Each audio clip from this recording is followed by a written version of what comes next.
Lights has low fee product? I gotta remember that. Well, they say in order to remember something, you have to forget something else. Okay, now that is a very cute haircut. That's like a little shag. I've never seen that before. Well, I mean, of course you have. It's the Rachel. Oh, is that your name? No, I mean, your name. No, I'm Jen. My name's Jen. Right, but I just mean like this is your haircut. But that's hair on your hair. I'm not saying this is your hair. Okay, freak me out.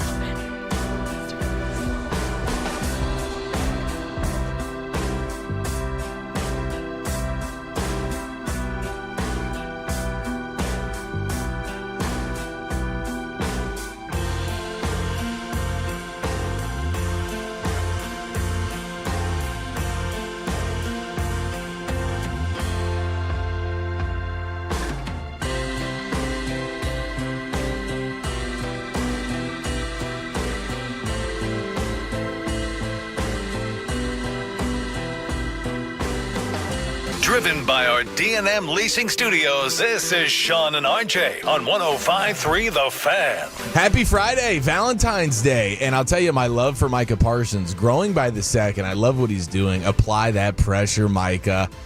Welcome in, Sean and RJ on a Friday morning. Sean and RJ out.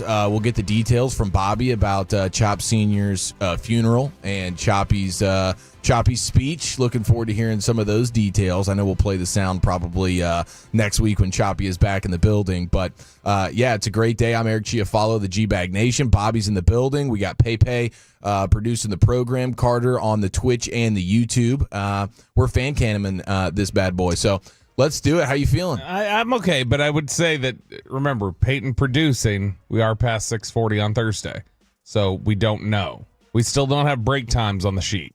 So that's right. I don't want those. Anyways, Peyton knows. Yeah, yesterday was a massive fail with the break times. Sean would be throwing those pins right above your head, Eric, into the ceiling. It's so fun. I think Peyton's seen these before. When Sean's been out, but he happens to be in the car and he's driving somewhere, and let's say it's 9:16 because we're supposed to break at 14-ish, 15. If it's 9:16, he will text us in all caps, break. Did he hit y'all yesterday a couple times? No, I didn't get it yesterday. But have you gotten that text before from him? I have not. Unless it's been like a group message. He'll send it to me and Choppy then. He'll just go like, break. Do you guys see what time it is? So yeah, he's maniacal. We know that for sure. But we're kind of flying by the seat of our pants here, man. It's a Friday. It is Valentine's Day. We're going into NBA All-Star Weekend.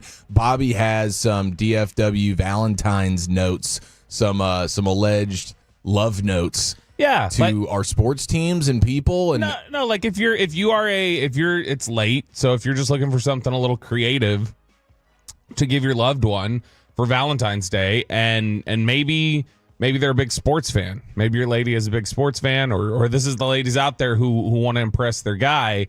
Then I wrote some DFW sports themed ones, and I'm gonna read some of them, but I'm gonna give some of them to you blind to read, Eric. That way that you can give us like a genuine reaction of like, oh, that's sweet, that's romantic. Yes, that one would work. I'm sure your love notes to DFW are sweet and romantic.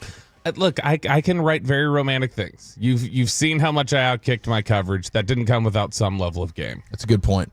Okay, well, the Mavs get the win last night, but they have a bigger loss involved that we'll get to coming up here in just a little bit. But we will have Nick Harris of the Fort Worth Star-Telegram on with us at 8 a.m. this morning. He's got a great article with some quotes from Micah Parsons, He's applying that pressure right now to these Cowboys. Cat's out of the bag with what the Eagles have just done and seeing the way they went about building their championship team. It is now there's no excuses for the other franchises in the sport, especially for a team like the Cowboys, who, I mean, they have no shortage of dollars.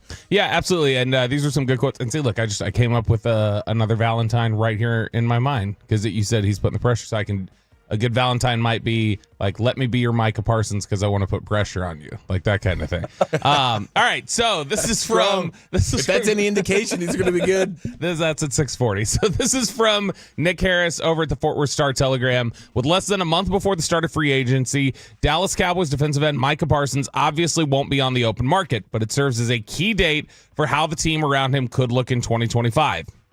Historically inactive with the big players in free agency, the Cowboys seem destined for a similar approach this offseason after Jerry Jones's comments in New Orleans last week that he sees this offseason to be, quote, in line with others, which in line means all in.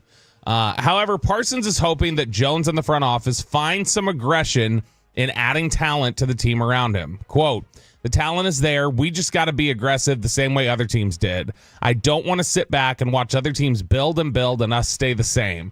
Definitely some call to action. I want to see us become aggressive and get some players that will come in and make an impact. I want to see us bring back our own players. That's just as important. Let's see what we can do there. It's putting some pressure on him a little bit. He also talked about his own contract a little bit, said there's been no progress, but I'm pretty confident something will happen. We'll see. So we'll see if he's able to get a deal done there. I don't think if a deal, I think if a deal isn't done, he's probably not showing up to some of the voluntary stuff later in the summer. That's probably not going to happen. But on this front of, hey, I want you guys to add and I want you guys to spend a little money, and not just that, spend a little money to retain some of the free agents. We went over it the other day while in Below the Belt before you were here, Eric, that if you look at their top 10 free agents, you could make a case that they don't bring back any of them. And so the way things stand right now, it looks like you're going to have a lot of people going out the door. We know they don't tend to add very much. So does this even matter to Jerry Jones? My guess would be no, ultimately. But I do appreciate Micah stepping out there and lending some voice to what everybody is feeling. You guys remember the Titans? The fan base. You have other teams. I mean, we can get to some of the Joe Burrow comments talking about the Bengals and what he would like to see them do. Did you see the report yesterday that people are saying they think T. Higgins will get? From a dollar amount? Yeah. Is it like near 30? Like, are you paying T. Higgins 30? I on the open market? Are you? I wouldn't touch that contract. If I was, I mean, the injury stuff good. is. He's a good receiver. He's really good. He's not near the top of the market. CD just got 35. You're giving him 30? I don't know. That seems like a lot. Sorry, but you saying Bengals distracted me. Well, but I mean, some of these teams have a ton of cap space. If you're the Patriots, you need a receiver desperately, and you have like $100 million in cap space. So for some of these teams, you got a quarterback on a rookie contract. I think you can make some of those decisions that maybe others who have paid their quarterback and have other contracts they're dealing with. But if you have a bunch of salary cap space and you have a second-year quarterback in Drake May like the Patriots do, that would be kind of a no-brainer because you need weapons and you have enough money to pull that off. But yeah, I ultimately, when it comes to what Micah is doing right now, I think it is going to end up this. He will get jaded by all of this the same way we have as Cowboys fans for many, many years, understanding the way the Joneses want to go about business. So it would be a giant turn for what the organization has been about for the last decade plus. They don't want to spend money. I mean, they were dead balls last in free agent spending just last year. They were 28th before that, 25th the year before that, 26th. The highest they've ranked in free agent spending since 2017 was in 2020. They were 21st. Only 20 teams spent more than them in free agency. That's the best they can do since 2017. They just don't want to do it. So my guess is no, the stubborn nature of Jerry and Steven and the way they want to go about their business, they will not take this particular pressure from Micah Parsons and really do anything about it. But it is still nice to hear Micah put this out there and be a voice that is certainly louder than the fan base can be. Have you bought the Micah line that, hey, I'm willing to give some money back? I'm willing to hand some money back to the organization so that they can go out there and spend. He's given us those little hints a couple different times.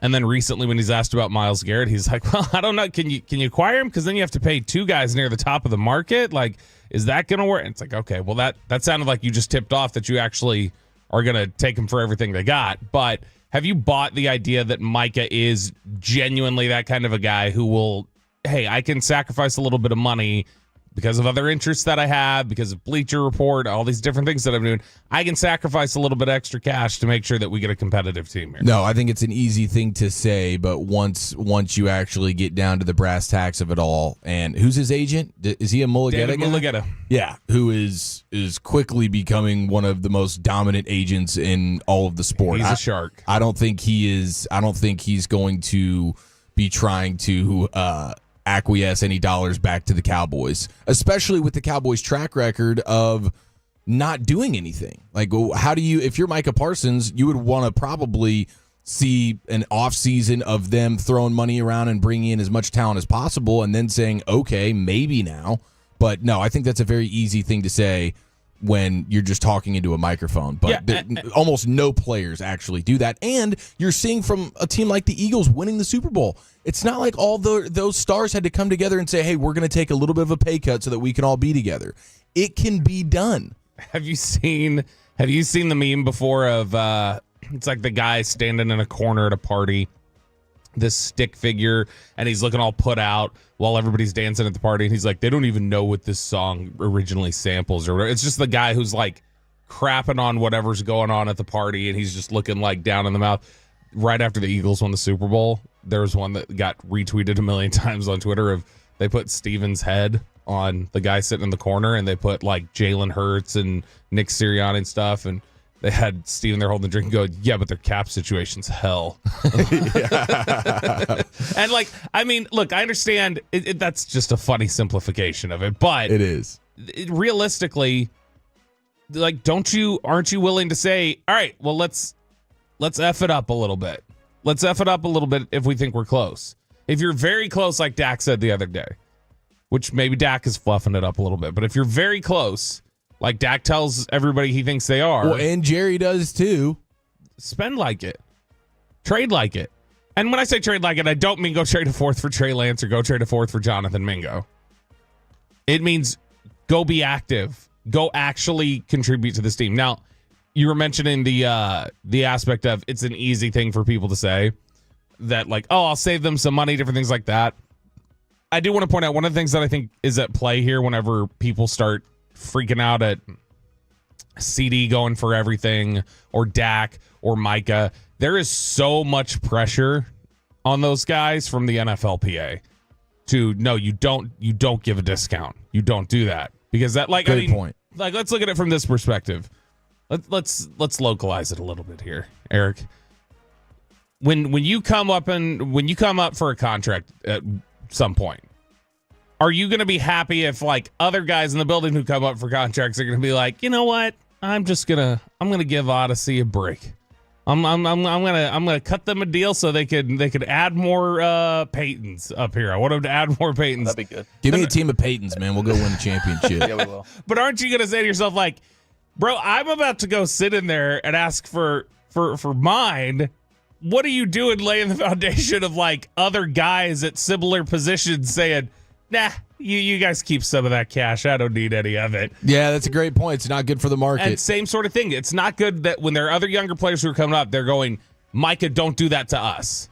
Don't do it, because then we're going to get that thrown at us. So don't do that. That's not fair. And so a lot of times, guys who even want to give discounts, they feel like they can't because of the setup that they have in the NFL and the way the market is used. And so I do think that Mike is going to go get everything he can, or David Mulligata is going to get everything he can. But one of the things that's going to have to come up in this negotiation, there's two things that'll get brought up to him, I'm sure. One, you want us to add people. How bad do you want us to add people? Because you're contributing to how many people we can add. Did you see how we had to let Dante Fowler go? That didn't look like a big signing, but then he goes out and gets 10 sacks for Washington last year. Do you want to lose a Dante Fowler? Is that what you want, Micah? You know, you'll get that kind of thing thrown in their face. And then the other aspect of it will be you have routinely talked about how you don't plan on playing past 30. You've mentioned that before, that, oh, I'll probably retire when I'm 30. I don't need to be the highest paid. Like, you've laid all this out already. Why are we supposed to commit all this, like, financial investment and these terms and these years in somebody who is going to bail on us at the end of this? Why would we do that? Well, if I'm Micah, I'm saying, well, because I'm 25 years old, I still have a full 4 more years if you're going to hold me to those words, even though that's probably not very likely either. I mean, I just heard Micah Parsons during Super Bowl week on his podcast with Derrick Henry talking about, man, if I don't have a ring on my hand by the time I'm 30, I'm gonna jump ship to a team like the Chiefs or whoever the contenders are. And he was kind of like joking around, Gun for hire, baby. Yeah, I mean, if you're a team Did that you mean a wedding ring, maybe? no, I think he was being very clear about he wanted that Brian brought a Super Bowl ring. He wanted to be able to introduce himself, Micah Parsons, Super Bowl champion. How often does Broadus, which by the way at 8:20 today, I'm gonna have to pick a fight with your G-bag teammate, your nosebleed team, your sweet baby girl Zach Wolchuk. I'm gonna have to pick a fight. Yeah, I saw that on the run sheet today. I didn't hear what my dearest Willie Bully said. Open up your damn ears and listen. Sorry, he took some Wolchuk. crosstalk shots yesterday, but I was curious once he mentioned Broadus there. How often does he come up here and wear the Super Bowl ring during the show? It's honestly very, very rare. Does he ever flash it at you like when he does have it? No, he's pretty mild-mannered about it because we've been there, done that with the Super Bowl ring. It's usually somebody that maybe it's a new acquaintance. Here's my favorite. Brian brought a Super Bowl champion. I've never seen him do this, but this is apparently the flex that he did years ago when he started doing draft work with Jeff, KT, Dane Brugler, like did Hellman, all of him. That if they were sitting there in Valley Ranch and they had a disagreement about a player, they were going back and forth, and somebody would say something to Brian like, yeah, but I no, because what you're saying doesn't make sense, blah, blah, blah, blah, blah. Brian had a football that said 1996 World Series champions from the Green Bay Packers above him. And so World Series champions or Super Bowl champions. Super Bowl Historical. Champions. Yeah, Super Bowl champions. Whenever they would finish their retort to him, Brian wouldn't even talk. He would just go and point at the football. What a flex.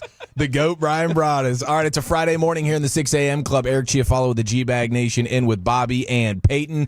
Let's get you a little sports hodgepodge coming up next. We have more bad news for the Mavs. You guys can actually grade my Rangers concession items ideas. So 877-881-1053. Be on the lookout for that. And the Saints were literally just one letter away from nailing the Kellen Moore introduction. That's next year on The Fan. Like snakes in Sean's yard.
think it's true that you've got to forget something else to remember that Uber Eats has both... No, that's absurd. Hey, remember when you used to be a, what was it, Pepper Lady? Pepper Lady? Wasn't it Cinnamon Sisters? Hazel Babes. Saffron Squad? Nutmeg Maidens? Pre-curb? No. Nutmeg Maiden. I just said that. Was it Spice Girls? Doesn't sound right. Was it Saffron Squad?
Cocktails. Visit knifeplano.com for reservations. Hey, and it's back to Sean and RJ right here on 105.3 The Fan segment here, brought to you by the personal injury lawyers, Frankel and Frankel. If you've been injured in a car or truck wreck, call Frankel first, 214 or 817-333-3333. With Frankel and Frankel, there is never an out-of-pocket cost. They only get paid when you win. Frankel and Frankel, the go-to car and truck wreck attorneys in Dallas. Here's a double team on Dinwiddie. Leaves his feet and finds Max Christie. Flings it over to Najee Marshall! String music! That's great rhythm. Heck yes, Mavs get the victory 118-113 over the Miami Heat at the AAC last night. I did see some fans wearing the Nico Clown shirts. I guess they're starting to allow those to float around the AAC in a way that they were not over the last week or so. So kudos to the Mavs for at least allowing that. But really the news of the night, unfortunately, Mavericks center Daniel Gafford sustained a grade 3 right MCL sprain and will miss at least 6 weeks. So now it's Gafford, it's Anthony Davis, it's Derek Lively expected to be out significant stretches for the second half of the season. So who are you left? You're left with who? Maxi Kleba? He's oh no, you traded him. He's gone too. But we got Max Christie. That's our guy now. Dante Exum in his bag last night. You do still have some length though on the wings, like with Quentin Grimes. Like Luka's big. Like he's still big. He's a little too big sometimes. See, that's the other thing is Luka was also moved, and then Quentin Grimes. Yeah, he's actually not here anymore. But you have Caleb Martin, who's a great wing defender that you traded for, and there's a chance that you'll see him in a few weeks for the first time. After they get him that hip replacement? After his hip settles down a little bit. Yeah, it's just Kessler, Edwards, and small ball. I didn't realize Luka and Maxey were part of the Markieff Morris trade. Markieff Morris had a quote where he was like, he got the call about being traded. He's like, who the hell wants me? Dude, you get to that stage of your career, you're just like a financial, like, throw it like, hey, we got to make money work, so you're going to go. You're a throw-in. You're going to sit on the bench on that team. All right, well, welcome in. It is the 6 a.m. Club on a Friday here, Valentine's Day. We'll get you some Valentine's Day plans and pro tips, plus the love notes, DFW love notes, written and produced by Bobby Belt, and I'm going to read them as cold reads. I don't know what to expect here. I'm a little bit nervous. I want you to see if they'd sway you. If you'd be like, oh, that's sweet. I would, like, it's like, roses are red, violets are blue. You are my sweetheart. I love you. Like, that's the kind of thing where it's like, that's sweet. So I just want you to be blind react to it. I'm sure that's what we have in store. Things like that. You do have the parade taking place today in Filthy with the Eagles. Elliot Shore-Parks reporting, who covers the Eagles in Philadelphia. We officially have our first fan throwing up of the day. I don't know when that parade gets going. It's probably a few hours away. Sure.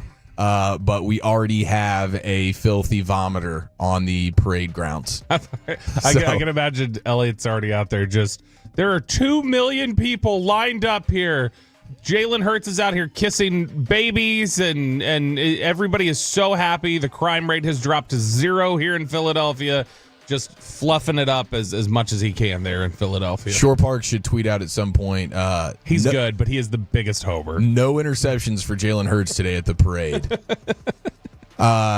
Now, we're going to get to the Kellen Moore stuff here in a minute. He was introduced in New Orleans yesterday. He is their head coach, and it just looks funny looking at his face at the podium as the guy that's going to be leading a franchise. I know that's your guy, Bobby. You're such a hater. But it doesn't seem like I'm the biggest hater, though, because the owner kind of slipped up when she introduced him. We'll get to that momentarily, but the Ranger season is now sort of, we're in the midst of it. P's and C's have reported. Jared Sandler's going to hop on with us in the 9 o'clock hour this morning. I think he heads to Surprise today. Yep. For his long journey in Arizona. So I've been concocting my ideal Rangers concession item menu. Okay. And this really was birthed thanks to Jake Berger arriving to town. And obviously, the Burger Man, I'm sure they're going to have a Jake Whataburger situation floating around there. You have to. Like, you got to capitalize on that. Yeah, you can't just let that sit. That's just a massive waste if you don't. So I've been putting these together for the last couple of weeks. I have not unveiled them on the G-Bag Nation yet, but I thought this would be like a good soft launch, and you guys can let me know just how bad of an idea these potentially are, or maybe they're awesome. And then we'll get into the clubhouse when we go to Surprise in about 9 days, and we'll tee them up to the players in the clubhouse, see how they like them. And maybe we can get some of these off the ground. So we'll start here. I'm taking players on the roster and merging them into a concession item. Okay. So you could already simply have the Jake Burger if you want, or like the Jake Burger bomb, and maybe there's like some queso involved. Burger. Smash burger. Oh, there you go. I like that. Because he hits home runs. Yes, he does. So we'll start the proceedings with some Simeon Toast Crunch. I like it. You could have gone a couple different dangerous ways with a name like Simeon. I like that you went with cinnamon as what you're going to do. We're talking about concession items, okay? Yeah, I know. So, Simeon Toast Crunch, I like it. Or just like whatever, just anything you want to do with cinnamon. Make it Simeon. Yeah, so, Simeon rolls. sopapillas or something. Like, Simeon rolls. Yeah, you could do whatever. I think that's good. Okay. Peyton, you down with that? Yeah, Peyton, you can grade it. And don't be shy if they're awful. We do have some the Jocko Taco, Jock Peterson. It's not bad. I was just thinking you could have a like crepe that is in the style of like, it's like kind of a V with like a strap around it, and you call it the Jock Strap.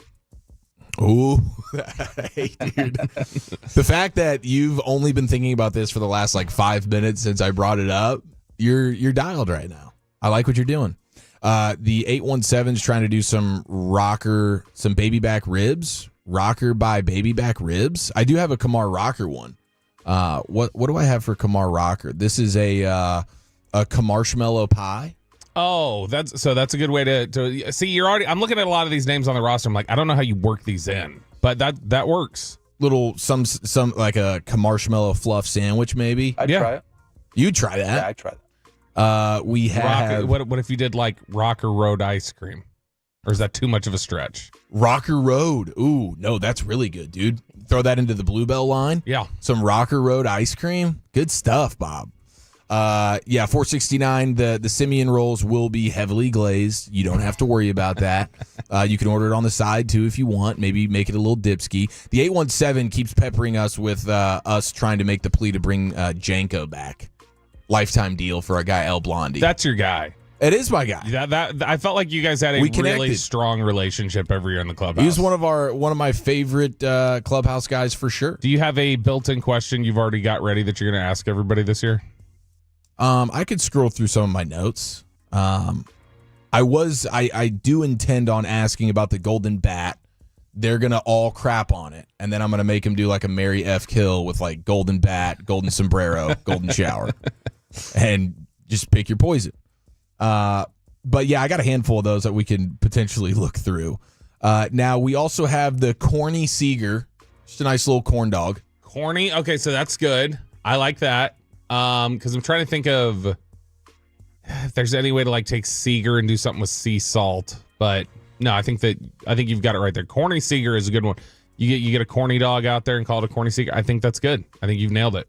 Let's see. We have somebody texting in Jonut Himes. That's good. Like a Jonah donut. Because the Heim fan club. We got the Hymans out there. Whenever they're when they are out there celebrating, they would like to get some Jonuts, I'm sure. I also have like chocolate chip cookies or like chocolate chip something. I feel like Jock you can do a lot. So you can do like Jock corn, like with popcorn. Like there's a lot with Jock Peterson that you can do. I was trying to do like a Jock, like a crock pot thing, like roast, like a Jock roast or something. I don't know. How easy is it to have like that sort of like crock pot meals at a ballpark though? I think it would be easy because the crock pot is like one of the easiest things that parents like to do when it comes to cooking. You just turn that bad boy on in the morning, you come home and it's ready to go. Yeah. Low and slow, baby. You'd have to have a lot of crock pots though, I believe, right? Because I don't think you could just keep reusing the same one, right? Well, that's a fair point. A concession size crock pot, you would need a big one. Yeah. You would need like an industrial size. But I think we could make it happen. Let's see here. We have a Seeger salad being texted in. I like the... that's good. Caesar salad is Seeger salad. That's really good. Love that. We have the Kyle Higashiokra. That's good. Would it be fried Higashi okra? Yes, it would. It would be fried. It's always fried. That's the only way you eat okra, right? You just fry that thing. What about any light beer you call lighter beer? Lighter beer. We just got to see where he's at. You know, if he's got to earn that a little bit. So if he's pitching really poorly, then it's Bud Lighter. If he's pitching a little better, it's Miller Lighter. Bud Light's making a comeback. Bud Light's more in my good graces now. We also have this was Dawson's idea, Higashioka tapioca. Never had tapioca. That's really good. I haven't either, but that's good. That's easy money. Don't they have isn't tapioca in those, isn't that kind of like what's in those boba drinks or whatever that everybody loves? Honestly, I don't even really know. I don't even know exactly what tapioca is. Why don't you do some research on that and get back to me? Google up the tapioca and tell me what it is. Jamie, pull that up. I have a Josh Spore's Head cold cut sandwich. Spore's Head. Hey, we're really reaching. We are. We're really digging deep for some of these items here. But Spores, he deserves one. He does. We also have the Adobo Garcia. Yeah.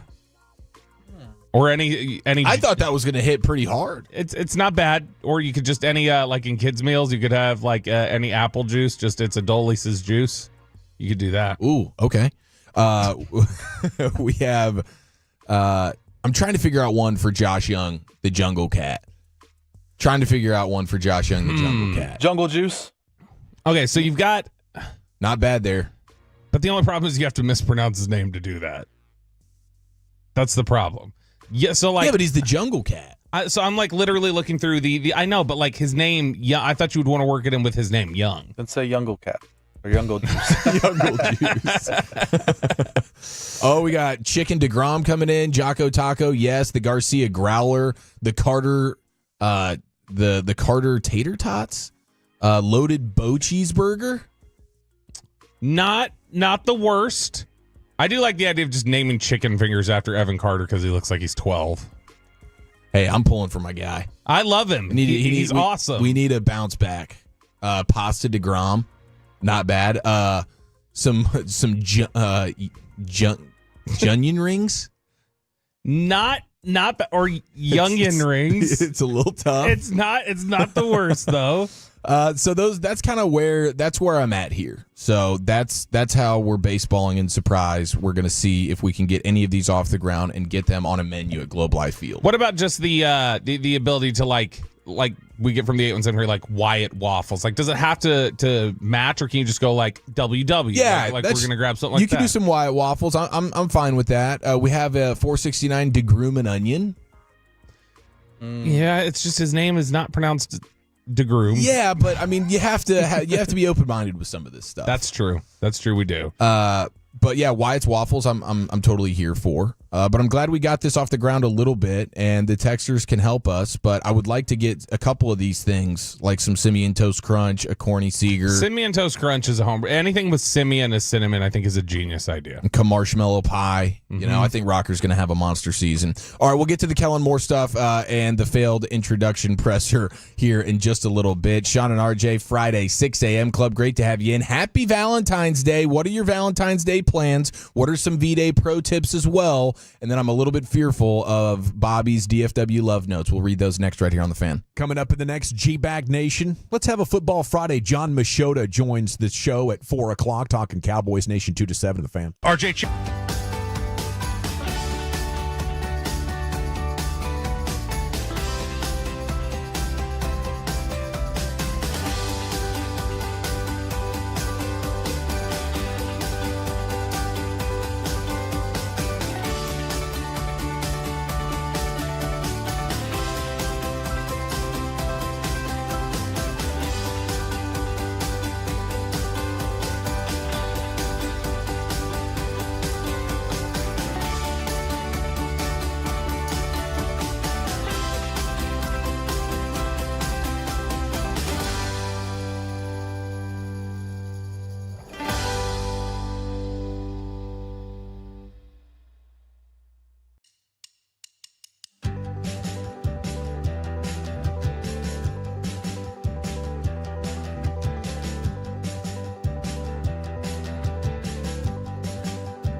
Lower B product? I gotta remember that. You know, they say in order to remember something, you have to forget something else. Okay, now that is a very cute haircut. That's like a little shag. I've never seen it before. Well, I mean, of course you have. So Rachel. Oh, is that your name? No, I mean, like your name. No, I'm Jen. My name's Jen. Right, but I just mean like this is your haircut. But that's hair on your head. I'm not saying this is your hair. Okay, freaking me out a little bit.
Chuck. Eric, Brian, and me at the brand new Hurtado in Dallas tomorrow from 11 to 2 p.m. with The Fan.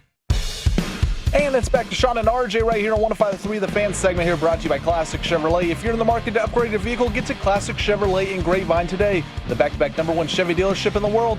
More new Chevys than anyone else, all priced to sell. Visit ClassicChevrolet.com. This is Texas. This is Classic Chevrolet. Together, let's drive, relax, enjoy the difference based on new Chevrolet registrations 2023 and 2024.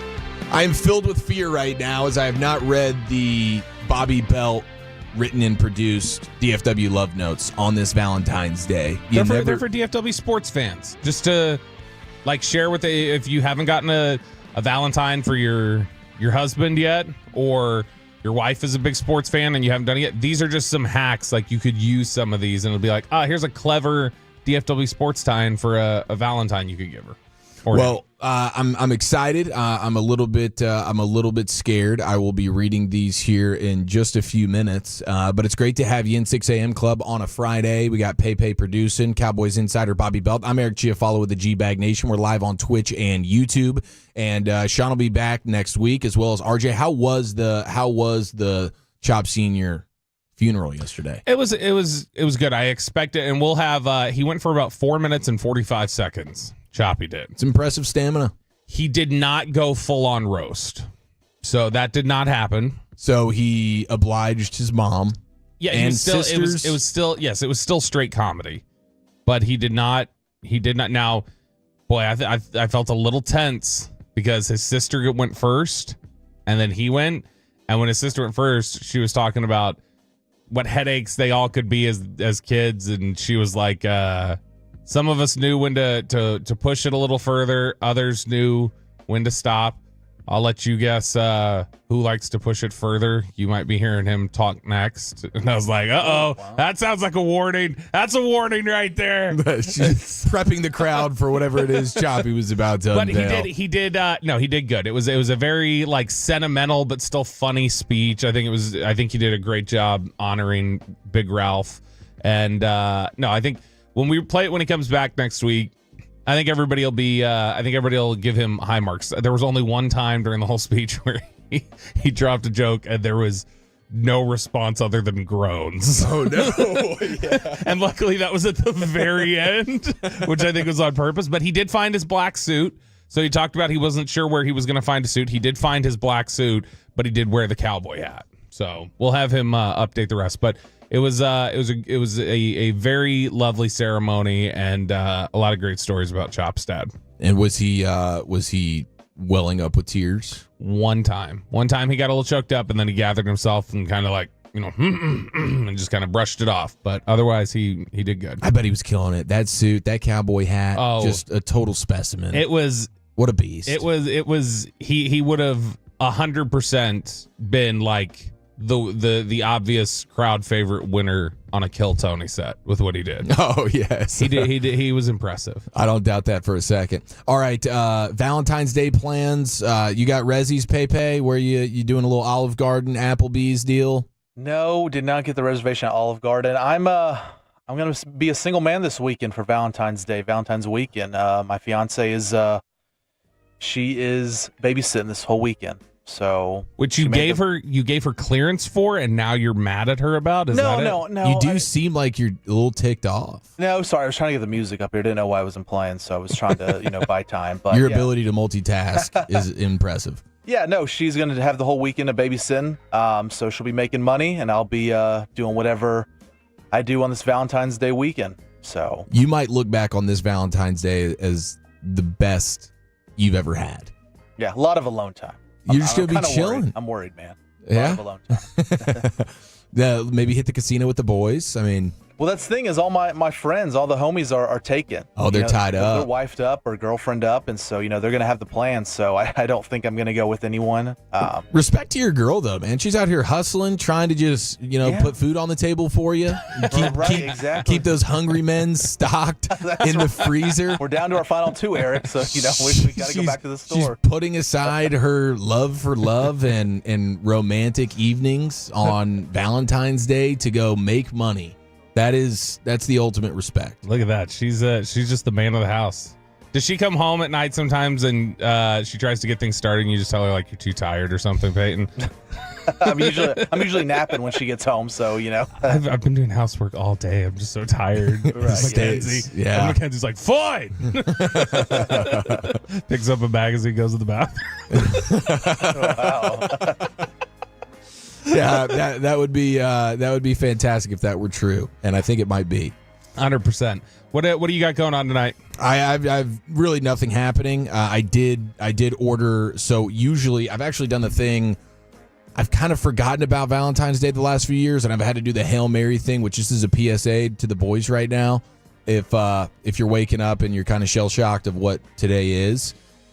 Tiff's Treats has been kind to me, even on a day of Valentine's Day phone call. You pump that bad boy in, deliver the cookies right to the house or the office, wherever your wife is going to be, and you can have a little special love note in there. And then Tiff's actually like combines with some of these different jewelry deals, Kendra Scott or whatever, and for like an extra $30 or something, you can throw in some earrings or like a necklace, and all of a sudden, random surprise knock at the door, fresh Tiff's Treats cookies, which are always just the model of consistency, with a little love note and a necklace, and you got out of there for like under $100. I'll tell you, if you're in Peyton's situation, I already know what Peyton should do. Peyton should go to Sweethearts Week tonight at Twin Peaks, because like I said, all week long, we've been talking about it. They got Sweethearts Week, where it's if you don't have your sweetheart, or maybe your sweetheart wants to go hang out with some other sweethearts, then you could just go to Twin Peaks, any of their 13 DFW locations, twinpeaksrestaurant.com. Also, every year, like, it's been pretty consistent. Like, after we were we had like cracked a joke on the air about it, we have had to grossly apologize over the last couple of years to just how much Kroger can crush it. Like Kroger does have like flowers ready. Like they've got like a chocolate strawberries. It's like a kick-ass Valentine's Day setup, especially if you're just like, crap, I'm scrambling, I got to get something. They've generally got it set up. So that's a good save right there. I'm going tonight to, it's one of Kristen's favorite spots, Whiskey and Smoke. It's like a barbecue bourbon restaurant in Flower Mound.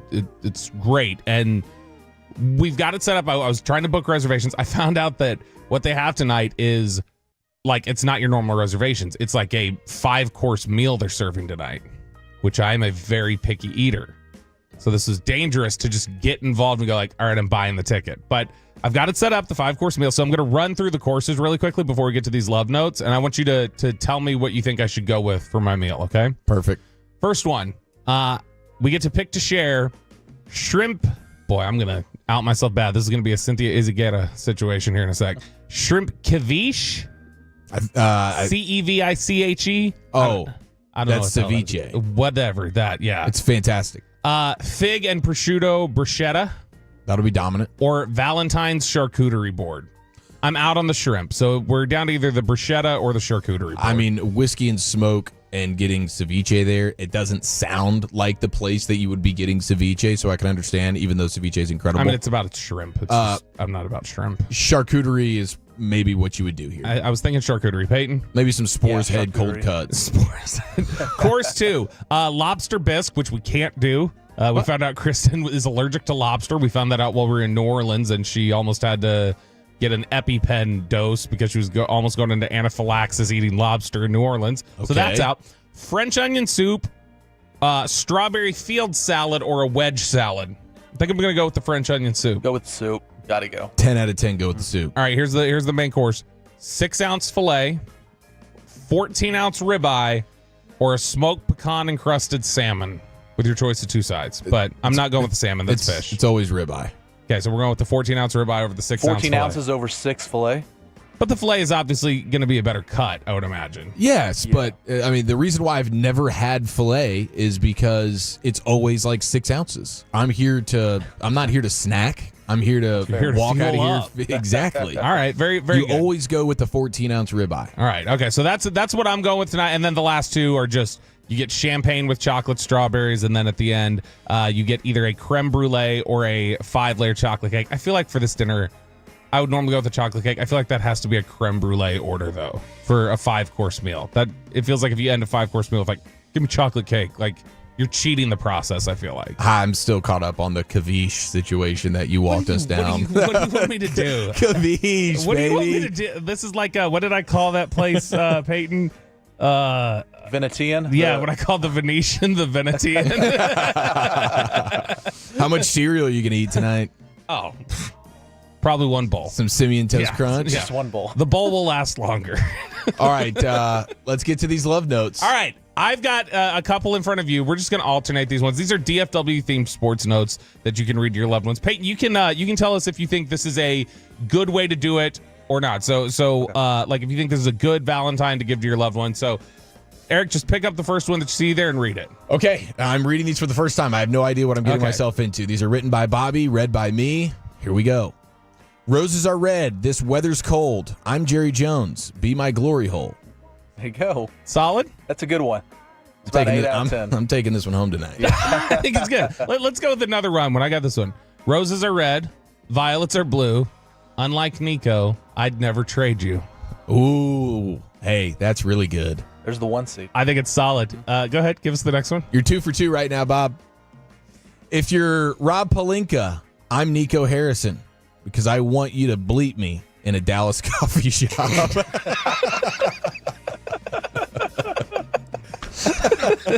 This is good. That one would. Do you think that would win over your sweetheart? You're 3 for 3. Did he write bleep in there? Yeah, I wrote bleep. Okay. Yeah. All right.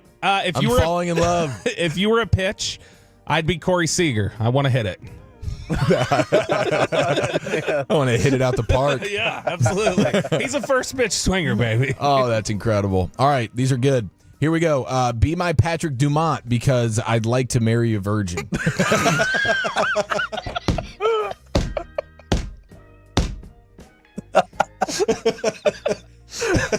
That one's okay. Okay, he's coughing.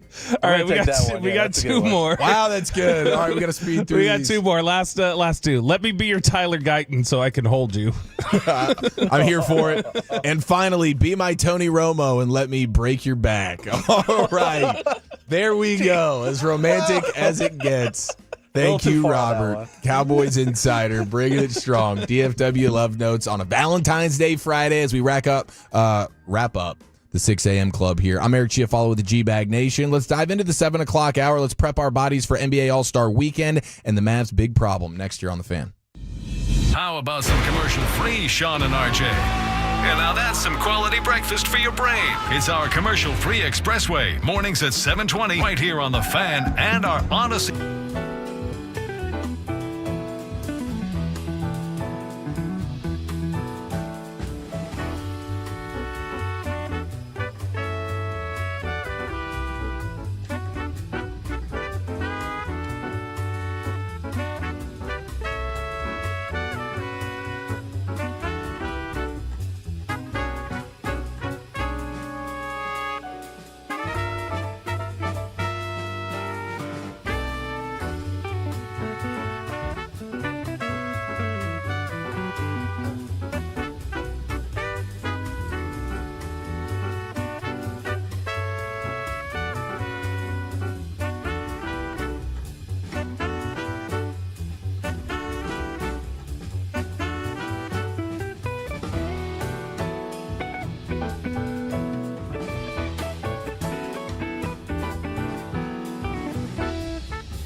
Do you think it's true that you've got to forget something else to remember that Uber Eats has groceries? No, that's absurd.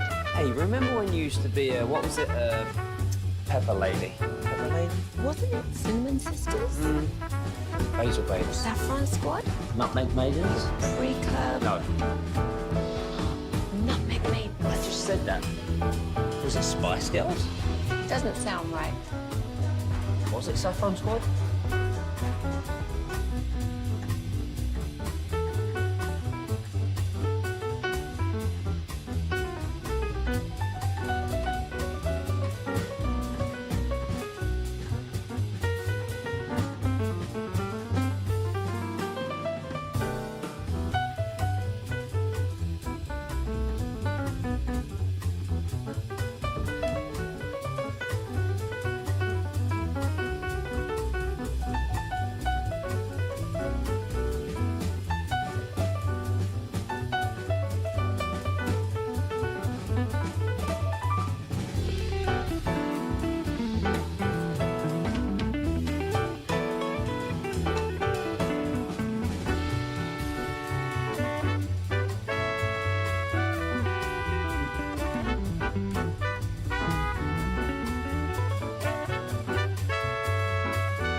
Station.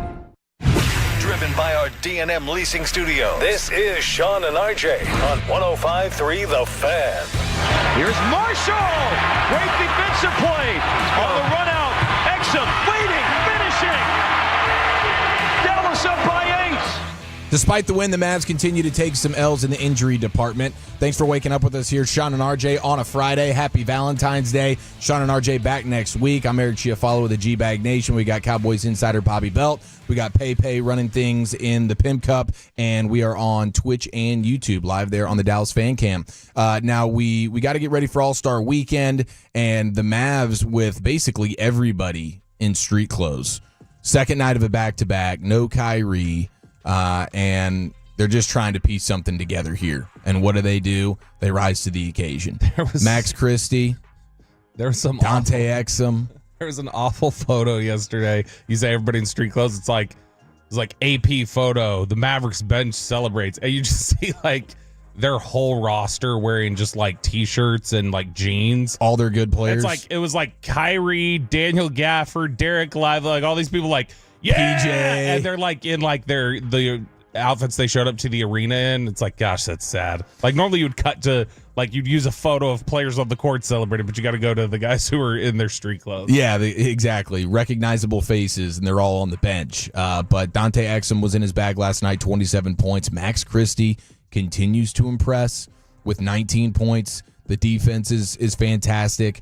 He turned the ball over a little bit, and he was not efficient from the three-point line, but the confidence is there, and you have something in Max Christie right now for sure. He's good. He's going to be. Look, AD was obviously the best player to come from that, but like Max Christie is the guy who I think he's going to be the easiest one to win over Mavs fans. Because he already has. There was such little expectations. He's young, so you feel like, oh, there's a potential, there's a future here. And I don't think people tie him directly to you were for Luka, like the way they do with AD. And AD That's a good point. There's nothing AD has done wrong other than get hurt, which doesn't do anything wrong. It's his injury history. But I feel like Mavericks fans they're going to always view AD as you were for Luka, whereas Max Christie's just like, oh, that's just a guy we added, and he's fun to watch. I like him. So he's got a lot, like, it's not nearly as sharp of a curve as Anthony Davis is going to have to deal with. Well, this is a tough time now for the Mavericks. They're going to be playing small ball for a while. We got the report from Shams last night. It's a grade 3 right MCL sprain for Daniel Gafford, so he's going to be missing at least the next 6 weeks. You already have Derek Lively out for a while, and then Anthony Davis, it looks like it's going to be probably another 4 weeks for him, according to Tim McMahon. So, I mean, this is going to be your if you can even stay in the play-in area, and then you get your bigs back, and you have really no continuity. You're just going right into postseason play and seeing if you can put something together here. So it is admirable what these guys are doing right now, fighting. Thank God that the Heat were also on the second out of a back-to-back last night, and they were also tore up when it comes to the injuries. No Adebayo, no Andrew Wiggins, and some other dudes that they were missing last night. But it's so frustrating. The injuries that they've had this season, I can't remember a more injury-plagued season for one of my teams. Like this was, I mean, the Cowboys had it really, really bad this year too, just across the board. the injuries with some DFW sports right now. But man, the Mavericks, they just cannot get out of the way of the injuries. Yeah, it's as bad of an injury stretch as DFW's seen, because the Rangers had a ton of injuries last year that they had to deal with.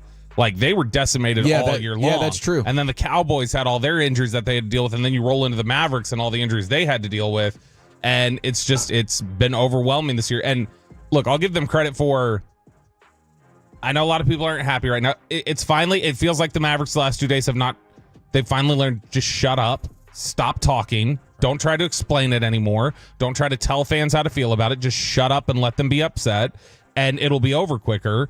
And I think you're starting to see that a little bit. And one of the things that I think fans are taking notice of the last couple days, this team plays very hard. They all play incredibly hard, and they fight and they scrap. These guys, it's a likable team. And the coaching staff's doing a good job.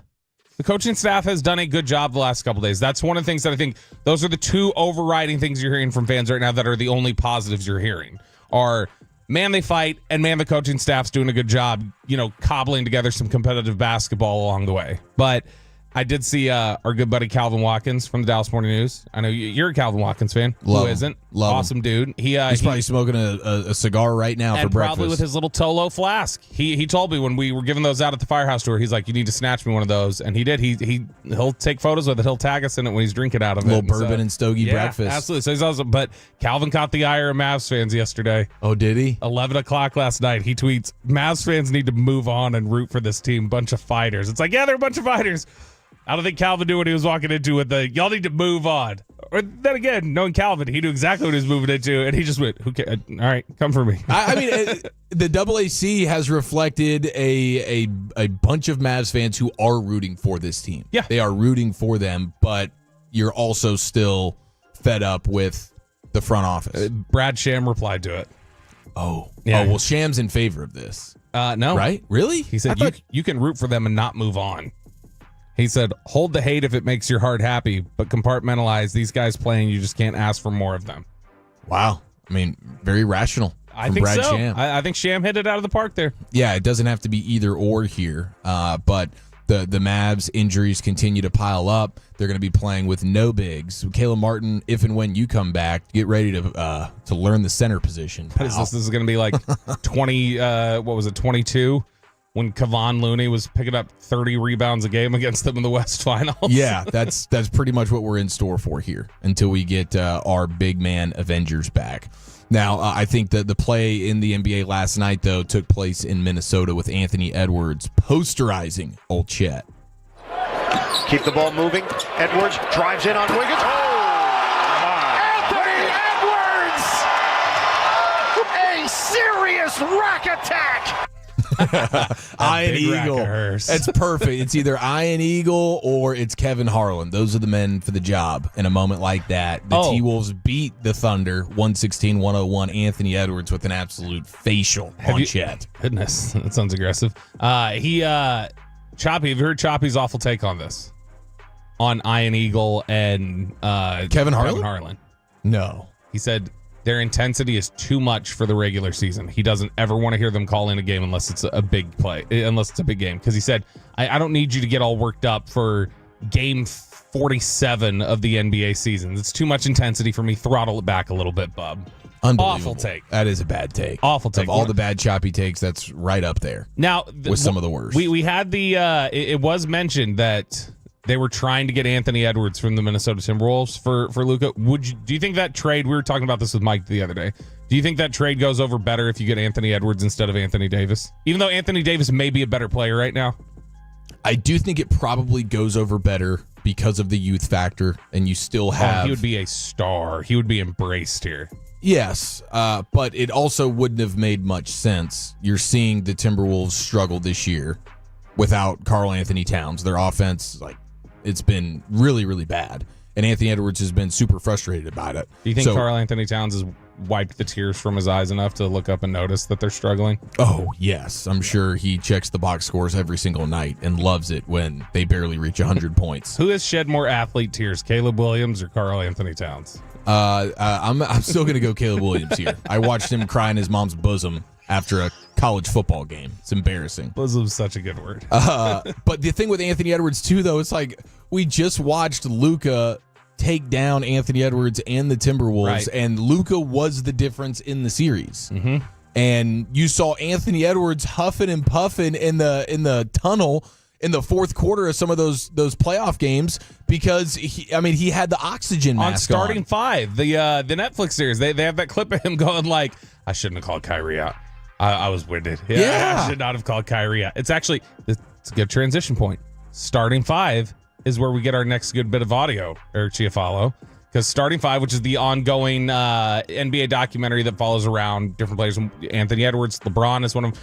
So LeBron was apparently trying on, and it's very sad. You don't want to see the clip because as he's trying on these All-Star shorts in the Lakers locker room, you see over his shoulder the red number 3 All-Star jersey for Anthony Davis hanging there in that locker room. So this is a pre-Luka trade clip, but this is pretty funny. This was LeBron trying on the shorts for the NBA All-Star game and feeling like they were a little bit of the hoochie daddy shorts, that they were a little too short for his liking.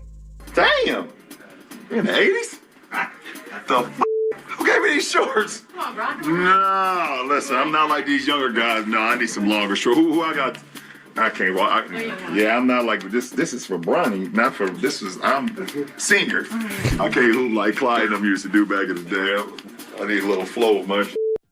Now, when you were a pickup basketball guy, were you a pickup basketball guy growing up? Absolutely. Were you the hoochie daddies? Absolutely not. No, you got to have the like over the kneecap or a little above. Yeah, with flow though. Somewhere in the kneecap range for sure. And I mean, whenever I was growing up, I loved the baggy clothes. Like elementary and middle school was like baggy shorts, baggy jeans. Less so now, obviously. I'll wear now when I wear shorts, they're probably a good maybe 2 inches above the knee or so. Why?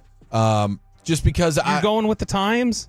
It's Comfort, not going with dude. the times. No, because it's still comfortable to me. I can't do it too tight, and I can't have it to where we're showing where it's like some of these dudes I see now constantly, and they're showing as much thigh, it feels like, as a female would, wearing like Daisy Duke kind of shorts. Yeah. It's not far off. Caleb Williams. And that's a little bit over the top. I don't do that.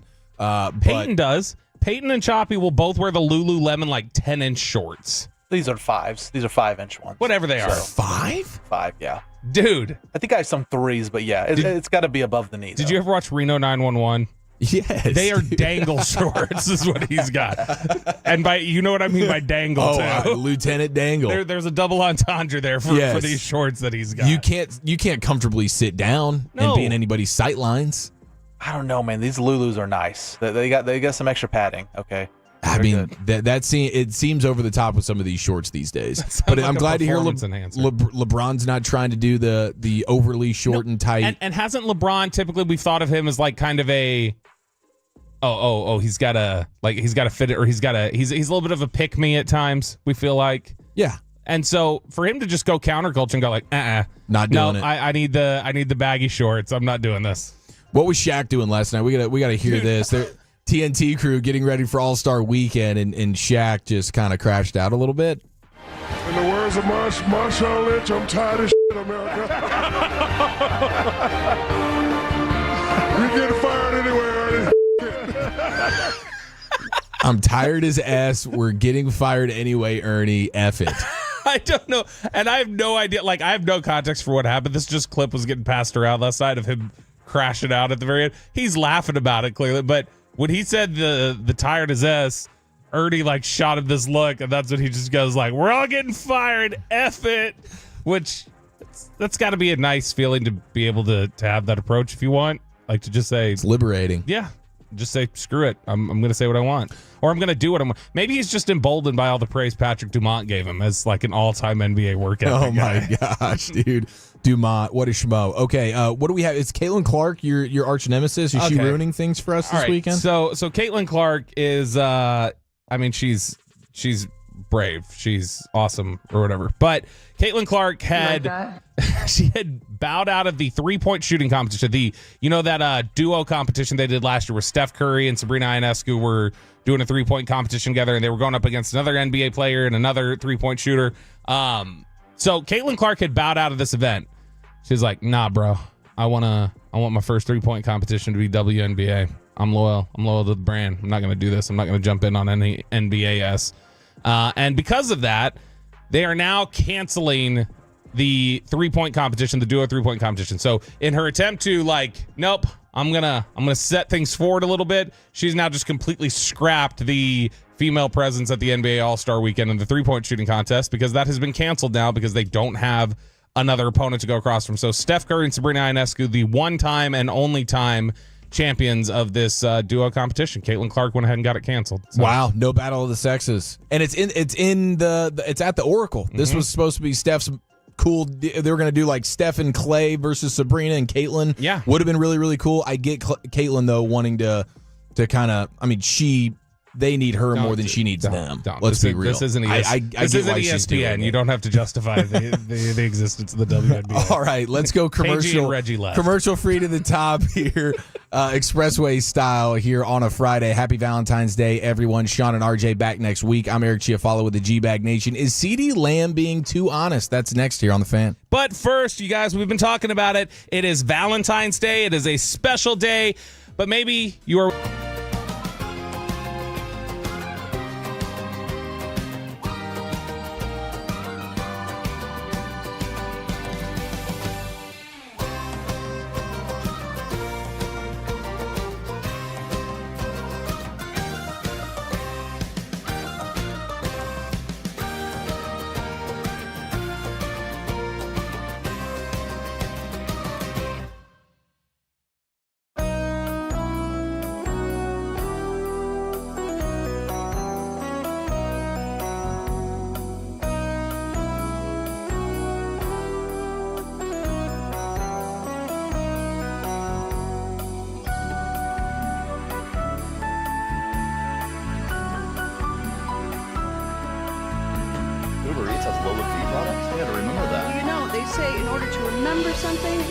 Something else.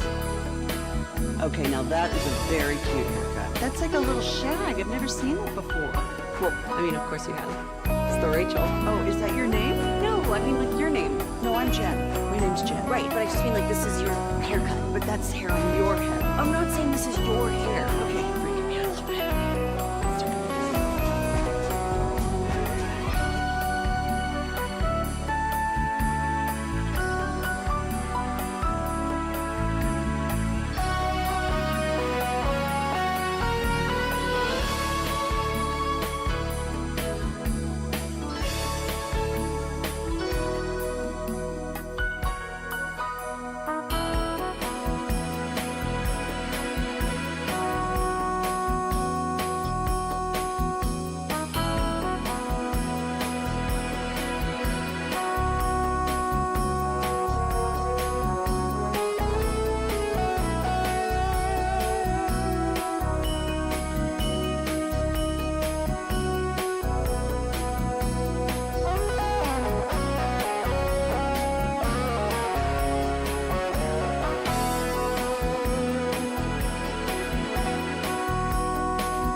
think it's true that you've got to forget something else to remember that Uber Eats has groceries?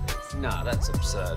Hey, remember when you used to be pepper lady? Pepper lady? Wasn't it Cinnamon Sisters? Basil babes. Saffron Squad? Nutmeg maidens? Paprika? No. Nutmeg Maidens? I just said that. Was it Spice Girls? Doesn't sound right. Was it Saffron Squad?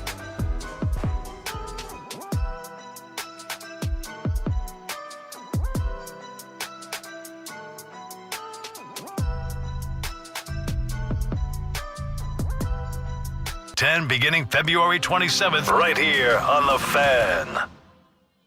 And it's back to Sean and RJ right here on 105.3 The Fan. It is the Expressway right now on The Fan, and it's brought to you by the On Time Experts. Let's go. Commercial free, ladies and gentlemen. Great to have you in on a Friday here, Sean and RJ. They will be back next week. I'm Eric Chiafalo with the G-Bag Nation. Is CeeDee Lamb being a little bit too honest here?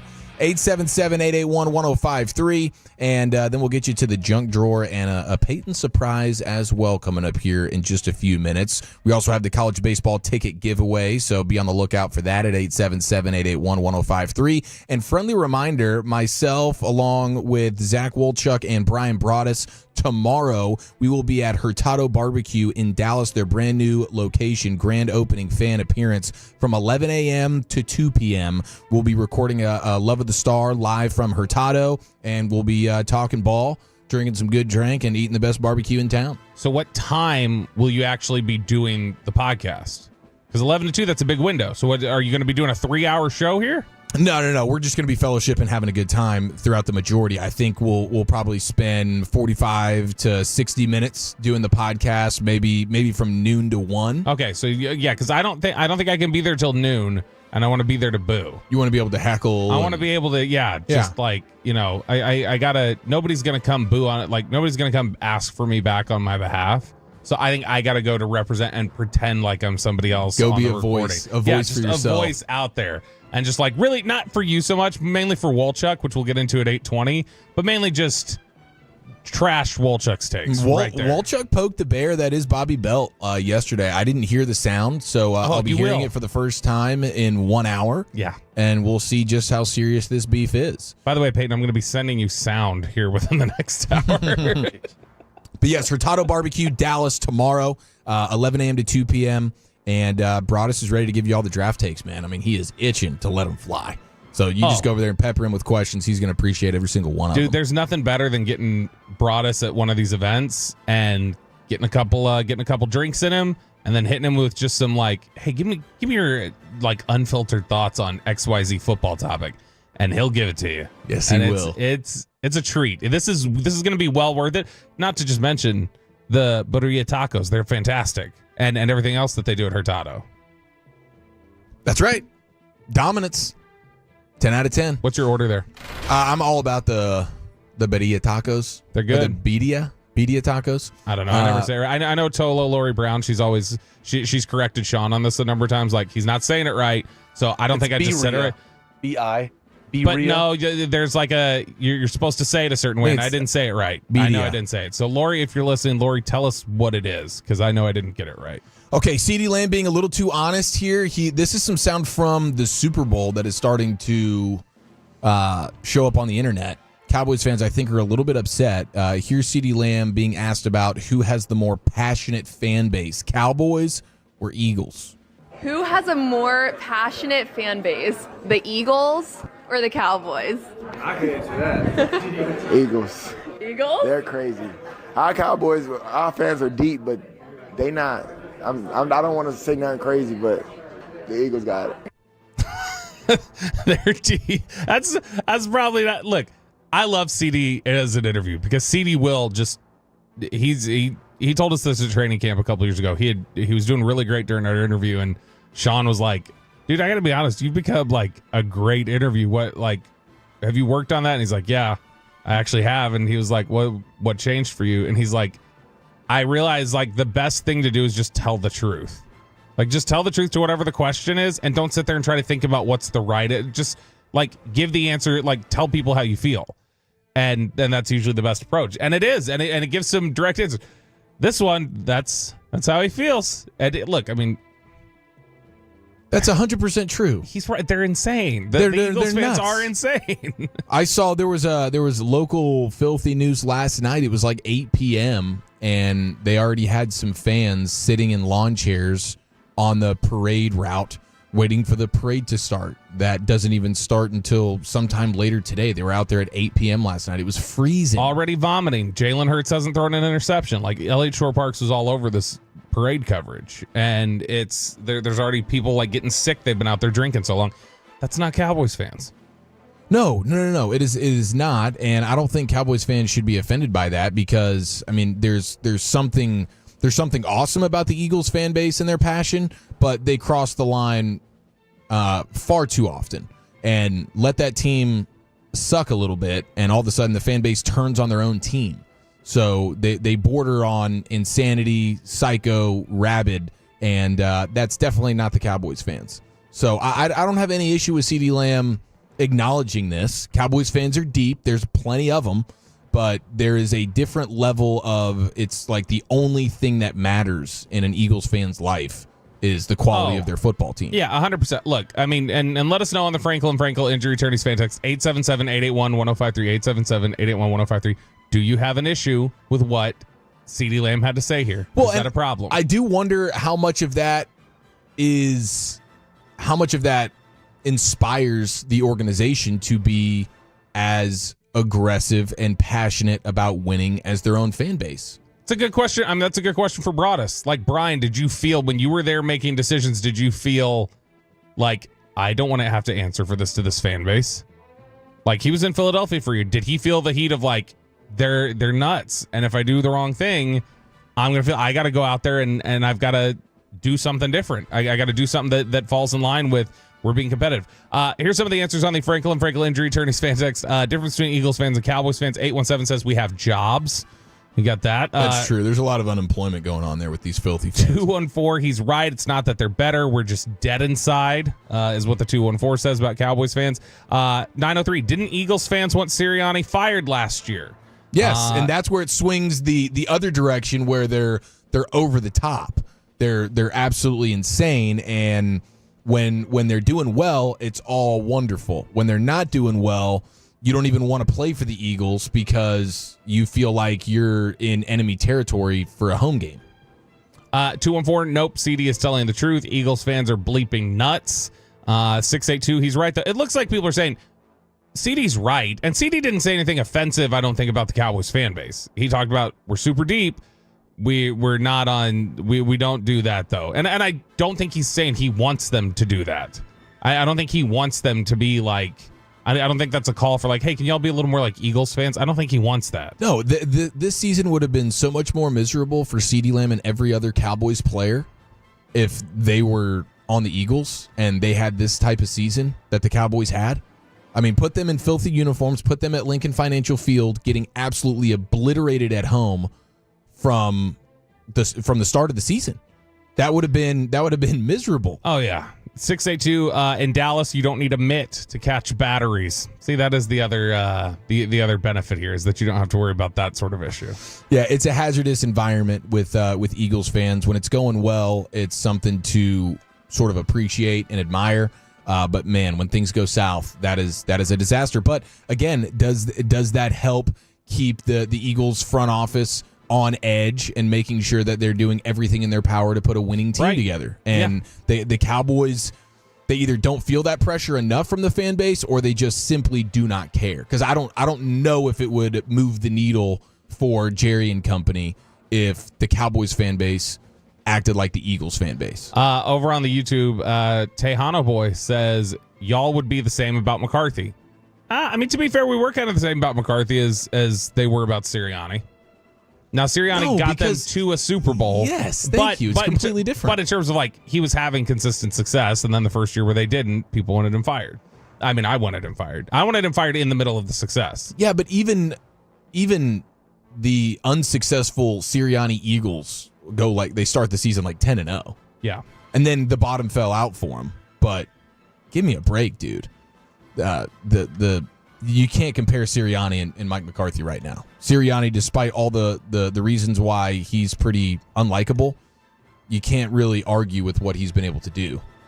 managing some of the stuff and personalities that he has to manage, and being able to bounce back from the disaster that was last year. And that thing could have just completely combusted and cratered on him. And he was able to, thanks to great talent and Howie Roseman doing an awesome job putting a roster together, bringing in Dick Fangio and company. They put together a nice group of personnel and coaches around Sirianni to allow him to do what he's done. But I mean, there's no argument that him and McCarthy are even on the same playing field right now. So we're giving CD a pass on this one then. Yeah, absolutely. He hit the nail on the head. Are you ready for potentially some more devastating news about the NFL then? That's worse than CD potentially betraying Cowboys fans. I guess I'm ready. I think this directly deals with your process of how you consume games. Every Sunday you watch the NFL. What do? Red Zone. I have a 7-hour commercial-free date with Scott Hansen. Well, it's delightful. You did. You may not anymore. Oh, he was in a contract year, huh? He's in a contract year. Scott Hansen's contract is up with NFL Media, and apparently NBC is hard charging. NBC wants to add Scott Hansen for a wide-ranging job that would include Olympics and NFL coverage. So he got a lot of credit for during the Olympics. He did Gold Zone instead of Red Zone, and he did a bunch of Olympics coverage like this for NBC, and they thought he was fantastic. So NBC now is looking to pursue him to do more of the Gold Zone stuff when the Olympics roll around every 2 years, winter and summer. But then also, in addition to that, some sort of NFL presence with the things they do with Football Night in America. But you're talking about you would have a new presence. It is no longer going to be Scott Hansen potentially if NBC gets their way. Boy, if NBC comes in and just scoops up a Scott Hansen and a Charles Barkley and like all these different voices and all these different, they're going to have a hell of a team here pretty soon. Yeah, NBC's got it going on. They're going all in. And how much of your Red Zone viewing though is just about that's the best way to view a game versus you do think Scott Hansen adds to it? Yeah, it's mostly just about like it's not going to deter me. I don't care who they put in there. But he's good. No, he's really, really good. Yes, he deserves to level up and get the pay raise and the promotion, doing Olympic stuff and more opportunities and responsibilities. But I will still be a Red Zone man when we're not doing Cowboy stuff on a game day.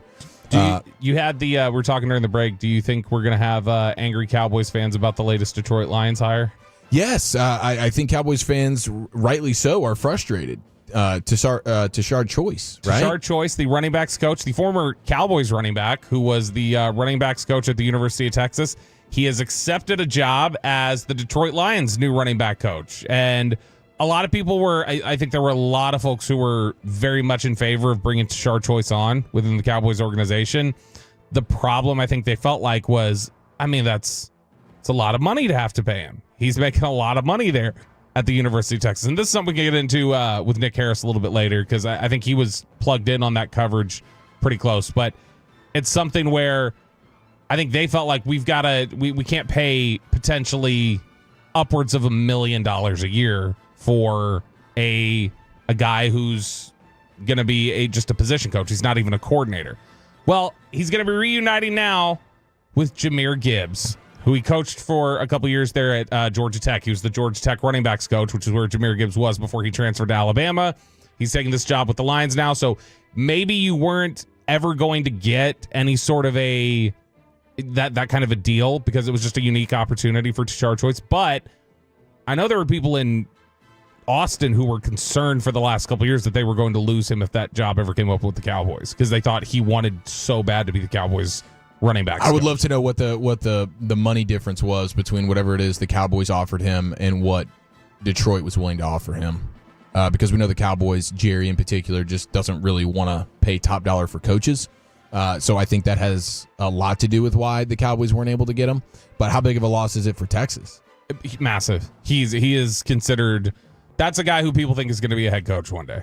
Like he is a superstar, and he's done. I mean, look at all the great job he's done with all the injuries the Texas backfield has experienced over the last couple of years with, Jaden Blue and Jonathan Brooks and guys who get hurt and just no matter who they change in and they put in there, they have success running the football. And these guys that he's put in the NFL like Roshan Johnson and, Jonathan Brooks and more that are going to be going into the NFL this year. And so he's got a fantastic track record. I interviewed him when he was at North Texas. So he was coaching at North Texas for a couple of years. And he was... you could tell just how much he was like in on, this is what I want my life to be. Like, I want to be a coach. This is all I'm about, and this is what I get the most fulfillment out of. And when you have that passion and that drive, and you're a knowledgeable guy like he was, like a guy who played the game and was a smart football player, it all comes together to be a guy who's a real up-and-comer. I would not be stunned if in the next 5-6 years we're talking about Shard choice as an NFL head coach. All right, let's play a little game called Spot the Mistake. We head to New Orleans for Kellen Moore's intro presser. Here's Gail Benson, owner of the Saints, introing him. We wanted a coach that was exceptionally bright, creative, and most importantly, a tremendous leader. I believe that is exactly what we have in Ellen Moore. I mean, just one letter away from nailing that thing. I thought your issue of this was going to be the third part, which was tremendous leader. I had not heard this clip, so I thought you were just saying this. I was like, you're Moore. I was like, you're nitpicking. Don't be a d-bag. like you don't know that he's a bad leader. But also, she missed that because she's got that Louisiana accent. She said later.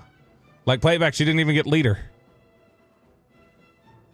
Peyton. We wanted a coach that was exceptionally bright, creative, and most importantly, a tremendous leader.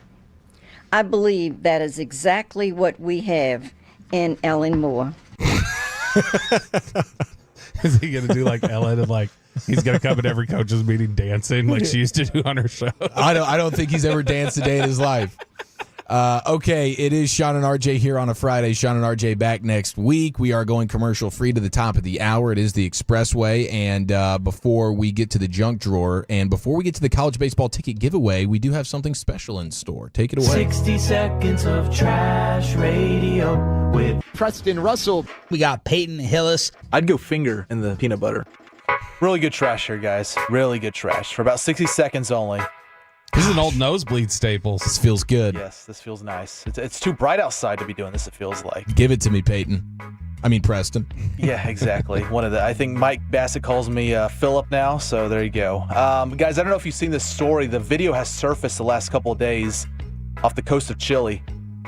Bobby, do you know where Chile is? Yeah, it doesn't have any beans. It's like a meat-based thing. Yep. So this is a son and his dad. They were kayaking off the coast of Chile in the open water.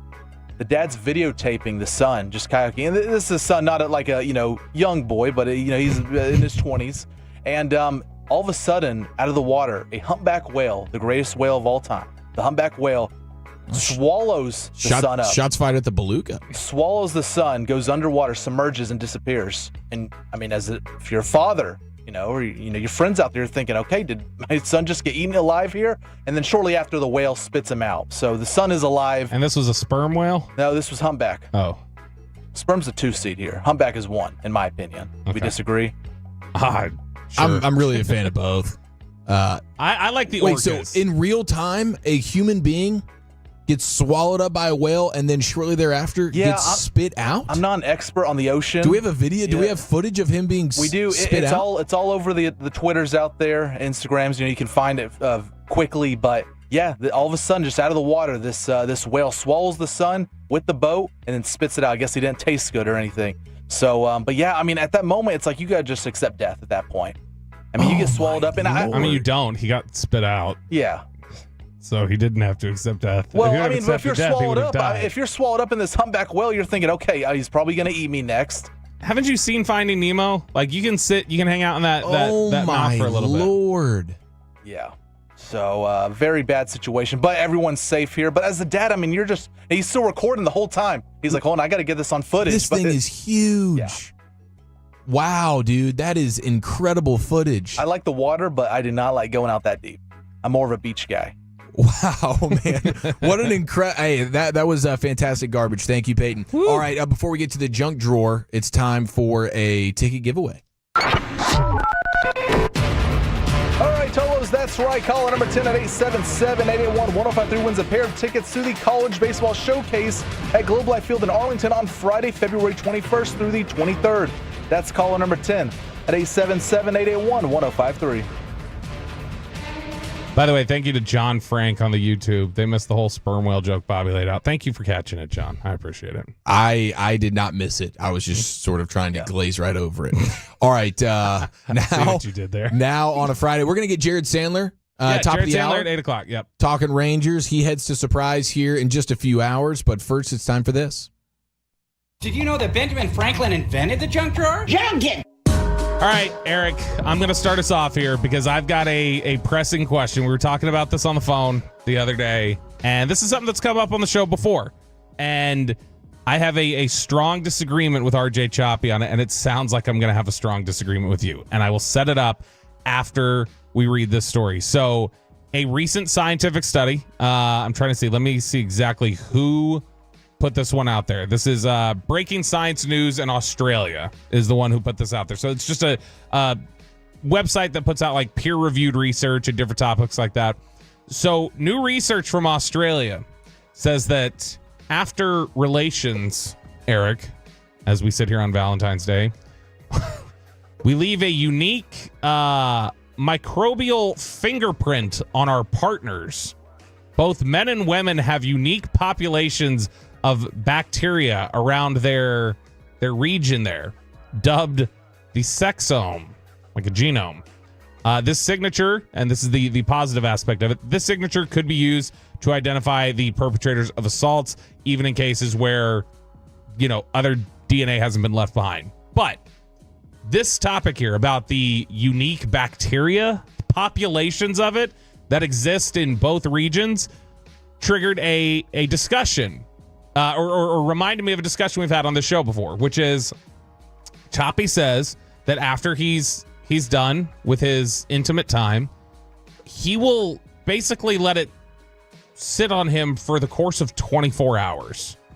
That he will go to bed, get up the next morning, go to the gym, sit in the steamer at the gym, and let that all mix in with the particles there. And then he will go home and he will shower then and finally wash everything off. And I am one who says, doesn't have to be right then, but the next morning I'm getting up and I'm showering. Because I just don't think you can let that, in general, the fluids, the stuff. I don't think that you can let that just linger on your region for that long, because that's gross to do that. You need to wash it off at some point. And I think going 18 hours roughly is too long. Go to sleep, fine. But wake up the next morning, take a shower, go to work. That's the way I view it. And it sounds like you come down on the angle of you're more similar to Choppy. I do lean Chop on this one. It's just, it's not a guarantee. It's not like I think to myself, oh, I want this to remain on me for as long as possible. But all of a sudden, you have other priorities. And so if I'm not, I don't feel I don't feel the need to immediately or at any point. I'm going to take a shower just because I need a shower whenever that next time is, but it really has nothing to do with the remnants. I've really no issue with it. See, and we brought Chicalina here. Chicalina was with me on this. He's like, yeah, you got next morning you got to shower, not necessarily right then, but you got to shower the next morning. And going to the steam room is pretty incredible from Chop. And that's disgusting. Would you at least acknowledge the steam room is a step too far? 18 hours later, you're just opening up the onions to everybody there. I don't want to know if I'm in the steam room with somebody who is still wearing last night's experience. But I can't say I haven't done that. I'm sure I have. I'm sure there's been a time where I found myself in a sauna hanging out with the fellas, and there were still, but nobody knew. I mean, if it's that over the top, you do have to have some self-awareness about what you're dealing with. But even if it's one time, that's one time, right? Choppy's saying he does it routinely. That's his process. It's not just I just didn't happen to. That's his process. It's like this is out. when Mike heard about this, Bassick was in here. Bassick was like, you could make sourdough bread in Choppy's shorts. That's absolutely disgusting. Yeah, it's gross, and you're part of that, apparently. Wait, so what's the science behind this now that we have new technology? That it shows that we basically have a bacterial fingerprint that we leave behind when we have relations. That each person has a unique bacterial makeup that they can identify, which is great for identifying assaults and different things like that. That's going to like hopefully open up a lot of different things in terms of finding out criminals and being able to identify them. But on just the topic of what we've discussed before of should you actually shower maybe 8 hours after the fact, looks like the answer should be yes, and not just go, well, let me go work out at the gym after having sat all day at work and then just open it up to Steam for everybody to breathe in at Lifetime Fitness in Roanoke. Gosh. That's pretty amazing. Choppy is he's a next level dude, but I do lean more Chop on this one than you perhaps. I also did you see that in by the way, Purity 603 on the YouTube. That's not true. I always brush my teeth after that. So in New Haven, Connecticut, they have proposed a bill in an effort to require that each movie advertisement or listing include and separately list the scheduled start time for the movie trailers and advertisements that precede the movie and then the advertised or listed movie time. So you know how you always like movie starts at 3:00 in the afternoon. So it's 3:15 or 3:20. Exactly. But we already know this. This is already built in. Yeah. Everybody is aware of what the movie's situation is. If you don't want to see the previews, you don't have to show up for at least 15 minutes. I would say 15 to 20 minutes is a good barometer for this. Now, the problem is runtime doesn't always match up with that. Sometimes when you see runtime listed on a movie, that's including the preview time. So if you see a theater saying it starts at 3 and it's an hour 20, that is 15 minutes of preview in there. So you know you are getting there out of there at an hour 20. Other times it's, well, no, there's 15, 20 minutes of previews and then it's an hour and 20-minute movie. So if you've got something scheduled that maybe there's like a little tighter turnaround or you're trying to tell a babysitter when you're going to be home, that can get frustrating when you're not exactly sure when does the movie end. That is a problem. I've had that issue before. I hadn't considered that part, but the idea that we're wasting time trying to put laws together and requirements, movie theaters, you know what it is. This is standard. We've all known it for forever. And maybe you liked watching previews, and that's great. But if you don't, I think this is an over the top situation here that's taking place in New Haven, Connecticut, trying to get the two separate times when the trailers are going to be done and when the movie's actually going to start. This is just we've understood this for years. We know how this goes. You don't like the if you're actually complaining about this, I think you're wild. You don't like the Maria Menounos AMC First Look that plays before the trailer. They don't include that in the runtime either. When you get there, have you ever gotten there before the start time and they're just playing like weird, like it's a weird episode of like Extra basically? And it's like, what the hell is this? Or like Access Hollywood? I don't think I've actually gotten there early enough for that. You but I haven't been you have children. I rarely go to the movie theater. That's true. I go like once a year now when we're in Oxnard. Me and Wolchuk will go on a little bro date and catch a flick. I'll tell you one law that they're wanting to change as we do the junk drawer here on 105 The Fan. It's not here. It's actually in Colombia. Now, Colombia, when you think of Colombia and you think of exports, it's the first thing that comes to mind, or one of the first two things. You're probably thinking coffee, one. But other than coffee, what are you thinking of in terms of a Colombian export? Colombian, like Colombian Bam Bam? Yeah, that's exactly it. Thank you, Ricky Bobby's dad. There. No, it's the cocaine. And the Colombian president is tired of all the damn cocaine slander. So their president had an official government meeting that was broadcast to the whole country live on television last week. And he says that cocaine is only illegal because it comes from Latin America. He says that he said they're just getting targeted and that this is basically unfair and it's this whole racket and this whole conspiracy. And he says it's been proven by scientists. Cocaine, whiskey, same thing.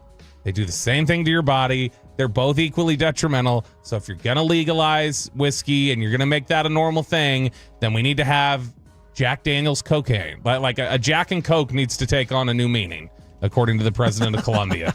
He wants to make sure that we're actually he's tired of the exports being hurt there. But this is this seems a little biased. This is a little fox in the hen house, it feels like. Okay, I am on virtuerecoverycenter.com trying to get to the bottom of this. Why cocaine is more dangerous than whiskey. While both cocaine, whiskey, crack, and other cocaine variants pose serious health risks, cocaine's impact is often more immediate and severe. Powerful stimulant, cocaine can trigger life-threatening conditions such as heart attacks, strokes, and seizures, even after a single use. And I would imagine it's more highly addictive? Not that alcohol is not, but I would guess. But I guess I don't have evidence behind that. My ex is in Texas on the YouTube is saying he's right. He's like, it's science, same mechanism of action. They're both the same thing, basically. That's at least what my ex is in Texas believes on the YouTube. Well, then that probably says more about the fact that whiskey is legal. Not that cocaine should be, but maybe we should dial back on the whiskey is probably what it is. Yeah, like trying to prop up cocaine is something that we should be able to have. Is cocaine something that only comes from Latin America? We don't have our own like made in America, just tried and true red, white, and blue cocaine. But I mean, it's like look. I mean, they're the biggest exporter of it. So it's like you can get pizza somewhere else, but if you can get it from Italy, don't you want it from Italy? Like, I guess that's the point. Is what the Columbia president's the purest form. We only got a little bit of time left. Do you want to play the Maxine Dexter audio? Oh my gosh, sure. So this Oregon congresswoman, this is a Democrat this named is Maxine Dexter. She was at a rally the other day and she was talking about Donald Trump and President Trump, and she said that look, she doesn't cuss normally, but she felt the need to dip into some foul language. It's clear she doesn't cuss normally because when she attempted to throw in a little bit of vulgar language to punctuate her point, it did not come out the way she intended. I've been told I have 30 seconds, so I am going to tell you that we do have to. I don't swear in public very well, but we have to Trump. I'm sorry? Please don't tell my children that I just did that. The way they cheer for it. Like, hell yeah, we do. Does anybody even know what she just said? Does she know what she just said? I assume she's trying to say, like with the Nico joke earlier that we told, or the Nico Valentine. I assume it's like, hey, we gotta screw him over or something like that. Is what she meant. Trump. But no, play That's it again. one hell of a threat. Play it again lady. and play just the excited supporters there for it. We have to Trump. Yeah. That's scarier than any death threat he's ever received in his life. It's like going into a topless bar and they're going to say, yeah! Oh, all right. Unbelievable, dude. This lady is actually, she has a prominent position in Oregon. She's a congresswoman. She's a congresswoman? Yeah, she's a representative. Maxine Dexter. Wow. And yeah, this was at a rally the other day where they were stating their opposition. And by the way, this is not a state representative. This is a U.S. representative. First term, though, apparently. This is a first-term U.S. representative. So this was kind of like... She's a one and done. This is her coming out party. Like, this is her like, all right, here's my introduction to the nation. We got to bleep Trump, baby. That is as insane a sound as I've ever heard. That's not a parody. Nico tried to describe the trade. That's real. This isn't some satire fake bit. That's not an SNL bit. That was real? Yeah, it's 100% real. Unbelievable. Okay, let's talk some Rangers with Jared Sandler next right here on The Fan. We chapter your favorite segments and even bring you the entire...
Uber Eats has Lola V products? I gotta remember that. Well, you know, they say in order to remember something, you have to forget something else.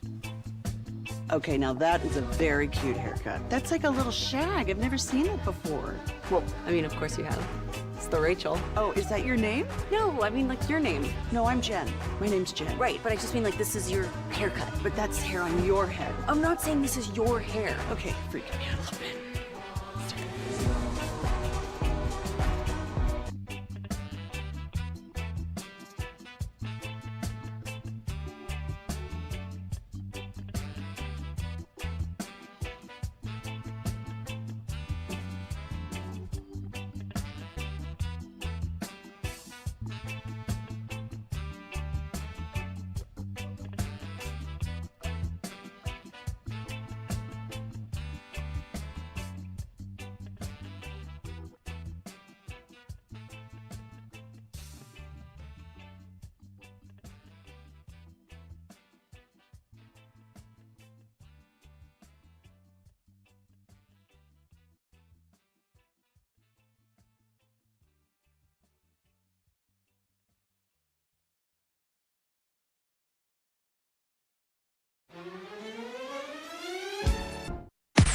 Driven by our D&M Leasing Studios, this is Sean and RJ on 105.3 The Fan.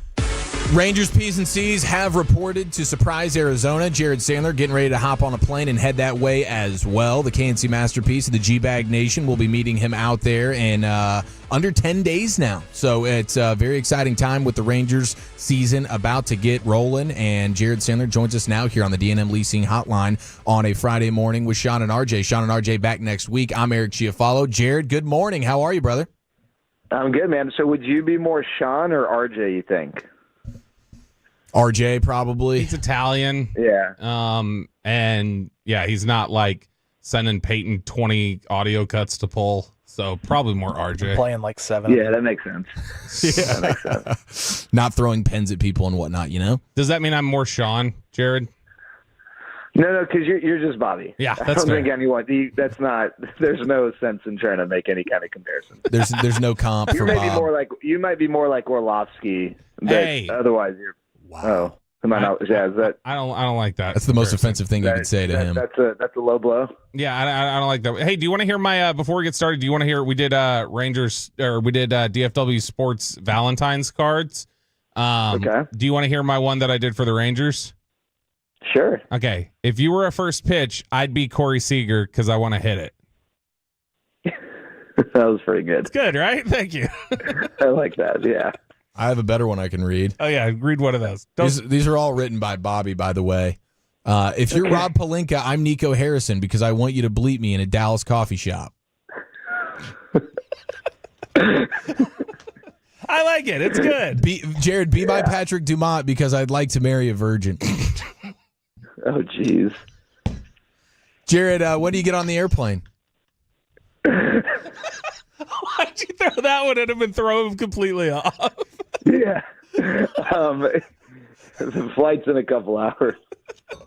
Storyline number one that you're tracking. Everybody wants to know about the closer and things like that, but what are your baseball eyeballs going to be zeroing in on? Sorry. I need like a reset. Those were so good, weren't they? The one of the biggest things for me, and yeah, you mentioned the closer, so we'll push that aside.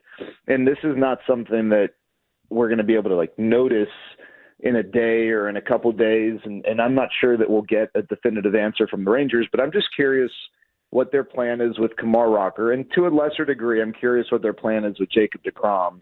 The reason I'm less concerned about that, I'm sure they don't want Jacob deGrom to throw 200 innings, but as long as Jacob deGrom stays healthy, I'm sure they'll be able to figure out, a way to navigate, whatever would be best for him physically. And if that's 150, 160 innings, then, I'm not worried that, that's going to create any sort of, road bumps or hurdles along the way. Maybe they skip a start here or there. If there's a stretch of, 17 games in 17 days, maybe, they add a sixth starter in during that stretch, to give him an extra day. I mean, there are lots of things you could do. I guess I'm just not sure what their plan is with Kumar Rocker. And maybe their plan is, hey, Kumar, go throw 150 innings. And if that's the case, then similarly to DeGrom, you get 25 to 30 starts out of him, and, it really isn't anything abnormal. But what if, they don't want to go above 120 innings? Will he start the season in the rotation? Will he end the season in the rotation? Will he maybe have a stint in the bullpen to limit innings? What are they going to do with him? How are they going to handle him? And, with innings for pitchers and health and pitchers and all this stuff, there are ideas of what makes sense, but there's not a right answer. No one really knows. And that's what makes this conversation equal parts fascinating, equal parts frustrating. If the Rangers were not planning on contending, if this was 2021, this isn't that interesting of a conversation, right? They're probably not going to push Kumar Rocker to an unnecessary degree. Maybe, he gets about 100 to 120 innings and you take a step forward and then you go from there. But the Rangers are a legitimate contending team, and so they got to balance the development piece with the competitive piece, and sometimes that leads to some interesting conversations. Jared Sandler joining us here on Sean and RJ on 105 The Fan. Jared, talking about DeGrom there, one of the things I remember we were kind of kicking around at the end of the season last year on the show was, DeGrom was getting hit pretty hard when he came back. Was that just natural expectation of like, hey, he'd been off for a little while, he's not going to be perfect the same sort of way? Or was there anything concerning about the way he was pitching at the end of last year that you go like, okay, maybe he did lose something here over the course of these, 12 to 15 months coming back? No, yeah. I mean, Bobby, it's possible that on April 15th, he's had a few starts and we're looking like, man, it does look different than prior to, his second Tommy John. But I'm not concerned at all right now. I mean, I look at that as like a oddly placed spring training for Jacob DeGrom with, the off season right around the corner. I mean, I think it was just about getting out there, getting comfortable again. And I'm not saying this to be a smart aleck, but, I'd much rather, Jacob DeGrom have been in the position he was in than Tyler Mahle coming back from Tommy John, right? And Tyler Mahle appears to be healthy, ready to go. But, I think with DeGrom, just the fact that he came out of those starts healthy was huge. Whereas Tyler Mahle, had a couple of trips to the mound and then, they had to shut him down. And, I think guys come back from Tommy John and respond from Tommy John, differently. And I think just, again, getting DeGrom back on the mound, letting him get those reps, coming out healthy, having a healthy offseason, I think are all really important things. And, it's his second Tommy John. And there's not, it's not like guys after their second Tommy John necessarily are, there's a long track record of success stories. I mean, Nathan Eovaldi is maybe the strongest case in Major League Baseball for that. But DeGrom is, he is unique, right? The things he does and can do are just beyond comprehension at times. And I think that there's a lot of optimism that we're going to see that version of Jacob DeGrom this year. Talking with Jared Sandler here before he heads off to Surprise, Arizona and soaks in a bunch of Ranger spring training action. What are your big questions about the lineup right now?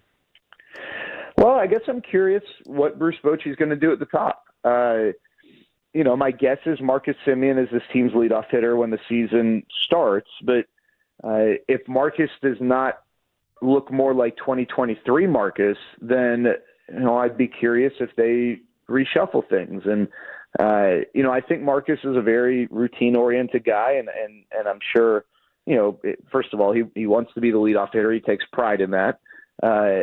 But my guess is, if he's not the leadoff hitter, he just kind of wants to have a spot and know what his spot is.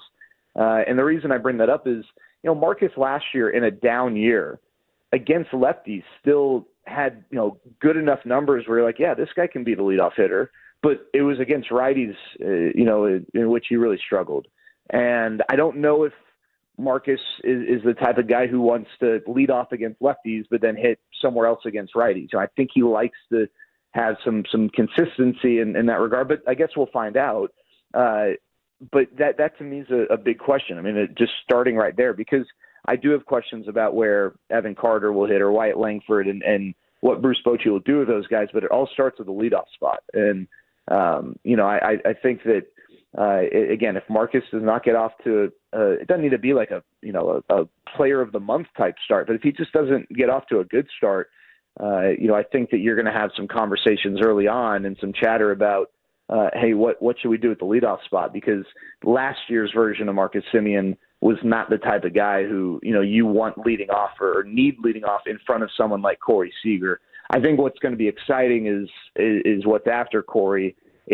Josh Smith was really good last year. I mean, he was a silver slugger as a utility player, but he wasn't a guy that struck a lot of fear in opposing pitchers. He wasn't the type of guy who was going to really make you pay in a big way by pitching around Corey Seager. And so teams did pitch around Corey Seager.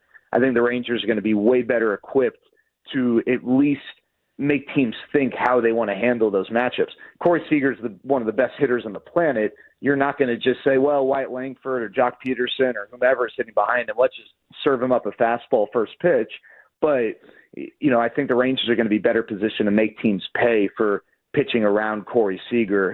And I think that's going to be I think that was a point of emphasis this offseason. Jared, I think Donnie Ecker and the Rangers talked a little bit about some tweaks they did to Wyatt Langford during the season in terms of like weight distribution and other things that basically were like bad habits that don't necessarily burn you as often in college and the minors that when you get up to the majors, they can be a problem. Like Fangraphs had this article up about this last fall. Do you think that those tweaks are the reason why we saw the guy that we did at the end of September and that hitter that we saw at the end of the season? It's like, yeah, that's more likely to be what you're going to get out of Wyatt Langford in 2025. Yeah, it's a combination, Bobby. I think that absolutely played a role. But when Donnie, and I don't remember when the tweaks were first reported, but when the tweaks were first made, it didn't yield immediate results. And that's in part because Wyatt had to get comfortable with that swing and get comfortable with his body and develop a little bit of consistency. But I think yes, that was a part of it. I just think understanding, Wyatt talked a lot about understanding how pitchers were pitching him as the year went on and making adjustments. And,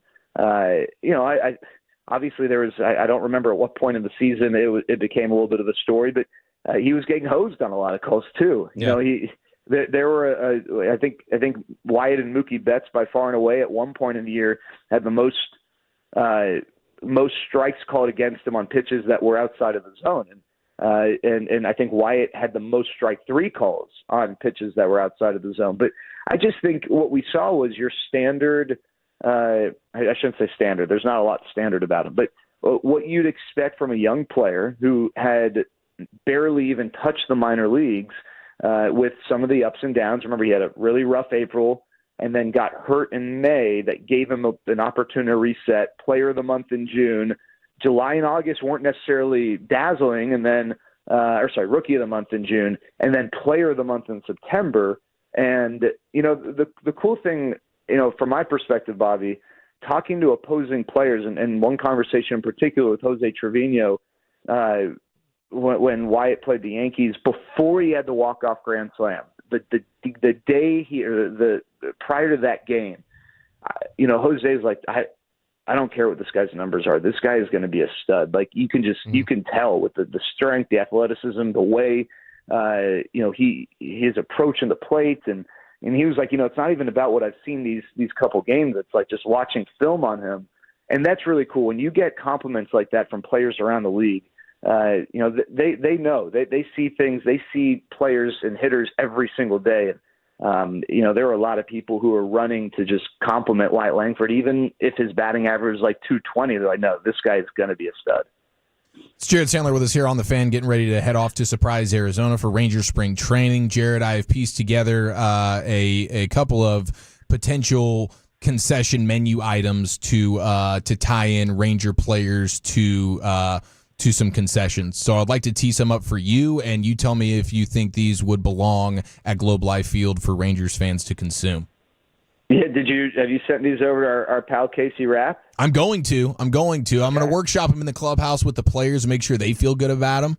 And then hopefully our guy Casey will take this and run. We'll start with the Semien Toast Crunch. Ooh, I love that. That's great. Okay. Or anything cinnamon, really. You can get Semien rolls, whatever. Absolutely. I have a corny Seager, which is just a nice, good old-fashioned corn dog. Okay. I like Simeon Toast Crunch better. Loaded DeGromlet. Oh, I feel like you're really catering to the 1 o'clock game for people who might want some breakfast, or maybe the breakfast for dinner crowd. Isn't Texas? I feel like Texas is a breakfast for dinner state. Like, I feel like that's pretty common in the South. I just think that human beings should be open to breakfast at any time of the day. True. Personally. Kyle Higashioka. All right, that's going to be more niche. The Southern crowd's going to like that. I think, isn't okra like a big Southern dish? That's big in SEC country. Yes, 100% it okra. is. We have marshmallow pie. I like that.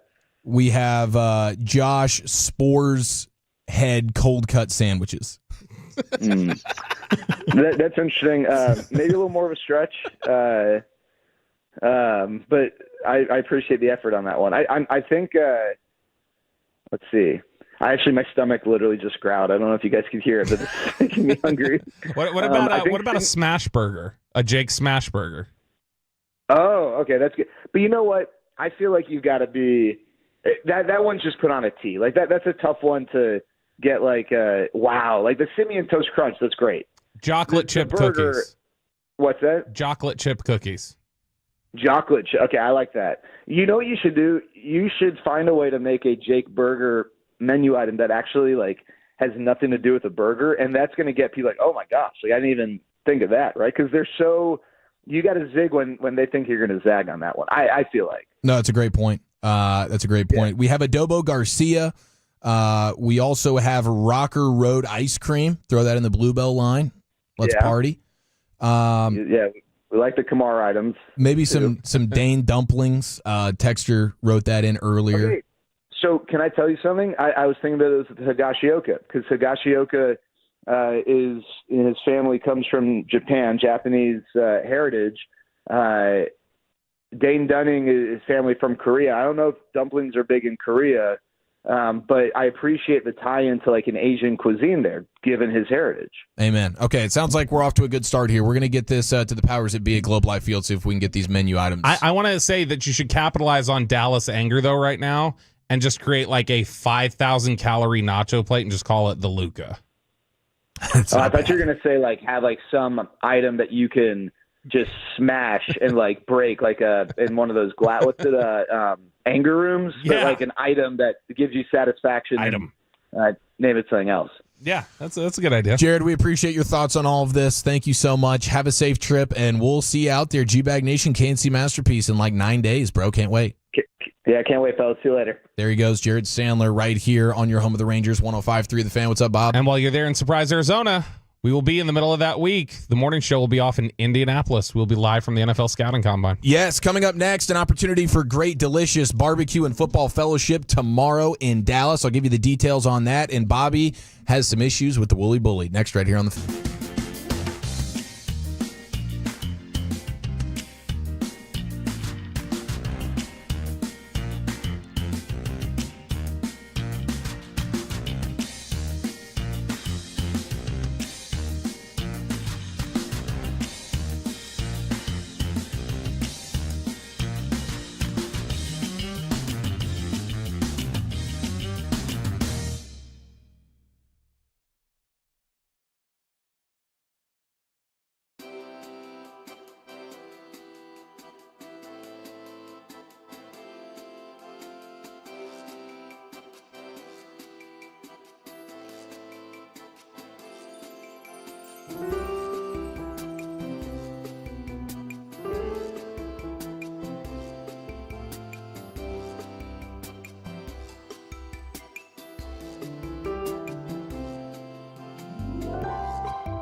you've got to forget something else to remember that Uber Eats has groceries.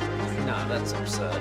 Hey, remember when you used to be what was it, Pepper Lady? Wasn't it Cinnamon Sisters? Basil Babes. Saffron Squad? Nutmeg Maidens? Pre-curd? No. Nutmeg Maidens. I just said that. Was it Spice Girls? Doesn't sound right. Was it Saffron Squad?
And it's back to Sean and RJ right here on 105.3, the fan segment here, brought to you by Cars for Kids. Donate today at carsforkids.org. And also brought to you by the personal injury lawyers, Frankel and Frankel. If you've been injured in a car or truck wreck, call Frankel first at 214-4817-333-3333. With Frankel and Frankel, there is never an out-of-pocket cost. They only get paid when you win. Frankel and Frankel, the go-to car and truck wreck attorneys in Dallas. WFAA weatherman Pete Delka is tweeting out in the last 30 minutes, warning, the polar vortex looks like it's going to unleash its fury on Texas. Wind chills below zero and a chance of a wintry mix. Now, I was looking ahead at the weekend. I think this is talking about maybe early to mid next week. Yeah. Where things might get a little dicey out there. That's unfortunate. I was hoping that maybe we had powered through the February winter disasters, but we might be getting a few more days of that at some point next week. So just something to be on the lookout for. You got to enjoy this weekend, and that's why tomorrow's a great opportunity for you. It's going to be beautiful tomorrow, and myself, Eric Chiafalo, Brian Broaddus, and Zach Wolchuk, we will be at Hurtado Barbecue, their brand new location in Dallas, 900 South Harwood Street. It's their grand opening fan appearance. It's tomorrow from 11 a.m. to 2 p.m. We'll be doing a Love of the Star podcast live there from Hurtado, and we'll just be hanging out, talking ball, and eating some barbecue. Dude, Addison is obsessed with the birria tacos. That's what she loves. I'm going to stop trying to say anything. Birria. I'm going to stop trying to do it. But she is obsessed with those. Those are her absolute favorite. Kristen drove to Arlington a couple weeks back just to pick them up for her on a Friday night because she was like, you get to pick dinner tonight. She's like, well, I want hurtado. And so she's like, all right, I guess we're driving to Arlington to go pick those up. So this will be clutch. Like coming in here, I'm gonna have to pick up a bunch of different tacos, like bring them back in cases basically for Addison. Yeah, so. Bobby will be there tomorrow. Who knows who is going to show up and mingle and just be hanging out, ready to have a great time. 11 a.m. to 2 p.m. Hurtado Barbecue in Dallas tomorrow. We cannot wait to see you there. Okay, now we'll get to Below the Belt with Bobby here in a few minutes, but I guess, Bobby, do you have a bit of a bone to pick with my guy? Yeah, I've got my work wife, my lover. Yeah, you're as you've referred to him before, your sweet baby girl, Zach Wolchuk. Yeah, the bully, the woolly bully. We love Zach. I love Zach. You guys, you take claim all the time, and maybe you don't want to take claim for it anymore. The way some on the fan text feel about me, but you guys have routinely taken claim of like we were the first ones to put you on the air here. It was us. It was the Nosebleeds. The Nosebleeds were the first one to throw Bobby Belts on 105.3 The Fan. That's right. We're proud of that. And you guys claim that. Now, so I love Zach. You're on our broadcasting coaching tree. Exactly. I feel like when we're in Oxnard, it's usually the three of us end up wanting to do stuff later than most people do. And so the three of us end up going hang out. So like when we're out of town, we're always hanging out with each other. We'll hang out here when we're in town. We've gone and watched playoff games here in town and stuff like that. So I was stunned. I was shocked, absolutely shocked, when I got a text yesterday leaving Big Ralph's funeral.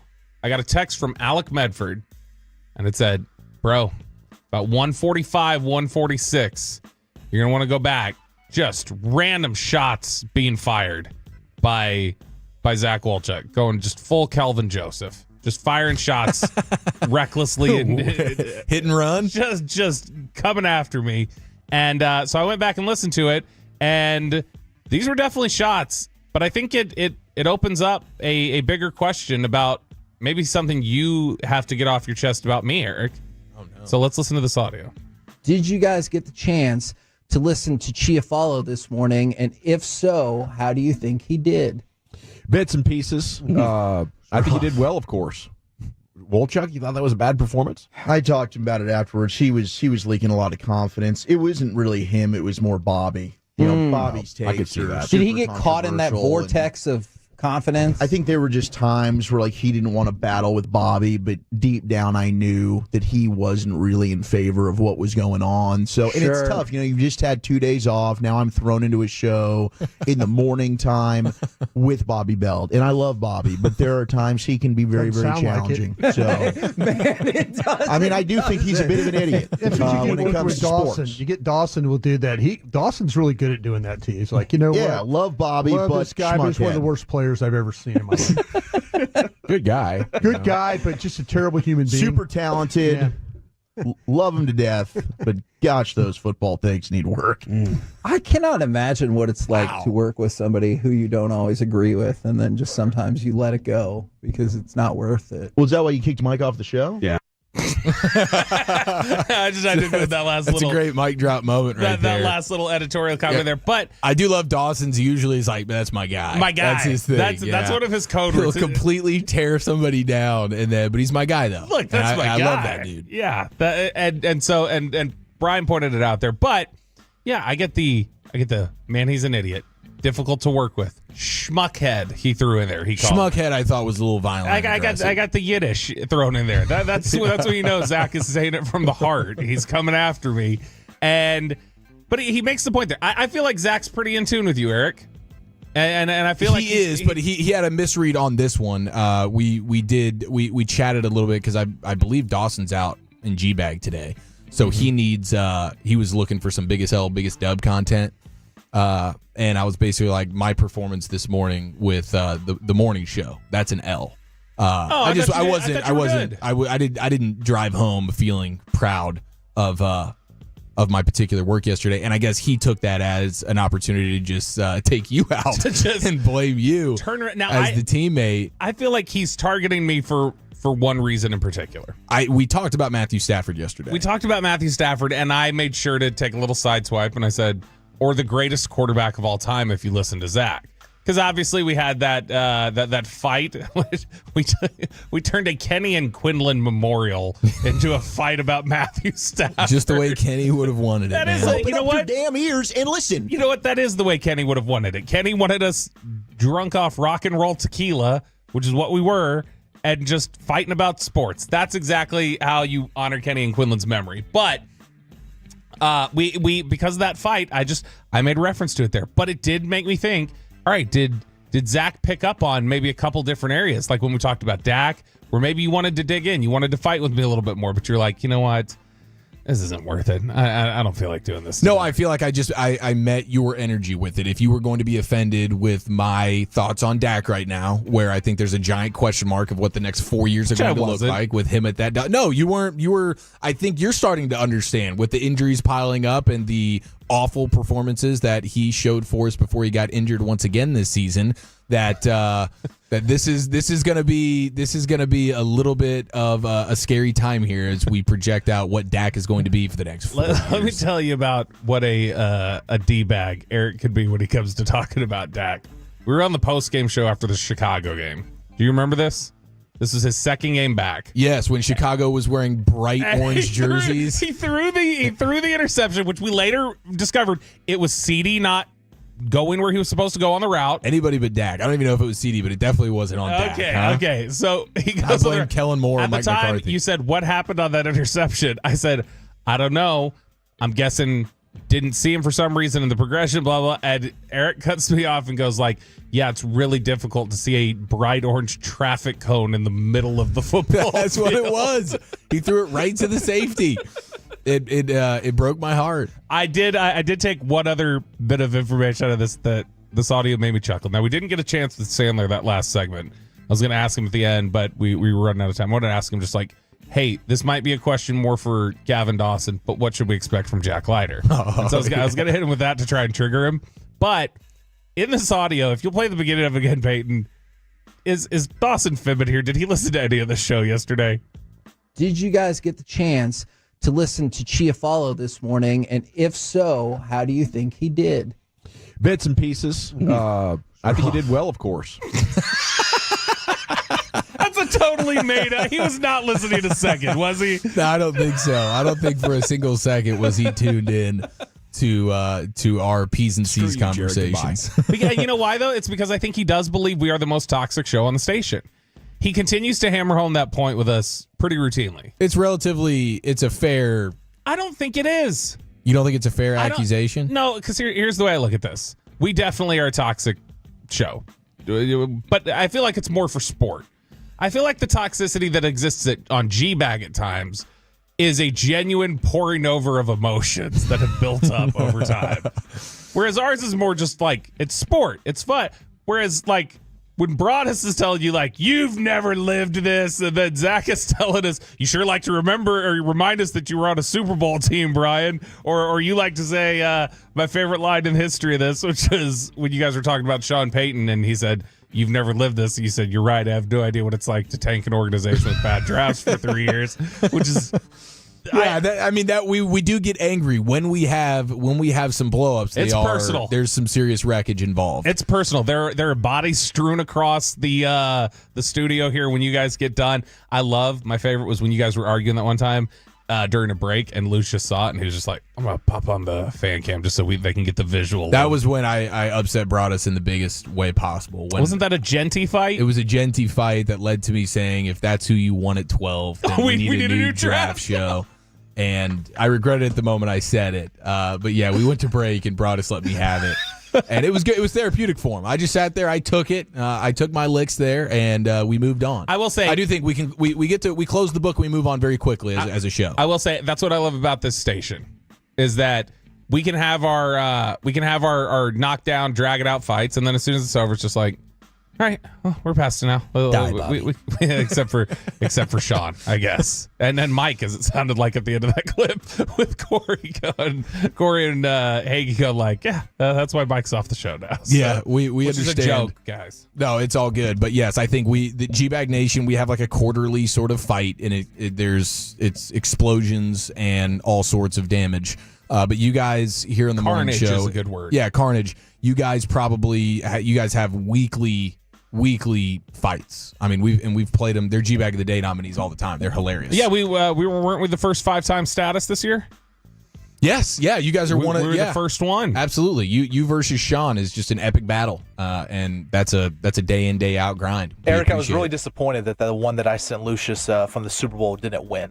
I think y'all were tied 2-2 voting. The Sean and Bobby after picking the Eagles to win the. I voted for that one. You voted for. I think it got to Dawson. And he that voted was a swing vote on that. That was genuinely that was fantastic. that got into the commercial. That kept going to the commercial. That was the last day on Radio Row, wasn't it? Yeah, wasn't it? It was Friday. You guys went out with a bang. That went into the commercial break. That one. But again, we hashed it out and we were fine. We got on the airplane after and we were good. All gravy, baby. Yeah. All right, we'll talk with Nick Harris of the Fort Worth Star-Telegram coming up next hour. But coming up next, Below the Belt. Yep, we're going to talk about why Kellen Moore is bad news for Derek Carr. That's next on The Fan. Coming up on the next KNC Master.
Uber Eats has low fee products? I gotta remember that. Well, you know, they say in order to remember something, you have to forget something else. Okay, now that is a very cute haircut. That's like a little shag. I've never seen that before. Well, I mean, of course you have. It's the Rachel. Oh, is that your name? No, I mean, like your name. No, I'm Jen. My name's Jen. Right, but I just mean like this is your haircut. But that's hair on your head. I'm not saying this is your hair. Okay, freaking me out a little bit.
And it's back to Sean and RJ right here on 105.3 The Fan segment here, brought to you by Classic Chevrolet. If you're in the market to upgrade your vehicle, get to Classic Chevrolet in Grapevine today. The back-to-back #1 Chevy dealership in the world. More new Chevys than anyone else, all priced to sell. Visit ClassicChevrolet.com. This is Texas. This is Classic Chevrolet. Together, let's drive, relax, enjoy the difference based on new Chevrolet registrations 2023 and 2024.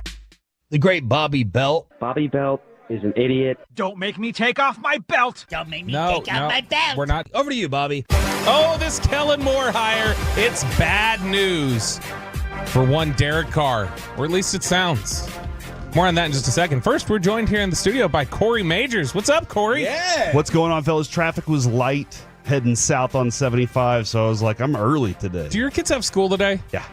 My kids don't have school. That's weird. And I can't figure out why, because they're off Monday, too, because it's President's Day. Is it a teacher faculty day or whatever? We weren't told anything like that. Like, my daughters are now convinced, they're like, well, Valentine's Day is a holiday. I'm like, no. Kids are lying to them. It's not. They don't trick them into a day off. I love the idea of them pulling a fast one on you. No, we're definitely off today. today. This is what it is. No, well, the wife was convinced of it, so they did not go to school today. But when you said it was lighter out there on traffic, let me know on the fan text if you guys have kids that are out of school today. 877-881-1053. 877-881-1053. All right, before we talk about this Kellen Moore thing, this went over so well earlier, Eric. I think we need to play it again. We need the Gail Benson cut. Have you heard the Gail Benson cut? Let's hear it. All right, play the Gail Benson clip of Kellen, her introducing Kellen Moore yesterday, Peyton. We wanted a coach that was exceptionally bright, creative, and most importantly, a tremendous leader. I believe that is exactly what we have in Ellen Moore. Now, I love her accent. Do you Like think- that's just so that New Orleans accent. Yeah, so good. it's like I fell in love with it over the week. You last week. need to hear her say something like Delacroix or something. Lita. Yeah, Lita. Lita. And like, it's weird. It is like a little bit of like a Creole Kennedy or something to it. She's been there long Maybe enough. she thought it was a soft K. How, like, if you're Kellen Moore, you're just like, how hard is my name for owners to pronounce? Ellen Moore. Like, Jerry called him Keelan the whole time he was here, and then he gets Ellen from there. I don't know what the Philadelphia ownership called him. I don't know if Jeffrey Lurie got his name right. I think he did, but just it's an awful, like, that's not one of those names that you would think is that difficult to pronounce. Parsons. Michael Parsons, Will Clay. For the first 6 years that I worked here, Bruce Gilbert, our old program director, spelled my name wrong in every email. And every email I sent to him had my full name in it. Would he do Majors? Corey? So it was the first name, and he would always be like, Mahor. Yeah, Corey Mahors. I know it's difficult. And I just was like, is this a bit, or is he just messing with me here, or is he just really not paying attention? He never got it right. He's a rabble rouser. I love that guy. He's playing along with y'all. He came up, he fist bumped Sean and RJ right there on Radio Row in the middle of one of our interviews last week. All right, so let's talk about Kellen Moore and his New Orleans Saints regime. First off, I'm curious from both of you. There was a lot of pushback against Kellen Moore. I don't think anybody was really in favor of Kellen Moore being the hire here, except for me. Like, I was the only one who was like on that train and all about it.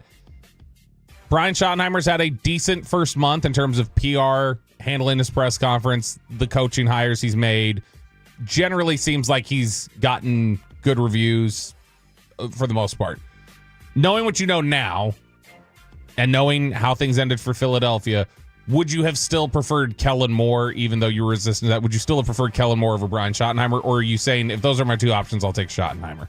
Yeah, even in real time, I was like, I'll take sort of the unknown of Schottenheimer over what I know about Kellen Moore. I don't think Kellen Moore has some awesome offense that he's bringing to town. He certainly doesn't have some type of gravitas, leader of men, run through a brick wall kind of personality. So I don't totally get why he was even in consideration for a lot of these jobs. I mean, Schottenheimer, especially now, with seeing his vision and then the way he's executing it with the staff that he's hired, to me, I don't know exactly what Kellen Moore's staff is going to look like right now, but I like where Schottenheimer's taking this thing.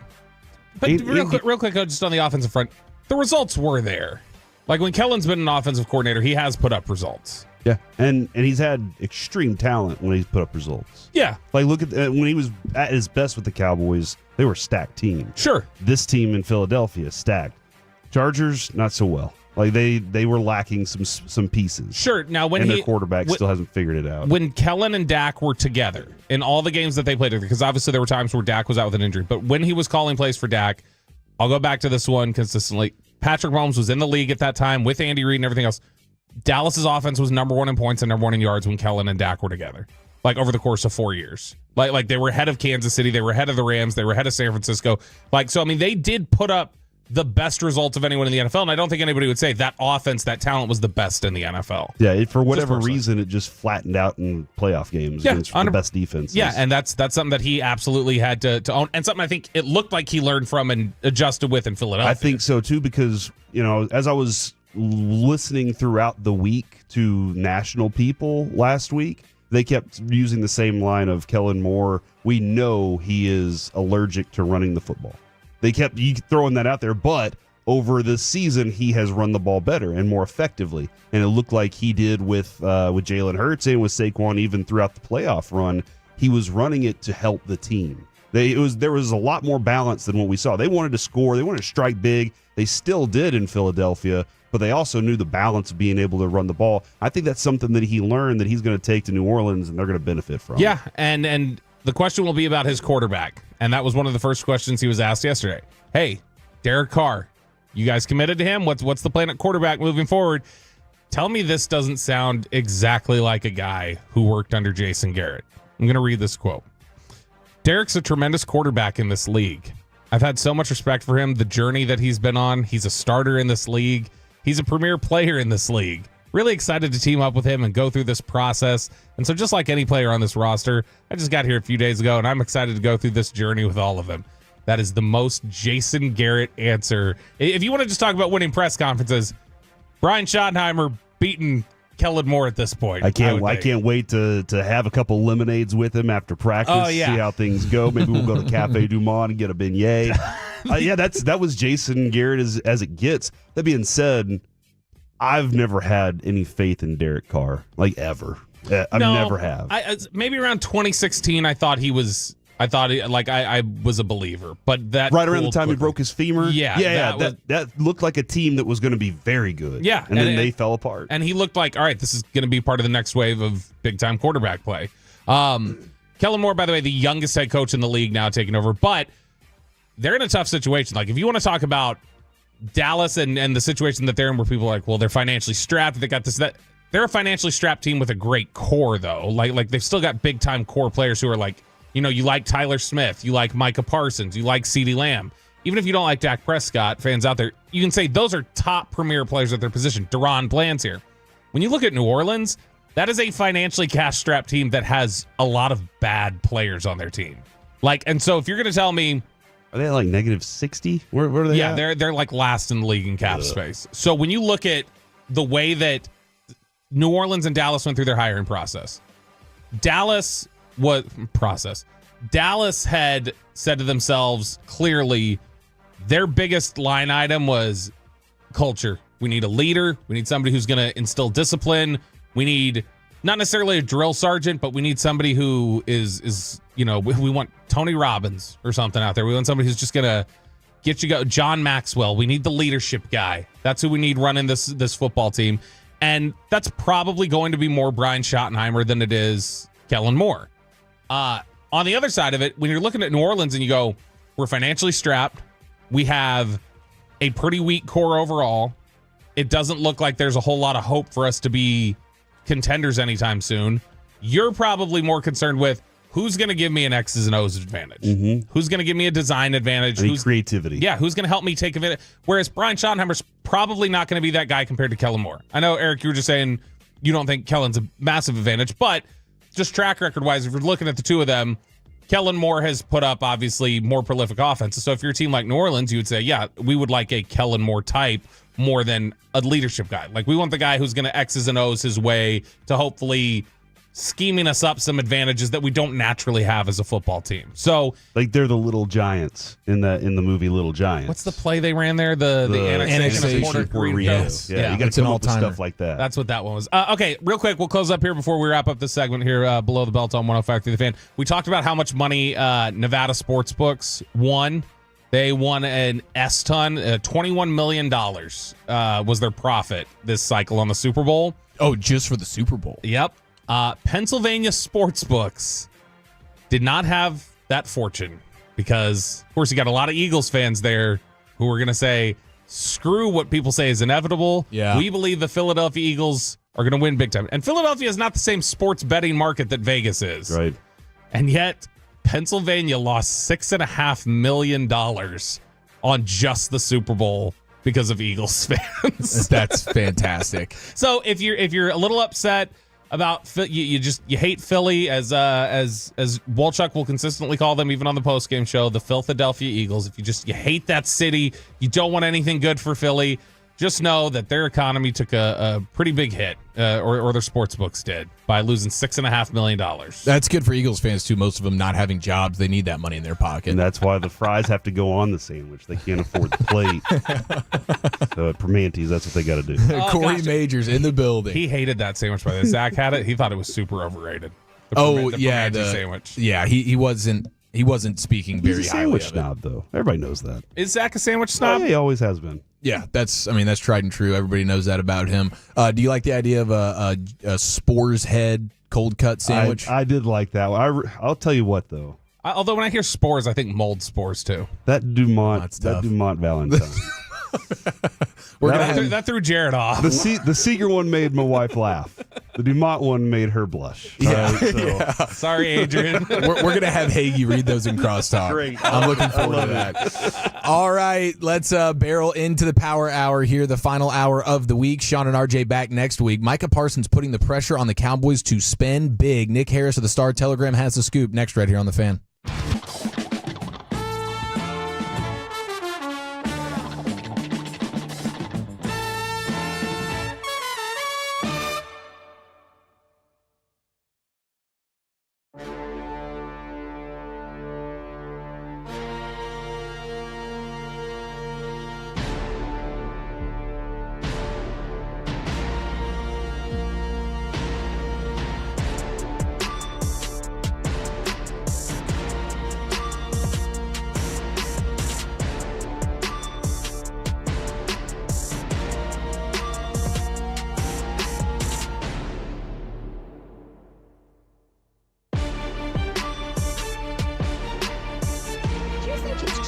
Got to forget something else to remember that Uber Eats has groceries. No, that's absurd. Hey, remember when you used to be a, what was it, Pepper Lady? Pepper Lady? What are the cinnamon sisters? Basil Babes. Saffron squats? Nutmeg Maidens? Pre-curb? No. Nutmeg maidens. I just said that. Was it Spice Girls? Doesn't sound right. What was it, Saffron Squad?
Driven by our D&M Leasing Studios, this is Sean and RJ on 105.3 The Fan. Micah Parsons putting the pressure on the Cowboys, and Nick Harris, Star Telegram, has a scoop. Fist pumping here on the Fan Cam. The final hour of the week here on the morning show. Sean and RJ back next week. I'm Eric Chiafalo with the G-Bag Nation. We have Bobby Belt in the mix. We got Peyton producing. We have Carter running the Fan Cam, Twitch and YouTube. It's great to have you in. Thanks for waking up with us. And now we head to the D&M Leasing Hotline and welcome in our buddy Nick Harris of the Star Telegram. Covers the Cowboys, and you're all over this Micah stuff. Nick, how you doing? Doing well, fellas. How are y'all? Doing great, dude. Doing great. Outside of the fact that the Eagles are going to be doing some parading today, that's frustrating. But I like what Micah's doing. What are some of the things that he has said, trying to put some pressure on the Cowboys, trying to copy and paste what the Eagles have done? Yeah, he was speaking at a Make-A-Wish event yesterday in Grapevine at Great Wolf Lodge, and afterward, he was asked about the Eagles and is there any extra competitiveness that he has seeing them win a Super Bowl. He kind of rattled on and then eventually went into, I would like to see us be more aggressive this offseason. We see these teams like the 49ers, they go out and add talent in the offseason. The Eagles, obviously, the Ravens, et cetera.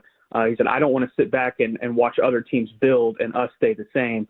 And basically kind of urging the front office to, hey, we need some pieces around us, not only outside of the building, but we also need to retain our own, is what he said. He's got, an eye on Osa Odighizuwa, who's going to be due up for free agency, Chauncey Golston, Carl Lawson, more so of his pass rushing teammates. But, certainly some desire by Micah Parsons for this team to be more active in free agency than they've historically been. And Nick, I don't think anybody anticipates them to be massive players in free agency, but you point out the part there of just bringing back their own. So last year there was a mass exodus of their depth. Is that something where even if the Cowboys aren't going to play in the free agent waters heavily, do you think the Cowboys at least look at it and go like, okay, maybe we can't let all the Dante Fowlers, all the Jonathan Hankins, all the Dorrance Armstrongs, we can't let all these types of players go. We're going to have to be a little more aggressive in terms of retaining depth. Yeah, that's going to have to be the case. Let's just look at that defensive line, for example, right? If you let all those guys walk, then you're looking at a roster that only has Micah Parsons, Mozzie Smith, Tyrus Wheat. I'm trying to think of other guys who would still, Marshawn Nealand.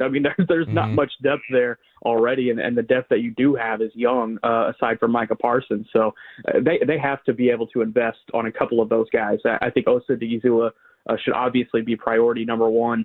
There was a projection the other day that had him at 3 years, $63 million, which would be wild. $21 million average annual value. It makes sense. This is a defensive tackle who's got some pass rush knacks, and he's really talented coming out of that 3-tech position. He's going to be highly coveted on the open market. If the Cowboys want to retain him, they're definitely going to have to pony up and pay a pretty penny for it. But not only him, Chauncey Golston, I think should be deserving of a return. Carl Lawson, I think, should get added to another 1-year contract for what he did last season, coming off the practice squad, eventually making his way onto the 53 and creating the pass rush presence that he had. But then you can look on the offensive side of the ball. You got Rico Dowdle. What do you do at the running back position?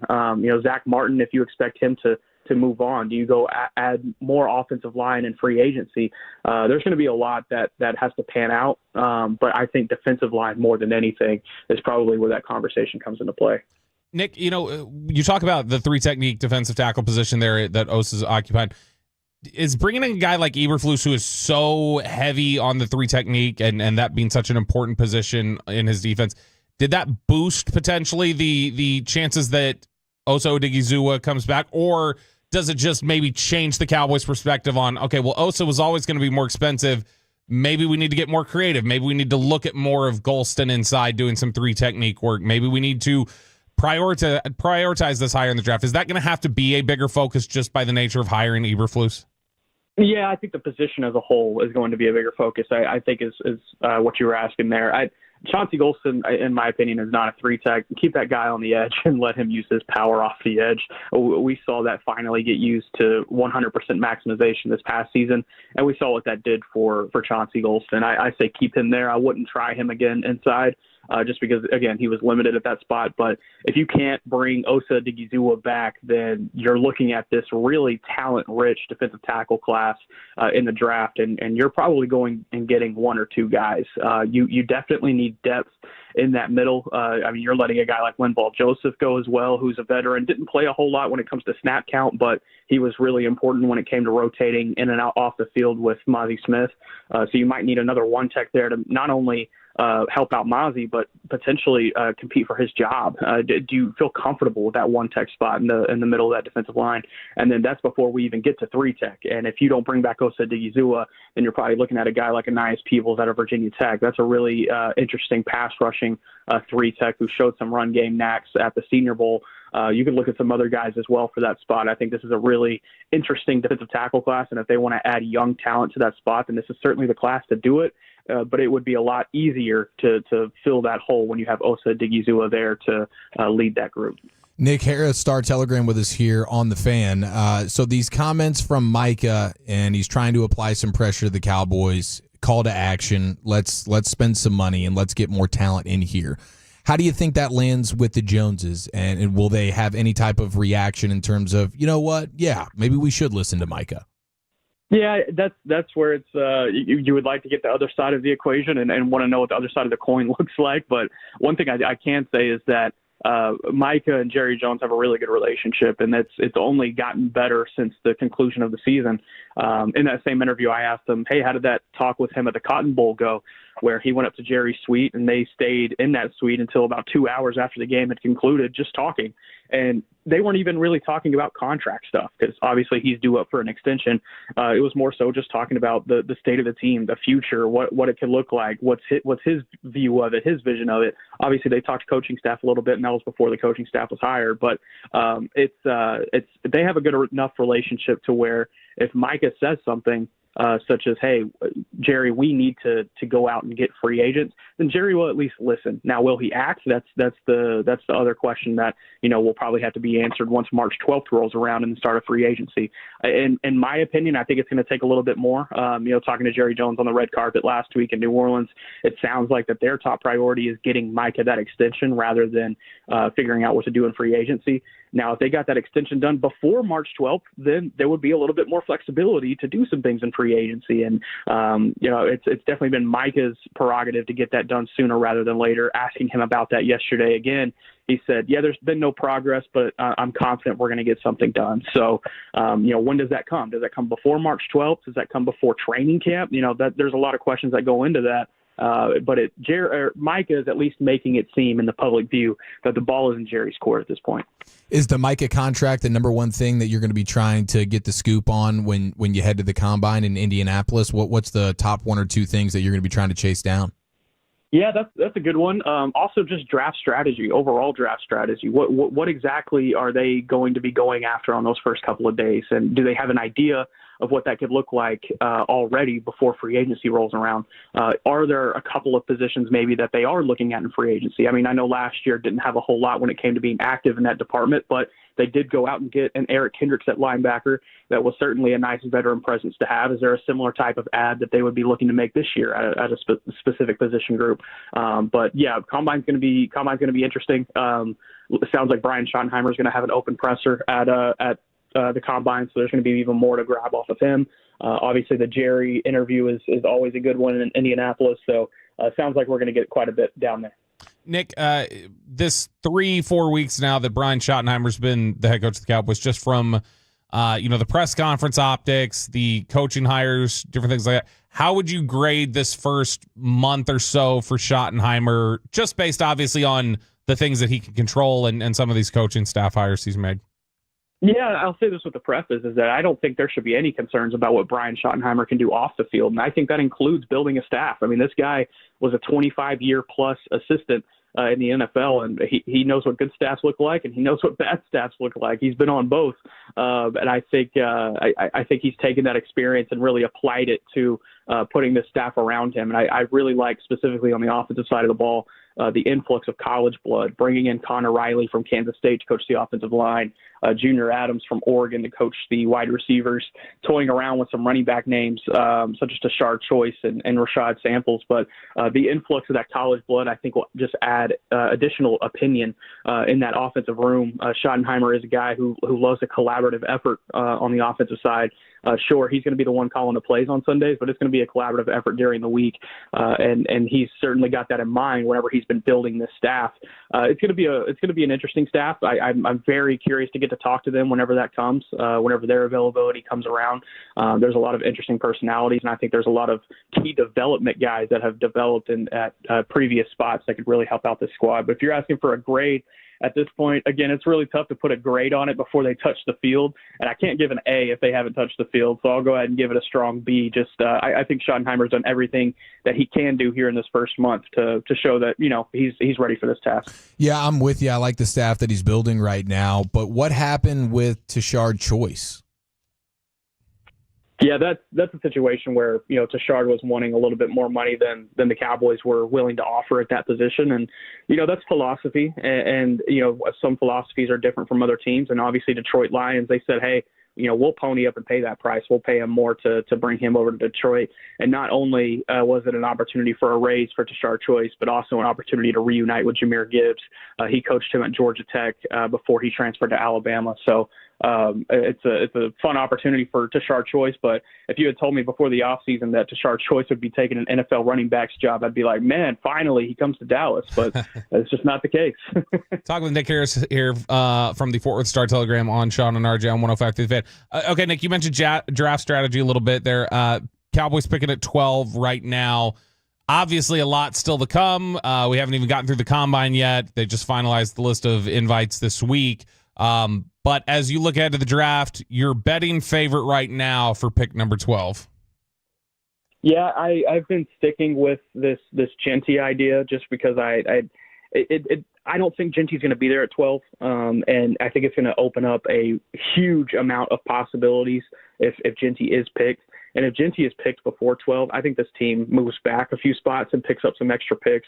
They could certainly use it. We'll have a better frame of that once free agency finishes up. And again, there's a lot of time between now and the draft. We got 2 full months and some change. But if Genty's not there at 12, I bet this team moves back a couple of spots just because that 10 to 25 range of players in this draft is so close together, in my opinion. And I feel like they could still get really good value for a guy at 18 or 19 that they would be able to pick there instead of reaching at 12. Hey, so Eric Chiafalo is a well-known Ashton Genty hater. He says that he's settle down. He said he's no different than Tim Hightower is basically what he called him. Just in general, for Eric or for anybody else who says you cannot pick a running back at 12, which I totally understand the thought process there, no shade. But for those who say that, what is your best pitch on this is why Ashton Genty is a different question for the Cowboys at 12 and why you would make that pick? Well, I will preface that I think I'm probably under more of Eric's line of thinking. You are, yeah. Specifically in this draft class because there are so many talented running backs that you can go get a bona fide starter on day 2 or even day 3. There were a couple of guys on day 3 last year that turned into starters. I think there's going to be even more this year. But if you were making the case for Ashton Genty at 12, this guy's different. He's a playmaker. He not only gets the muddy yards, we need you to go get 4 or 5 yards and take off time of possession, but he's also that big home run hitter. I think if you took all of his averages and made it into baseball terms, he won the Triple Crown last year as far as getting those short yardage, hard earned runs, and then also those big home run 50-plus yards, double-digit carries that had more than 50-plus yards last year, touchdown machine, and he's really efficient out of the backfield. Boise State did not use him a whole lot out of the backfield because of their offensive system, but he has that ability in his bag going back to his high school days at Frisco Lone Star where he had over 800 yards receiving in his senior year. This guy, he has a developed route tree out of the backfield. He can really make things difficult for you. I would call him a decent pass protector. I think he can get better in that department, but I think there is room to grow there. But you look at the rest of his game, he's an elite back that is worthy of a top 15 pick for sure. I think if you're just talking about it from the Cowboys perspective, you got too many needs, and I think you should probably go get it back on day 2 or day 3. But hey, if they went ahead and pulled the trigger on Genty at 12, I don't think it would cause a huge Rockets from the fan base. Spot on. Nick Harris, Star Telegram. Yeah, I love the trade down idea if you can find a dance partner right now as it stands today. I mean, give me this Membu fella from Missouri. He's your right guard. He's your Zach Martin replacement. Round 2, 44. Could we get the big man from the Texas D-line, Alfred Collins, building in the trenches on both sides of the ball? That would be my ideal first 2 picks right now as it stands today. Yeah, that would be fun. Membu is a name that's starting to generate a lot of buzz as far as a top 15 pick. I wonder what combine looks like for him and if he's able to solidify that spot. Obviously, Pro Day will be big for him too. But again, like that 10 to 25 range, you will see so many names get thrown in mocks at 12 for the Cowboys just because of how wide that range is right now and how close together that they are.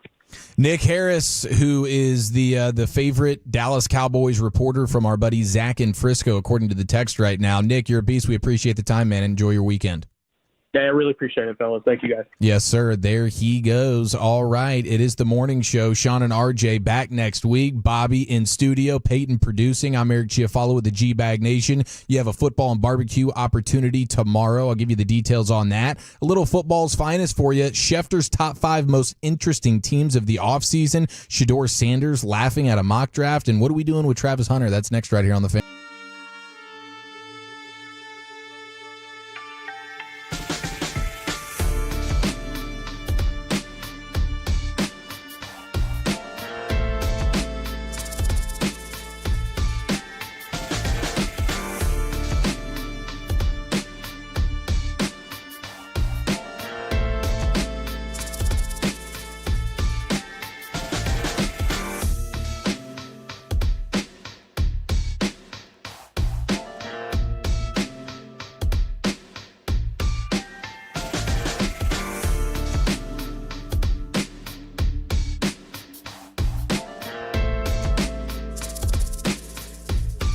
Uber Eats has lower fee products? I gotta remember that. You know, they say in order to remember something, you have to forget something else.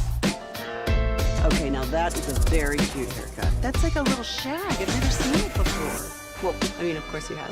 It's the Rachel. Oh, is that your name? No, I mean, like, your name. No, I'm Jen. My name's Jen. Right, but I just mean, like, this is your haircut. But that's hair on your head. I'm not saying this is your hair. Okay, freak me out a little bit.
true that you've got to forget something else to remember that Uber Eats has groceries? No, that's absurd. Hey, remember when you used to be a, what was it, Pepper Lady? Pepper Lady? Wasn't it Cinnamon Sisters? Basil Babes. Saffron Squad? Nutmeg Maidens? Paprika? No, Nutmeg Maidens? I just said that. Was it Spice Girls? Doesn't sound right. Was it Saffron Squad?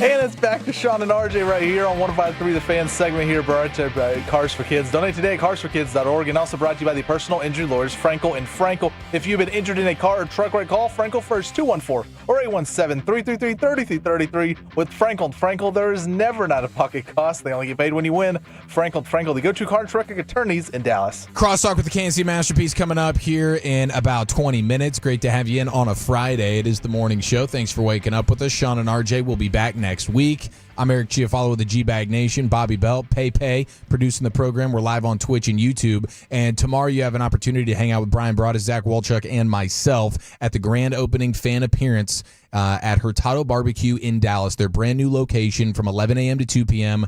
We will be recording a brand new Love of the Star episode. And we'll be hanging out, fellowshipping, talking ball, and drinking some barbecue. 11 a.m. to 2 p.m., 900 South Harwood Street in Dallas. Hurtado, G-Bag, Love of the Star. Let's go. You said enjoying some barbecue, or it sounded like you said drinking some barbecue. Drinking, I'll drink the sauce from time to time. Friday, what you drinking, what you thinking? Yeah, dude. I think you did say you were going to be drinking some barbecue just now. Well, my apologies on that. We will be eating the barbecue and drinking some delicious, I'll be out there. Old fashions and all sorts of good stuff. Oh, I'll be pounding shots. Don't you worry. Oh, I know you will. They're not shots. I'll be pounding full drinks. Loud and obnoxious Bobby will be there. I did good. I did good on Super Bowl media party. I think you and I had about the same amount. Yeah, you did. Actually, you're right. I was behaved. You're on a good streak right now. I was getting Wolchuk really worked up while he was feeling saucy. He was getting worked up at that party because remember we started getting into the whole wingman talk again. Oh my gosh! Really mad. Yeah, that did get a little testy. Well, we also have a college baseball ticket giveaway coming up here in the next few minutes, so be on the lookout for that. 877-881-1053. A couple of things from an NFL standpoint. Adam Schefter has his top 5 most interesting teams of the offseason. And I think this is important coming from Schefter because he understands what these teams are trying to do right now and who might be making some tough decisions and who might be making some splashes. His number 1 most interesting team of the offseason is the Cincinnati Bengals. And we have some quotes from Joe Burrow here that kind of reflect a little bit of like what Micah Parsons is trying to do. Everyone now across the sport is looking at what the Eagles have done, and then they're looking at their own front office and going, hey, why can't we do the same thing? They have a decent quarterback, not a great one. They're paying him big money, and they still find a way to put a ton of talent around this dude. And they're truly going all in. They're mortgaging a bit of their future to win right now. And so Micah wants the Cowboys to do that. Of course he does. And Joe Burrow wants the Bengals to do that. He was on Pardon My Takes podcast, and they asked him about, like, what does it mean to restructure a contract if you're a player to help things out a little bit. He says, you could convert some of the money to a signing bonus, which will lower the cap hit. You can push some of the money to the back end of the contract. That would lower the cap hit. And then when you get to the back end of the contract, you can restructure it again and convert it to a signing bonus. He says the Eagles are paying everybody. That seems like the way, whatever they're doing. So Joe Burrow is trying to get, and you feel for him because the Bengals are like the most, they're like the cheapest franchise in all of football. Yep, routinely. They are just synonymous with penny pinching. So you can understand his frustrations. And T. Higgins is a stud wide receiver who's now an unrestricted free agent. A lot of teams are going to be interested in his services. He wants to keep him. Jamar Chase entering the final year of his contract. He's seeking to become the highest paid wide receiver in NFL history. The Bengals have approximately $46 million of salary cap space. So how do they go about allocating that? Can they bring back T. Higgins? Can they get the deal done with Jamar Chase? They obviously need a lot of help on the defensive side of the ball. But Adam Schefter has the Bengals as the most interesting team of the offseason. This whole like $30 million a year talk on T. Higgins, though, is just nuts to me. Like, because I mean, we're talking about if you just look at the course of his career, do you know what his average season looks like for his career? 66 catches, 900 yards, 7 touchdowns. What's his best season? His best season came in 2021, 74 catches, 1,091 yards, 6 touchdowns. Unless last year he had 10 touchdowns. If you prioritize that higher than the yardage, he had 911 yards and 10 touchdowns last year. Okay. Yeah, I mean, I understand him trying to get somewhere in the neighborhood of CeeDee Lamb money, who's like a surefire top 5 receiver, number 1 wide receiver. T. Right. Higgins is not that, but he's been extremely valuable to what the Bengals want to do. Like, their passing attack gets minimized a ton when he's not in those games. So I get it. You're probably going to be overpaying for him, whatever team ends up doing that. Is he a true bona fide wide receiver number 1? We'll find out. But if you are one of these teams like the Patriots with a ton of cap space and a huge desperate need for a playmaker on the outside, he's going to be a guy that's going to get the bag from somebody. The Chargers, another team, desperately need help at the receiver position. So, I mean, he's going to get his money, and I don't think it'll be with the Bengals. I think it'll be with somebody else. I do too, because they just can't afford to pay Burrow like they already have, and then they can't afford to pay Chase and then throw in somebody like Higgins on top of that, because you're going to have to pay Chase right at the top of the market. Like it felt like last year, or at least in the last 2 years, you remember it was a slam dunk. Everybody said, all right, best receiver in football is Justin Jefferson. And it feels like at least last year that started to close a little bit more, where people were like, okay, maybe Jamar's closer to Justin Jefferson than we were giving him credit for. And maybe he's right up there in that same sort of conversation. And so if that's the case, then I don't think you can just walk away from Jamar Chase and say, like, well, we'll take the cheaper option in terms of T. Higgins and say they'll roll with that. Because to me, you're going to have to pay Chase right at the top of the market. Whatever the very top of the market is for receivers, you're going to have to pay that with Chase. And then with Higgins, you don't want to throw in that $30 million on top of it.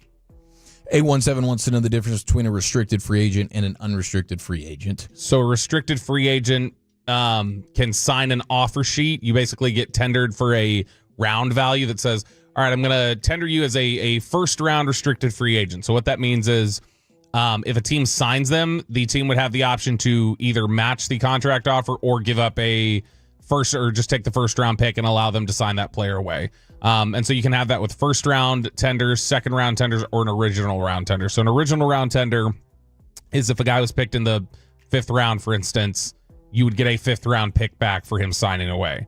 If it was a second round tender, you'd get a second round pick back, first round tender, first round pick back. So the idea is that it's a protection that says, all right, I either have the option to match this contract, or if it's too rich for my blood, this team's going to have to give me whatever draft pick compensation I had placed on the player. So there's a restriction element to it, and it basically gives the team right of first refusal. And unrestricted free agent, you can just sign with any team. You're free. And it's all good. Outside of the franchise tag. If they franchise tag you, then that can limit you. Absolutely. Okay, now Schefter also has the Browns at 2 as the second most interesting team of the offseason, then the Saints, then the Patriots, who have a ton of cap space looking to build around Drake May, and then the New York the New York Jets bring in Aaron Glenn. Obviously, they have said no thank you to Aaron Rodgers. And, what are they going to end up doing with Garrett Wilson, who's kind of hinted at maybe wanting to be traded? There's a lot of questions there with the Jets. I do think the Browns are interesting because it's like, do they want to go with a quarterback here? Are they going to trade Myles Garrett? They're acting like they don't want to, but I heard Diana Rossini of The Athletic talking about the Browns are being loud about the fact that they don't want to do it, but they also understand that this is probably going to be inevitable, trading Myles Garrett. If you're trading Myles Garrett and assuming Abdul Carter doesn't go number 1 to the Titans, you probably have to take him second, I would think. I mean, personally, because you cannot. So much of what Cleveland's done in recent years has been built on what they do defensively and who they are in terms of their ability to get to the passer, that if you're going to get rid of somebody like Myles Garrett, not willingly, Myles Garrett requested the trade, but if you're going to get rid of Myles Garrett, then you're going to have to replace him on some level. So that either means, go out and trade for Trey Hendrickson and then do something else with the second round or the number 2 pick, or you're going to have to use that number 2 pick on somebody like Abdul Carter. So there are definitely questions and things that they have to consider there, especially with Deshaun Watson's massive contract just sitting there hanging on the books. Yeah, that's an absolute disaster for the Browns right now. I'm sure, like I would be if I was a Browns fan. Like we have to understand this is a huge rebuild situation, and I wouldn't be married to taking a quarterback at number 2. That's for sure. I did see Field Yates's latest mock draft. He had Shedeur Sanders going number 6 to the Raiders, and Shedeur commented on Twitter saying, "That's cap. I ain't going 6." So Shedeur has 10? Really? A ton of confidence that he will be going. I'm assuming he's talking about going much earlier than 6. And maybe he knows something that we don't know about some of these teams showing the interest. Maybe he knows the Giants absolutely want him, even though I think the Giants very well may be in on Cam Ward. But neither one of these guys, Cam Ward, Shedeur, none of them are home run, surefire. No. You got to have them. So I think if he falls to the Raiders at 6, I do think the Raiders would probably jump on that. Look, if it's been said numerous times, there was a lot of reservation and hesitation about Drake May last year, for instance. If Drake May was in this class, wouldn't even be a question. He goes number 1. Like slam dunk, easy. It's just it's not as strong of a draft class, and it's definitely not as strong of a quarterback draft class. The guy that Shedeur gets compared to the most, and this is not a bad player, but when you talk about taking him in the top 10, it seems a little much. The guy that he most consistently gets compared to is Geno Smith by scouts. They say that's who he's probably most like. Geno Smith, fine quarterback. He's turned himself into a Pro Bowl quarterback. He's somebody who you can absolutely win with. The Seahawks have had success with him, but you wouldn't necessarily say to yourself, I want to be picking Geno Smith when I'm picking in the top 5. I wouldn't think. No, absolutely not. If that's going to be your ceiling, I do think Shedeur Sanders is probably like a high floor player, but how much upside does he really have? Cam Ward probably has more in the way of upside, but everybody's got their own flavor. I heard Dane Brugler talking about how it's going to be day 2 of the draft where you're going to see a lot of the quarterbacks flying off the board. Yeah, because which is a rare instance. Like second, third round quarterbacks, you don't usually see a bunch of them, but with this particular class, I think that's where you're going to end up seeing a lot of the quarterbacks go off the board, and they're just going to be the type of guys that maybe they're just future backups, but you're going to slow cook them a little bit. They're not going to be thrown into the fire. Yeah, I mean, the guy who just won a Super Bowl was one of those type of quarterbacks. Jalen Hurts was a guy who went in the second round and was considered kind of like, I wouldn't necessarily take him in the first, but he's more of a second, third round type of guy. So you can win with them and they can click. Lamar Jackson was the very last pick of the first round. And so those kind of guys can absolutely hit. So, yeah, you're definitely looking more at, is that going to be Jalen Milroe, Quinn Ewers, Jackson Dart? Are those going to be the types of quarterbacks that we see going more on day 2? And just seeing the combine invite list, there were a couple of interesting takeaways. And it looks like the combine where Sean, RJ, and Bobby are going to be here in about a week and a half or so, they have Travis Hunter listed as just a corner. Did that surprise you? No. How does that even work? Does Hunter does he have any say in that? Does he say like, hey, I just want to work out as a corner? He can tell them that he wants to work out in certain groups, but no, it doesn't surprise me. Most NFL teams are viewing him as a corner right now. I think everybody's going to want to have him work out at different places, but I think the idea for most people is I can have you be a corner and drop you in on a few plays as a receiver during a game much easier than I can say you're a receiver and I'm going to have you play some corner every now and then. That's just not going to be as common. Yeah, the only example I can even come up with was when Belichick and the Patriots had to do it with Troy Brown. Out of just complete necessity. Right. But in general, you're 100% right. It's much easier to just work a guy in like Dion did offensively and then just be a full-time corner. I cannot wait to see how that shakes out, which team ends up getting him. The other thing that was notable, last year, 25 defensive tackles were invited to the combine. Now this year you have 41. Dude. Just to show the difference in how many available, studly enough defensive tackles there are to get invited to the combine. When we're talking about the Cowboys right now and throwing around money and Osa and all this stuff, and I get it, the importance of an Osa, or I mean, I prefer Milton Williams from Philadelphia, but whatever. Those guys are going to be top of the market money. At least for this offseason, you're looking at probably $20 million a year for those guys. I think Field Yates and Jeremy Fowler on their they have their top available free agents. Like, you got to remember, this is not only a thin draft class, it's a thin free agent class where I like Oso Odigizua. I think he's a good player. He was 10th. He was the 10th overall player listed on their top free agent list over at ESPN. And that tells you what kind of group of players you're talking about here. So yeah, if it's a deep defensive tackle draft, if it's a deep running back class like Nick Harris was talking about last segment, maybe you're looking at this and saying, let me find the thing that's maybe a little thin at 12. If it's Luther Burden, the receiver from Missouri, if, by God's grace, Tetairoa McMillan from Arizona slides down to you at 12, maybe that's what maybe you say, I'll trade up a little bit. I'll go up to 8 or 9 to get this position that I think is thinner down the rest of the draft and sacrifice that knowing I can get a 3 technique or a running back or something like that later in the draft. Okay, it's time for a giveaway. All right, Tolos, that's right. Caller number 10 right now at 877-881-1053 wins a pair of tickets to the College Baseball Showcase at Globe Life Field in Arlington on Friday, February 21st through the 23rd. That's caller number 10 at 877-881-1053. Thank you, Peyton. All right, crosstalk with the KNC Masterpiece, where we will see if Hagee is willing to read the DFW love notes written by Bobby. That's next right here on The Fan. Come.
Uber Eats has low fee products? I gotta remember that. Well, you know, they say in order to remember something, you have to forget something else. Okay, now that is a very cute haircut. That's like a little shag. I've never seen it before.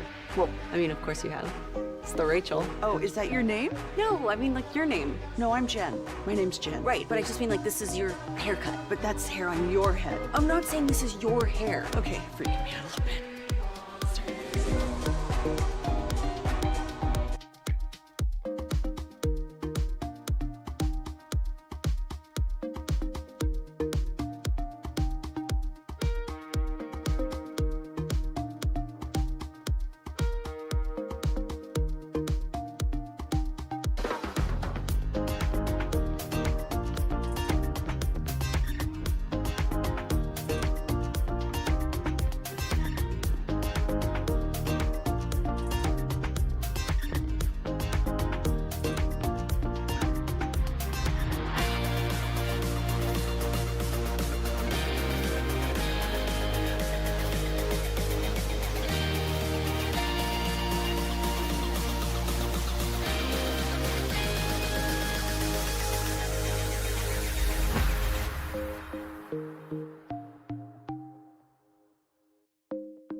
And it's back to Sean and RJ right here on 105.3 The Fan segment here, brought to you by Classic Chevrolet. If you're in the market to upgrade your vehicle, get to Classic Chevrolet in Grapevine today.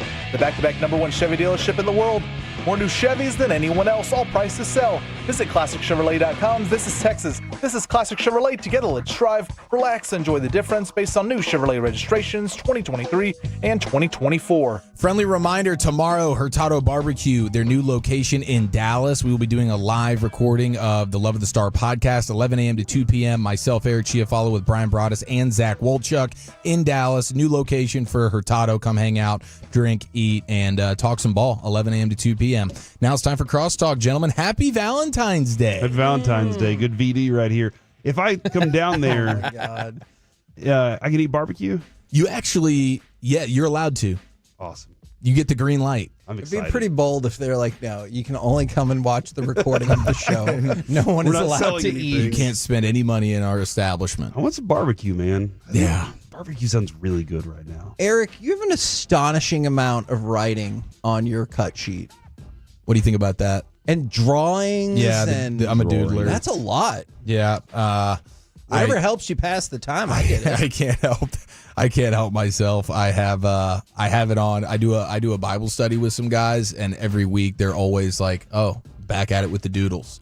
I just can't help myself with some of this stuff, Drawing man. a little boat with all the animals going on there. Yeah, just putting depictions. What do you think about that? What did I draw? Do you see anything just that jumps I out? don't Some see it. googly It eyes, looks like a lot a dude of right there squares. with teeth.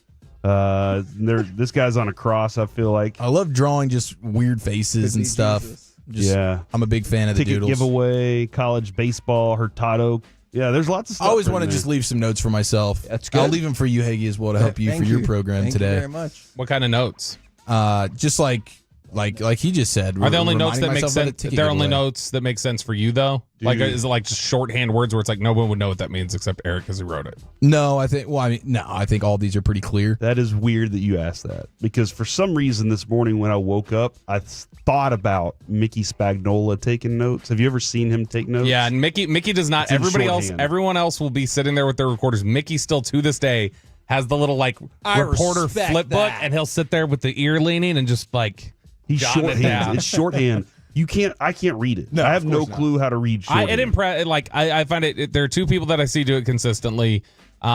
Mickey does it without a recorder. Jory does it with one. So Jory Epstein will record and she'll take notes. So she'll have her recorder out and she's usually got a leg like up. She's got her like knee up and she's pressing the pad down on her knee so that she can like keep writing it down. So I always they love grind. the press conferences, and you can just hear the rapid. Yeah. Just everybody's trying to go word for word with this thing. It's a tough gig. Okay, did you guys see Saquon Barkley loading up 18-wheeler trucks of beer for his offensive linemen? Just the starters. Is this garage beer? Is he rolling? Is he like the Kelsey's hooked it up, or is it just any kind of beer he's rolling up? They're calling it Bird Light.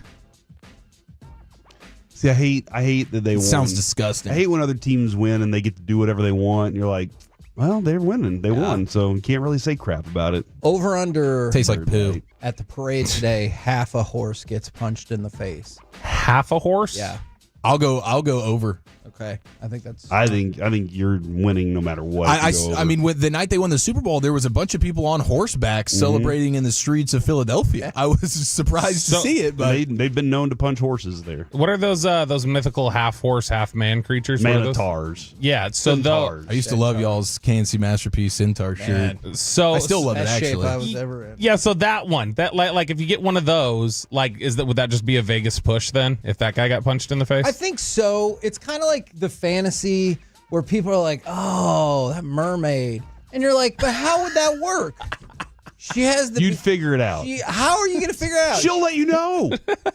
She can't take off her They'll let tail, you know. and then she has legs. They know how they do it. That's never been. I can't eat steak in a seafood restaurant. So like, I mean, that alone would be a problem for me. So I'd have no issues.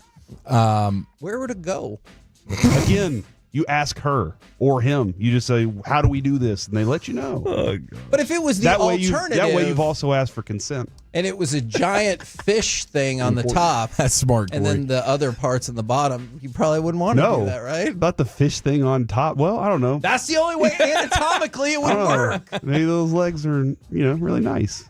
Maybe. There's a giant fish head. Like, oh, it feels so good. You just dangle a hook over them. I can't wait. I don't know what we're talking about. Do you guys have some good V-Day plans today? Who at the station is the most buttoned up for Valentine's Day, you think? like the most prepared. Yeah, like which Broadus, I'm sure, is going to have roll out the red carpet, rose petals, and super expensive dinner reservation like that. Broadus strikes me as when he's got a Valentine, he's going to go all really out. I think he's going to be doing a podcast at the time that everybody's love the name for Love of the Star. What's the problem?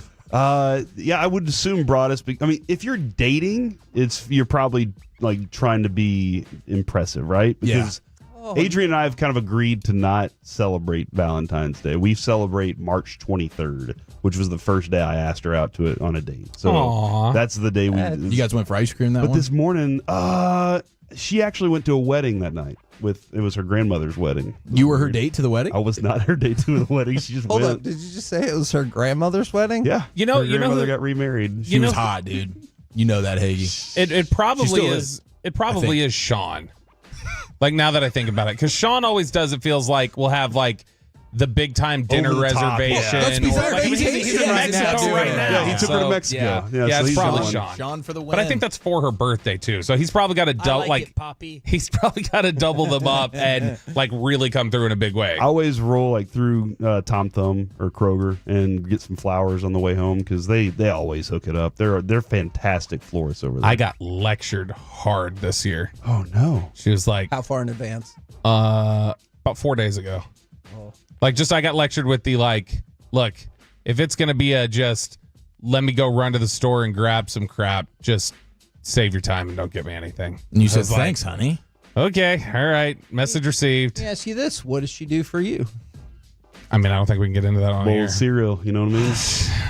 This should be a double bowl cereal kind but of I night. just meant Valentine's is supposed to go both ways, right? Why It does. It does. Oh yeah, my God. it swings in both directions. It's a very special time of year for the belts. Never mind. Yeah. Well, we're actually, this is interesting because we're picking up a mom and a daughter. This is weird. Whoa, I like where this is going. Shut up. Who we go up to Cleveland when we take Lucy up there. Oh, that's weird. Adrian and Lucy will stay with them sometimes, and so they're coming down to Dallas for the first time. They're staying with us, so that's what we're doing tonight. First time I ever went to Cleveland, polar vortex. Ooh, they're coming to Dallas for the first time. Polar vortex. So there's just something there. Yeah, when is the It's like the vortex? Major's Early next Triangle. week? We're It's going to be, get vortex? It's gonna be 12 degrees on like Tuesday or Wednesday next week. Oh, It'll be 12 degrees outside. We're going to get vortex. We're going to get Are vortex. those cards for me? Yeah, these are for you to read, Hagee. These are... How great are those cards, though? They look NFL awesome. Network gave them to me at the official. Shrine Game. I wish I would have got more. They're like production cards. I'm not for going to NFL lie. I was Network. kind of hoping Eric would leave them behind and I could take them. Yeah, 'cause you I can didn't have know them. what I they will. were. I will leave them for you. Yeah, you can have them. Now, we did this earlier, but Bobby wrote some DFW love notes, and they're extremely romantic. Are and they? The passion is real. So you are going to cold read these the same way I did this morning, and it's just a build up. So if you think this first one is a little heavy handed, just wait till the fourth. Look me in the eyes when you read these. Yeah, read them Well, before. how am I supposed to read them? Happy Valentine's Day, everyone. Read it. From Kevin Ro- Hageland. Roses are red. This weather's cold. I'm Jerry Jones. Be my glory hole. That's good. That's doesn't clever. rhyme. That's cute. All right. Cold hole. It's kind of Like I does. said, romantic. Okay, That was very that was romantic. nice. Okay. Next Okay, one. card number 2. Because he wants you to be the oil well. Read it. That's right. Be my Tony Romo. Jeez, and let me break your back. Oh, my God. Kevin, why would you say I that? didn't write these. Dude. I'm just A couple weeks ago, we had to hit the dump button, and now this? All right. Next one. That could have been a punctured lung joke as well. Next one. Oh my god. Go ahead, Hagee. Number 3. Okay. Read if, it. If you're Rob Pelinka, I'm Nico Harrison because I want you to bleep me in a Dallas coffee shop. Dang, dude. I Best admire, piece of the week's loaded up today. I Thanks, admire guys. your vulnerability here in this time, Hagee. You've really gone all out this year for is the Valentine's. last one. This is the last one. Show me your meat. We're going to end it with Does that a mean bang. this is the worst just one? start reading it. Just Okay. start reading it. Don't even look at it. Just read it. Wait, what? He's a fast reader. That's always been known. Be my It's never been disputed. man. We're gonna get in trouble for this one. Be my Patrick Dumont Oh, because God. I'd like to marry a virgin. Wow. Holy crap. Golly, Corey, what's coming up on the dude. program? We're getting fired. Mike already Today. did, it feels like. He's not here. Will these two Rangers Man. make the All-Star team? NFL overreaction reality. 4 nations face off all in the first hour. Plus C-Block today where I tell the great Valentine's Day story. There's no C blocking allowed on Valentine's. Exactly. Oh, please. All right. Have a great weekend, everyone. The KNC Masterpiece is next.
K&C Masterpiece on 105.3 The Fan. K&C Masterpiece right here on 105.3 The Fan. You got me, Kevin Hageland, Corey Majors, and the famous Alec Medford rocking the show today. We finally did it, guys. Got rid of Mike. No. Finally. Mike will be back on pushed Monday. Him out of here. Mike will be back on Monday. We sent him to the bullpen as in the sky. As far as I know. I mean, in the sky. I guess it could change, but as far as I know, Mike will be back on Monday. He doesn't even know where he is right now. I don't know where he is. I don't know where he is right now. I bet he's in a hot tub or something. Buying eggs. Complaining about it. I mean, God. I can see that. It's up $1.40. This is ridiculous. Is it the bird flu that's causing this, or is it politics? Dude, it could be both. Because maybe politicians inject flus, and people. I've heard people say stuff like that. Oh my gosh! Tariffs on the vaccines, man. I'm not saying it. I'm just saying I've heard theories. So just like when I had to read those love notes and crosstalk, like I'm just reading it. I didn't write any of those things. Exactly like that. I didn't. But Mike's not here today, and so we're going to give you a kick-ass show. That's the plan. Okay, so if Mike was here, would we not try as hard? We'd take a load off and just half-ass it most of the day. Dear God. That's the goal. All right, go ahead and give me cut number 1 if you can, because the Mavericks win again, and then they kind of lost too. Here's a double team on Dinwiddie. Leaves his feet and finds Max Christie. Flings it over to Najee Marshall. String music. That's great rhythm. Now, do you want to talk about how the Mavericks beat the Heat, and that's sweet, and they've won 4 of their last 5, and the only one they didn't win, they lost by 1 point in overtime, or do you want to talk about the other thing that we found? All right, let's start with the fun part then. The fun part is this team of, I'm not even going to say misfits, because they weren't even cast off as misfits. They were just a bunch of people that have been collected. And somehow Jason Kidd's like, yeah, we're gonna play great basketball, guys. We're gonna figure out ways to win basketball games. We're gonna stay close. Kessler Edwards actually is gonna hit 3 of 4 3-pointers. You like Kessler Edwards? Play phenomenal defense for me. What's going on with this guy? Max Christie seemed like he was 1 for 100 from 3 yesterday, but even still, there's a thing about his defense. There's a quality about him that you're just like, man, I love the youth. The way they have to play right now is they have to run. Their style is they have to run. So you're not going to get Kyrie and Clay on back-to-backs because of the way that they're having to play basketball. Sure. But whenever they can go out and put that kind of roster, that kind of lineup out there, and they're getting offensive points, they're playing really good defense, I got to give Jason Kidd and his staff a ton of credit for getting them ready. And the line, I think it was Kyrie that said, there is a lot of noise, but in here we're focused on the game each night. Okay. And that's a big deal, man. It's very difficult when people are asking you lots of different questions about how are you ever going to get by without Anthony Davis? How are you ever going to get by without Luka? And all these things. And then you got to go out and execute and play a game. I got to give Jason Kidd a ton of credit for keeping the thing. And that is what's on the court. And just for the record, you can still be happy about the way they play and still be upset about the trade, Absolutely. right? Like those can be. I still miss Luka. Sure. Last night, as I was rolling through TikTok, I saw him headbutt a ball backwards to Austin Reeves, and Austin Reeves was like, "Holy crap! What did you just do?" Do you miss Luka more than he misses 3-pointers? But like when I saw it, I was like, "That's the Luka we get. Like that's the Luka I'm gonna miss. The fun, the dude that loves playing just." Goofing around and playing basketball because he's that good at it. But there is this part of you that's like, did that rub off on everybody else? Maybe they got a little distracted because they saw their guy going out there and doing it. Maybe they couldn't focus too. I don't know. Have you caught up in the fever of angry people because Jason Kidd said the guy that we did have here, everything ran through him instead of saying Luka? A lot of people on social media have time on their hands, and they are very upset about this. That is an interesting dismissal of his name. Like, why would he not say? I guess because he doesn't want to remind people. I don't know. At this point, couldn't you see the Dumonts handing down? Like we're not supposed to say Mike's name after he leaves. We're not. Yeah, that's what the boss told us in that meeting the other day. He was like, once he leaves, never say his name. I do not remember that. You refer to him as that baseball guy or something. Oh, okay. Voldemort. Yeah. He who is not spoken about. Okay. Yeah. Okay. I'll keep that in mind. But the Mavericks win, and they win again. You got some of the Kessler-Edwards show, which is weird. Dude, Dante Exum was your leading scorer. What? As we all predicted. Again, and somebody just texted in, yeah, there's a lot of movement. There's team defense. It looked like college basketball at one point last night. It really did. The way that they were moving defensively, I was like, this reminds me of college. And all these players are kind of right on that edge of being, are they real NBA players, or are they just, they're out of college and they're on this roster? It did look like it at times, but it was fun. But I can't let anybody get too excited about this. I know. I keep trying to avoid it. Because we have no bigs, and the news came out last night, I do believe. And I don't know about you guys. I definitely said a curse word as part of this, but I'll change it to sigh. Are you freaking kidding me? When I saw the headline that, remember how we talked about Daniel Gafford would be reevaluated in 2 weeks, and we said that doesn't mean he'll be out 2 weeks, he'll just be reevaluated. We got the report from last night from Shams. Grade 3 sprain of the MCL in his right knee. He will be out at least 6 weeks. At which point I quote tweeted Sharanya and said, please stop reporting about my team. Yeah. Because What's everything your deal, you write is devastatingly sad. Yeah. Remember whenever he gave us the Rondo trade? And he called into our show and we talked about it for a little bit? Yes, actually I do. And that was all bad. downhill. Yeah, it was bad news there too. All downhill. Come on, Shams. And so now you're looking at what? Probably best case scenario, any of the bigs come back in a month? Right. And okay. So I'm excited what's won. A month from now? March 14th? March 14th. How many games you have left after that? I would have to look. Okay, let's pull up the schedule, Kevin. Let's go find the Dallas Mavericks schedule. I'm looking at it right now. How many games we have left after that? You have like 15? 15 games. You're currently in 8th place right now. 14. 14 games? Today's That's February. not a bad guess for just eyeing it. Today's February 14th. You got to stay afloat in that 8 range until then, at least. Because I can't guarantee that they're going to be back then either. But you got to stay afloat. This team, these guys, they're working hard. You think that they can't do it? Can I just play devil's advocate? They beat the Pelicans. Neat. Can I just play devil's advocate for a minute? You say they need to. Do they? Okay, explain. All right, so I think once you get the Derek, bigs, that's a couple of those bigs back, I think you're a really good playoff team. But that's what makes me nervous. Derek Lively might come back at the end of March, beginning of April. Daniel Gafford's now going to come back at the end of March. Anthony Davis might just have avoided surgery, and they're like, let's see if we can wait a little longer and see if things take care of themselves, and then maybe we'll have that usually works out. Yeah, that always. And then maybe we'll just have to go ahead and announce surgery anyway, so you're not getting a lot of those players back until the end of March. So I'm just asking, I get it from a playoff perspective, what you're saying, but from another perspective, are you like, look how easy it would be to just tumble down just a little bit and get a draft pick. This is a deeper draft than last year, a way deeper draft than last year. We're in flag is next year? No, yeah. Flag's this flag year? is this You're not year's getting draft. flag this year. It's not happening. You're right.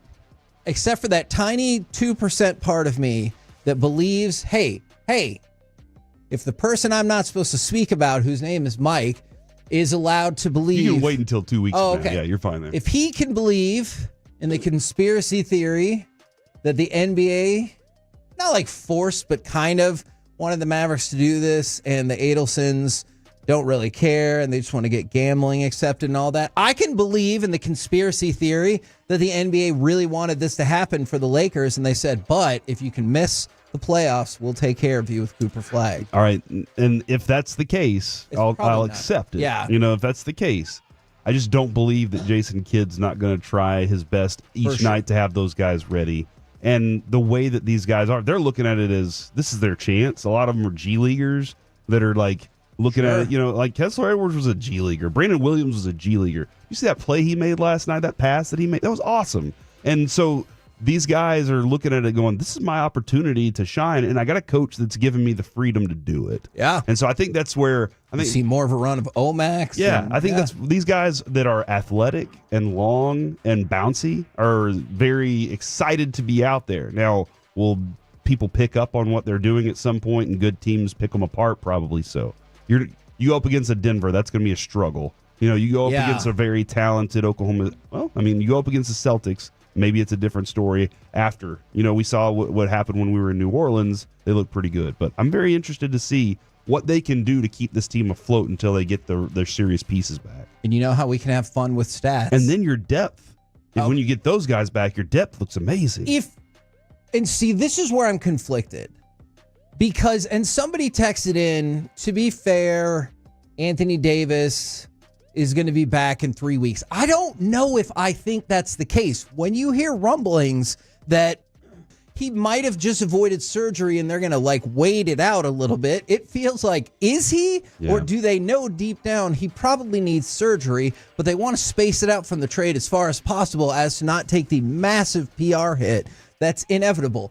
Derek Lively, look, he could come back maybe at the end of March. Daniel Gafford, he can come back maybe at the end of March. But if I knew, that's the tricky thing about injuries. If I knew Daniel Gafford had gone on a 3-week hiatus to find himself, and then I'd be like, okay, he'll be back in 3 weeks. But I don't know if he'll actually be back in 6 weeks. And that's the trouble. Mm-hmm. Because if you could tell me end of February, Anthony Davis is back, and you just got to hold tight until the end of March, when both of your other bigs come back, I would be like, let's effing go for it. But I don't know any of that. So part of me, I don't want them to stop fighting. But part of me wonders, would it be the worst thing in the world to see them just drop, and hopefully everybody comes back healthy next year? You got another pick, or you use that pick to make another trade, or whatever the case might be, and then you can go all out. I feel like there is a part of the fan base, Alec, that is hoping for that because they want bad for the franchise.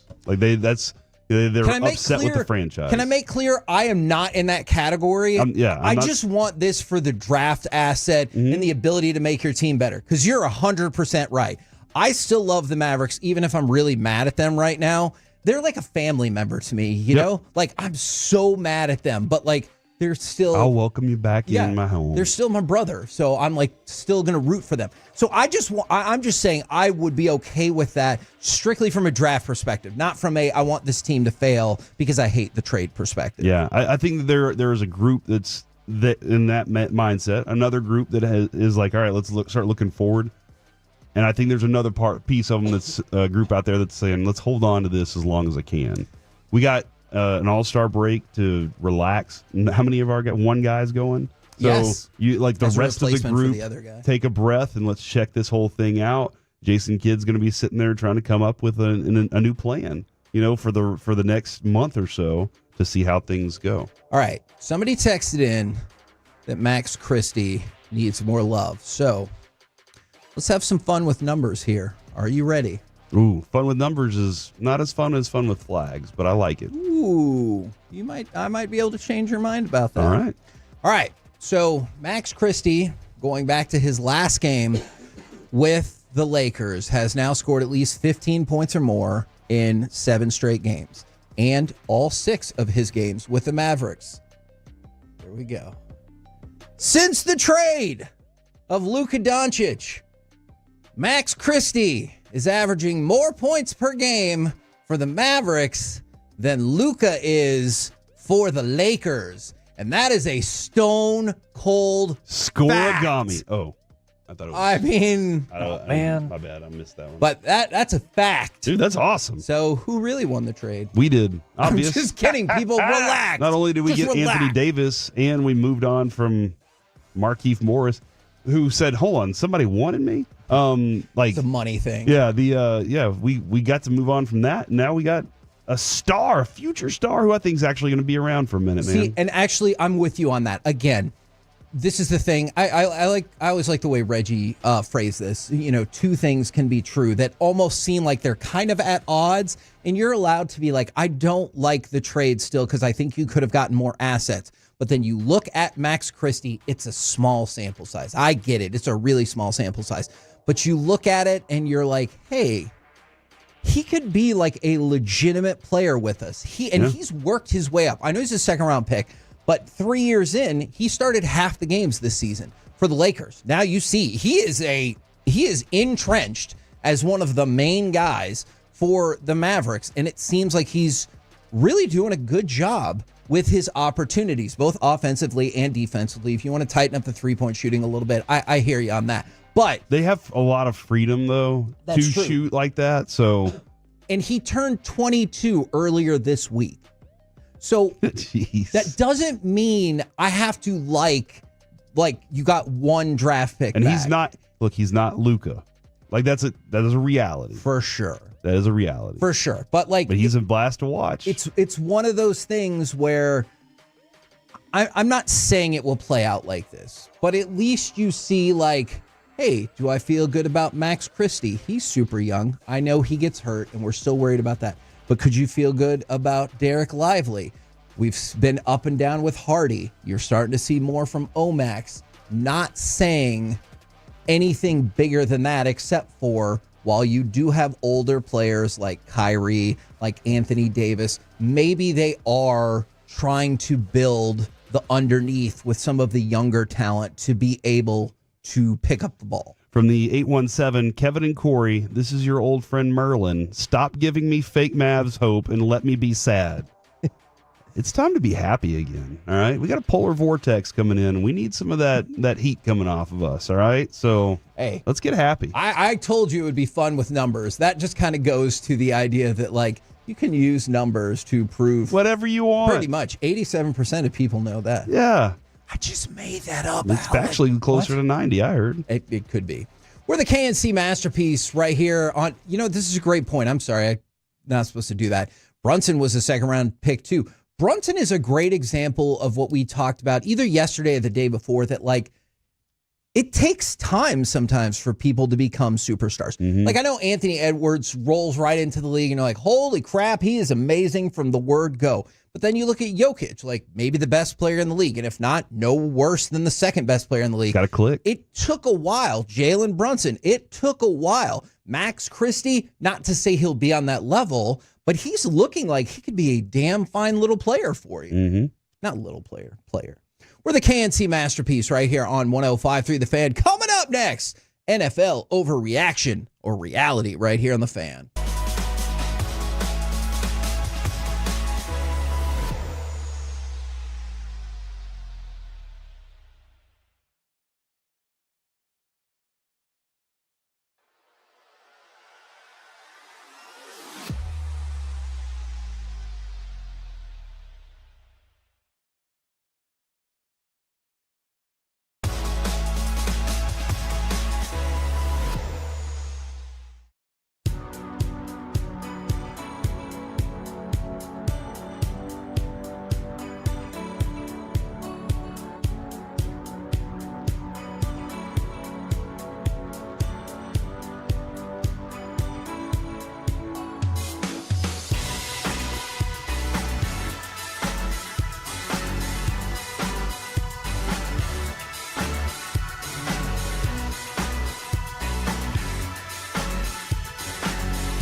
Forget something else to remember that Uber Eats has groceries. No, that's absurd. Hey, remember when you used to be Pepper Lady?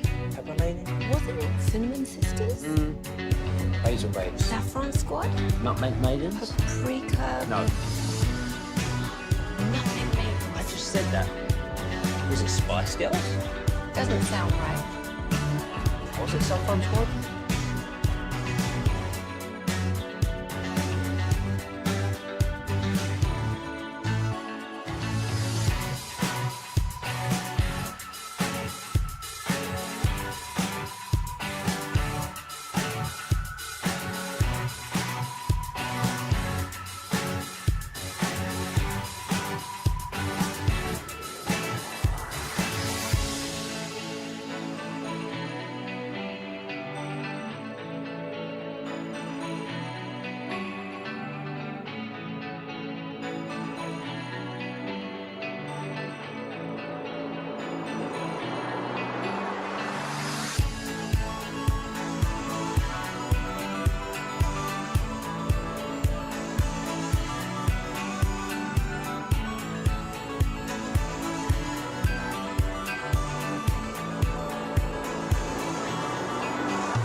KRL-fm.com. This segment of The Fan is brought to you by Buyers Barricades. Buyers Barricades is a full-service traffic control provider, taking care of your project from the evaluation and planning to setting up, maintaining, and taking down the equipment when the project is complete. The Texas Authority in Barricade Rental. BuyersBarricades.com. This segment of the KNC Masterpiece is brought to you by Cars for Kids. Donate today at carsforkids.org and the personal injury lawyers. Frankel and Frankel. If you've been injured in a car or truck wreck, call Frankel first, 214 or 817-333-3333. With Frankel and Frankel, there's never an out-of-pocket cost. They only get paid when you win. Frankel and Frankel, the go-to car and truck wreck attorneys in Dallas. Here's Mahomes. Four-man rush over the middle, and it's intercepted again! This time it's Zach Bond, and the Eagles are set up inside the 10. KNC Masterpiece right here on 105.3 The Fan from the 214. This sucks. I'm listening from New York, and I'm coming to visit next weekend, and you're telling me there's going to be a freaking polar vortex. Damn. I'm just the deliverer of the news. You all don't right? make the weather. If I could make the weather, you know what it would be. Yes. It'd be 70 every single day. It'd be freaking We'd have Jimmy a Buffett beach weather. right around the corner. It'd be Cheeseburgers. awesome. Yeah, cheeseburgers in paradise, baby. Every Monday. All right, so let's do some NFL overreaction reality, but also it is Shout Out Friday. If you want to send in your shout outs, Frankel and Frankel injury attorney, text line 877-881-1053, or the Twitch or the YouTube. Now you're going to need to hear this story before you judge, but the answer is reality. I'll give you a heads up. Overreaction or reality? This is the most heartwarming NFL story you've heard in a really long time. Overreaction. You're going to feel bad about that in a minute. So I take you to 10-year-old Andre Trey Howard. You might have heard of us talk about this story before the Super Bowl actually happened. So he was getting donuts with his dad and his two siblings on January 31st. An air ambulance crashed in Northeast Philadelphia. The 10-year-old dove to protect his sister and was struck by metal debris in the head. Holy cow. Which required emergency brain surgery. When he woke up, two things he wanted to know: if he saved his sister and if he had missed the Eagles playing in the Super Bowl.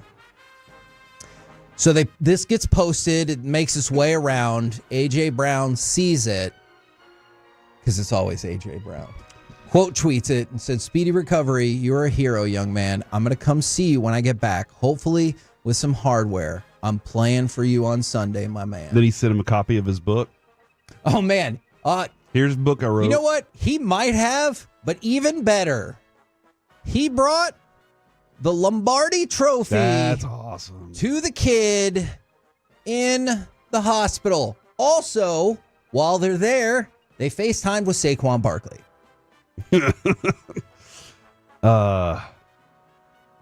Heroic job diving to save his sister. Unbelievable. Like that's amazing to have that kind of instinct.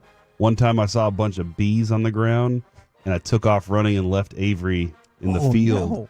And I said, "Run." And I took off running and then I turned around and he had not run because he was a dumb 2-year-old.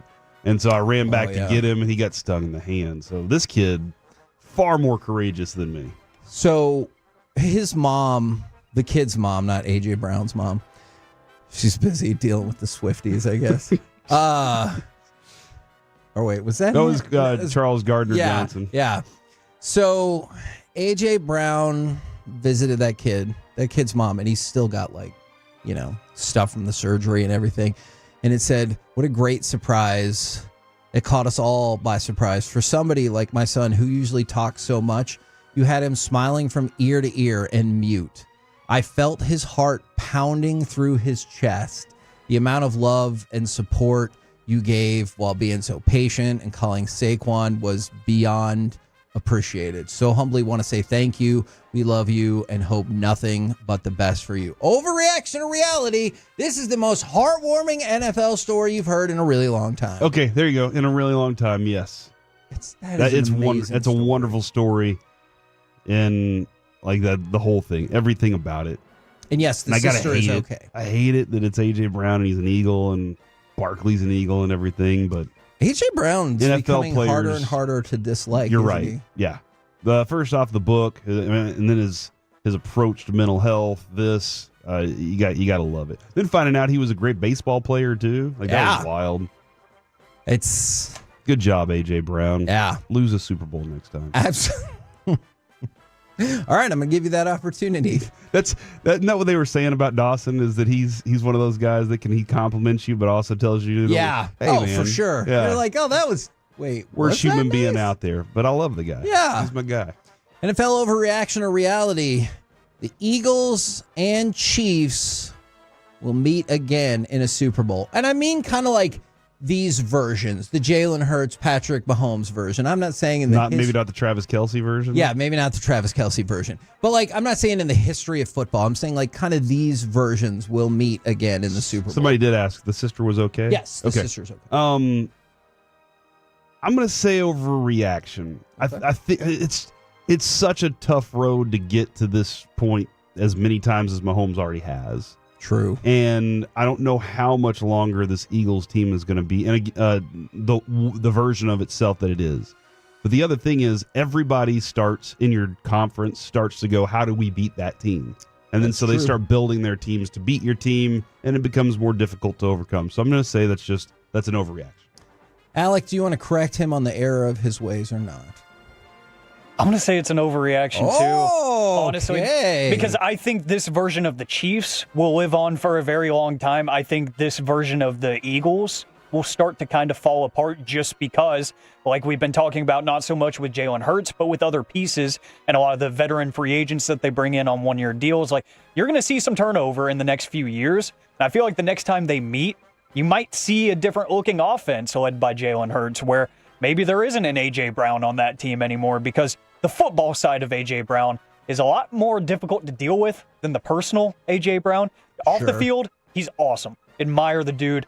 But on the field, when it comes to contracts and stuff, very vociferous, very annoying at times. Big word count. Number one. SAT words, I'm filling in for Reggie, still trying to catch up there. Okay, let me go right back to you for this next one then, because I think I know what your answer is.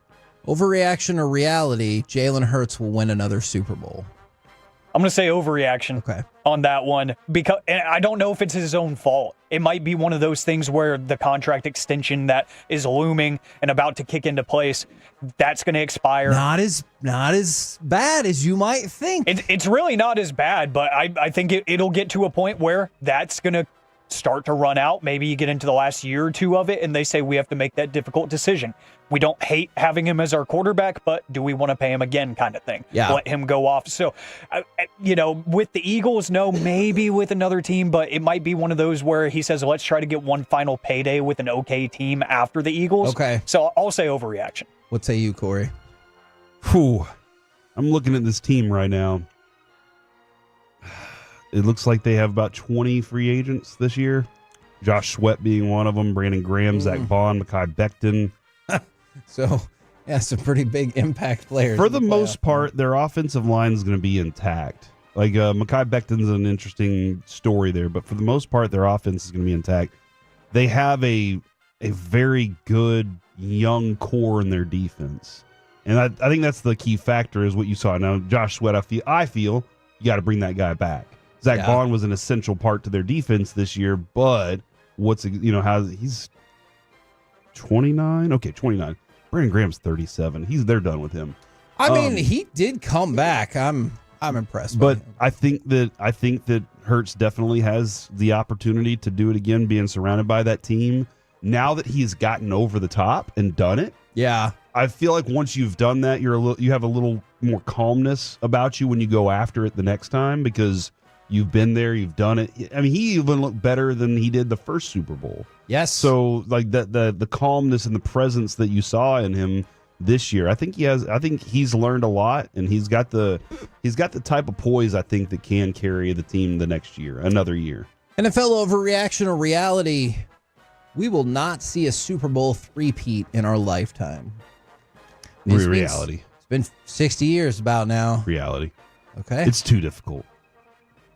Alec?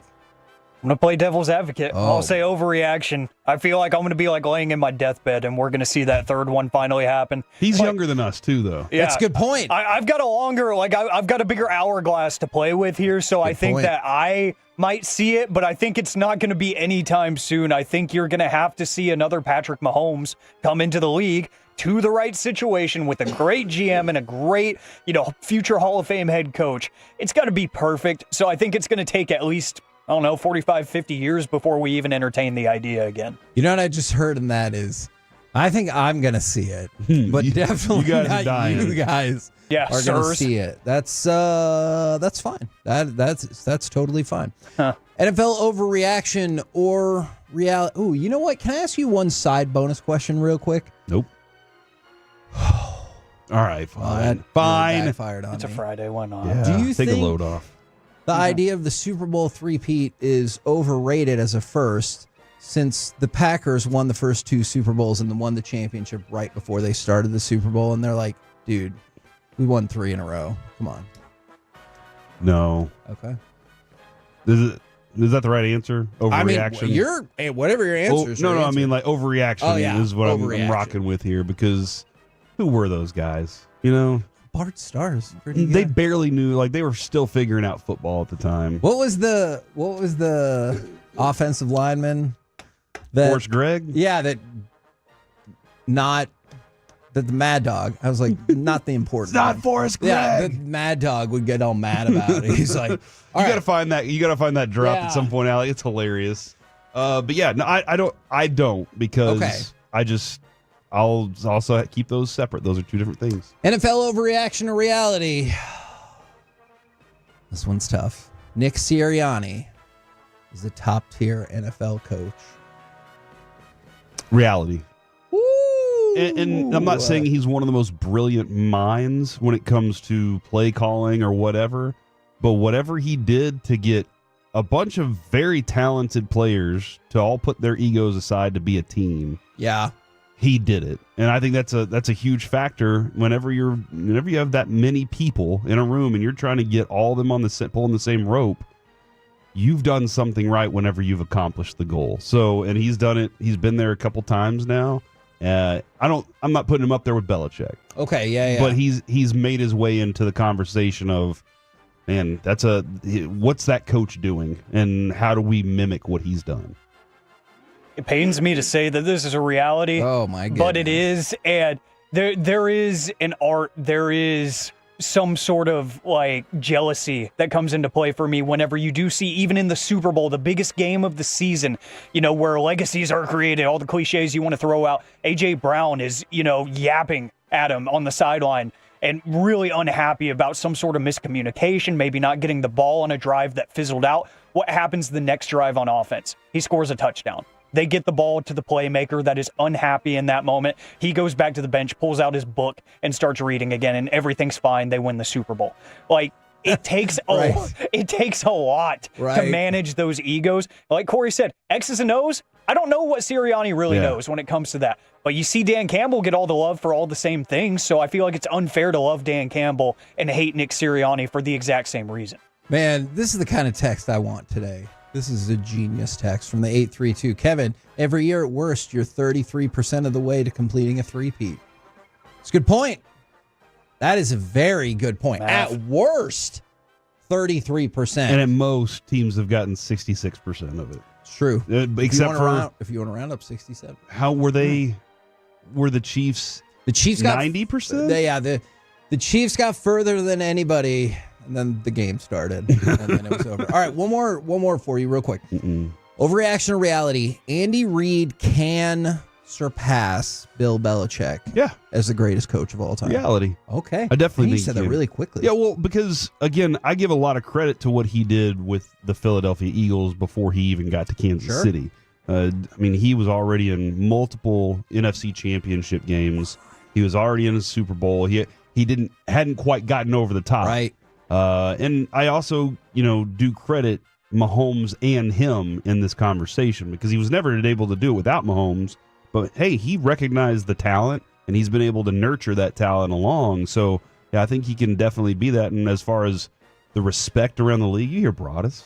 The respect around the league for Andy Reid is uncharted. He only has 29 fewer wins than Bill Belichick, and has coached 3 less seasons than he did. And Belichick is the only coach in NFL history with 300-plus wins and 3 Super Bowls. Andy Reid obviously has at least 3 Super Bowls. Well, 3. And he's 27 wins away from hitting 300. He's also 55 wins away from George Halas for the most in the history of the NFL. So, I feel like it's possible. It's a reality. Okay. It has to be, but very dependent on how it ends. If it ends with a Super Bowl and not drafting Cole Strange in the first round, then sure.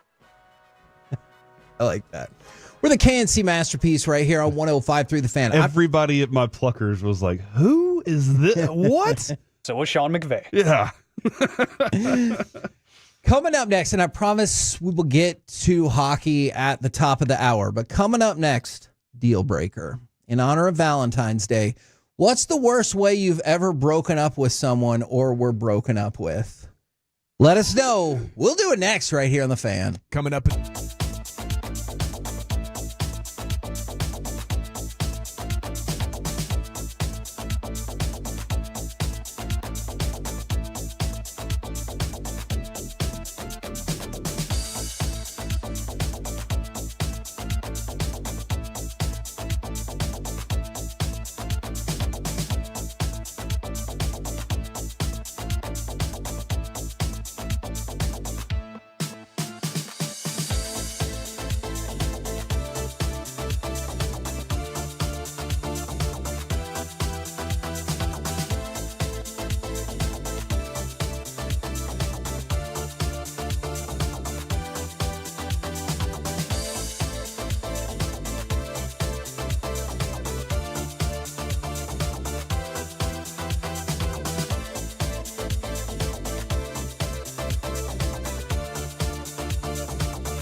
Uber Eats has Lola V products? I gotta remember that. Well, you know, they say in order to remember something, you have to forget something else. Okay, now that is a very cute haircut. That's like a little shag. I've never seen it before. Well, I mean, of course you have. It's the Rachel. Oh, is that your name? No, I mean like your name. No, I'm Jen. My name's Jen. Right, but I just mean like this is your haircut. But that's hair on your head. I'm not saying this is your hair. Okay.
This segment is brought to you by Classic Chevrolet. If you're in the market to upgrade your vehicle, get to Classic Chevrolet in Grapevine. Back-to-back #1 Chevy dealership in the world. They've got more new Chevys than anyone, all priced to sell. Visit ClassicChevrolet.com. This is Texas. This is Classic Chevrolet. Together, let's drive. Based on new Chevy registrations 2023 and 2024. We gotta call it off right now. Sorry, this is a deal breaker. Bye. Boy, well, whatever that just was, it's a deal breaker because this guy's making you talk like a crazy person. You have sexually transmitted crazy mouth. Deal breaker. The return of Deal Breaker right here on 105.3 The Fan. It is Valentine's Day. We'll get to some hockey and baseball at the top of the hour, but we want to celebrate or give you an opportunity to vent. Probably not celebrate, maybe. What's the worst way you've ever broken up with someone or been broken up with? And a sports opinion? Nope. Okay. This time I don't even need a sports opinion. So like, for example, let's say you were going to get married in, I don't know, 3 months. And by the way, this is Kevin's story. What? Yeah. Go ahead and tell it. And then the person you were going to marry decides to pick up your son 3 days straight late from daycare, and you talk to the lady who runs the daycare, and then that's when she tells you about it, and you're like, oh no. And then the person you were going to marry is like, oh, I don't love you, but it's just about us. And then you find out that same night that she is banging somebody else, and that's pretty bad. That's rough. If that happened to somebody. From the 903, I'm thinking about stopping in at Hurtado this weekend. You should. In Dallas to check out Love of the Star podcast. Also, from the 817, so I left her and started Mossy Horn Whiskey. It's good whiskey right there, by the way. Oh, yes. Some fantastic bourbon. Their pecan is really tasty. My dad and I just tried it out this week, actually. Nice. Yeah, I picked up a bottle when I was at Specs, and yeah. Yeah, they big got fan, some good big stuff. Their straight bourbon whiskey is fantastic. Kevin, some of these stories are making me very sad. I have a quick story. Okay. Can I be proud dad for a second? Yes. My son is dating a girl whose parents won't let her date. Oh dear. That's what he chooses for some reason. I don't know. Anyway, he came to me and was like, Dad, what should I do for Valentine's Day? And I said, this is a great opportunity. Break up with her before Valentine's, get back together with her after Valentine's. Because that's what Colby always told us. Colby's like, this is the genius way to do it, Mm-hmm. And he looked at me and he said, I'm not that kind of guy, Dad. Oh, in your face. And I was Colby. I was very proud of him. Yeah, I was very proud of him. He's better than you in that Colby. moment. I was very proud because he's been, observing. He's been asking a lot of questions about my relationship with my wife, with his mom, and wanting to kind of know like how. Kevin, do you think I'm pretty decent at keeping relationships good? Oh yeah. So I try to make sure you find a compromise, you work with the people, and you trust. You have to trust. So that was that. For me though, Kevin, it was Jessica Ryer.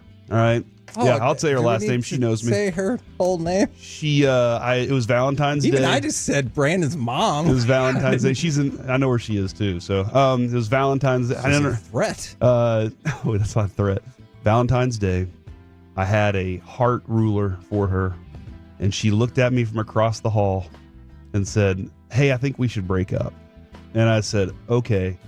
And then I walked outside in the 4th grade and threw that ruler as far as I could, and I haven't let it go since. So Jessica, just know you broke my heart. 4th grade? By the way, she was Adrian's big sister Belle in high school too. So oh dear. Yeah, but it was 4th grade, and I never let it go. But she was amazing. From the 817, when I was 18, She was my guy. I was with my first girlfriend, first person I ever said I love you to. We were in the middle of an argument in the middle of the night, and she got mad and said she slept with another person. Oh. And it was one of my friends. And then she said it was huge, and it broke my little heart. That is so sad. Their love was huge. That's not what it said, but the fight was huge. I specifically do not want to get in trouble for FCC violations. Kind of like the hog that you were that Mike talks about with you. Yeah, I don't know about any. You still uncomfortable about that? Yeah, any of that. All right, Alec, would you like to Yeah, and this segment got away from me so fast. Would you like to tell a story of being broken up with or breaking up with somebody? So the few times I've broken up with somebody, it's been very mature. It's been amicable, Never did anything crazy. But I got broken up with one time while I was hosting a show on a Sunday right here on 105.3 The Fan. Oh, no. He's dedicated to his work. Yeah, so... Always has been. I was with the three-time Hall of Famer Chris Arnold. We were trying to lead into a Rangers pregame, I think, so it was one of those 5-hour shows where we were just grinding it out, trying to get everybody to first pitch, right? And I think it was maybe about 3 hours into the program, started getting some odd texts, and I was like, we have no issues going on here. Why are you creating chaos? And then it was very quickly, within 5 minutes, led to we're done. And then I was like, okay, I got 2 hours of radio to do while, trying to process this. Oh. And as that went on, I'm trying to just keep everything cool. I wasn't over emotional. I was just confused. Yeah. I'm like, what the hell just happened? And then I think it was maybe 2 days later, saw an Instagram post with another dude's hand in the picture. Oh. And found out via mutual friend that there was somebody else involved pretty much the whole time.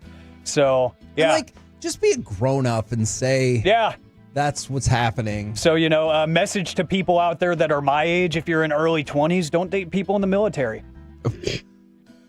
Whew, from the 972, true story. I was living with, I thought the love of my life, but found out she wasn't. Cheater. So whenever the lease was up, I got a new lease to another apartment and let her know I wasn't renewing, and she had 30 days to move. Boom. Because in that moment, I'm not saying, you can judge for yourself what you think is right or wrong, but in that moment, you feel fully justified in you cheated, so the return is, I'm not renewing on our apartment. I didn't tell you ahead of time, and now you better get scrambling. Yeah. I know a guy you can call. On Letterkenny, that is the line. If she cheats, it's forever. You're done with her forever. And so that's an approach there. Yeah, that's a fair approach. All right. Some of these are very sad. I know. I told you. Holy cow. Because people keep saying, I thought it was the love of my life or whatever, and it's kind of bumming me out. All right, this one. Person's I might have gotten one I deserved. From the 254, I got a double header here. Broke off an engagement to date her best friend. To date? Yes. Interesting. A month later, her friend and I went to a dance. Walked in the door. She let my hand go. Walked over to the first guy she saw and left with him. One might say karma came a knocking. So see, I respected that person. Just stopped just walked off from you. And I respect that person can admit that maybe that, I don't know if you want to say has got what they deserve, but it feels like they're hey, I get it. From the 817, man, a lot of cheating happening in Deal Breaker the today. 940, I was the guy with the big one. Thank you, Corey. From the 817. When I was 19, girlfriend got caught cheating on me. She had the nerve to have the guy show up at my house to help her get some of her stuff. What? And I chased his ass around the parking lot. Come on. With a crowbar or what? What did they think was going to happen? Hey, my ex is meeting my sex. Come help move out my stuff. What are we even talking about? From the 972. All right. If this is a movie, I'm not familiar with this particular plot. Sounds like it could be. One time, a girlfriend went on vacation to Hawaii and literally never came back. Oh, man. Man, so was that her plan to move all along? Did she go missing? Or, I need to know, did she go missing or did she say, hey, I just plan on staying in Hawaii? It is. Because if that's the case, that's kind of concerning. Okay, I've told you guys many times, I still want to use this word realistically in a sentence without just using it ironically. In the 817, my ex gaslighted me for months and then broke up with me, convincing me it was my fault we didn't work out. I'm sorry that didn't work out. I'm also happy for you that you got to use gaslit or gaslighted in a sentence in a real fashion. I've always wanted to get in a conversation with somebody. I screwed up every time. And actually just be stop trying to gaslight me, but for real? Mm-hmm. I've not had that opportunity. Oh no. from the 469. My college girlfriend broke up with me by having relations with, I'm going to say, some of the basketball team. It just says the basketball team. And either way, that's sad. From the 214, I broke up with my college girlfriend over nickel beer night. She had a night class, and I wanted to go with my friends because nickel beer ended at 8 p.m. She told me to wait for her and that I needed to choose her or nickel beer. You know the rest of the story. I think you chose wisely, sir.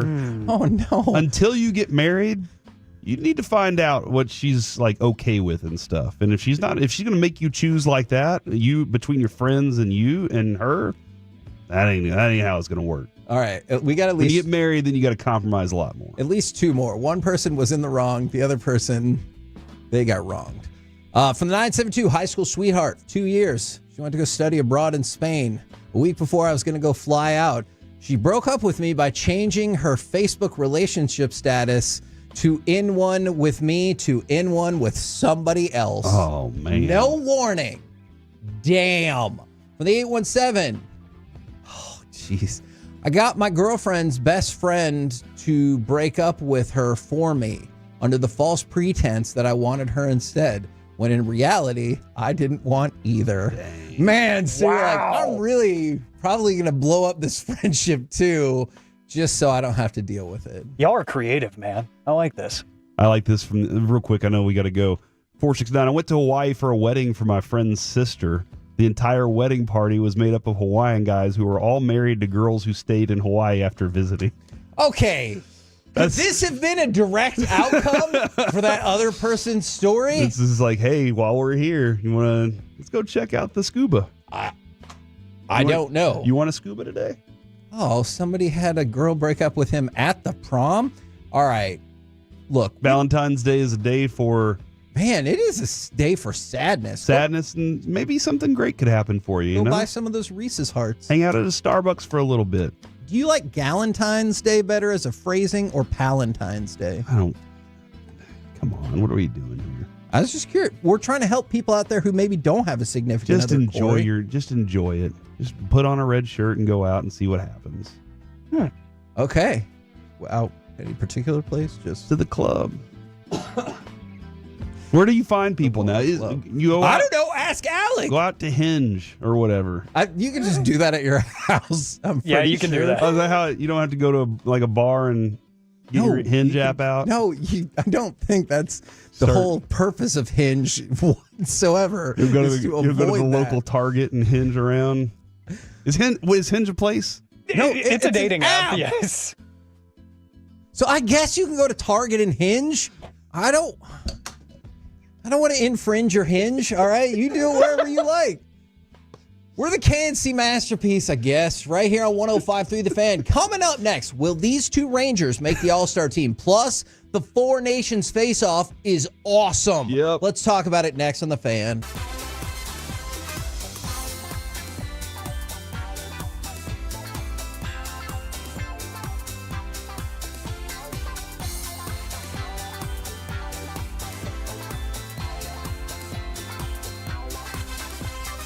It's true that you've got to forget something else to remember that Uber Eats has groceries. No, that's absurd.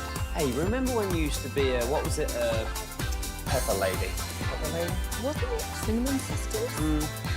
Basil Babes. Saffron Squad? Nutmeg Maidens? Pre-curb? No. Nutmeg Maidens. I just said that. Was it Spice Girls? Doesn't sound right. Was it Saffron Squad?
Uber Eats has low-fee products? I gotta remember that. Well, you know, they say in order to remember something, you have to forget something. KNC Masterpiece on 105.3 The Fan. KNC Masterpiece right here on 105.3 The Fan, and I want to read to you a captivating text exchange I had with somebody over the break. The 817, Kevin, you already talked about the time you used gaslighting in a situation. It was on the radio. I remember it clearly. My response, oh, Dip, does that mean I was gaslighting the audience about my desire to use gaslighting? Their response, no, I was gaslighting you by saying that. So that was an Uno reverse on you. Oh! I love the Uno reverse. I love that as an option. You got. I did get got. All right, do you want to start with... You've been jammed. You just got jibby jammed. You want to start with Rangers or Four Nations? Let's start with Four Nations. All right, give me cut number 6, and let's talk about the Four Nations face-off. Skates onto it in the corner. Centering pass, Kachuk. Check from behind. Tries a bank shot. Score! Brady Kachuk banked it off UC Soros. Second effort from Kachuk. Ties the game at 1. If you like the Kachuk brothers, Brady and Matthew were getting work done yesterday.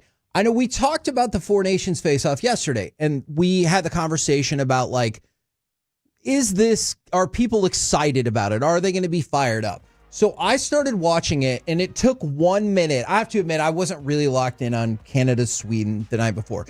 It took 1 minute for me to be in this game when a fight broke out in front of the goal. And I was like, okay, so this isn't some BS exhibition all-star nonsense. We're about that. There was a big hit on the boards next to the bench. And they couldn't get the people off the ice. That was awesome. And then did you see one of the players? It was one of the United States players. Sorry, I don't remember who it was. Essentially, it was like covering their face because people were falling and skates were flying. And I was like, that's smart. That is very smart. And the Kachuk brothers are 2 years apart. Like this is a really, for them specifically, being just 2 years apart, being that close, not playing on the same NHL team, but getting a chance to play on a team like this. That's got to be the most fun to be. You know, like they love the sport this much, and they're out there together, getting a win and getting to go at it. So the United States beat Finland 6-1.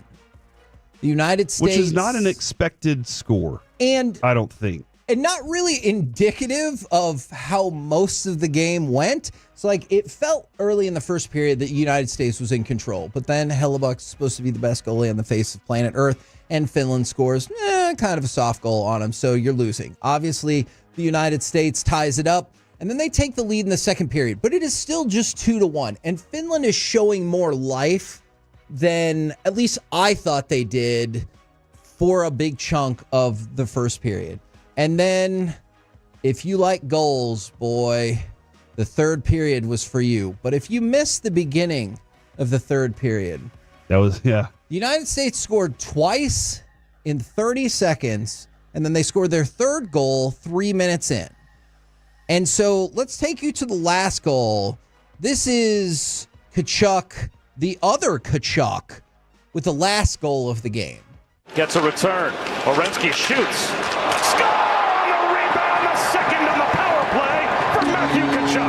So the United States wins 6-1, and I know obviously you were giving a breakdown of the game, Corey, but were you in on it? Like, were you excited to watch this game? Yeah, no, and because I had gotten lucky to catch the Canada and Sweden game the night before, so seeing the intensity that they popped into there with, I was like, all right, that's feels like it's going to be brought the same way in this whole series. I was expecting that it's going to be like that. And now I'm getting more excited about the potential between Canada and the U.S. and the styles of hockey they play. And what's really interesting, Kevin, last night and the night before is watching the different styles of these four nations and the way that they approach it. The U.S. is like shock and awe. We're just going to overwhelm you with everything we have, and we're really good defensively too. And Finland was like, well, we're stacking everything at the blue line. Good luck getting past us. Well, they were figured it out. Yes. And Finland is very like, we're going to be here, and we're going to send one, and we're going to get through, and we might have a breakaway. And so, like, watching the styles of hockey is a lot of fun, too. I'm in for the rest of this tournament, and I was just reading this story. Right now, there's a story online about the Kachuk brothers. And Keith, their father, Also an NHL player. Talking about his 1996 World Cup, which was in Montreal, which is where Brady and Matthew will play their first games of the Four Nations. In Keith's time, it was the U.S. and Canada, a heated series. He said, really, nobody gave us a chance to win. It was probably the biggest thrill of my life in hockey terms. We all bonded. It was incredible to be able to play with those guys. Everything's measured against Canada. They're the best. They deserve the best. So to go out and beat them when they have guys like Gretzky, Messier, Yzerman, Sakic, yeah, that was the best experience of my life for sure. And that's what these guys are going through right now. They're not playing against low-end dudes that are on a bench for somebody. No. These are all the stars. My son Carter last night came in, sat down, and he was like, can you explain this to me? And I explained it, and he looked at me and he goes, so I'm watching the best right now. And I said, absolutely. And so he was hooked once he knew that. And so look, McKinnon, McDavid, Crosby, you have a stacked. I probably shouldn't leave out McCarr. You have a stacked roster for Canada, and just think about this: if you missed the first two games, you want to jump in. Doubleheader tomorrow. Finland, Sweden at noon, but United States and Canada at 7 p.m. tomorrow. I know a lot of people are going to be going out and everything like that. It's going to be on ABC. It's on ESPN+, and it's at the Bell Center in Montreal. So if you want to hear a hostile crowd towards the United States and an uber pro-Canadian crowd, this is going to be this. I mean, these are the best two teams theoretically in the tournament, and it's going to be a pro-Canadian crowd. I think that game is going to be so freaking intense. Yeah, it's very exciting. Again, the perfect time when basketball is, shutting off. They're on their all-star break. Everything else is gone, and you're highlighting the best of your best right there in front of everybody. And I did see it would be 6 nations if Russia wasn't in the war in Belarus. Yeah. So they took them out. Russia's squad would be freaking stacked as well. Yeah. By the way, another star that's about to get in the mix here. Thomas Harley has been called up as a standby defenseman for Canada. So you remember how we talked about how the emergency goalie? Well, that too, but like the Stars have their head coach, their GM, another assistant as all part of the Canadian staff.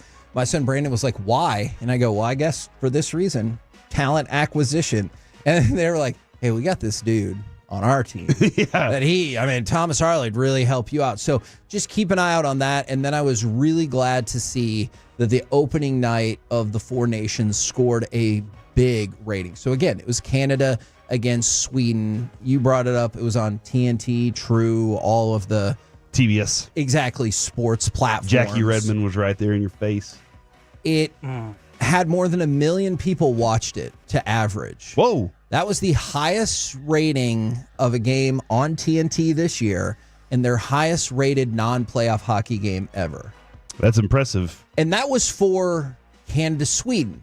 I would imagine, since obviously these are North American ratings, that the ratings would be high for last night. And then I would imagine, especially with the shift on ABC as well, that you should be able to get a pretty darn good hockey audience going tomorrow night for U.S. and Canada. Here's what I would suggest. Go ahead, and if you've never really paid attention to hockey and you're like, I'm excited, you guys have got me excited, I'd like to check it out. It's a blast. Then do this. Go find whatever website it is that has the list of the players and what teams they play for in the NHL. Because I think what's going to happen, Kevin, is as you're watching some of these players, you're going to get hooked on, I like that player. Or, man, he made an amazing play. Who is that? Because you don't know hockey. A lot of us are still trying to figure it out.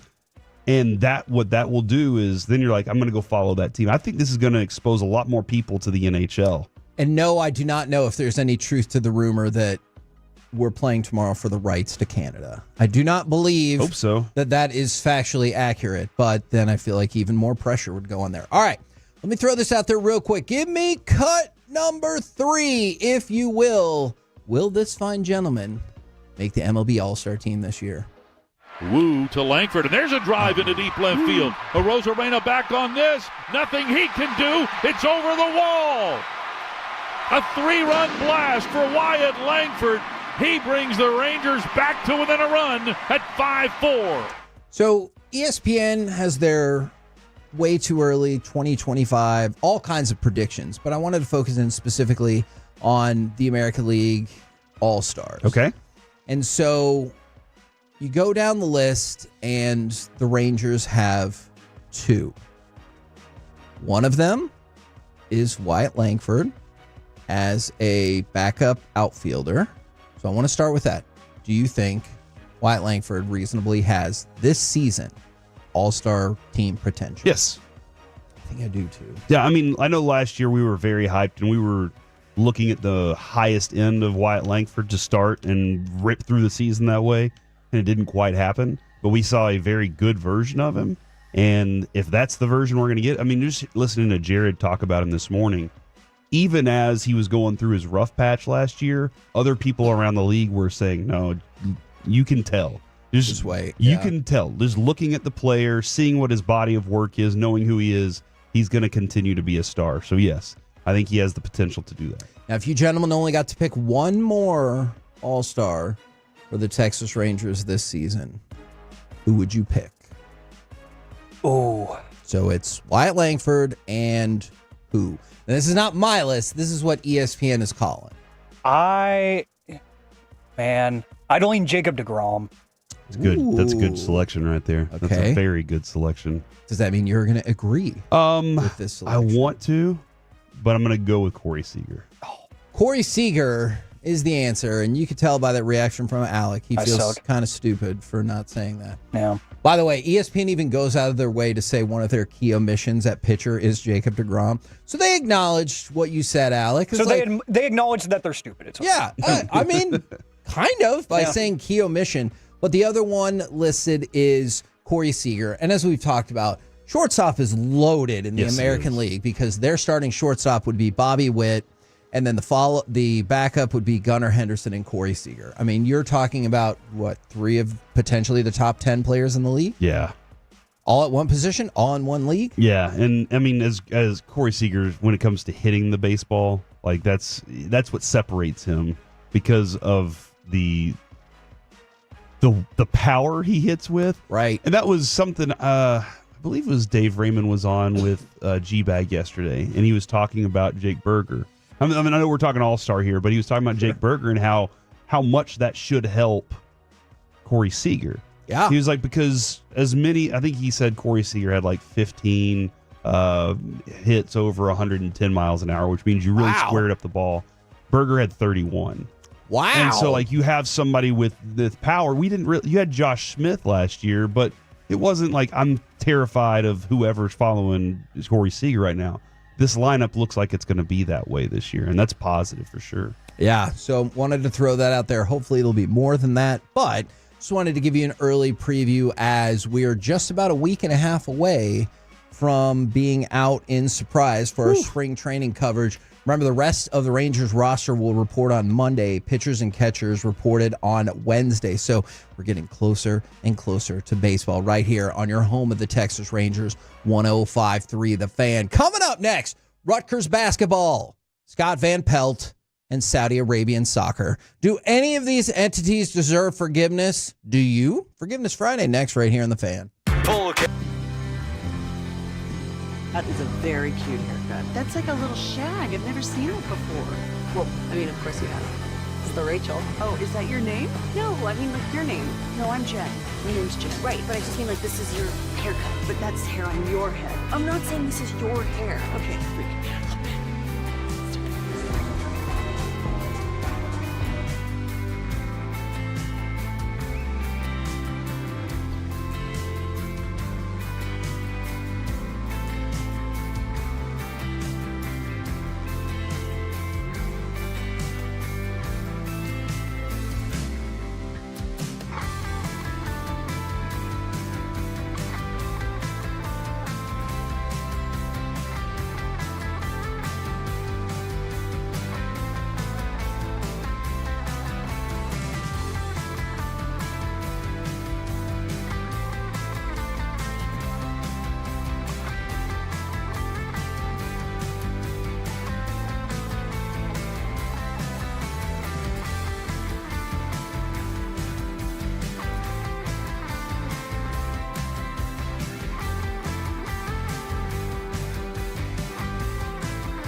remember that Uber Eats has groceries. No, that's absurd.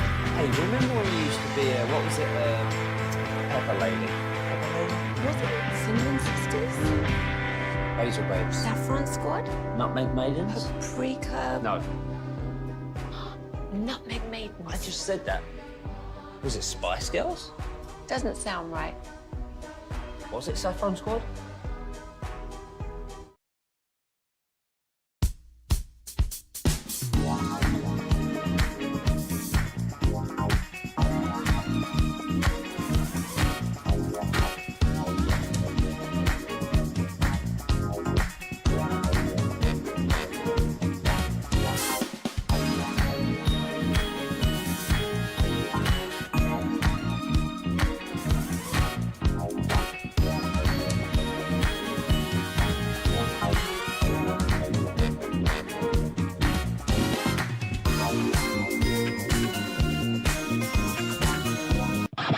This segment of the KNC Masterpiece is brought to you by Cars for Kids. Donate today at KarsForKids.org and the personal injury lawyers, Frankel and Frankel. If you've been injured in a car or truck wreck, call Frankel first, 214 or 817-333-3333. With Frankel and Frankel, there's never an out-of-pocket cost. They only get paid when you win. Frankel and Frankel, the go-to car and truck wreck attorneys in Dallas. Harper will set up the offense. Despite his recent struggles with his health, he's still top 10 in the conference in assists. Harper splitting the defense, the step through and the finish. KNC Masterpiece back here on 105.3 The Fan. It is a shout-out Friday. Hey, boys, I'm a loyal. Because I wanted to say Lolo, because I was going to say loyal and Tolo. And I was like, that's not right. Loyal, he's a professional talker. Tolo. Sometimes words are difficult. Hello. Since day one, and I'm turning 50. Love you guys. That's Big Red from Aubrey, Texas. 50? Dang. You'll be there sooner than you know it, Corey. What? Yeah. You're right. And then from the 972. Oh, that's nice. Shout out to you guys for having a great show from the 682. Did anyone check on Flula and if he's watching? I guess we haven't checked in on Flula since the Luka trade. No, we haven't. I'll reach out to him and see what's up. All right. Let's see if we can make it happen. Yeah, right. because he's in L.A. Yeah, he's probably, yeah. Right now, it's time for Forgiveness Friday, 877-881-1053. Do you need to ask for somebody for forgiveness? Do they need to ask you for forgiveness? I'm going to start with these two broadcasters, all right? I want to see what you think is more. I thought he was talking about us. No, not you guys. Is more in need of forgiveness. Is it Scott Van Pelt, who gave his 10 NFL predictions, and they were this: the Browns and the Dolphins missed the playoffs. Correct. There will be at least 2 rookies that pass 1,000 receiving yards, but they won't match Puka Nakua's rookie year. Correct. Then the Atlanta Falcons would win the NFC South. Wrong. Brock Purdy will throw for the most touchdown passes in the league. Wrong. Trevor Lawrence will surpass 4,263 yards passing. Wrong. There will be 6 wide receivers to surpass 1,500 yards. Wrong. There were 2. There will be fewer than 10 1,000-yard rushers in the league. Wrong. There were 16. A kicker will set the record for longest field goal. Wrong. The Detroit Lions will have home field advantage in the NFC playoffs and go to the Super Bowl. Oh, yeah. Wrong. And the Baltimore Ravens will win the Super Bowl. Wrong. Was that a bold prediction segment or just a predictions? No, this is regular predictions. I mean, some of those sounded reasonable before the season. Okay. Some of those really did sound reasonable. The Brock Purdy one, kind of ridiculous, but... Now, is that worse than Carl Ravitch? Oh. Who I like both of these guys very much. This is one of my favorite bits of content that has existed all year. He was talking about the SEC. We know how dominant they were in non-conference season. The SEC was 185-23. Since January 1st into Tuesday, the SEC teams in conference play are only 82-82. There's been no ability to pull away. There's been no dominant group of teams. Now, what is wrong with that statement? It's not true. It is true. No, I saw something about this, about the 82 and 82 thing. And Well, I can't think about remember it. What it was. In conference play, it is impossible to ever have a record that is not 500. Gotcha. Because every conference game is between two conference teams where one will win and one will lose. So he's trolling, though. I don't think so. I think I saw that he's trolling on I this. thought he apologized. Okay, all right. And now maybe he's like, no, I was just kidding. But I think, It's really funny if he should have just said I was trolling everybody. I mean, and maybe he was, but Hey, you big dummies. that is amazing. That is good. They are just 82 and 82. No one's been able to pull away in SEC conference He's not play. wrong. When I saw that, honestly, I thought he was talking about baseball season, and I was like, well, that's a 500 season right there. Sure. We're not quite there yet, though. We're almost. I But guess college baseball starts today. 82 and 82. I mean, that's an extra 2 games. Maybe there's a tie. Doubleheader. Yeah. 4 games. For fun. It's only 2, Corey. You got it. But man, I know. Go to the next story. All right. From the 858, Anthony Rendon needs to ask the Angels for forgiveness. Remember, you brought this stat up earlier. The Washington Nationals have used 19 third basemen since letting him go, and the Angels, who got him, have used 28 third basemen. It's sad, dude. I think, was Bobby saying that it's $700,000 or $7 million per home run or per hit that he's had since he was an Angel? Oh, no. It's like a ridiculous number that he's been able to do. Oof, that's rough. Now, I'm going to go back to college basketball. Does the Rutgers college basketball team need to ask for forgiveness? Okay. They're 12 and 13. Sounds like they're rocking along.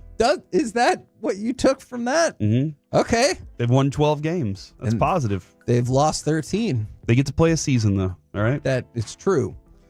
The reason why they probably need to ask for forgiveness is in Ace Bailey and Dylan Harper, they have two probably locks for the top 10 of the NBA draft, and they might go 2 and 3 in the draft. Oh, wow. How? And they've lost 13 games? Yes. How do you have two of the presumptive top 5 picks in the draft? No bigs. And your team is 12 and 13. I mean, maybe you have a Luka on the team. Ace Bailey is a wing player. He's not small. Mm-hmm. He's like 6'8", 6'9". He's a Cool wing, story. though. Most basketball players are in that range, bro. Is that true? I feel like it. Average height of NBA players. I'm going to go 6'6", Give me a minute. based on absolutely nothing. Alec, I need you to take this over. I don't while have I'm any doing this. information in front of me, but that's just what I'm going to go with. 6'6". But okay, I understand what you're saying. 6'6". Let's go! 8 inches taller than the average U.S. person. Oh, wow. And like 17 than me. Oh, I'm sorry about that, buddy. Yeah. I'm only 3 inches away from being an NBA player. You need some insoles. That's what you need. But if you think about what he just said, Al. Oh, yeah. I'm just trying to act like it didn't happen because I'm totally going to use it against him later. All right. I do. Yeah, it seems like they should be better. If they have 2 stars on their team, I would be questioning whether or not those 2 stars have legitimate ability to be NBA players. Like, you guys couldn't drag this team? So I do have another college basketball forgiveness Friday story that is not fun in any way, shape, or form. Sedona Prince, the TCU basketball player, has been accused of numerous ex-girlfriends, and partners in recent years have accused her of sexual assault. Oh, man. Now, multiple women came forward to report incidents of alleged abuse stemming from physical, sexual, and emotional incidents through her times at both Oregon and TCU, which is where she started at the beginning of last season. Now, Prince has denied this, and she said she never abused anyone in her life mentally, emotionally, or physically. And her attorney said, unfortunately, others have decided to use Sedona as a launch point for their career. In an effort to create some relationship privacy, Sedona has asked girlfriends to sign non-disclosure agreements because their personal, intimate moments should not be the subject of public discussion. But on the flip side, obviously, you understand how it looks when somebody has to sign or does sign an NDA. Yeah. Is that I'm not saying it's true, but the thought does cross your mind that like maybe that is for a specific reason. Yeah.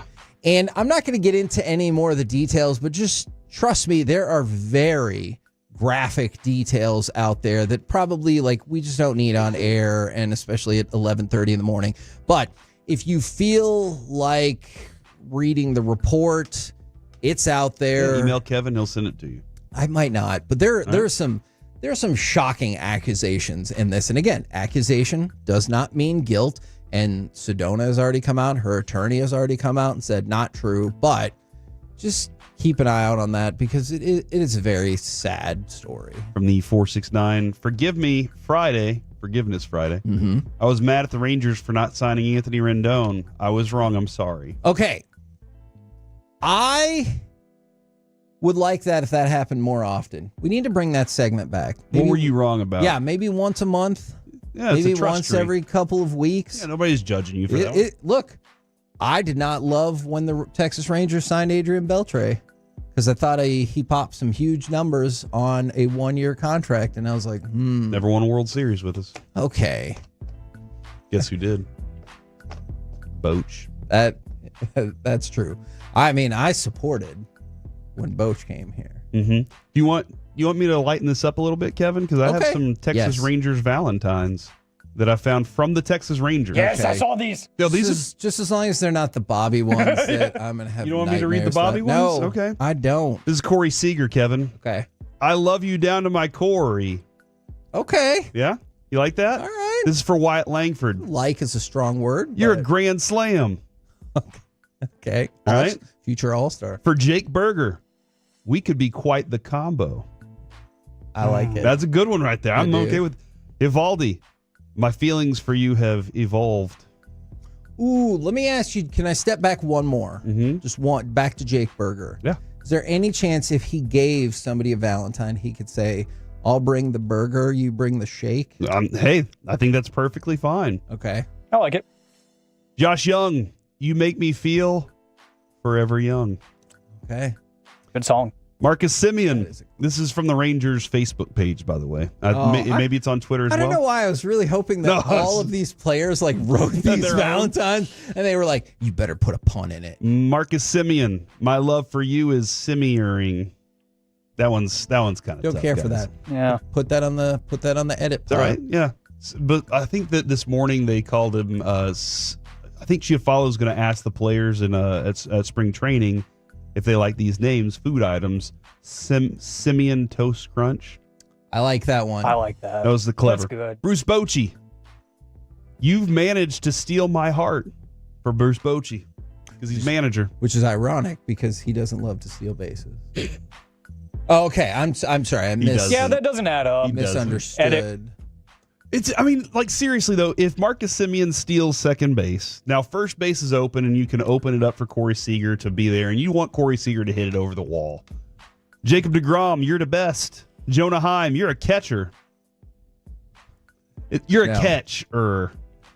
Edit. You're my on the jock pile. jam. Okay. Does that work? All right, Texas Rangers. Kevin has some suggestions for Why you. are people sending in more aggressive versions of some of this? I don't know. From the 817. Oof. I don't know about this one. All right, this is more of an adult Valentine from the 817. Jake Berger could say, I'll bring the meat if you bring the buns. Now, that is about a picnic. And I imagine. a hot dog or a hamburger. Cookout. Yeah. Yeah. Look, yes, I also understand the Marcus Simeon plays that you can make. We're not going to do that. We're not. I mean, I did say one to Alec in the talkback, but we're not going to do that. By the way, fun thing that we like to do here on the talkback button, the producer will hear what you say. And so sometimes I have things that I want to say that I'm like, that's probably shouldn't be on air. And so I'll just push the talkback and just tell Alec, and he has to deal with it. And that's the reason why I can't sleep at night sometimes. That makes a lot of sense. From the 214, I need forgiveness. I forgot today's Valentine's Day. Didn't get the wife anything. Get some flowers at Kroger or Tom Thumb on the way home. That is a good idea. Shout out to all the lonely women. Wait. What? Please. Okay. Should he be in trouble, though, if she didn't get him anything? No. This is a mutual holiday. No. Okay. Yeah, I woke up this morning. Adrian had me some chocolates and a card. That's nice. I was like, that's sweet. So I'm going to get her some flowers on the way home. Otherwise, you'd have stiffed her. Well, I really don't care about that. Yep. Well, we also have guests coming in tonight, so it's going to be difficult.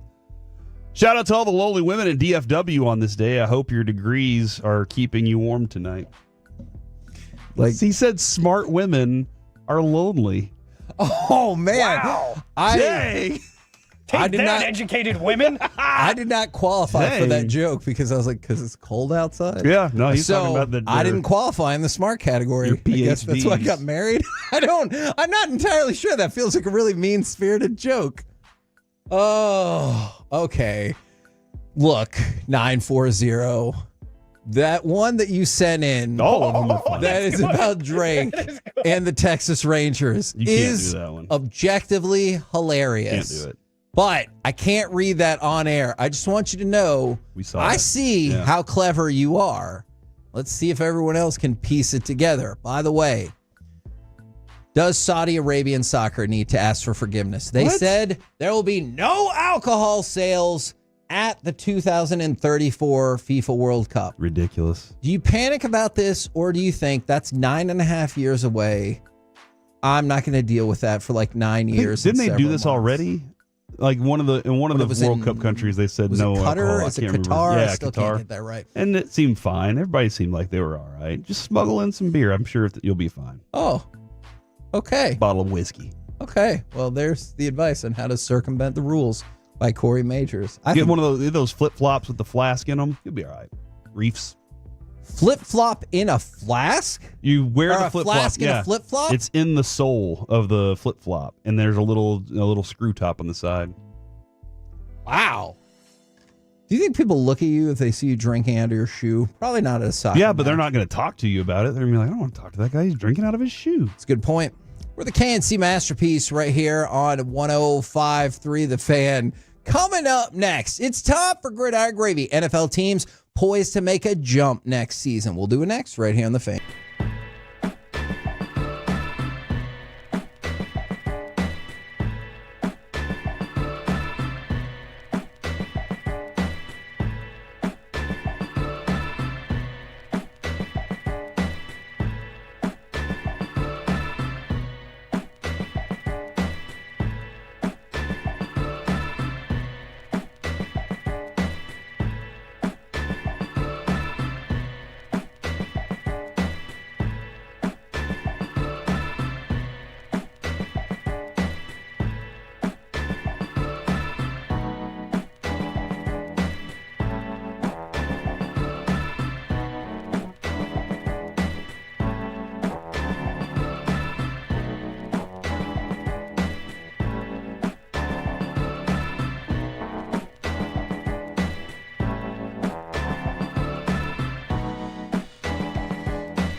Uber Eats has Lola V products? I gotta remember that. Well, you know, they say in order to remember something, you have to forget something else. Okay, now that is a very cute haircut. That's like a little shag. I've never seen it before. Well, I mean, of course you have. It's the Rachel. Oh, is that your name? No, I mean like your name. No, I'm Jen. My name's Jen. Right, but I just mean like this is your haircut. But that's hair on your head. I'm not saying this is your hair. Okay, freaking me out.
Segment is brought to you by Classic Chevrolet. If you're in the market to upgrade your vehicle, get to Classic Chevrolet in Grapevine. Back-to-back #1 Chevy dealership in the world. They've got more new Chevys than anyone, all priced to sell.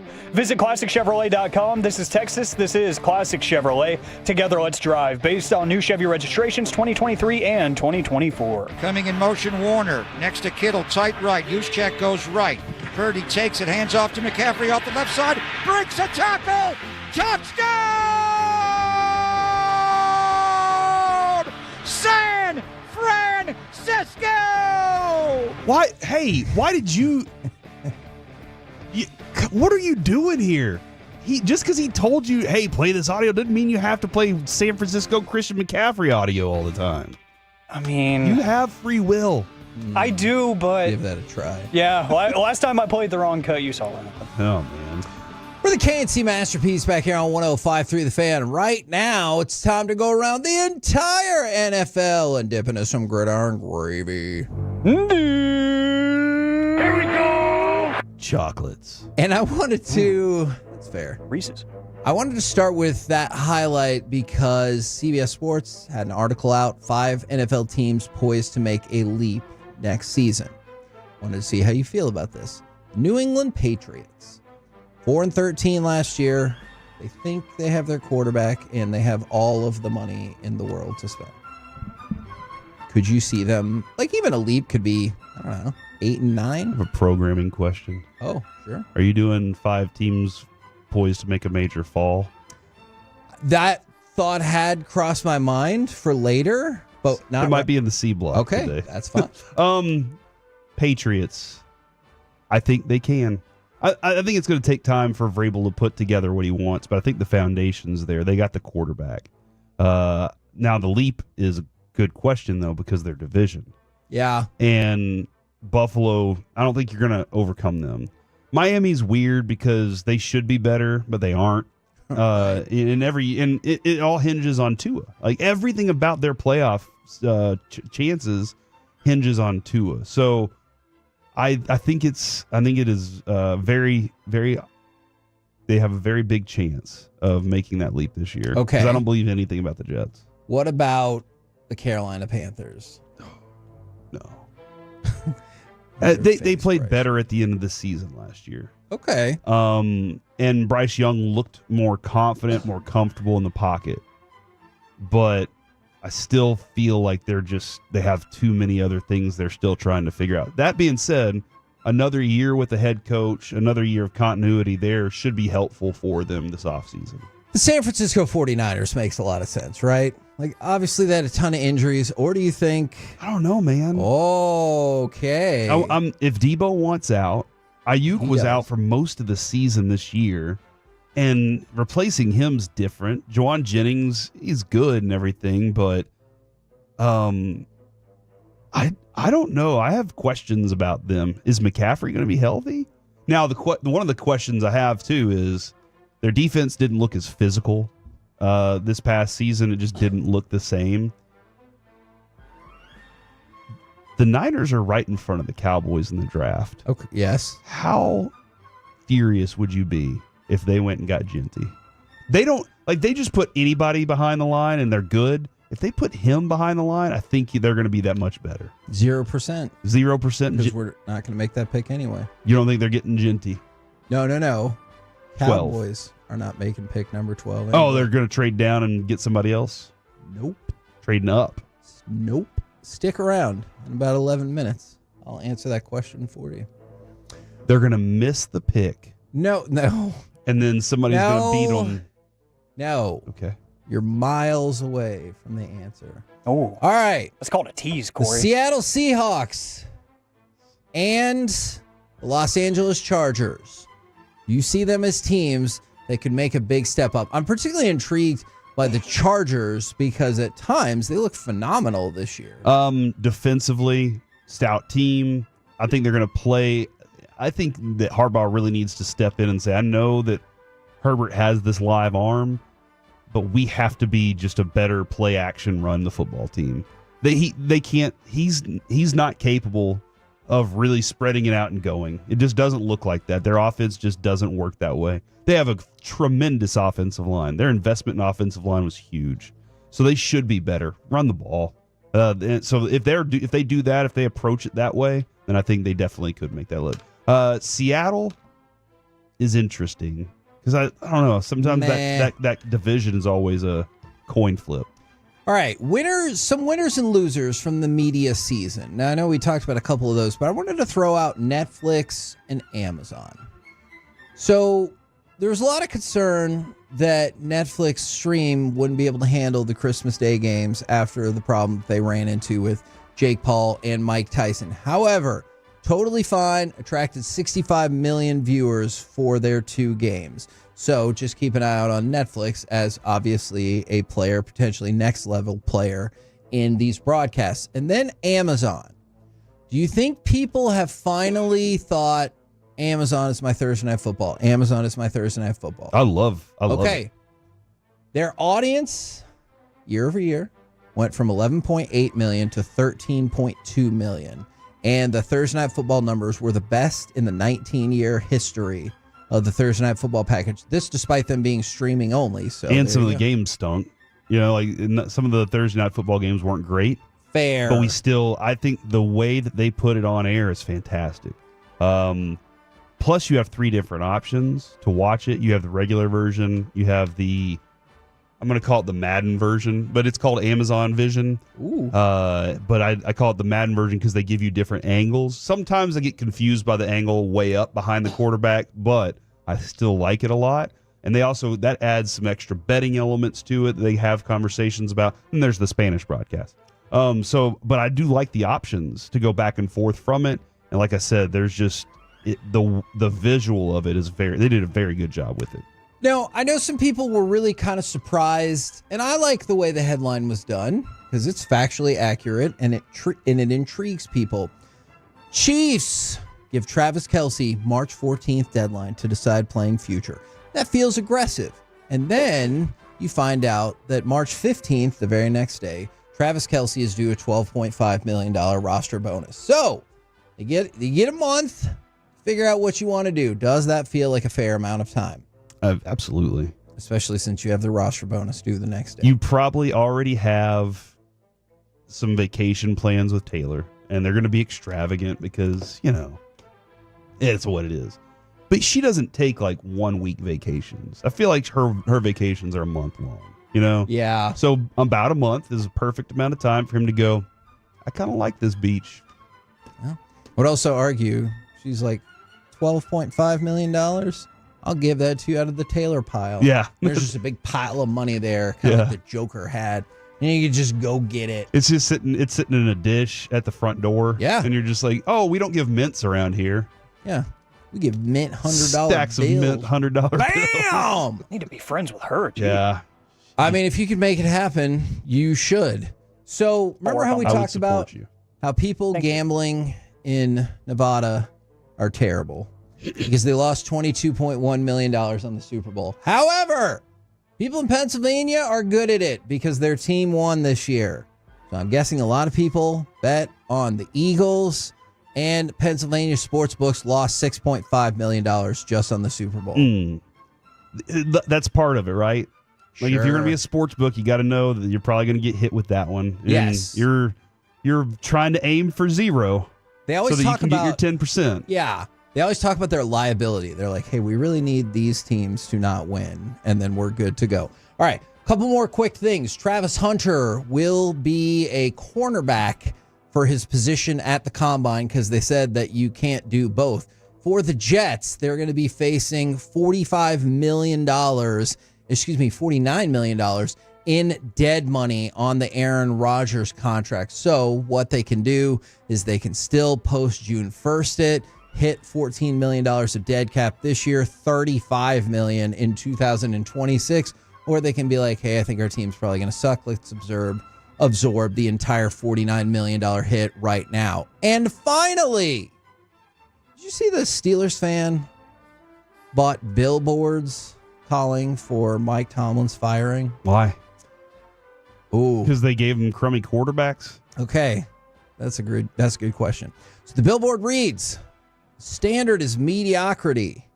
Trade Tomlin or sell the team, Rooney.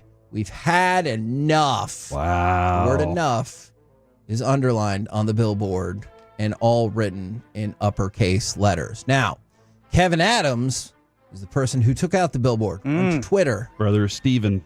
Maybe. Quote, you don't have to like me or the way I choose to celebrate the Steelers, but I'll always stand on what I believe in, and I put my money where my mouth is. Will change happen because of this? No. But it won't stop me from letting our voices be heard. How much do you think a billboard costs? It depends on the billboard. You tell us. You bought it. I feel like some of the locations, I feel like some of the locations are more impactful. I could see Like that. there are some more trafficked ones. Yeah. I feel. I don't know, but I'm not in the billboard game. But I could ask somebody. I know somebody. Oh, well. How often are they just still the regular billboards versus Instead of like the digital ones? I want the regular one because you know what you? happens? Yeah, when I look at the digital one, I'll see something. I'll be like, oh, what is that? And then it's changed. Yes. And I want the regular one so that it's always there, right there in people's eyeballs. Would you follow the advice of the 817 and said the word billboard is too long? Please call them Bilbos. It's like a slutty version of it. Oh my God. We're the KNC Masterpiece right here on 105.3 The Fan. Coming up next, Micah makes a call to action and we try to answer it. Plus, are Eagles fans more passionate than Cowboys fans? Next on The Fan.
think it's true that you've got to forget something else to remember that Uber Eats has groceries? No, that's absurd.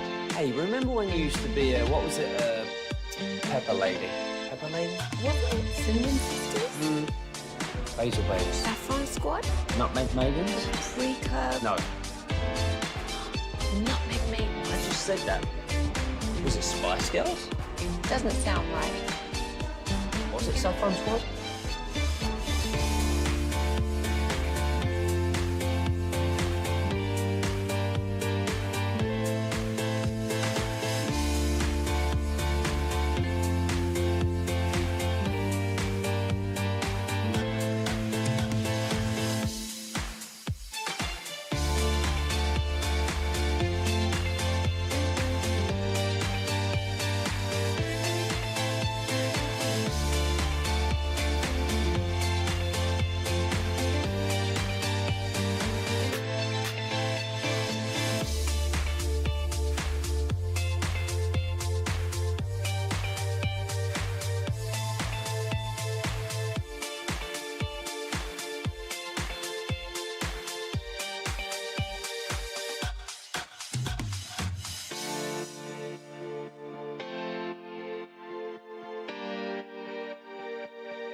KRLD-FM and HD1, Dallas, Fort Worth, an Odyssey sports station. Driven by our D&M Leasing Studios, it's the KNC Masterpiece on 105.3 The Fan. KNC Masterpiece right here on 105.3 The Fan. Now, Micah Parsons has sent a call to action to the Cowboys front office. They don't frequently listen to us, but I've attempted to answer that call to action. Now, this via Nick Harris of the Fort Worth Star Telegram, who was on with Chio and Bobby this morning. It feels weird it's to say Sean and RJ's show. Yeah. Even though neither one of them was there, but it's still their show. Remember whenever we would fill in for them and Gavin was like, "You're still Sean and RJ," and I was like, "No, we're not." And he's like, "But you're their show." Yeah. So that's what you need to do. Say Sean and RJ, we're filling in. It's on the Sean and RJ show featuring Bobby and Chio this morning. He said, he being Micah, the talent is there. We've just got to be aggressive the same way some other teams did. I don't want to sit back, watch other teams build and us stay the same. Definitely some call to action. I I want to see us become aggressive, get some players that will come in and make an impact. I want to see us bring back our own players. That's just as important. Let's see what we can do there. All right. Call to action for the Dallas Cowboys. I've decided to answer that call in a very unique fashion. Okay. Can I ask you a question before? Yes, please. Do you think it's going to work? Do you think that him saying this is going to work with Steven and Jerry? Actually, there is a scenario in which I think it works. And that is, the thought is that Mike would make at least 35, maybe, 38, 39 million per year. All right. Micah goes up to them and says, I will do 32 a year. That is how I think the call to action starts to work. But I need you to do this with the money. Now, I'm not advising Micah Parsons to do that because Lord knows, get your money when you can get your money. I'm just saying, realistically, my answer is no, unless this specific scenario happens. So I'm going to try to jumpstart the Cowboys' heart and make it happen for them. And I do this courtesy of Dan Parr with NFL.com. Then I started thinking about this, and I was like, well, let's see if we can find out a way to make this work. He's a very even-keeled guy. You go to, it's not On Par, it's Dan Carr. Oh, okay. I thought you said Dan Parr. So, with the number 12 pick in the 2025 draft, Ashton Genty is the selection for the Cleveland Browns because the Dallas Cowboys have sent the Cleveland Browns this year's first and next year's first for Myles effing Garrett. Now, I know what you're thinking. It's not going to happen. And you might be right, but Micah made a call to action, so we're trying to answer it. All right, so you trade your 2 first-round picks, you get Myles Garrett. I do believe that if Micah Parsons found out they were going to get Myles Garrett, he'd be like, I don't know what that cut would look like, but I definitely think he'd be like, okay, let's talk about the money. Okay. Maybe we'll scale it down just a little bit. All right, but what is Myles Garrett actually going to cost you? Money-wise, not draft pick-wise. I do believe that he would end up costing you 2 years, $40 million, with the potential for a dead cap hit of $10 million. Now, if you're giving up 2 first-round draft picks, 469 says they don't have the money. They 100% have the money. We can get back. We can get back into that. Yeah, he explained this all yesterday. They 100% can make the money if they want.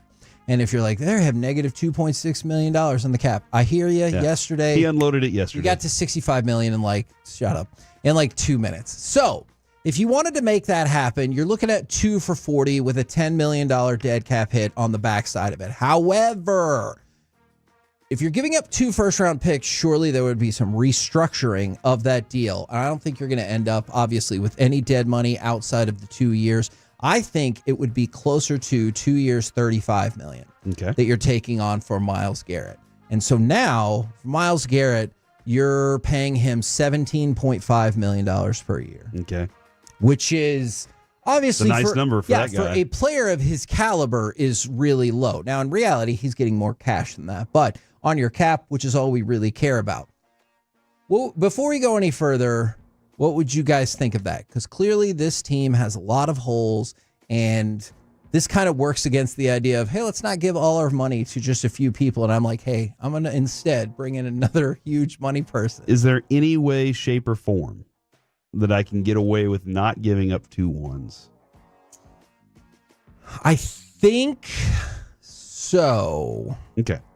Because if I can work with Cleveland and not give up 2 ones, I'm really okay with this deal. Okay, you give up your first now, because all along I've been saying if I'm going to give up 2 ones, then I'm flipping Micah in order to get those back. So I have still have a premier pass rusher. And again, you have the opportunity to do that. That feels like potentially a waste of time because now instead you just got an older player. Although I guess we've seen precedent of that recently for how a Dallas sports team might make that happen. But if I can part with a 1 and a 3 or a 1 and a 2, I'm good with that. You cannot. Okay. So what it would actually probably cost, if you don't want to do 2 ones, You have to do at least your 1 this year, your 2 this year, your 2 next year, and maybe a 3. Oh, that is steep. That's what I'm saying. If you don't want to do it, and I got to pay him some monies. Yeah, that is true. But I got to pay players money. More likely, the Joneses are going to say draft players are cheaper, and so can we find a player like that? I'm gonna say no to this. Okay, Kevin. I'm gonna say no. I appreciate your efforts. Then it's a lot of work you've done. Look, and I get it. From the 972, hell no. I'm pretty sure it means hell no. Yeah. But you understand. Who's going to run the ball for us? We still need a receiver. We need linebackers. We need a safety. I'm also going to go ahead and trade your 3rd-round pick for Cooper Kupp. All right, so I am wheeling and dealing while we're at it. You know what? Yeah. Hey. Let's go. People said... Shake it up, baby. They were tired. Trade Luka. Of the Cowboys. That already happened. Oh, okay. Trade him back to us. Trade him back to us. Man, okay, let me... Serious sidebar question that's not related whatsoever. If they trade him back to us, we'll give him a Hurtado beef sandwich. So the Mavericks trade for Luka, and they trade Max Christie, Anthony Davis, next year's 1st-round pick, and a 2029 draft pick. What are you doing right now? And their 2031 draft pick. Do you think people would accept it because Luka's back? Nope. Or would they be like, the hell, we just did this freaking deal, and you gave him 2 extra 1st-round picks? And their response would be because Anthony Davis is hurt. Yes. I think everybody would lose their damn minds. Okay. I don't think anybody would be happy that Luka's back. They'd just be like, what are we even doing? Don't do that. Okay, then don't do that. All right. So here's why I'm answering the call to action like this. Because people get annoyed that the Cowboys don't do anything in free agency. Yeah, we're trying to shake it up. Yeah, people get annoyed that all we do is re-sign our own draft picks. We don't spend any money, blah, blah, blah, blah, blah. So I'm like, hey, let's go big.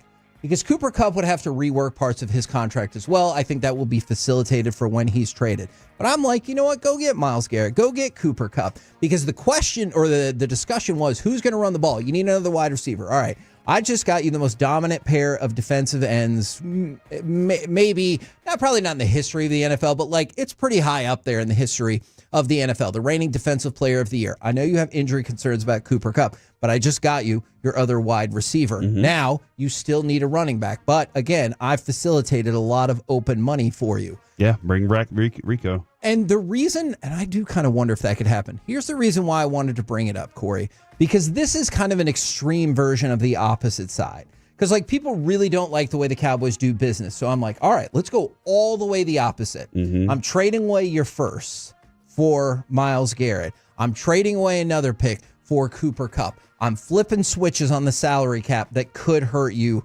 in 26, 27, and 28. But to you, at least, I bet a lot of other people, that doesn't feel great either, does it? Losing the 1st-round picks is, really tough. But you have made a bunch of moves. I did. Now change this. All right, give me T. Higgins instead of Kupp. Okay.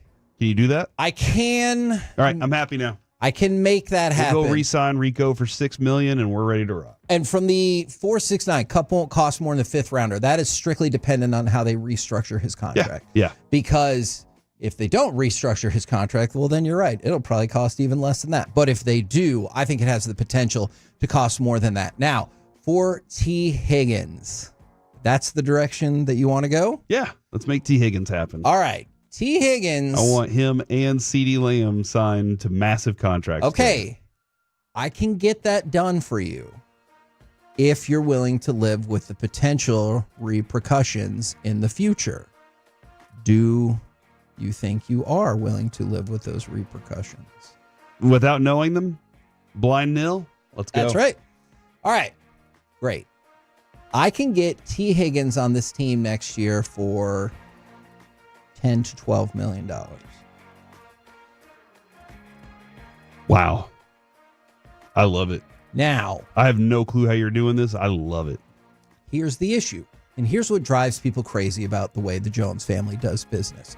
Because I know the response is going to be, T. Higgins isn't going to sign for $10 to $12 million. Agreed. He's probably looking for, I don't know, 5 for 125, something like that. The other thing, though, is a lot of the way the Joneses look at it is, why would I spend this money if I don't know what my draft pick is going to be yet? Sure. Let's wait till we get to the draft. Let's fill some holes, wait till we get to the draft, because maybe they get the kid out of Arizona. You know, like maybe we get one of these other guys. So, but you keep running with this idea. And so the reason why I said that is because who gives a crap what the actual contract looks like? How is it structured? Okay. So if you're like, oh, we just gave T. Higgins 5 for $125 million. That's $25 million a year. CeeDee Lamb makes $35 million. That's $60 million. Great. But in reality, there's a switch that they're going to flip on CeeDee Lamb's contract as well that I think drops it to, I don't know, like $26 million, give or take. And then I can get you T. Higgins for $10 million. So now your salary cap hit for those two is $36 million. Do you feel like you have one of the best 1-2 combinations wide receiver-wise in the entire league? All right. So the concept... Hopefully my quarterback can get him the ball. Okay, and that's a great point. And that, look, for a lot of people, I know it's all going to be, you still have Dak, so I'm a pass. I get that. Well, or not pass. Mm-hmm. So I get all that. My point is, you can 100% do that next year. However, you're going to have to deal with the implications of if CeeDee Lamb doesn't work out, you're going to have a big dead money charge coming up, but it's not going to be until 2029 or maybe 28 if you want to move it up. With T. Higgins, you're going to have another big dead money charge coming up in 2029. The way that the Eagles do it, though, is they go, I'll worry about that later, next year or in a couple years. And they rework the problem. Exactly. And the Cowboys worry about, I need to care about my 2027 salary cap right now. All right? Which is a responsible thing to do. But the way you can manipulate the salary cap in the NFL, I don't understand. Because you could make these moves for Higgins and CeeDee Lamb, and you could say, we could be screwed in 2029. But I can probably reevaluate that in 2026. Yeah. Or 2027. Yeah, just keep working the problem, because not everything's going to be stuck in a conservative, conserved yes, all the time. It's not always going to be the same all the time. And that's what I guess we wanted, to keep the triplets together forever and keep those teams forever, and they're living with that. But it's not going to be that way. So in the next year, you just got to work the problem again. And the reason why, and I see people saying they would rather go the route of trading Micah, there's just been no indication, like historically from the Cowboys or in everything they've said the last year or so, that they would actually be willing to do that. If they were, I can drop a whole new plan for you that involves you bottoming out but piling up draft assets for this year and next year. The only reason the Cowboys would even think about it is how much value is the player really worth, and what can we do with it? You know, like that's, otherwise they like what Micah brings. They like Micah the player. They're hoping he continues to grow into a leader. That is what they really want. It does seem like it would go in if you got Miles, it's a completely different direction with your leadership. But maybe they can have both of them at the same time. So I just wanted to throw that out there for people who don't care for the way the Cowboys do it. And Micah saying this is a call to action. I've answered your call to action with like a variety of more extreme routes that you want to go. That was extreme. And a lot of people have texted in, I don't like that either. Wow. So yeah, fix the Cowboys, Kevin, but don't fix it that way. Let me tell you something. I ask Steven this all the time. I would love an opportunity to sit down with their capologist and just have a conversation. Because what if that person gave you information that you're like, holy crap, I never thought of it that way before. That could be helpful. 100% possible. That would be hugely helpful to us. It really would. And then I would come on air and be like, all right, I've changed my plan.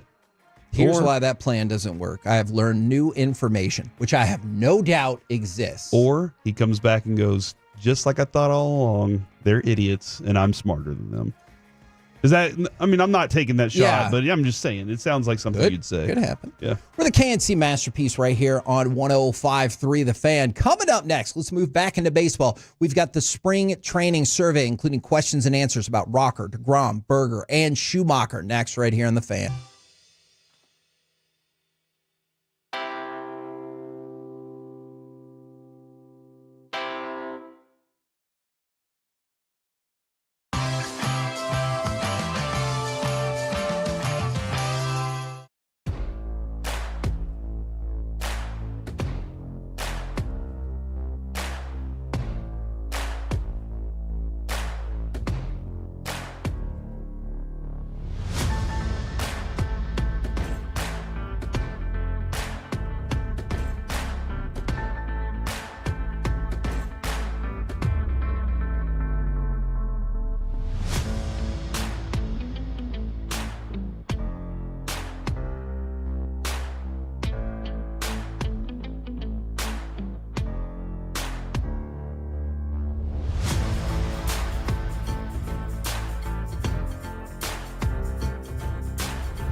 remember that. Well, you know, they say in order to remember something, you have to forget something else. Okay, now that is a very cute haircut. That's like a little shag. I've never seen it before. Well, I mean, of course you have. It's the Rachel. Oh, is that your name? No, I mean, like your name. No, I'm Jen. My name's Jen. Right, but I just mean like this is your haircut, but that's hair on your head. I'm not saying this is your hair. Okay.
Expressway on 105.3 The Fan is presented by the On Time Experts. 1-2. Swing and a miss. Fastball upstairs. He gets the chase from Schneider. That's the fourth strikeout for Rocker, and it's also the first out here in the top of the third inning. KNC Masterpiece right here on 105.3 The Fan. You know what I've realized, because we're going to get into the spring training survey. Oh, man, we didn't even talk about CeeDee Lamb's comments about Philly fans. Coming up at 1 o'clock. Okay. But behind the scenes, I'm putting everything I can in the C block today. Right? Behind the scenes, I do feel like I kind of torture Alex sometimes with my ridiculous jokes. Really? The way on the air. He just told one off air right before Alec had to do his read. And all I had to say was, you knew better. That's true. Because you can tell when Kevin's getting ready to set up a joke. There's just this approach that he has. You're like, he never starts conversation that way. Yeah, and I was on a golf course. I've never started a real conversation like that in my entire life. I hate myself. All right, so The Athletic has their spring training survey. So MLB insiders on players, teams, storylines to watch. And I'm going to kind of like pick and choose some of this stuff that is most amazing and kind of relevant to the Rangers. Right on. But we have to start with this. And this is the most shocking thing in this survey. Who is the most improved team in the National League? I mean, the Cubs got a little bit better. They're third. The Mets poured a lot of money into their team this year. They're second. Number one is the defending world champion Los Angeles Dodgers. Now, really want us to think about this for a second. They just won the World Series. The team that just won the World Series is also the most improved team in the National League. It just makes me want them to fail. Didn't they get the best pitcher option out there this offseason? They did. Who else did they add to this team? I can't even remember right now. One scout said the Dodgers just did their thing. They did whatever the hell they wanted to. And they took Kirby Yates. And they brought Clayton Kershaw back, too. Oh, yeah, Kirby Yates. Didn't they sign like 15 closers? Yes, and they signed Tanner Brazier. Scott. I mean, look. It's unbelievable. They traded Brazier to the Cubs for a player to be named later. Now, one American League executive said, are there 32-man rosters now? Like, did I miss something? What are they going to do with all of these guys? They're going to end up trading some of them away, they're going to send some of them down to the minor leagues and just be like, hey, just in case one of our guys gets hurt. I mean, just think about that, too. They have gone through pitchers. They have definitely gone through pitchers, but they're preparing for anything. They want the Ohtani, Freeman, Betts era to be a dynasty. Sure. And that's what they're loading up. They're not trying to just win one World Series. They're like, how do we build a dynasty? And they're going to use Kirby Yates in the 7th inning, which is going to infuriate me. All right. Most improved teams in the American League. Also the Dodgers. No, I'm just kidding. Who is the most improved team in the American League just based off of offseason wheelings and dealings? I actually know the answer to this. Okay, Alec, let's see if you know the answer. Ooh, can you run the question by me one more time? The most improved team in the American League. I think with the recent changes that we've seen in their whole method of approaching free agency, acquiring players, post-cheating scandal, I'm going to go with the Boston Red Sox. Oh, nice. Good job. Boston Red Sox are the number one answer on the board. All right, I'm going home. Number two answer on the board, the Yankees. Then, at third, it is mine, our Texas Rangers. In your face. The Texas Rangers are the third most improved team in the AL. I know we all love the Rangers, like aside from like breaking down the ins and outs of it all. Does this feel right to you? So, you're getting DeGrom back, so you feel pretty improved there. True. You're hoping getting Wyatt Langford back and getting Evan Carter back healthy is going to be another improvement. This is just going through all the things they didn't add. Yep. This is going through their own team. A healthy Adolis. Yep. Mind right Adolis. A healthy Corey Seager. Yep. I'm interested to see Simeon's career, where he is in his career. But you added Jake Berger, who I told you earlier hits the crap out of the ball, and he hits for power, and he's now behind Seager. And you added Jock Peterson, who I think is a fine DH for you. Okay. So, yeah, I think they improved. Except for they're still missing a closer. I agreed. Now, you mentioned Jake Berger. Best under-the-radar trade. Rangers pickup of Jake Berger. I'll read the excerpt from The Athletic. Props to Texas GM Chris Young, who did an excellent job in trading 3 mid-level prospects to the Marlins for first baseman Jake Berger. Rangers wanted to add more power to their lineup. Enter Berger, who hit 29 home runs last year and 34 the year before that. With Berger, who was under team control through 2028, and the signing of DH Jock Peterson, 8 of the 9 players in the Rangers lineup will have hit 20 or more home runs in a season. Now, that doesn't mean that they'll all click at the same time, but that's some serious power you're up against. Did Raymond say yesterday you have a whole lineup that could hit double-digit home runs this year? Oh, that's absolutely. That's a definite reality. Now, Alec, I'm going to go to you with a complex question. Oh, no. Is Juan Soto the worst, best free agent signing ever? And I phrase the question like this. Because the best free agent signing, Juan Soto, 4th. Worst free agent signing, Juan Soto, 1st. Could he simultaneously be the 4th best and the number 1 worst free agent signing? Yes. That is the only correct answer. Something with a question mark. Yeah. There's multiple ways to attack that because, yes, he is a truly gifted hitter. He is one of the best hitters on the face of the planet right now. His defense is subpar. Agreed. That's where it makes sense to me, but it doesn't make sense to me because we've been clamoring for years now. MLB owners need to spend money. But it seems like some of these teams have spent money in the worst ways. So it's like, I don't want to get mad and say, ha, you did the wrong thing. That was stupid. It's like, well, you got to spend money to make money. You got to spend money to win games. You see the Dodgers doing it. Why can't another team do it? But that's just the price of offense in Major League Baseball these days because Major League Baseball wants runs scored. They want offense. They don't prioritize that anymore. And that's how you market teams is, who can hit as many home runs as possible. It's not gold gloves that get people to come to games anymore. It's people who's going to hit a ball 450 feet into right field for a kid to catch in his glove. That's how you get people to games. So I get it, but at the same time, just from a pure baseball standpoint, this could fail, just straight up. It could be miserable for them. That's a lot of money to commit to an offense-first guy. So I don't think we'll go this route, but the last player to get votes for best free agent and also won worst free agent, Trevor Bauer, 2021. That year was the final year he was in Major League Baseball. Oh, man. And so that's what's going to happen to Soto? We still get clock at is least ticking, buddy. 10 questions a week about bringing in Trevor Bauer.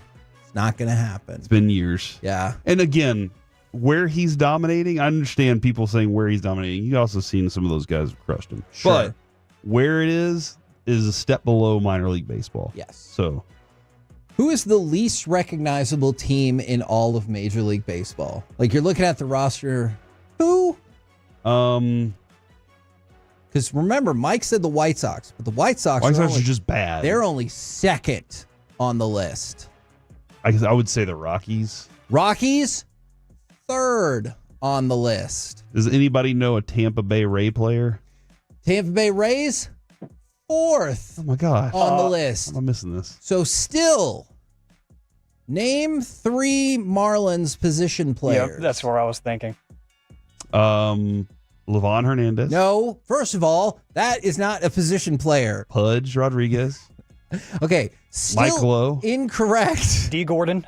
Derek Lowe. One of the Lows. Okay. Lowell. Mike Lowell. Mike Lowell. I'm not disputing that those players used to be Miggy Cabrera on the Marlins. But I'm Giancarlo saying Stanton. Current Miami Marlins. Nobody knows. Skip Schumacher. Oh, wait. No. He is with the Texas Rangers. Now, since you did bring up Schumacher, worst managerial change. The Marlins getting rid of Schumacher. So nobody knows who's on the team, and the manager that we did know, he's out. Schumacher was the NL manager of the year in 2023. Then the Marlins said winning games is stupid. Dumb. And they got off to a tough start in 2024. So they moved on because Schumacher didn't want to manage the Marlins anymore. And both teams voided their option. However, Schumacher, per The Athletic, is a great developer of young talent and could have helped lead the Marlins back to relevancy. Instead, he has taken a front office position with the Rangers and is in line to replace Bruce Bochy if and when he decides to retire again in the next few years. AJ Burnett and Juan Pierre. No, those players are not on the Miami Marlins anymore. Well, the Marlins have a soccer player. They got Max Acosta, and then he played for FC Dallas. That was Kellen Acosta. They got they got Jonah Bride, Xavier Edwards, Otto Lopez, Matt Mervis, Connor Norby. I think I know that name. Graham Pauly, Griffin Conine, Derek Hill. I know Derek Hill. Let's go. That dude's like 100 years old. So, dang, dude, that is a weird roster. By the way, pitchers? Derek Hill, 29. He feels 100. So, yes, that is why. Fair to say, then, that the Marlins are the least recognizable team? Yeah. Okay. Jeez. All right. The least improved NL team, the Padres, followed by the Cardinals. The least improved AL teams, number one on the list, least improved, the Mariners. Okay. They're good. Yes. They weren't good enough to do anything last year, but they didn't improve. And they didn't spend any money. That's weird, man. That's a weird, when you have that, when you're right there, I guess they feel like, hey, just another year with this group, we'll be able to do it. We're around the rim. We're just hanging around. Why? Got to be near the net. Okay, at least from the 2-on-4, Jazz Chisholm was recently Dontrell Willis. On the and I saw somebody text in Josh Beckett. Oh, he was a stud. Okay, but none of those players have been in the organization for, I don't know, like 15 years. Luis Castillo. Anytime Josh Beckett stepped on the bump, you thought, this could be the day. No hitter. Perfect game. Could happen right now. The most important injury comebacks of the spring. All right, there's a lot of big-time players coming back, including, this is going to be weird because he did win MVP, Shohei Ohtani, his arm. Who is the most important injury comeback of the spring? Jacob deGrom. Yes. Jacob deGrom. And this is hurtful a little bit because the blurb says, is deGrom on the list every year? Oh. And one voter said he would like to cast his vote for the annual Jacob deGrom comeback. Oh. Jacob deGrom, only second on the list. Which one? Okay, who has more of what you just said, deGrom or Mike Trout? Because I Mike feel like Trout Trout's always hurt. Is tied for fourth on the list. All right. Spencer Strider? Spencer Strider got hurt last year. Spencer Strider's third on the list. Acuna Jr. Ronald. They got hit bad. Ronald Acuna Jr. is number one on the list, but Jacob deGrom is second on the list. Now, this is exciting. The number one answer is Roki Sasaki. I don't think that is particularly surprising to anyone when it comes to the 6 phenoms to watch this spring. But Corey, who is the phenom that you most want to watch this spring? You know it, baby. Kumar Rocker. Kumar Rocker is on the list. So Roman Anthony is second.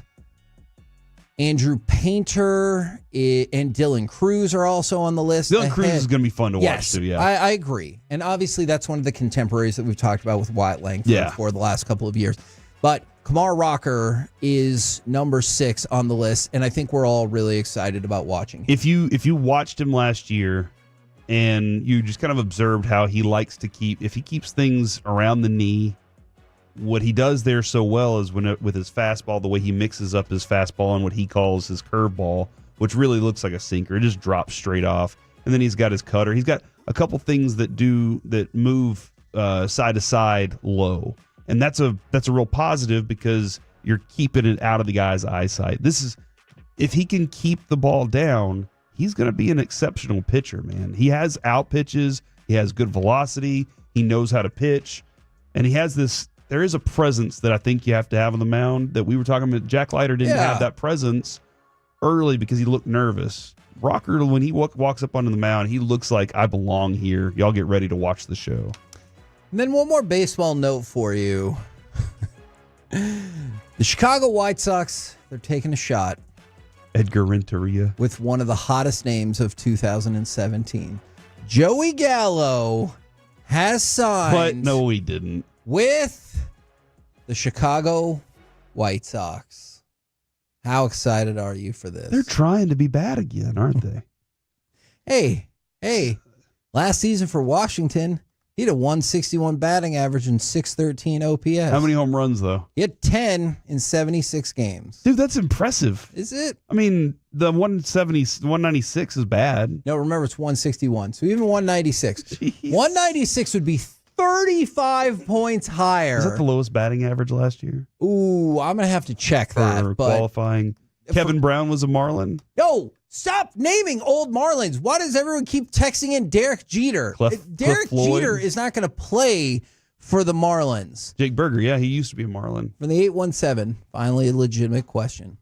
This is a good question. Is Sebastian Walcott going to be at spring training? If so, I'm really excited to watch him. Yes, Sebastian Walcott will be at spring training. There will be a lot of games in the backfield for him. Correct. But I think Mike and we were talking about it. You might see him on the big field in surprise a couple different times. I definitely think you will. Because they want to get some eyeballs on what this kid can do. Oh, absolutely. I think that is the case. Now, a couple more notes for you. The Cowboys finalized their coaching staff. They hired Clayton Adams as the offensive coordinator, just kind of catching you up if you've missed some of this. Nick Sorensen as the special teams coordinator. They have 17 new assistant coaches. Impressive. Is it? I mean, to have that many new coaches is impressive. And then they'll introduce the crew to the media on Tuesday. So if you're like, I really want to hear from all of these people, first of all, I appreciate how committed you are to the Cowboys. Second of all, you'll probably have the opportunity on Tuesday. Holy crap. Andre Dawson did play for the Marlins. He was 40 and 41 years old when he played for the Marlins. He hit 10 home runs for them. Andre Dawson, one of our favorite players of all time. Do you know Ichiro also played for the Marlins? I did, yeah. Is that what you want to do? You want to sit here and name former Marlins? No, I just when I got a chance to go to Fenway, the Red Sox were playing the Marlins. Oh, and they were like, in left field, Ichiro. And I was like, wait, what? Yeah. I legitimately had no idea that Ichiro was on the Marlins. Jeff Conine, am I right? Okay. If you want to just keep texting in old Marlins players, that's fine, but we're going to move on. Here's what I love. Our listeners get us. Our Tolos, what I like to call them teammates, Kevin. Our listeners and teammates, they get us. And they know what the bid is. Irritate the crap out of Kevin, and they're doing it, and I appreciate it. Okay, but I don't want the departure of Mike in a couple of weeks for the Tolos to say, now's my chance to shine. I'm going to fill that void. Yeah, I do. That Mike annoyed Kevin with, and let's all annoy Kevin. I think that's your job now, Master Peeps. Marcelo Ozuna? Yeah, your job now is to irritate Kevin. I appreciate it. Thank you. Jim Leland, yeah, that's a good one right there. With his sock garters and his cigar. His cigarettes. Man, Jim Leland was the most, I don't give a crap what you think about me. This is how I choose to live my life. We're the KNC Masterpiece right here on 105.3 The Fan. And Mike's not here, but fear not. Now, it's time for this. What does this button do? Please, do not push the button. You have no idea what it... Alec, you be quiet. Alec, that was awful. 1 for Alec, 0 for Peyton. Don't you dare touch that dial. Mike Piazza. Okay. It's time for AM on the FM right here on 105.3 The Fan. Yes, Mike is out, but we're going to take a load off anyways on a Valentine's Day. Yes. 877-881-1053. That is the Frankel and Frankel Injury Attorneys text line if you want to partake in taking said load off by answering today's question of the day. We're going to hear from Shaq as he just went on a solo mission on Inside the NBA last night. And not FCC friendly. That's going to be fun to revisit. Plus, would you try to buy a landfill? We'll get to that here in just a second. That's all I want to talk about, but let's go ahead with your other plan. stuff Let's go with your We'll plan. get there pretty quickly then, because I've been saving this for about a week now, because it's a follow-up to a story that I told probably a couple months ago during this segment. So it's a wild callback that I thought we were never going to get an update on, but we did. So the question of the day, I know it's Valentine's Day, but who cares? So we're going to talk about another national holiday. It's National Ferris Wheel Day. Oh. So the question of the day is, what is your favorite ride at an amusement park of some sort that you have been on? Or if you're just a big amusement park guy, give me your favorite amusement park you've been to. Can I ask for one more exception to this? Sure. Can I tell a story about a Ferris wheel that has nothing to do with me? I'm intrigued, so yes. So I'm going to have to keep this vague enough. Oh, no. You knew better. No, I swear. I swear this is not a joke. I understand your skepticism. Yeah, I swear this is not a joke. Talk about the roller coaster scene I on swear it's Fear. not. I understand your concern. So 2 of our friends that I first knew as Jess's friends, one's a guy, one's a girl, is they were in like the little Ferris wheel cage or whatever. And it sometimes they can move and maybe you're not prepared for it. And so the guy, quote unquote, accidentally made his way kind of to second base when the cage moved. And he's like, oh, I'm so sorry about that. What do you think are the odds that he was legitimately thrown off by the motion of the Ferris wheel versus, this is a great cover story to Cop a Feel?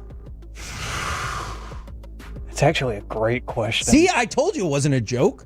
Yeah, I'm gonna say 60% that he was trying to. Okay. He had it planned the whole time. Ooh.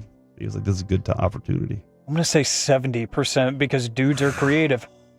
Okay. Whenever it comes to that kind of stuff, guys usually get real creative and they're good at hiding things. The yawn always works too, by the way. Oh, yeah. Every single time. They know. They're like, oh, yeah, here it comes. Like they're okay with it. But they weren't dating. Yet. Yeah. You got to start somewhere. Yeah. Oh, my God. Hey, you bump into somebody and maybe that's your first moment, And you're like, remember that time? And that's your story from now on, is that time that we met. Okay. All right. This is good information. You just reached over there and squeezed. I will take it back to the team. On accident because he was scared. Mm-hmm. That's what you do. I was very scared for my life. Yeah. In the Ferris wheel. Had to hold on to something. Alec, I am not much of a roller coaster person. You'll find me on the teacups or the sombrero. Yeah. But if we're talking water park, doesn't matter. Just give me a slide, any slide. I'm happy to go on it. I love water slides. The Dragon's Tail though was the one that I like missed the middle bump. I went right off the first one, missed the middle one, landed on the third one, and I broke my tailbone. I felt like that had to have hurt. But I was always afraid of Aqua Slash. That was always a big fear you have of not mine. watched the movie Aqua Slash because I haven't. And I have the most time in the world to watch nonsense. So if I haven't watched it, you haven't watched it. This is the third time, though, this week that we've gotten Aqua Slash into the show. I'm intrigued, and I kind of want to watch it. It might become the show of the piece. It could be. The piece. I like that. Sometimes I refer to the show as the piece. I wish that you wouldn't. I don't know why I like that, but I do. Kevin? And if we play Call of Duty, we're the cod piece. See, I don't like that because we just watched Labyrinth. Oh, okay, yeah, And yeah. David Bowie is like, just check out all of my action. Oh, yeah, I forgot about that. All right, so are you a water slide guy? You're a roller coaster guy? I like water slides a lot. What concerned me, and it turned out to be okay, was the Geronimo at Wet n Wild. Geronimo's awesome. Essentially, there's a giant CarMax there. I always want to say Carfax because of those Show me the commercials. Carfax. Carfax, yeah. So there's a giant car lot out there where the Wet n Wild used to be in Garland. Now the Geronimo, super high drop, and you would just go down the Geronimo. At one point, face first. Yeah. So then Wet n Wild decided, you know what? Now you have to go down head first. I swear this is true because I was so scared. And I thought about making the walk of shame back down the ladder. You've seen it. People are like, I can't handle this. And they have to walk with their big stupid inner tube or raft or whatever down all the steps. It's true. And so when I lined up and it was my turn, I saw one of the little rafts like down on the faux rocks below, and I couldn't help but think that person flew off the Geronimo going head first. Now, why doesn't that happen when you go feet first? I don't know. I was a kid. I didn't think that part through. And I was like, am I going to die on this ride because I didn't heed the advice? But I wasn't going to make the walk of shame. True. So got to go on the ride. I did it, and it was safe, and it was super fun. And then, did you want to do it again? Absolutely. So then you did the thing where you grab your raft again and you go right back up. Yeah. See, from the 214, the Lazy River. Lazy River's always great. I've only partaken in that like once in my life. Have a few drinks before you get in, because there's pee in there. There's definitely. Oh yeah, absolutely. Like at any given water park, sure. But I think it was like a field trip in middle school that I did it once because, growing up, it was like, a Lazy River, that's lame. I want to do all the stuff that I'm, fearing for my life for. So that's why my answer is going to be, I went the week they opened the Joker at Six Flags, and to try to get people to go on the ride, they had like reps, I think it was from Hershey's, out there handing out chocolate bars. To go on the ride? Yeah. And because it's scary looking. It was kind of terrifying. So they were saying, hey, if you get in line, you actually ride the ride. As you're getting in line, we'll hand out these, I think it was cookies and cream Oreos bars, or Hershey's bars.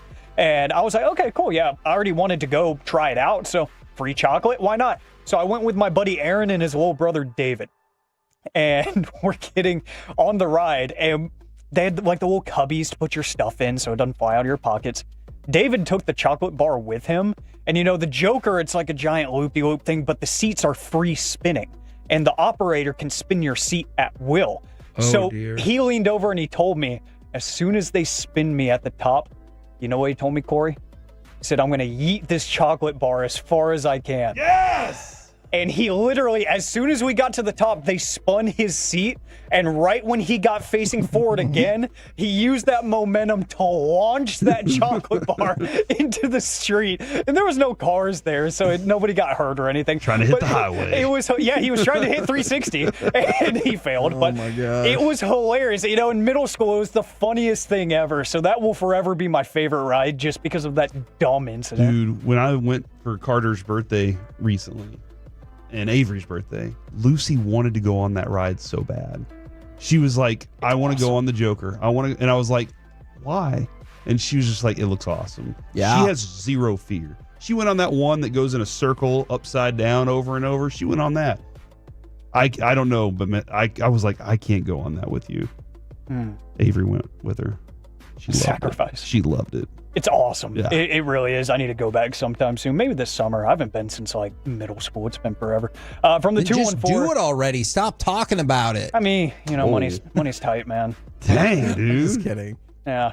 Why don't you buy him the pass, Kevin? I can do that. Yeah. I mean, that's rough, man. I make a lot. Just lost my whole train of thought because my feelings are hurt.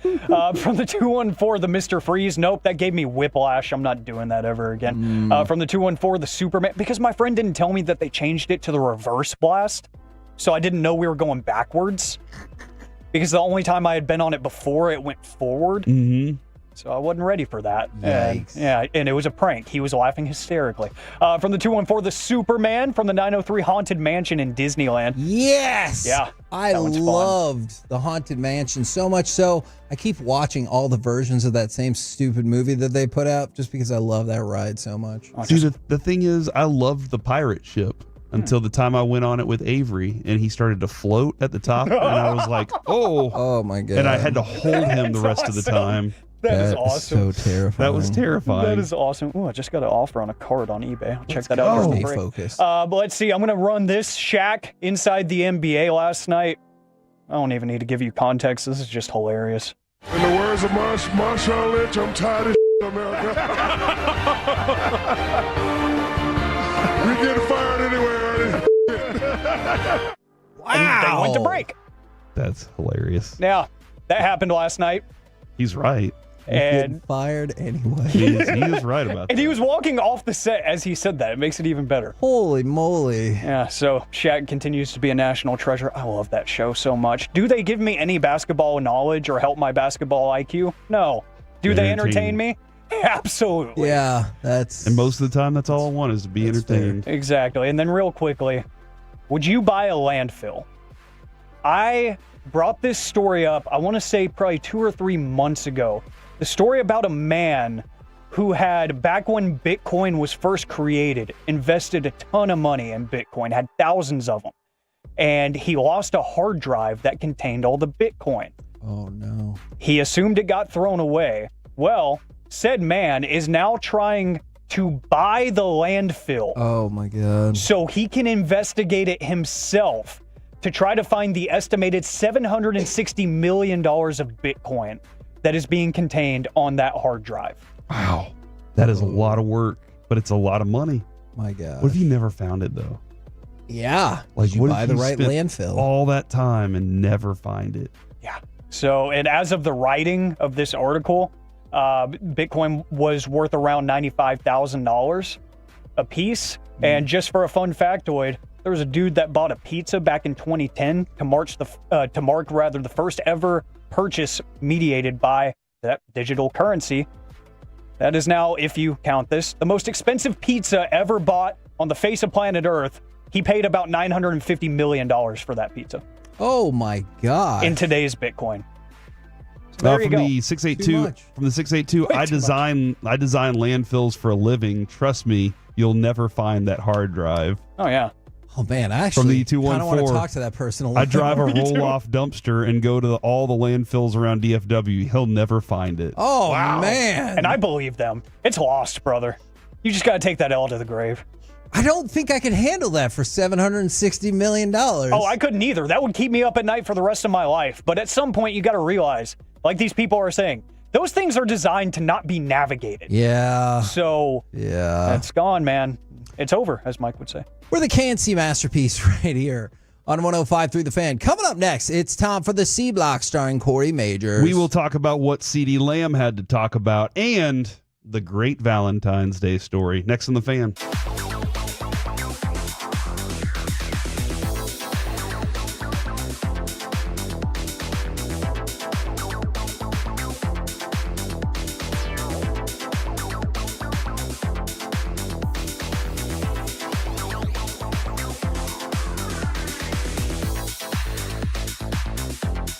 Do you think it's true that you've got to forget something else to remember that Uber Eats has groceries? No, that's absurd. Hey, remember when you used to be a, what was it, Pepper Lady? Pepper Lady? Wasn't it Cinnamon Sisters? Razor Blades. Saffron Squad? Nutmeg Maidens? Pre-curl? No. Nutmeg Maidens? I just said that. Was it Spice Girls? Doesn't sound right. Was it Saffron Squad?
Uber Eats has Lola V products? I gotta remember that. Well, you know, they say in order to remember something, you have to forget something else.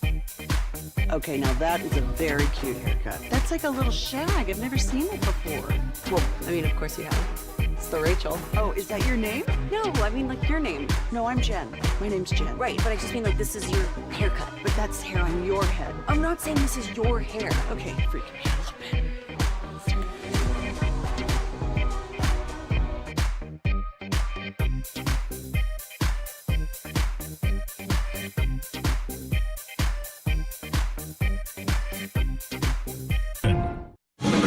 Driven by our D&M Leasing Studios, it's the KNC Masterpiece on 105.3 The Fan.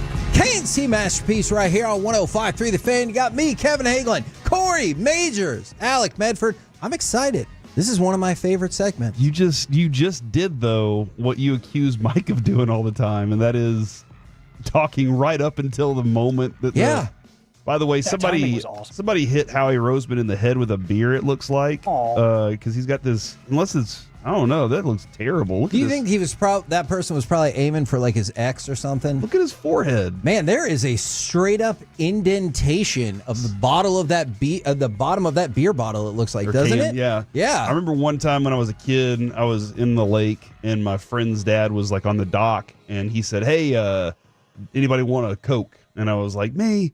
And he threw a Coke from, I mean, it was a long way away, dude. A long way away. And I tried to catch it, and the rim of the can hit me in the hand and split my hand open. Oh, no. And I was just like, I don't know what to do. So I just stuck it in the lake water, and I was like, that'll clean it, right? It got infected. My Lord. I was going to say, that feels like the easiest way to get staph infection. Yeah, there was a lot going on. By the way, I just saw this. I've been seeing it all morning. League sources say that the Mavericks had interest in joining the buyout market bidding for Ben Simmons, who joined the Clippers after negotiating his release from Brooklyn and held appeal to the Mavericks as a small ball center. Obviously, they're missing a center at the moment. Look, Ben Simmons would be like one of your tallest players by 3 inches. Mavericks sit less than $200,000 away from the NBA's first luxury tax apron, even after Davis waived his trade kicker upon learning that the Lakers were dealing him to, for Doncic.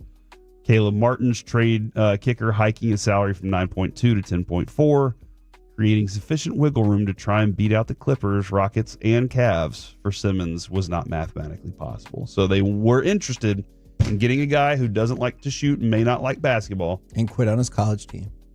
And feels like he quit on his pro teams. For sure. So there you go. Mavericks, in the weirdest way, have become the weirdest functioning team. And while it's all going on, 1-4-5. Doesn't make any sense. Lost that one game by 1 point in overtime. It's got to be the opponents are bad, right? Like, that's got to be what it is. Every time we match up with the Thunder, we seem to do pretty well there. We figured that out. CeeDee Lamb was asked about the passion of Cowboys fans versus Eagles fans. And this is what he had to say. Who has a more passionate fan base, the Eagles or the Cowboys? I can answer that. Eagles. Eagles? They're crazy. Our Cowboys, our fans are deep, but they not. I don't want to say nothing crazy, but the Eagles got it. See, Philadelphia, though, Kevin, for what Mike tells us, it's every sport. Yeah. They're fanatical about it. So he's just going on something that is a reality, right? I think he's right. I could envision a scenario in which like Eagles fans are so mad they stab each other. And I just don't see that for Cowboys fans. Like you just said it, Nick Sirianni got a beer chucked at his head after they won the Super Bowl. Howie Roseman. I think they were throwing Howie Roseman. I think they were throwing it to him, and he just missed it because he's not a receiver. He's a front office guy. But couldn't you also easily see a scenario in which some guy saw a lady is like, tired of giving her child support and just chucking that beer right at her? Like, you could see that too, right? Or I could totally see him trying to crush the can in front of everybody. And not knowing exactly how to do it and just cutting his head open on accident. Okay, so look, I love Cowboys fans, but I feel like the Cowboys fans have complained for years about doing this and doing that, not really doing anything. Where the Eagles fans, for better or worse, will make something happen. All right, let's have this. Screw the Eagles. So then let's do the chicken and the egg thing. What needs to happen? Do Cowboys fans need to be better cheerers? Do they need to be more passionate when at games? Because that place does sometimes sound like a graveyard. Or is it on the Cowboys to produce so we cheer? Okay, I think it's too late for option one. If I went back to 2004, I'd be like, hey, Cowboys fans, get your crap together and let's start cheering.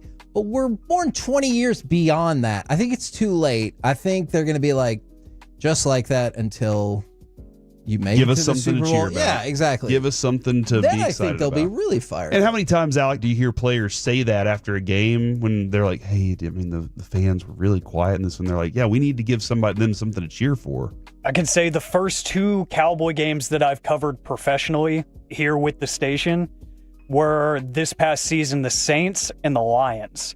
Okay. Both games within a couple hours of being there, deafening chants by the other team's fans.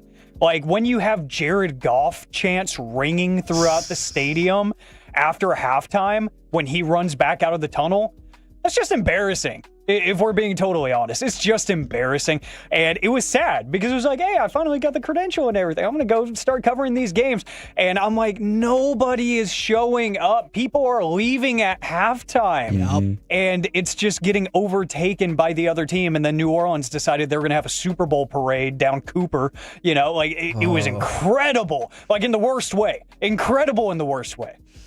The 214 ticket prices need to be cheaper to get the real fans instead of being in the nosebleed seats. Okay, I just want to. Nosebleeds isn't a bad way. I just want this known for the record. I agree with you 100%.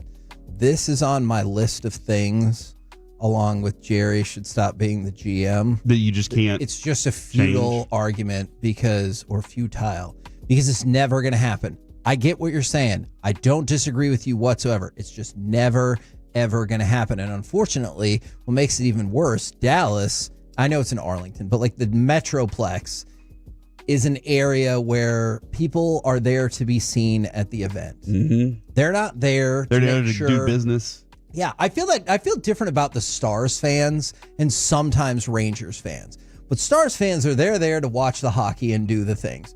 Mavericks fans or Mavericks people that are in the building, they are frequently there to be seen and do that. Same thing with Cowboys fans. Mm-hmm. I mean, the suites, they said, hey, how do we get more suites in this building? Yeah. Because people want to buy suites so they can bring their clients here. Yeah, and it's not because they were like, deals. Hey, we got 15,000 diehard fans who just can't wait to get in this arena or this stadium. How can we build more seats for them? I mean, that's great. And I could charge you $100 a piece. Or, to Corey's point, I can make these 100 new suites, charge whatever the hell I want. No business people will always pick them up, and I don't really care if they cheer or not. Kevin, I love a good redraft.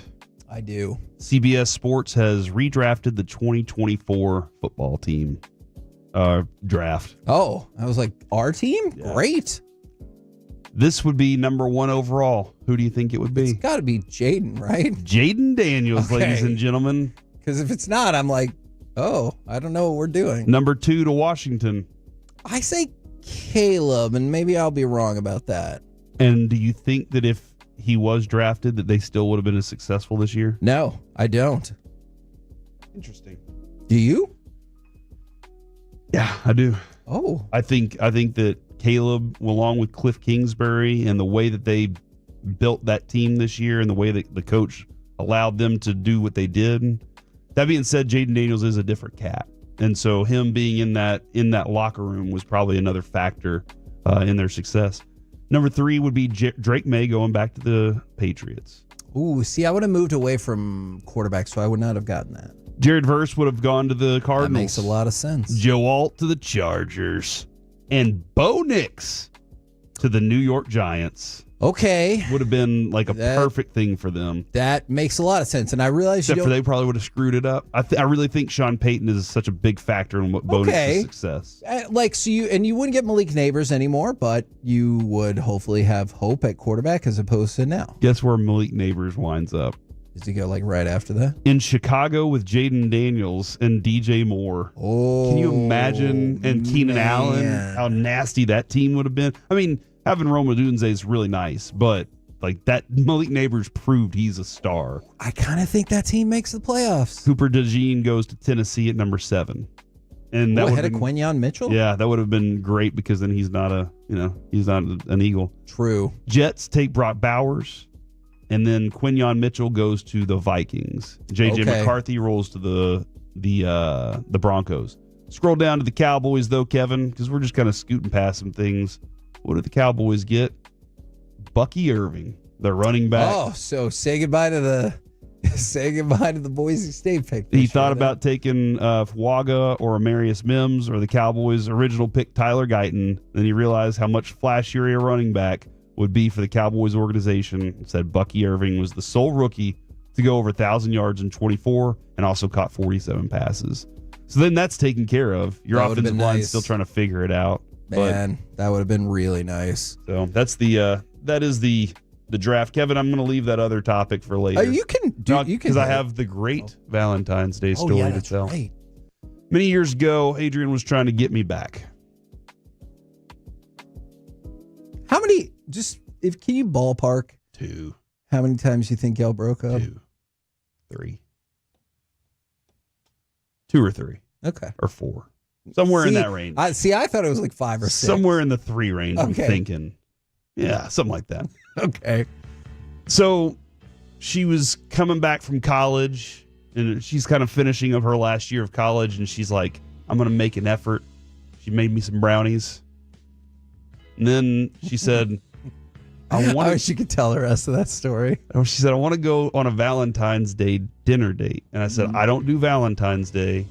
So, but if you want to do something, you plan it. She said, okay. So she picked this place over off of Lemon, and I'm sorry, I forget the name at this point.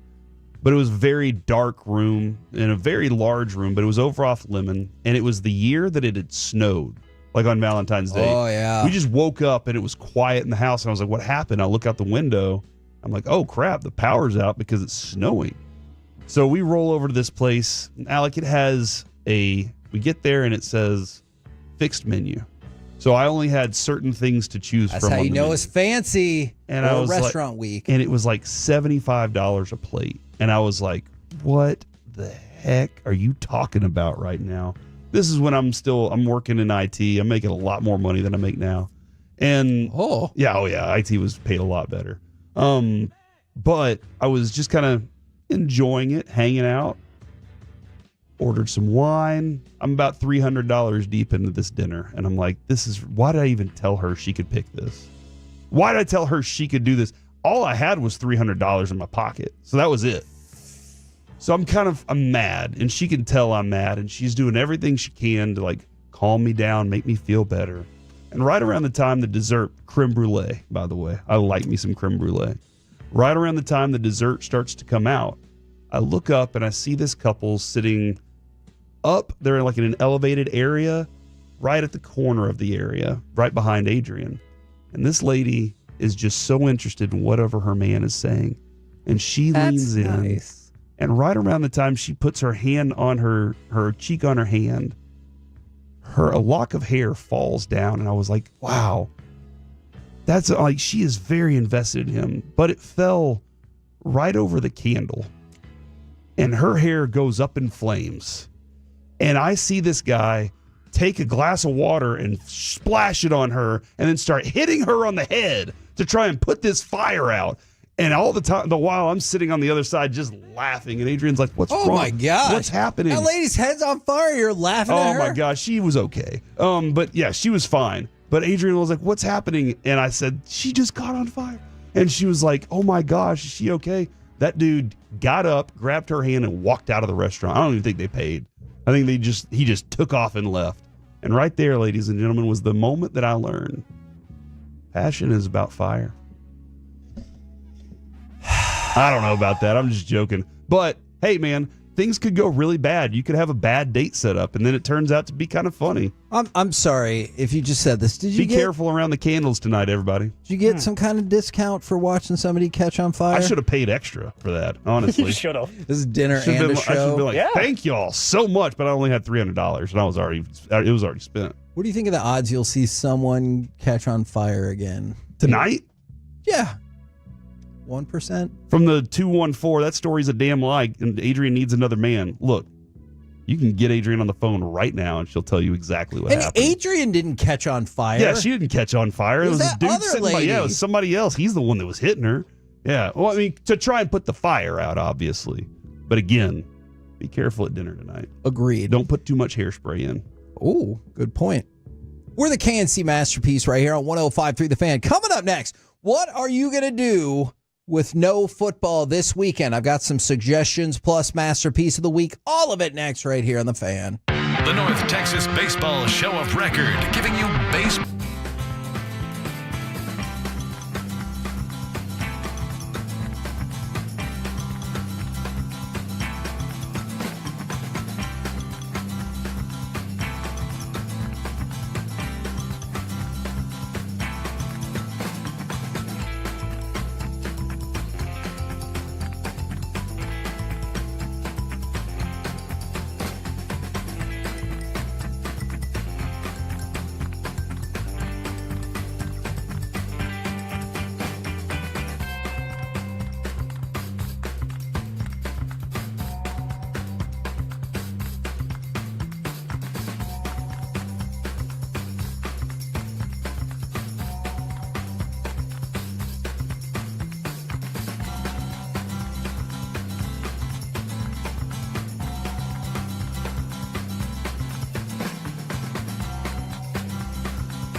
Forget something else to remember that Uber Eats has groceries. No, that's absurd. Hey, remember when you used to be what was it, Pepper Lady? Cinnamon Sisters? Those are those. Sapphire Squad? Nutmeg Maidens? No. I just said that.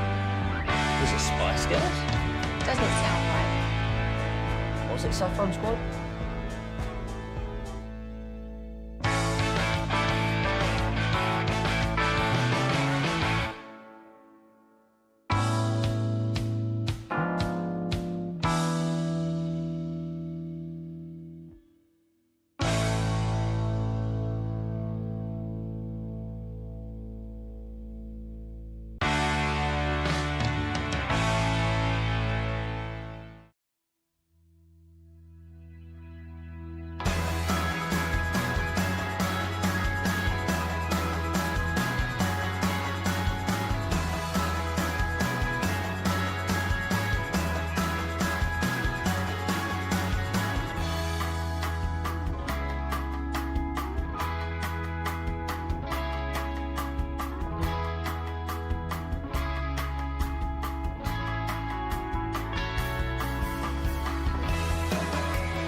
segment of the KNC Masterpiece is brought to you by the personal injury lawyers Frankel and Frankel. If you've been injured in a car or truck wreck, call Frankel first, 214 or 817-333-3333. With Frankel and Frankel, there is never an out-of-pocket cost. They only get paid when you win. Frankel and Frankel, the go-to car and truck wreck attorneys in Dallas. We're going to run some clock, or maybe throw the dagger. Hurts going deep for it all. Devontae Smith! He has got it! Touchdown! KNC Masterpiece back here on 105.3 The Fan. Football season is over. The Eagles are having their victory parade today. So my question for y'all is, what are you going to do with no football this weekend? Cry. I have some suggestions, but if you guys have your own suggestions, and in fact, somebody did text in, and this makes me sad. Do you mean, does cry myself to sleep count? I mean, I guess that makes me sad. I suggest going to Hurtado tomorrow between 11 and 2. Ooh, that's a good idea. Hanging out with the Love of the Star podcast and having fun with them, eating some amazing barbecue. It's a good idea. Show I like me your it. meat. Yeah. Oh, I like it. If I'm there, bring your meat by. Okay.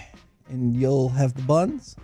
I mean, I think it's just a couple slices of white bread, but yeah, sure. Okay. Yeah. From the 214, go to my oldest granddaughter's birthday party in Allen. How old are you?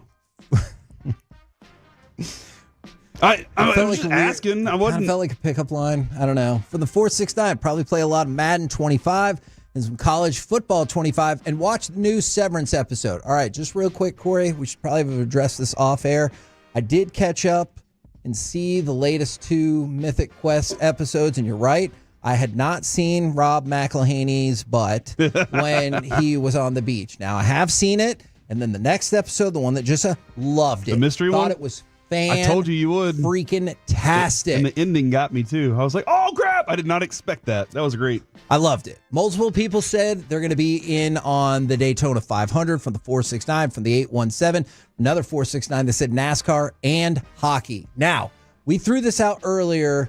We talked about the Four Nations face-off.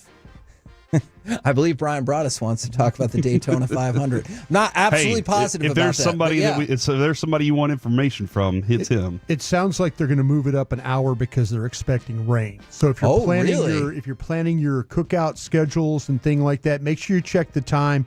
But it sounds like talking to my buddies down in Daytona, they're worried about the rain. So just make sure you check it. It was maybe supposed to be around 1:30, and maybe now it'll hit at 12:30. Yeah, just make sure you check your time. But it sounds like they're going to move it up an hour. Look at that. Thank you, boys. Nobody's Have a going great to show. have that. Inside info on football, basketball, NASCAR. Nobody's going to have that except for this What station. can that man not do? Yep. I don't know. Fail. It's the only thing he can't do. Ooh. What are you doing right He's said many times they failed to give Campo the... So that's on him. That's not me saying hype it. him up. Oh, I'll hype him. Yeah, absolutely. But I got to be honest. He's been honest about it. So Saturday night, Four Nations face-off. You got the United States and Canada. Also Saturday night, and I'm going to tell you this. I just heard our idiotic CBS Sports Minute from a little bit ago. The dunk contest used to mean something. Then don't watch it. Like, I won't. I've heard that opinion for like 6,000 years. Then just shut up and don't watch it. Or turn it off, watch the three-point competition, watch the skills competition, watch the team competition, watch the Rising Stars tonight. Just whatever. Shut up. It's not going to change. Stephon Castle was a high draft pick. He's in the dunk contest. That's the best I can do for you. But I'm so tired of hearing like, what about the days of why couldn't we have LeBron against Kevin Durant? Because it's never going to happen. And they told you it's never going to happen. Mm-hmm. Just accept it and don't watch it or move on with your life. I want to come up with a restaurant called the Horse House. Okay. Oh, where you shoot hoops in there? Sure. Or you serve. If you just say it fast, Okay. It sounds funny. So Okay. I makes get what you're doing. By the way, in case you were curious, Mac McClung looking for the three-peat. Okay. He is the overwhelming favorite in the dunk contest. He should be. I believe that'd be a three-peat. Can he say that? Will Pat Riley Yeah, I allow just it? don't think you can print it. Okay. And Pat Riley will take your ass to court. However, all of those are a backdrop to what you should really be doing this weekend, besides you're spending time with your family and stuff. 3 p.m. tomorrow, Tuscaloosa, Alabama, the Coleman Coliseum, the number 1 ranked Auburn men's college basketball team against number 2 Alabama. They have a combined record of 43-5. I know it is only February, but the 2 best teams in the best conference that perhaps the history of college basketball has ever seen, the number 1-2 team, the number 2 team, it's happening tomorrow at 3 o'clock. Let's go. It's not even March yet. I know. Which is wild. Which is even weirder because it's April is when March Madness happens. But, the big tournament. You can say, never mind. Is there any chance I have convinced you to watch a college basketball game that is not in March or later? That's on Sunday? It's on Saturday. And it's during the Four Nations game? No, it's in the afternoon. It's between the Sweden-Finland game, then Alabama-Auburn, then United States-Canada, and you can ignore your family all day. What time is it again? 3 o'clock. 3 o'clock? And that's right after Love of the Star podcast at Hurtado. See? So you can just stick around and hang out at Hurtado. Have no doubt you could catch it there. That's the way to do it right there. That's what I suggest. All right. See? So we had plenty of suggestions for non-football fun and sports this weekend. I like this sign from Truck Yard, Kevin. It says, Texas weather just be throwing out temperatures like Powerball numbers. 61, 25, 17, 9, 83. That's what our weather's like right now. Oh, man. Because my wife hates the cold weather, and I told her, I don't know, someday this week probably. I was like, the high is 66, and she goes, oh, that's nice. And I said the low is 28. Yeah. And she just goes, It's supposed to be 10 next week, so. 10? Yeah, I bumped up to 12 by this morning, but I did see that it said 10, so good luck to us. We're the KNC Masterpiece right here on 105.3 The Fan. You better be ready, Alec. Now, it's time for Masterpiece of the Week. She said, list this. Now that the audience knows what the talkback button does, you can assume why I just face-palmed. It's time for Masterpiece of the Week. We're going to revisit some of the wild, wacky, odd, and oftentimes concerning things said on this very program that go over the air and not just into my ears. By the way, Kevin, I will be watching NXT Vengeance Day tomorrow. That's what I'm doing with myself because I know how to party.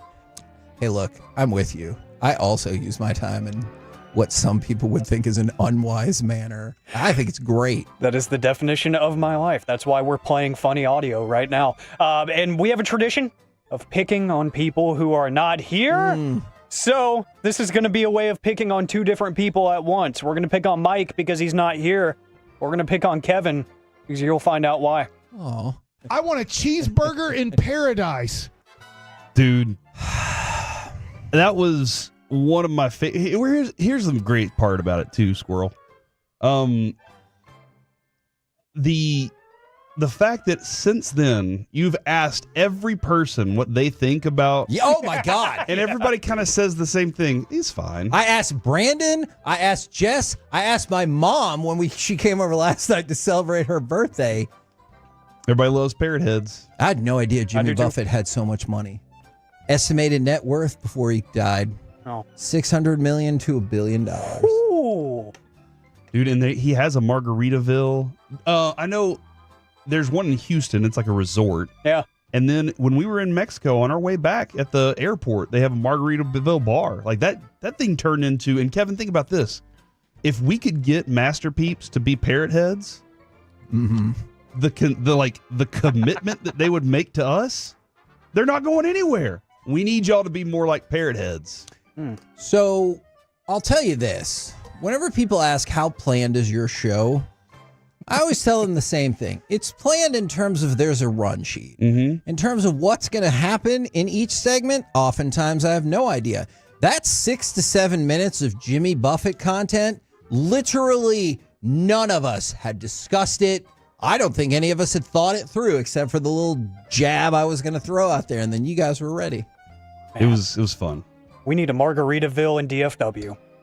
Wouldn't be surprised if that happens sometime soon because, $600 million or whatever. There's one in San Antonio on the Riverwalk, too, I think. Yeah, I drove by it when I went to the Royal Rumble a few years ago down in San Antonio. I should have went in, became a parrot head. I will one day. Mike also said this. Here's my gut. I cannot wear this leather anymore. What's he doing trying to wear leather? Impress his wife. It's Valentine's Day. Have you ever worn leather pants? No. Kevin says no. No. Oh, okay, I was going to say don't read.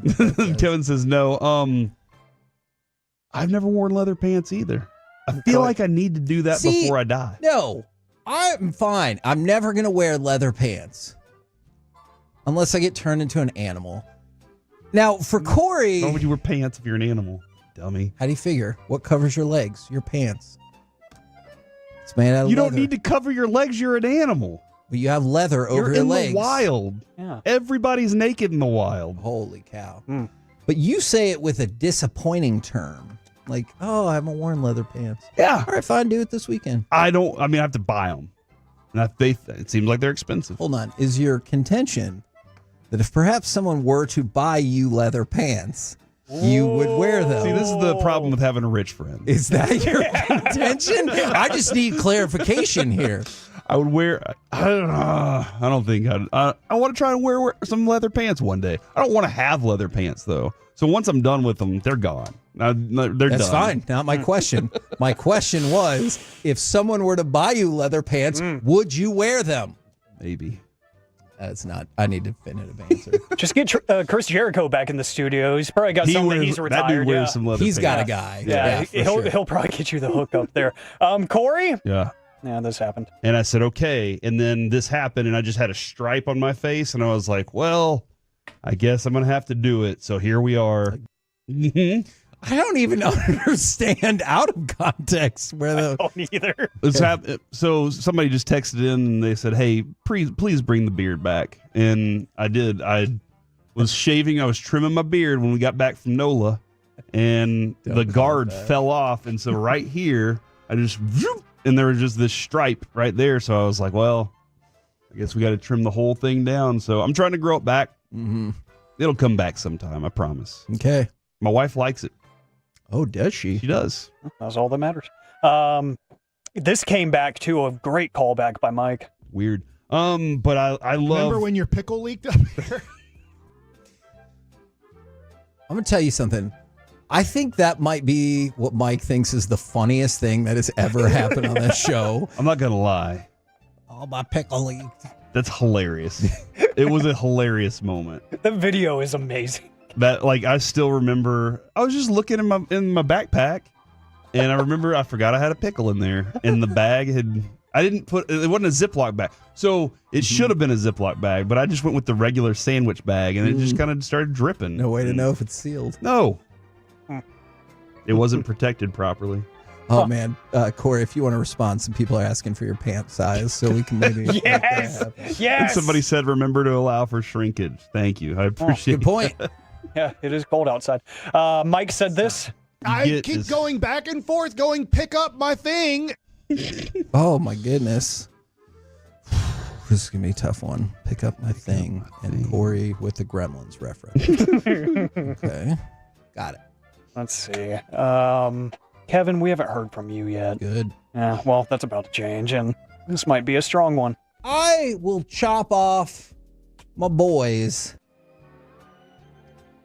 Okay, the context of that was the soccer player who's like, if we lose, I'm going to chop them off. And they lost the first leg 3-2. And I just if you're going to make that definitive statement, there needs to be something on the other end of that.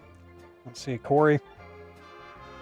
This sounds like a great idea, if we're being honest, for someone out there, I guess. But it'll draw Pokemon Go only fans. That was an accident. But the way that came out. Pika? Yeah. No. Sorry. Because what's wrong with that? What's wrong with that is now all I see is Kevin as a Pikachu. Trying to lure me in. Sliding your shirt off just a little bit. Stop it. No. Oh my gosh.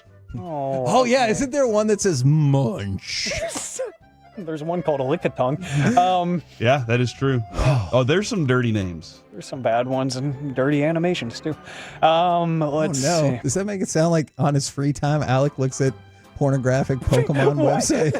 No, not That's until what you I said heard. that. All right, I'm gonna play more sound because that's my job. Fine. They stick it down a duck's throat. It's fact. All right. You talked about your subcategory of Mike being unreasonably excited about things. You just stumbled on my favorite subcategory Yeah, of it is. Masterpiece of the Week. The ever supportive show members. Just play that one more time because Corey is there for Mike. Fine. They stick it down a duck's throat. It's fact. You know, it's really funny too because during crosstalk yesterday there was some complaining about Chiafalo and Bobby, and they had a little conversation there. And at the very end of it, Wolchuk, you said something, and Wolchuk goes, "Is that why y'all kick Mike off the show?" And then you hear me go, "Yep." And it's just like that is. You're right. Whenever it's the follow-up addition to the segment. Yeah. Let's see. Probably got two more, maybe. Corey and Mike. Again. This segment also did start before Mike, so just remember that. Yeah. You know what? Maybe I'll start pulling my own stuff. That sounded Hey, weird. well, like, why don't you go ahead and... welcome. That sounded weird. I kind of figured it was Valentine's Day. It seemed like you were free. Yeah. You know, I'm not making that trip to Houston, so... Oh, man. I don't think we have that audio, but, like, do you remember when we made Waddle die laughing because...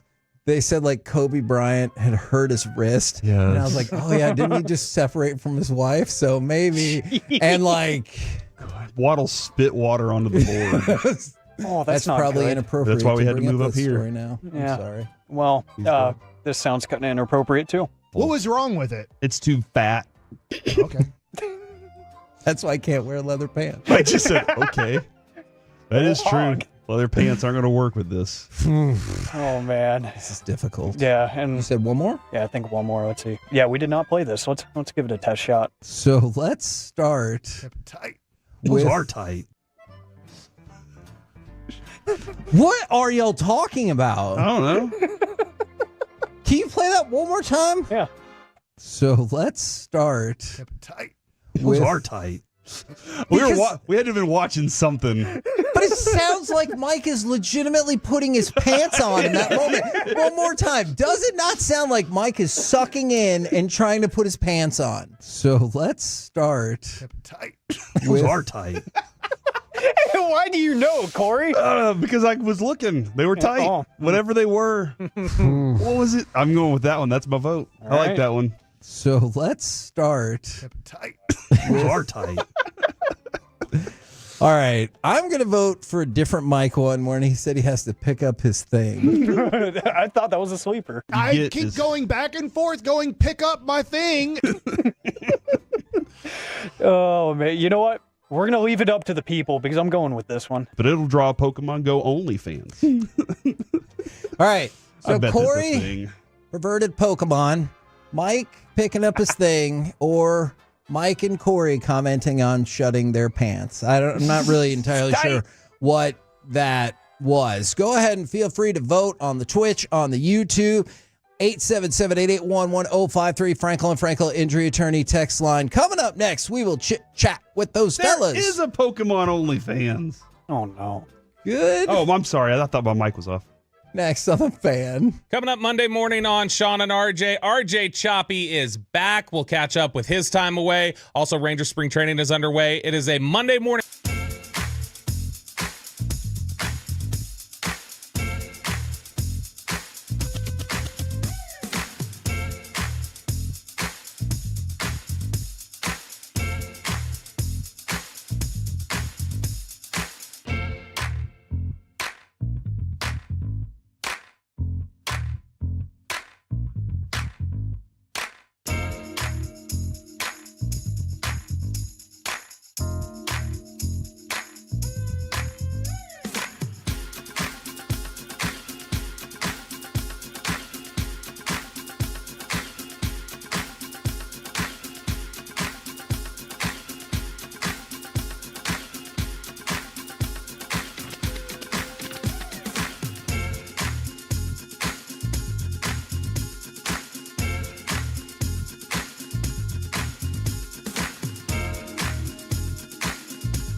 Uber Eats has Lola V products? I got to remember that. Well, you know, they say in order to remember something, you have to forget something else.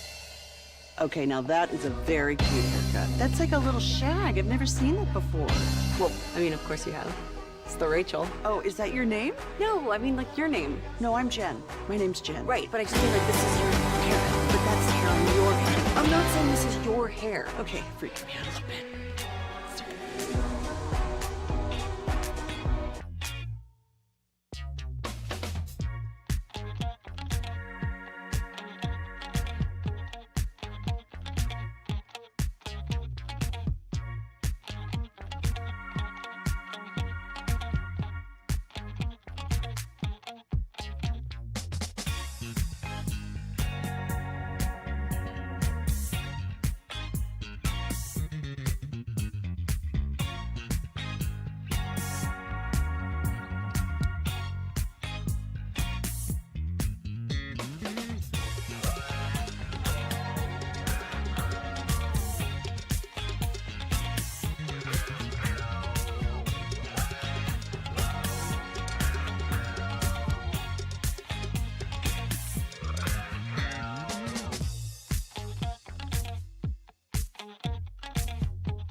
This segment is brought to you by Classic Chevrolet. If you're in the market to upgrade your vehicle, get to Classic Chevrolet in Grapevine. Back-to-back #1 Chevy dealership in the world. They've got more new Chevys than anyone, all priced to sell. Visit ClassicChevrolet.com. This is Texas. This is Classic Chevrolet. Together, let's drive. Based on new Chevy registrations 2023 and 2024. Here's Marshall. Great defensive play on the run out. Exum waiting, finishing. Dallas up by 8. KNC Masterpiece right here on 105.3 The Fan right now.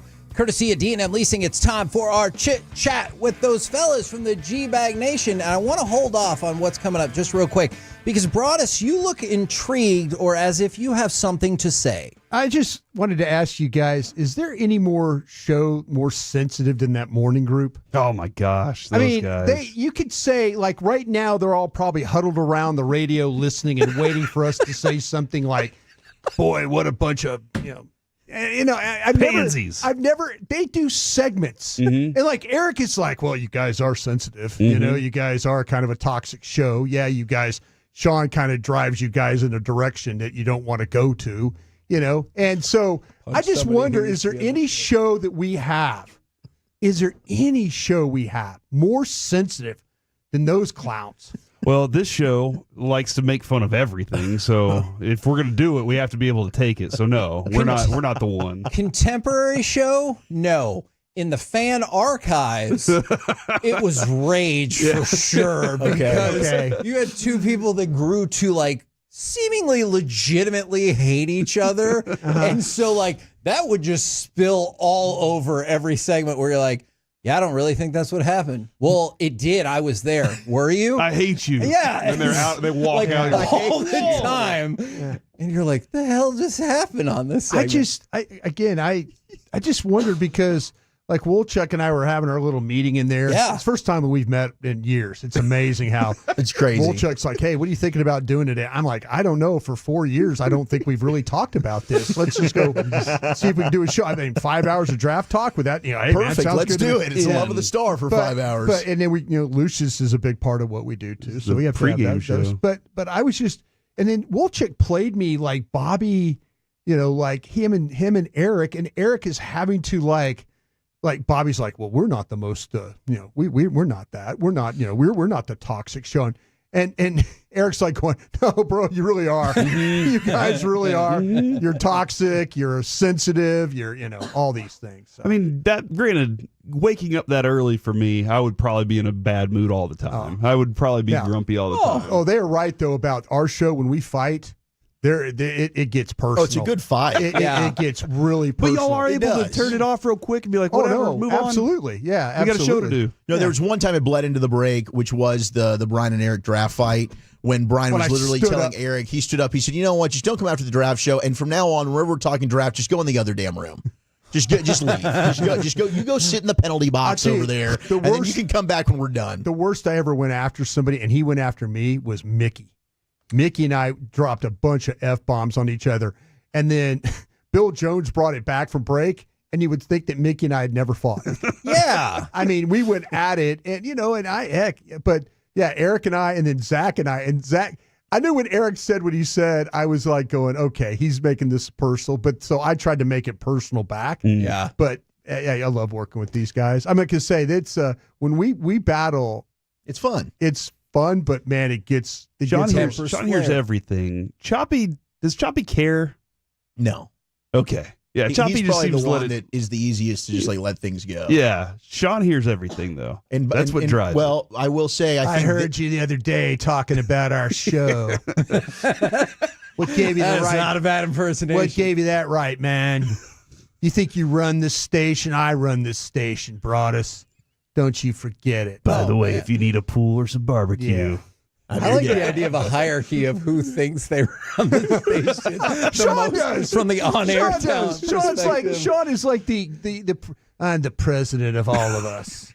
Don't you forget it. Bow down to me, Broadus. You think I have small hands? I'll show you something. Put these cat paws on you so fast. I don't even remember what I was going to ask about. You were going to ask us about the Mavs and how surprised we were. Oh, yeah, let's go Mavs. Okay, if I was doing Miami radio today, and I'm talking about the How the Heat, hell we lose those guys? I'm losing my mind. Zero I'm had like, fire 40 points. Spoelstra right now. But we can't have nice things because the Mavs win 4 or 5. The only game they lost, 1-point game in overtime. Had it won. And then you find out Daniel Gafford out for at least 6 weeks. I mean, it's amazing. It's amazing. And you know what? And there was a side of me that was like, man, I really don't know if I want to watch this. And what did I do last night? Started watching college film. I'm like, oh, Mavs are on. And I watched the fourth quarter of the game, and I'm like going, okay, here we go. We're going to close this thing out. And lo and behold, they do it again. You got to give that staff give the players a lot of credit. Oh, my God. Exum. I mean, Dante Exum and Kessler Edwards are leading the way. They have completely shut the doors on the outside world. Crazy.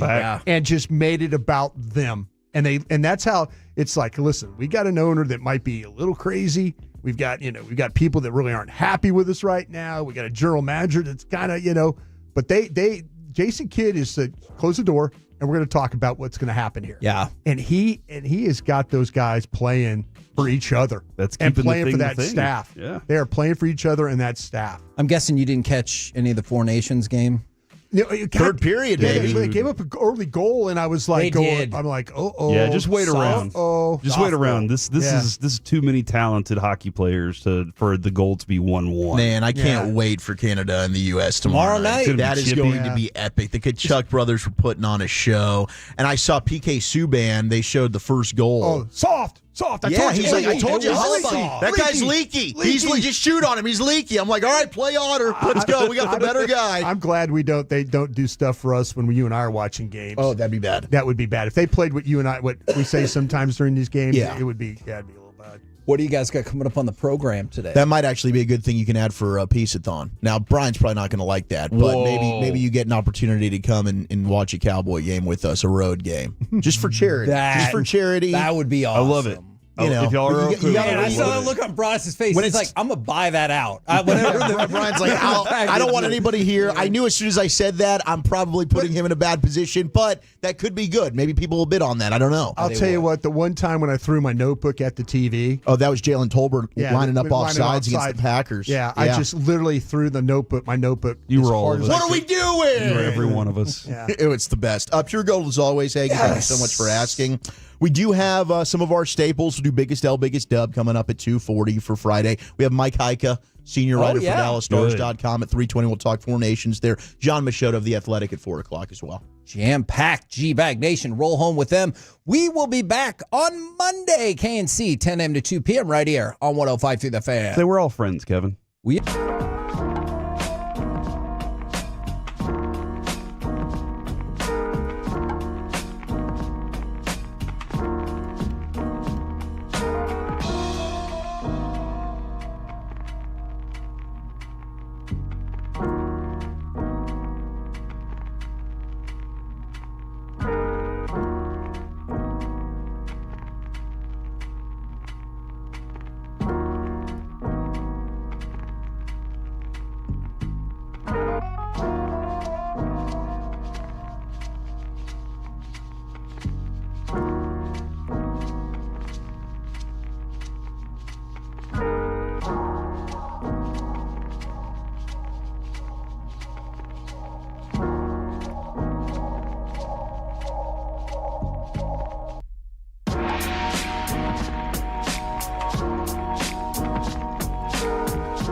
driven by our D&M Leasing Studios. You're rolling with the G-Bag Nation on 105.3 The Fan.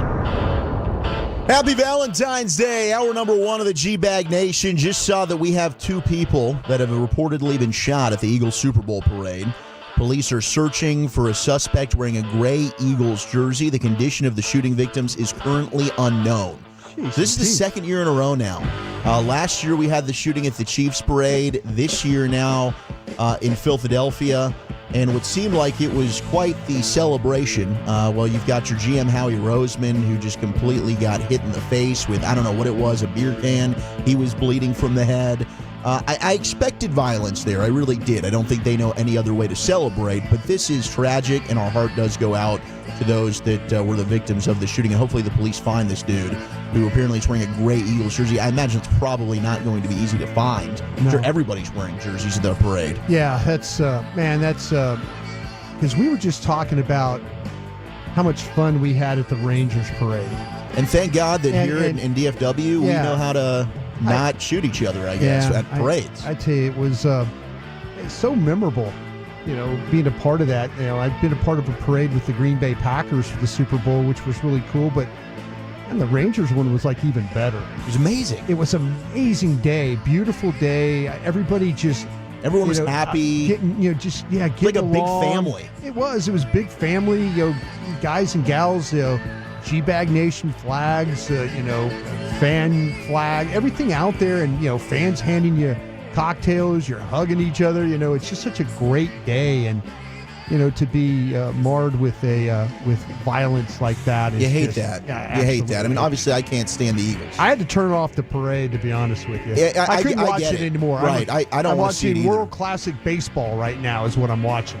But I don't want it. You don't want anybody to ever get hurt. That is terrible. No. That is tragic, and I hope that everybody's okay. I hope that's not. We don't know if it was the wounds and the severity of the gunshots, but. If we get more information, we'll certainly pass that along to you. Zach Wolchuk alongside Brian Broaddus. We got Lucius Alexander and Carter Freeman. We're holding it down for you on a fun Friday here in the G-Bag Nation. Gavin Dawson is on his way to San Diego. He's got a big-time soccer tournament this weekend. He'll also be out on Monday, and I'm hoping they bring back the trophy. There you go. Let's go. Represent. Bring some hardware Represent. Home. Of course, Eric was crushing it this morning. Much better performance from Bobby, I thought. Yeah. Eric certainly was the star of the show. There's no doubt. Question about that. Yeah. But Bobby did much better, I think, after I called him out during crosstalk. And shout out to Alec Medford for passing along that information so they could do a whole segment basically on how we were just roasting Bobby. Yeah, but I'll tell you what though, that show they need a lot of help.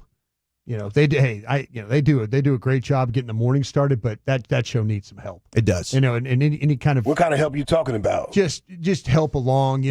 Something maybe better help. Better help. Yeah. Better help. The talking dog. Yes. Better help. Some encouragement. Be better. Be better. Hey, that's. I tell you what though, Sean is mean. Sean is mean. Yeah, Sean is just mean. He is mean. And once you realize that, you start understanding the show. Like, oh, okay, I get it. I kind of love him for being mean sometimes. Yeah. It can be really funny. When it's not you that's kind of getting the rage, it is funny to listen to. Oh, no. When you're on the other end of it, it's like, oh, no, this is not fun. And it's on and off the mic. So it's a real authentic Sean. I remember you got to respect it. He calling me up like, what are you talking about me for, bro? Why are you talking about me? Why you feel like you have to talk about me on there? Did I do something to you? Something to you? I'm like, no, Sean, I love you, man. He's like, doesn't seem like it. Oh, man. Yeah. Anyway. Well, we do need to give a big-time shout-out to the Dallas Mavericks. How about that, man? I was stunned. I mean, I was looking over. They've closed the door, and as you always like to say, the Buffalo Bills rally. Yeah, they circled the wagons. Nobody circles the wagons like the Dallas Mavericks. Let's go. I mean, who knew Dante Exum? Missing piece. Yeah. That's all they needed. But I honestly, jokes aside, Dante Exum was brilliant last night. You didn't have Kyrie. You didn't have Clay. You basically got a lot of your two-way G League guys that are stepping up here and are crushing it. Tyler Hero was brilliant for Miami last night, but the Mavs get a 118-113 win. I think they're, 4-2 now since the Luka trade? And you got to give all the credit in the world to Jason Kidd and that staff. Yeah. They have kept this thing in what has been a super toxic environment. I know we've been frustrated. Maverick fans are texting in 877-881-1053, venting their frustrations, and rightly so. But they've still had a job to do. Yeah. And they've gone out and been extremely competitive. Even in those 2 losses, they lose in overtime to Sacramento. They could be 5-1. They go into the All-Star break now, the 8th seed. The bad news is we did get the news on Daniel Gafford. Yeah. That is going to be a grade 3 MCL strain. He is going to miss an extended period. Sprain. Yes, did I say strain? I apologize. Yeah. Sprain. And that's a bummer. He's going to miss at least 6 weeks. So you're already without Lively. You don't have Gafford. And then the latest that I saw that kind of started trickling early in the morning with Anthony Davis is he's going to miss probably at least a month. Yeah. So he's expected to be out for at least 4 weeks, according to Shams and Tim McMahon. So you're going to be without 3 of your bigs now for at minimum a month, and that's going to be tough to navigate. Yeah, it really, really is. And, but, man, it's just, I get to the point where initially when all this was going down, I wasn't sure that I really wanted to watch. But Dawson convinced me of something. He's like, man, watch to see how they respond. Watch to see if they totally just go into a shell, or watch to see how this coaching staff or the players trying to pull themselves out of this and maintain being relevant. And man, like Kessler Edwards, guys like that, and you're like going, how are they playing? How are they doing this? Guys like, Max Christie playing almost 40 minutes for you. The Max Christie trade's been a big win so far. It has been a big win. And does it make you feel any better about the Luka trade? No. Probably not. But but that trade happened, and he's not coming back now. The way they built this team, they built it the right way. They built it the right way with the depth that they have, and I think you have to give them credit for that, and you got to give them credit for the coaching staff for the toughness that they've shown. They, like I said earlier, they have closed the door, and they said, hey, nobody gives an F about us right now. They think that we're the laughing stock of basketball. And those guys have gone out the last several nights and just made everybody take notice of how well that they've played. And good for them, because I thought they were going to get to the All-Star break and they were going to be way under 500. I mean, I thought last night was, and I get it, the Miami Heat are also a team that's not very good. They trade away Jimmy Butler, but they're about a 500 team, right? Yeah, but the way the lineup the Mavericks had starting, Omax, Kessler Edwards, Spencer Dinwiddie, who they did kind of save the night before, right? Exum and Christie. And you get double figures from all of those guys, plus 12 from Najee off the bench, who had also been struggling, and then 11 again from Brandon Williams. Back-to-back nights, you get double figures from him. So it's a who's who out there, but these guys are stepping up. And what Kyrie's been doing the night before was also incredible. But sometimes, and you know this, Brian, from being within the NFL and with teams, you get something like that, it's galvanizing. It is crazy how it will bring together a crew. It really, really is. And let's not act like that these guys. I mean, I was listening to Jason last night after the game, and a question came up about Exum, and they asked him about, well, do you expect this? You expect that, from him, and Kid was like, when he got hurt in training camp, that was a big blow to us. But this is not a surprise to us. We know how well he could play. And when he suffered that injury, that was something that was tough. That was tough to deal with at the time. And, we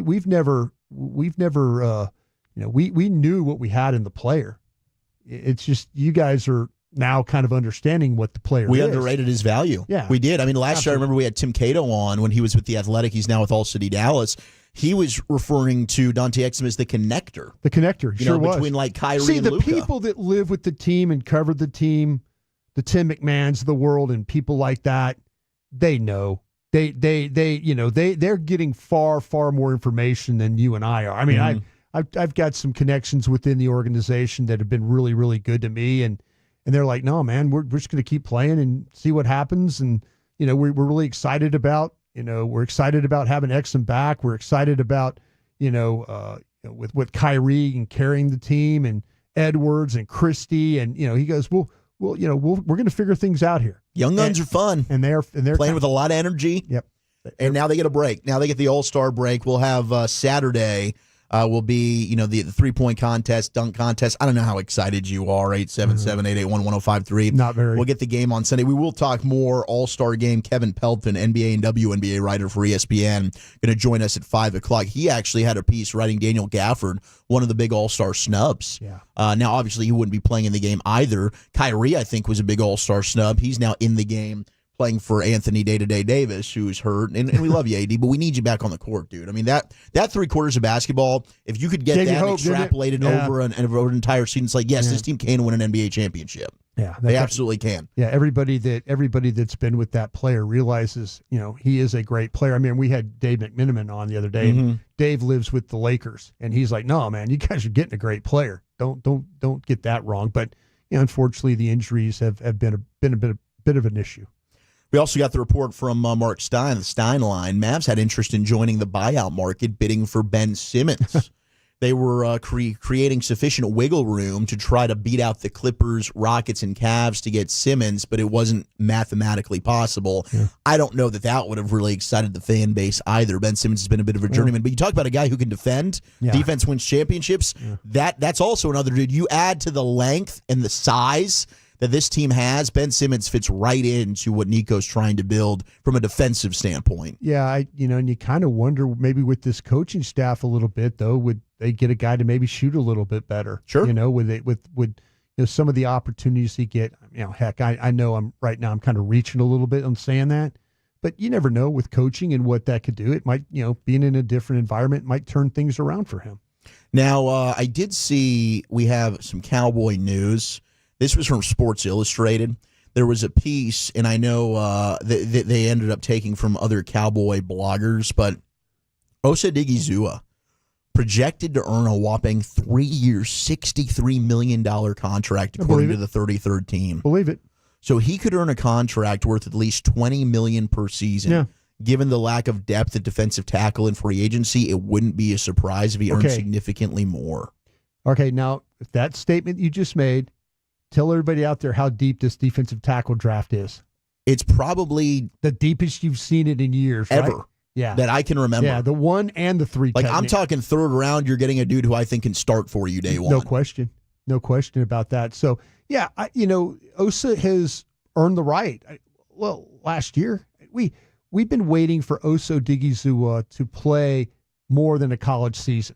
We've been waiting. It always seemed like the 13 games scheduled for Osa Odighizuwa was great because week 14, 15, 16, and 17 it wasn't as good, and he played a full entire season and played at a very, very high level, and so he deserves the opportunity to have a contract and get a contract extension and be paid well for it. I think the things you have to look at though is, was this a 1-year thing, or He's always shown talent for 13 weeks. Right. What are you getting? Are you getting that player week in and week out?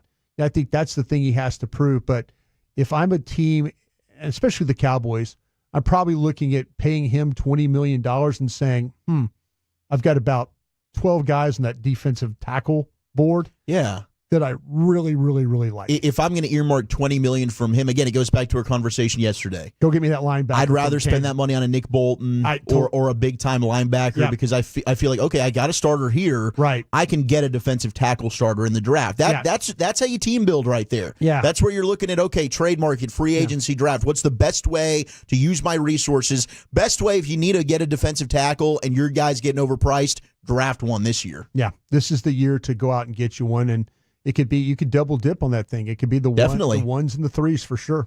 How about Stars forward Michael Granlund? He assisted on Finland's opening goal before Team USA took control in the 3rd period. They rallied past the Finns last night in the Four Nations 6-1. They got themselves a big-time victory, 4 goals in that 3rd period. The Tkachuk brothers were absolutely fantastic, Matthew and Brady Tkachuk. And Otter, I'm hoping maybe moving forward, he'll have a chance. Could he play tomorrow night against Team Canada, or do they stick with Hallebuck? I don't know. The early goal allowed. We talked about it during Crosstalk. It was awesome. I saw on TikTok PK Subban of ESPN. He's like, hey, I told you guys they can't start him. He's leaky. Maybe they transitioned to Otter, but a lot of stars over on that Finn squad. Granlund played really well. You had Essa Lindell defending, Rope Hintz, of course, and you would have had Miro Heiskanen, but he unfortunately is out. And we'll talk more with Mike Heika coming up at 3:20, senior writer for DallasStars.com. Does he have a timetable, maybe a projection of when he's hoping Miro can get back on the ice? I did see Stars defenseman Thomas Harley has been called up to the Four Nations. He's going to be a standby defenseman for Team Canada. Yeah, they evidently they got illness going on there.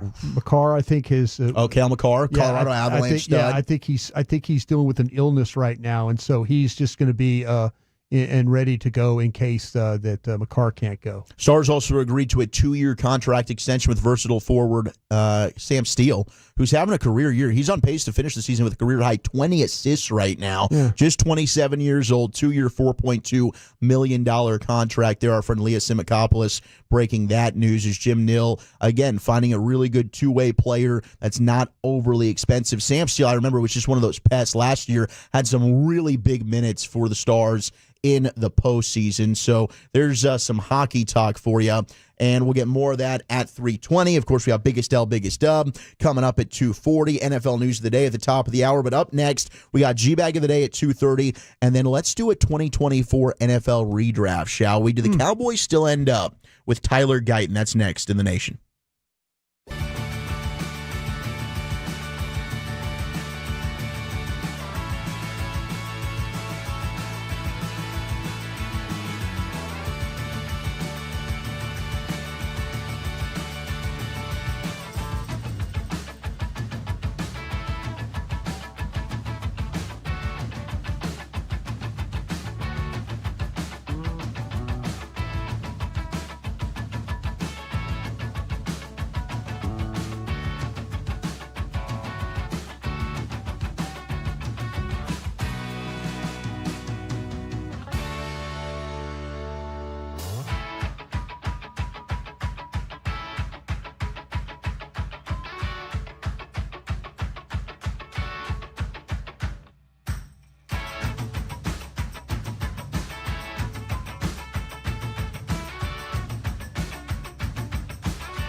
Uber Eats has Lola V products? I gotta remember that. Well, you know, they say in order to remember something, you have to forget something else.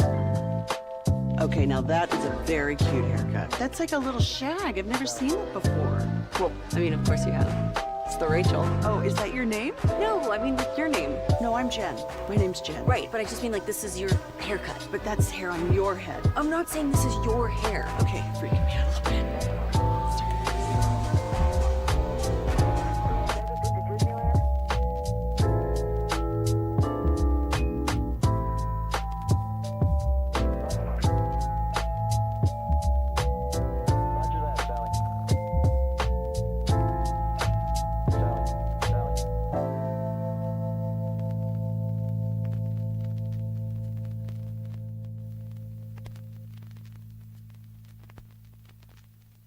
Roger that, Sally.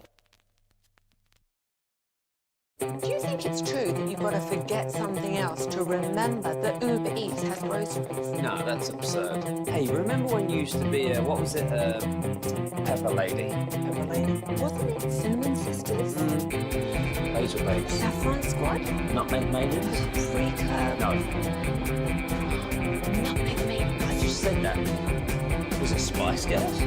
Doesn't sound right. Was it Saffron Squad?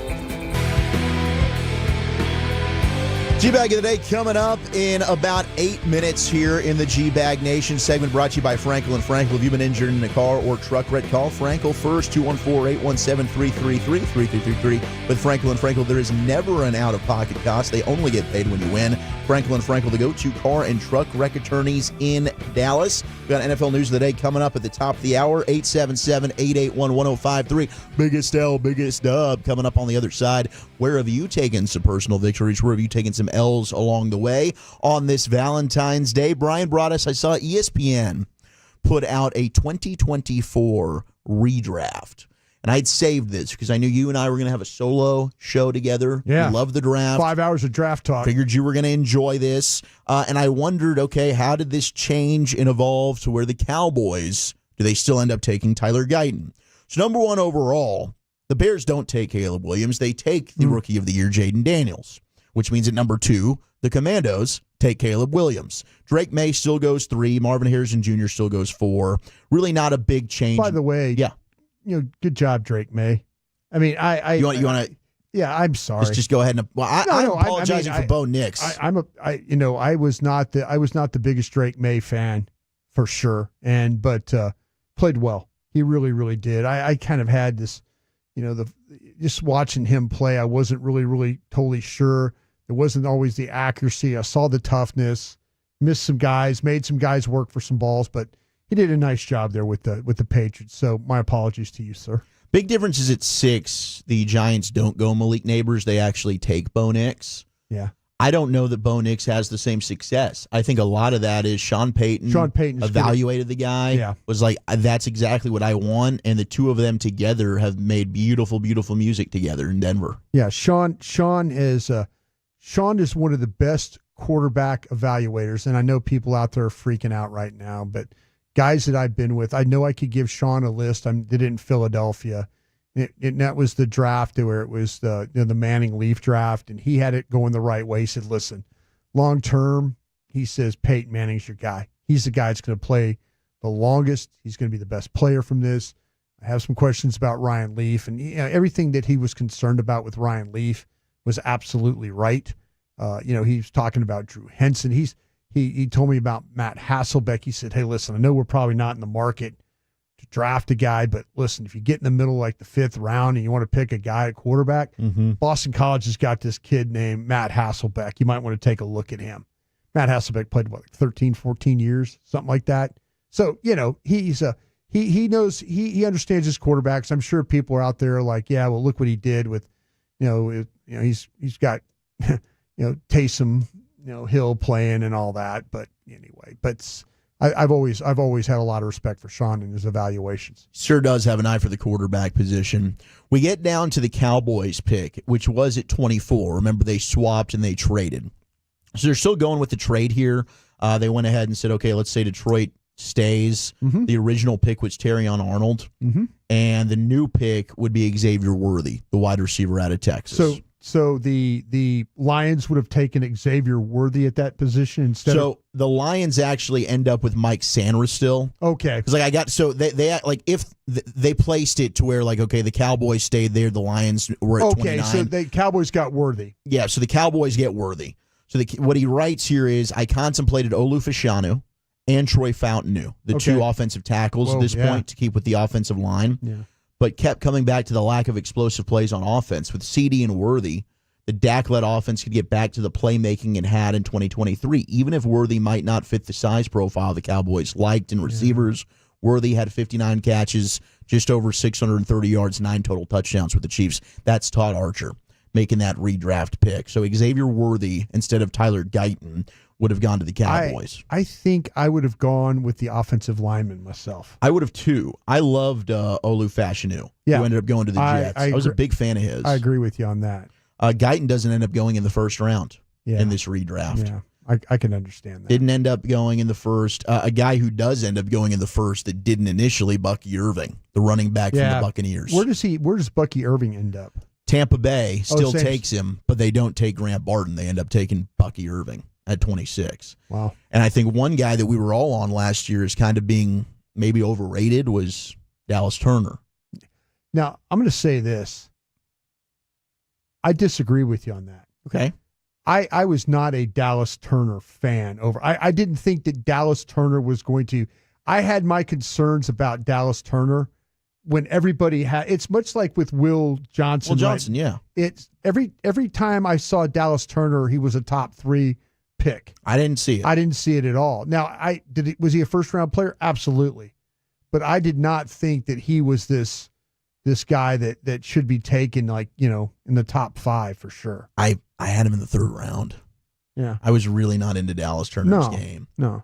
And I don't know. I mean, I didn't really keep up with how did he do this year. I think he was okay, but I don't think it. But he didn't live up to first-round expectations. No, he sure did. He sure did. Second round, what happens with the Cowboys? Do they take Marshawn Nealand in this redraft, or is it somebody else? And it ends up being Kingsley Suamataia, the offensive tackle out of BYU, who the Chiefs ended up taking in the first round. He did not end up starting. He was battling to maybe play left tackle for them in the Super Bowl. Instead, they went with Joe Thuney. I think next year you'll probably see Suamataia slide in there, but Todd Archer writes the Cowboys had him in for a visit before the draft. He was in the mix when they took Guyton in the first round. Guyton would have been the pick had he lasted to this spot, but Suamataia started the first 2 games left tackle for the Chiefs, did not answer their issues. Still, the potential remains. He's just 22 years old. Yeah. So Guyton ended up going earlier in the second round to the Philadelphia Eagles at pick 53.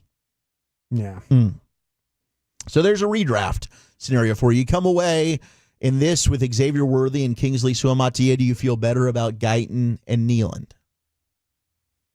Guyton, I understand. He was on the tail end of the tackles that you were going to take on the redraft. I wish Archer. I need to ask. I need to see if they would have taken the tackles or they'd taken Worthy.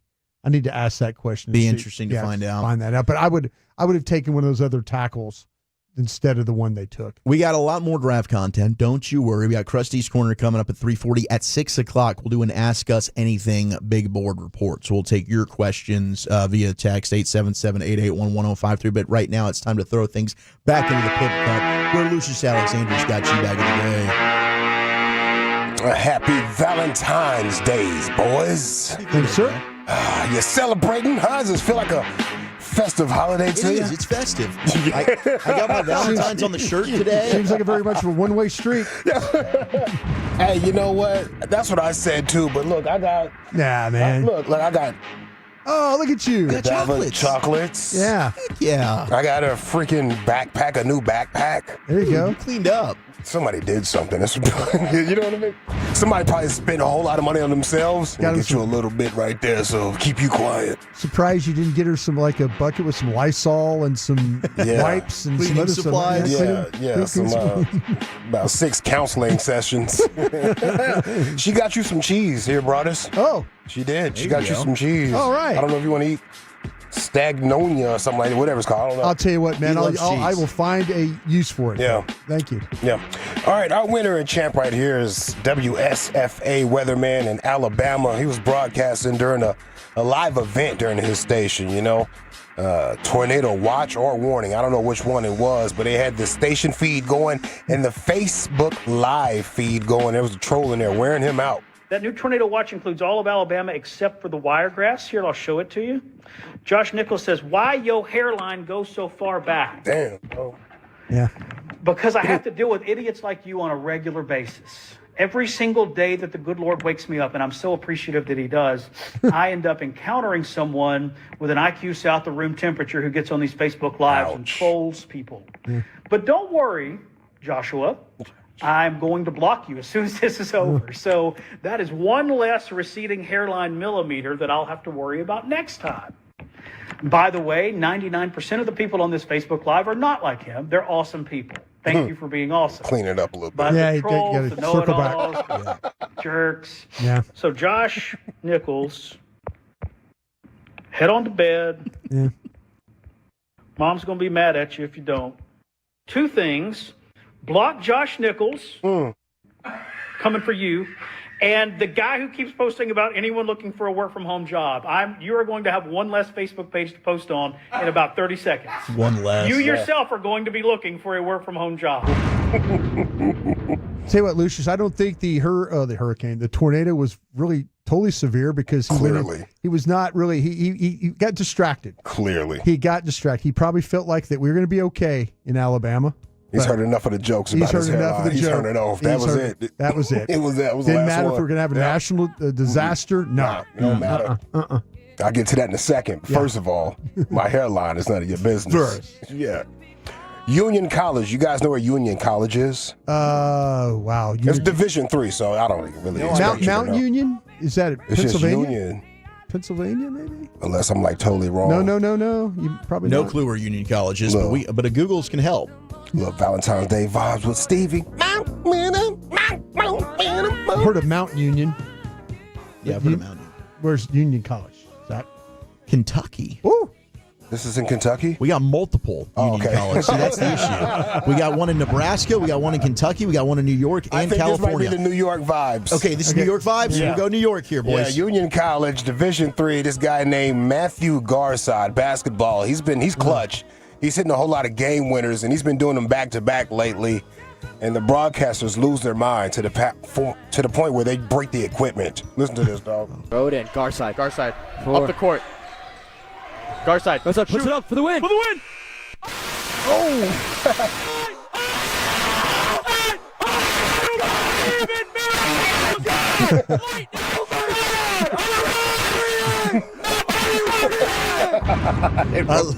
It broke the mics. You just lose your mind and it's overmodulated. You can't hear anything that's being said. I love that. The though. excitement level, man. Yeah. Do you believe in miracles call? I Yeah. heard, yeah. Yeah. One more time. Hold on. Up the court. Garside. Puts it up for the win. For the win!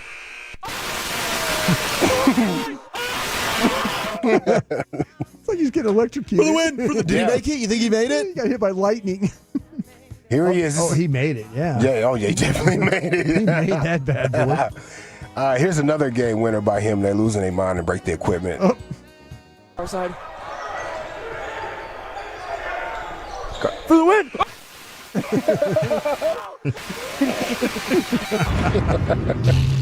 Go tight. So good. I'm gonna play this one for Valentine's Day. That is a good one, though. 'Cause I'm slim. God bless that boy. God bless him. Yeah. My brother used to sit on my face. Pause. God dog it. What'd you say? With the pillow. Yeah. With the pillow. Let me just clarify. Gotta clarify that. I'm glad you played that. Welcome to my world, Lucius. Yeah, I usually don't play myself or nothing like that. Yeah. But being a nice guy. That one was too good not to play. Pause. Let's go to Oregon right here. News Watch 12 reporter Sam. She was talking to two young lads that witnessed a fire. Uh-oh. And this buddy was talking like it was just you and me right there. We were playing cars. All we heard was like a big boom, and then we just were shook and we were like paralyzed and we didn't know what happened. So we went outside and we were like, oh, there's a fire. And then I went to go grab my dad's fire extinguisher. Shout out to the dude that recorded that because I went to their little page and they got him out of here. The interview with the little guy, they got him out of here. They edited him out. Whoever recorded that, thank you. Yeah. I went to Newswatch 12. I was like, nah, man, let the kid shine. I want the clear version of this. Well, kid's a star. Yeah. And we didn't know what happened, so we went outside and we were like, oh, there's a fire. And then I think everyone would have that reaction. Oh, Lord. So they got him off the page, Lucius? They took him completely off? Yeah, they took him out of there, man. That's a shame. Yeah, I wanted the real version.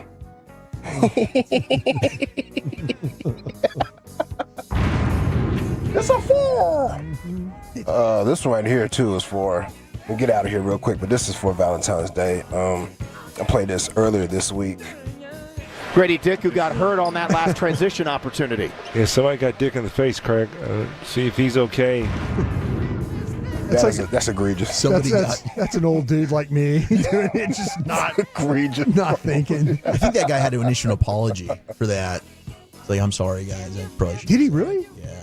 It's a former Mav. That dude used to be on ESPN. I can't. Ryan Hollins. He had to make an apology? Yeah, he had to apologize. Because it was that egregious. It was like, that's not even funny. It's his name, you know? But he knew what he was doing. Yeah. All right, let's get to voting, shall we? We got the Bama Weatherman. That's our reigning champ. We got Union College. Valentine's Day. This is Lucius kind of putting his foot in his mouth with that one. Far side. Puts it up for the win. For the win. They just go off the air. Oh my gosh, the engineer's like, oh my God. You know what? Screw you guys. Just pod everything down. Pull it away from your mouth when you scream. Is it the Oregon reporter interviewing the kid with the fire, or is it Grady Dick? Where are you going, Brian? I'm gonna vote for Lucius. All right, we got one vote that for wasn't Lucius. supposed to happen. That's extra stuff right there. Lucius? I'm going with the Union College calls. 2 of them. 2 of them. Oh, man. I'm going to make you play this again. There's a fire. I kind of want to go with the Oregon reporter. So we got a tie 1-1-1, But which you know means how to create the. I'm going to have to create a poll. So go to @ZachWolchuk on Twitter and we'll vote for our G-Bag of the day. Coming up next, let's do Biggest L, Biggest Dub, 877-881-1053. Where have you taken some victories? Where have you taken some L's along the way this week? That's next in the Nation.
If you're in the market to upgrade your vehicle, get to Classic Chevrolet in Grapevine, back-to-back #1 Chevy dealership in the world. They've got more new Chevys than anyone, and they're all priced to sell. Silverados, Tahoes, Blazers, Malibus, Equinox, and more. Visit ClassicChevrolet.com. This is Texas. This is Classic Chevrolet. Together, let's drive, relax, and enjoy the difference.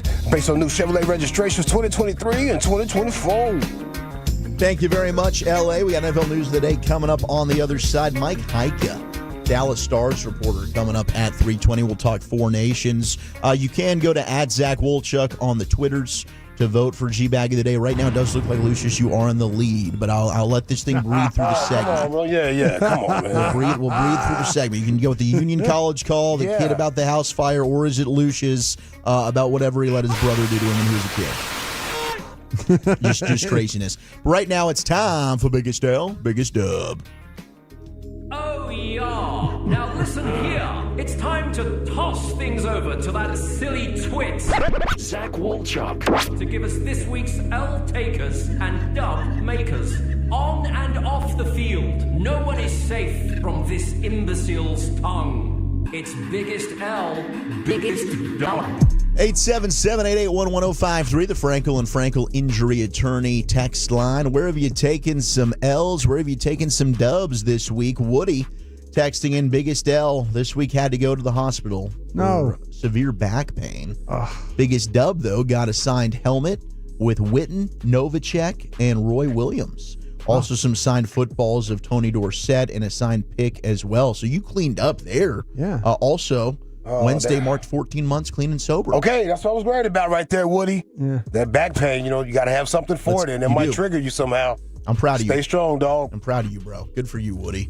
Holding it strong. Big dub tomorrow, Brian. We are going to be enjoying some delicious Hurtado barbecue. Yes, we are, sir. The new Dallas location right there by the Farmers Market off South Harwood Street. From 11 a.m. to 2 p.m., we're going to tape a live Love of the Star. Be you, myself, Eric Chiafalo. So we'll be out there fellowshipping, hanging out with you. Our Turn It On, Leave It On listeners will be talking Cowboys, talking draft. So you can come out and party with us from 11 to 2 tomorrow at Hurtado in Dallas. Yeah, I would love to see you out there. And like I say, it's a good opportunity if you haven't had a chance to maybe tweet at us or get to us, call in the show, whatever, interact with us. It's a good chance to come out there and face-to-face, get your questions answered, and enjoy a really, really good time. Big dub to this filthy couple. And I'll tell you what, if somebody asks me, like, hey, what do you picture an Eagles fan couple to look like? It is what this fan couple looks like, is they got married today on Valentine's Day at the parade, and a news reporter in Filthy caught up with the happy couple. All right, Ray, introduce you and your bride. Ray and Kim. And what are your plans today? Enjoy the Eagles game and celebrate our wedding. And when are you getting married? Today. Where? Right here. Who's marrying you? Just us, my sister. Congratulations. Thank you. And look, can I see your nails? So I guess it's a memorable anniversary. You'll never forget it, right? Absolutely. Eagles parade and Valentine's. Eagles parade and Valentine's. She's got the eagle green nails on. Yeah, they looked like an Eagles couple. They sure did, right? I thought that was corny and typical until she said that last part. And I said, you know what? I guess you won, player. Eagles parade If you and like it, I Valentine's. love it. Yep, absolutely. Yeah, absolutely. Amazing. Good for them. I'm happy that they've been able to join in marriage on a great day for them. But a big L certainly was the events of the parade today. That was a big L. The big L, we do know at least 3 people have been shot. We're waiting to find out more information. But also just in general, the Eagles win. I was thinking the big L for the overall. No, just in general. Yeah. Big dub, though. I saw this yesterday, and I was very scared. I had this pinned as an L, but this is we've had a turnaround on this. YouTube TV was having an issue with Paramount. And there was a possibility millions of homes were not going to be able to watch March Madness, which is coming up here very soon. I saw a clip of that. They wouldn't have any of the Paramount channels. So True TV, TBS, TNT, where all the games will be streamed on. But now they have reached a deal with Paramount, so they're going to avoid a March Madness blackout. So if you've got YouTube TV, you don't need to stress over that. That is a big-time dub for you. 631. Got a vasectomy Wednesday. That's an L. But it's going to be a dub in a few months. So shout out to you, 631. 214, biggest dub, just hit 3 years sober. Congratulations. That is a tough task, man. Congratulations Keep to battling. you. Yep. 817, Big L went to trade. I'm trying to get 3 hours, bro. Yeah. Yeah, cheers. Like a week. If I go a weekend sober, that's an accomplishment. 3 hours, bro. I was going to see if you had any Stella left in the fridge there, Lucius.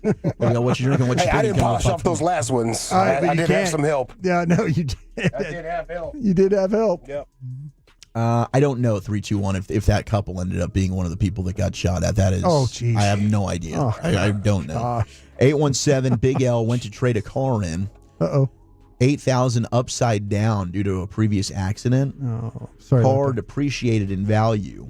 Had to pay $13,000 in repair, and I'm now stuck with a Carfax car after full repair. That sucks. You got scammed, I guess, by the insurance. That's a tough deal.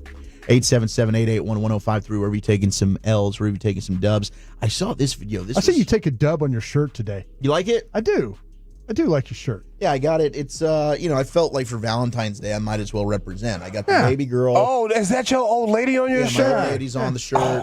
My baby, and then our dog. She gave that to me for Father's Day. It's a great shirt, And man. so I felt like to make her happy because honestly, you did great. I'm not doing any type of gifting. Like we kind of agreed on this. I'm just basically buying her dinner tonight. Oh, good. So I'm going to try out actually Indian that food. Yep, that elephant Indian girl. You knew. I knew. That keeps her happy. She's I'm just very telling you simple. what. There's nothing wrong with Indian food. Not by at the all. way. Not at all. You get her some butter chicken. She's a happy girl. Nothing wrong with that but at all. I'm repping my Valentine's today, so shout out to them. But I saw this video of a kayaker. Oh, get swallowed by a whale? Did you see that? It was the guy's son. Yes, his son. So he's like telling him to stay calm, stay calm. So he gets swallowed up by a humpback whale, but then the whale immediately spits him back out. How terrifying would that be, dude? Jonah. Yeah, bro. I don't think Jonah I'd and the ever whale. go to the beach again. She'll never forgive you, too, as the mother. Like, what happened to my son? He got swallowed by a whale. He was right behind me. Hey, you idiots had to go kayaking? Really? Had to. So I thought that was a fake deal. Was that real? No, this is real. Like, so the whale, breached? Is that what they call it? They come up it's, and it's then breaching open a couple of times. Like you can see, it's like just and it it's opens its falling. mouth. Opens it, swallows the kid, but then immediately spits it right back out. And the dad kayaks over and picks the kid up, and then I guess they escaped cleanly. But that is terrifying. What happened to Bobby today? I don't know. He was swallowed by the whale. How do you explain that? I don't know. That kid's got a story forever. Absolutely, and it's on video. I mean, how is that Free Willy music? Yeah, it is. Michael Jackson's Free Willy. All right. Got swallowed up. This is such a great movie. It honestly scared me. The scene when he first meets Willie, when he goes like underground and he's like running away from the cops and it's dark, and then all of a sudden there's thunder and lightning, and then boom, you just see Willie staring at him through the tank. Yeah. That freaked me the hell out as a kid. Big dub, Caleb Williams. Big dub for the kid getting spit out, I'd say. That's a big dub. Yeah. He's been voted as GQ's sports most stylish football player this year. Who? Caleb Williams. Oh. He's bringing the style. And I guess he's a trendsetter now, because I told you about Ryan Williams. He's got the nail polish thing. Yeah. I see somebody question how many WNBA players have nail polish contracts and deals. Seems like it's more the dudes right now. Yes. I don't think there is a single one in the WNBA. That's a great point. I'll tell you that Nike commercial. I saw that. Have you guys seen the Nike commercial with all the gals? No. You haven't seen that one? Is that the one Gavin was talking about yesterday? Yeah. Have you seen it, Lucius? The one? Yes, sir. I think that's pretty well done. I was like, didn't know what you were talking about, or Gavin was talking about, and I saw it last night during the NBA game, and I was like, oh, this is pretty cool. It's kind of like, bet against us kind of a commercial. Okay. Yeah. You're told you can't win, you can't do this. So it's like they released a new Jalen Hurts one today from Nike. And it's like, you doubted him. You hate me. Yeah. And look what I've done. I've just gone ahead and told all the haters. The lady one's pretty good. I need to check it out. Big dub. Goonies sequel is officially in the works. Hey, you guys. Hey, you guys. Dude, 40 years. Can you believe it's been 40 years since the Goonies was released? Never saw that. You never saw the Goonies? No, come on, Wolfchuck. But it was 85. Never. No. I figured you'd have at least seen the Goonies. No. I love that movie. It's a classic, and it still holds up to this day. What's the Goonies about? So it's these kids, they basically find a shipwreck. Okay. Down, and they go, and you also have like 3 other bad guys that are also trying to get the ship, the treasure, basically, and they all run into each other. And now so we're battling bad guys as kids. we're battling bad guys, and the next thing you know, they end up finding the treasure, and the guys end up winning at the end of the day. What's the one with the little thing that doesn't like water? What show was that? The little. If you threw water on them, they would multiply. It's Gremlins, maybe. The Gremlins. Oh, that is right. Yeah. Is that Gremlins? Yeah, it's Gremlins. Okay. Don't feed them after midnight. And don't let them little waters get on them. Just get the popping. I didn't see the Gremlins either, but I remember that you throw water on them. I mean, that's hard to forget right there. Yeah. Big dub for Shaq. He's in an agreement to have an enormous deal with TNT Sports. He's going to be paid over $15 million a year. There he goes. According to Front Office Sports. Saw his statue the other day in Baton Rouge. Dude, oh yeah? Yeah, with the beautiful statue. Wait, so who all has statues there at LSU? That would be, let's see, Shaq's got one. Who else has got one? We have a lady basketball player that's one of our famous alums. Gosh, I can't remember her name. But I'll look it up. And then Bob Pettit's got one, too. So, like, they don't do, like, all the Heisman winners? No, they don't. Well, they have an area for, like, in front of the Tiger Stadium, but in front of the Maravich, the Assembly Center, they have the basketball ones. But we have a famous, I'll have to look up the lady. I just know because I saw it from a little I know it's not Mulkey because she went to Louisiana Tech, No, she went to Louisiana Tech. But we have an All-American, All-WNBA player. But it's Shaq, her, and Bob Pettit. Angel Reese? No, it's not. That's not Angel Reese. No, it's not Angel Reese. Big L for Last Chance U. You've got 6 former East Mississippi Community College football players who are suing them. They are seeking $30 million in damages after receiving no compensation for their contributions to the project. Like, I just assumed if you're going to be on Last Chance U, you're getting something, right? Something in your contract. You had to sign some type of release. So in that contract, it says you're going to get paid. What you're going to get paid. Man, that is crazy. They were not given an opportunity to consult an attorney or read their contracts in their entirety before agreeing to have their names and images included in the series. They said at no point were they made aware the documentary would be marketed for commercial use while they were pressured into impulsively signing agreements. So I guess they signed it. So I don't know. That's going to be interesting to see, like, do they end up winning the case? But I think once you've signed that, it's kind of a he said, she said thing. Like, you didn't allow me. You got to show that there's some pressure on you. You have to really show that there was some pressure on you and you signed it under that type of duress. Man, because I loved Last Chance U. Other than that, you might be reaching. And another big L, Patrick Mahomes Sr. back in the news. This isn't a fight this time, but he missed his drug test. So the DA is demanding he now wears an alcohol monitoring bracelet moving forward. And I don't know if he missed it because he was just the Super Bowl or what was going on. But as a result, now he's going to be walking around with that ankle monitor moving forward. So I don't know. We're still supposedly going to get this fight with him and who was it? Brocker? Who was the other major League Baseball? Rocker. Yeah. Yeah, no, I don't want to see that. I don't want to see him get folded up like laundry. And I think Mahomes' family is trying to get this stopped. Yeah. Like, we don't want you doing this, Dad. And they shouldn't. Yeah. All right, let's do some NFL news of the day coming up on the other side. Trucks full of beer, another Sin City Super Bowl, and Ellen Moore. That's next. Commercial-free G-Bag. Salute. It's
Uber Eats has low fee products? I gotta remember that. Well, you know, they say in order to remember something, you have to forget something else. Okay, now that is a very cute haircut. That's like a little shag. I've never seen it before. Well, I mean, of course you have. It's the Rachel. Oh, is that your name? No, I mean, like your name. No, I'm Jen. My name's Jen. Right, but I just mean like this is your haircut. But that's hair on your head. I'm not saying this is your hair. Okay, freak me out a little bit.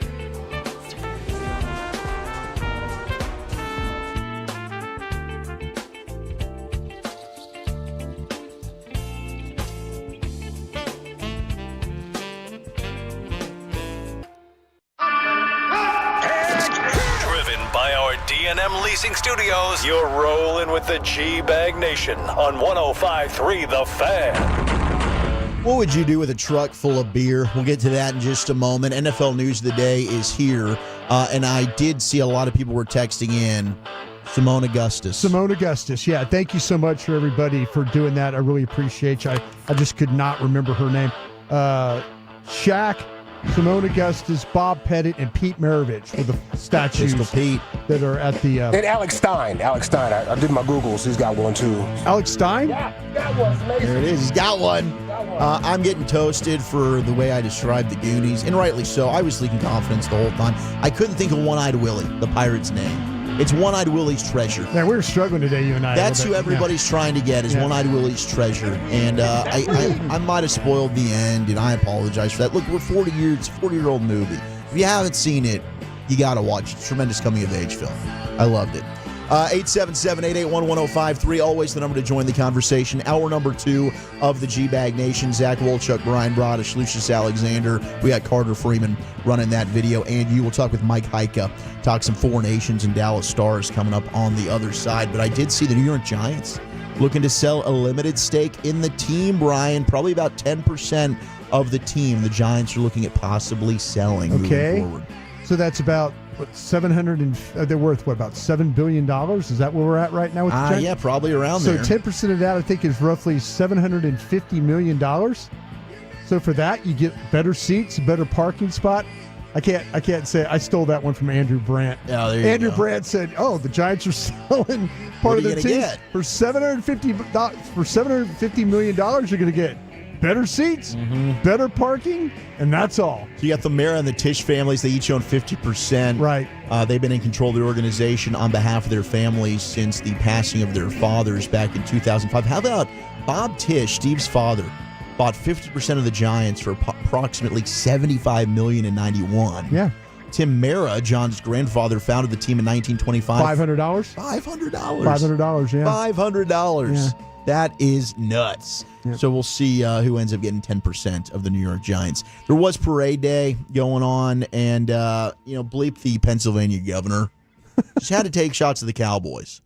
I think we became America's team. I'm so damn proud of this team. People love to hate on the Eagles because people love to hate on Philly.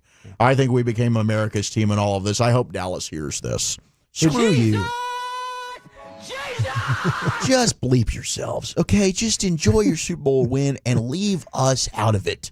Trust me, if we ever, and it'll probably be in our dreams, but we get back to a championship and I get to watch the Cowboys be in a parade, we're not going to be talking about the Eagles, all right? Screw you. I'm not. I know I'm not. Golly. Yeah.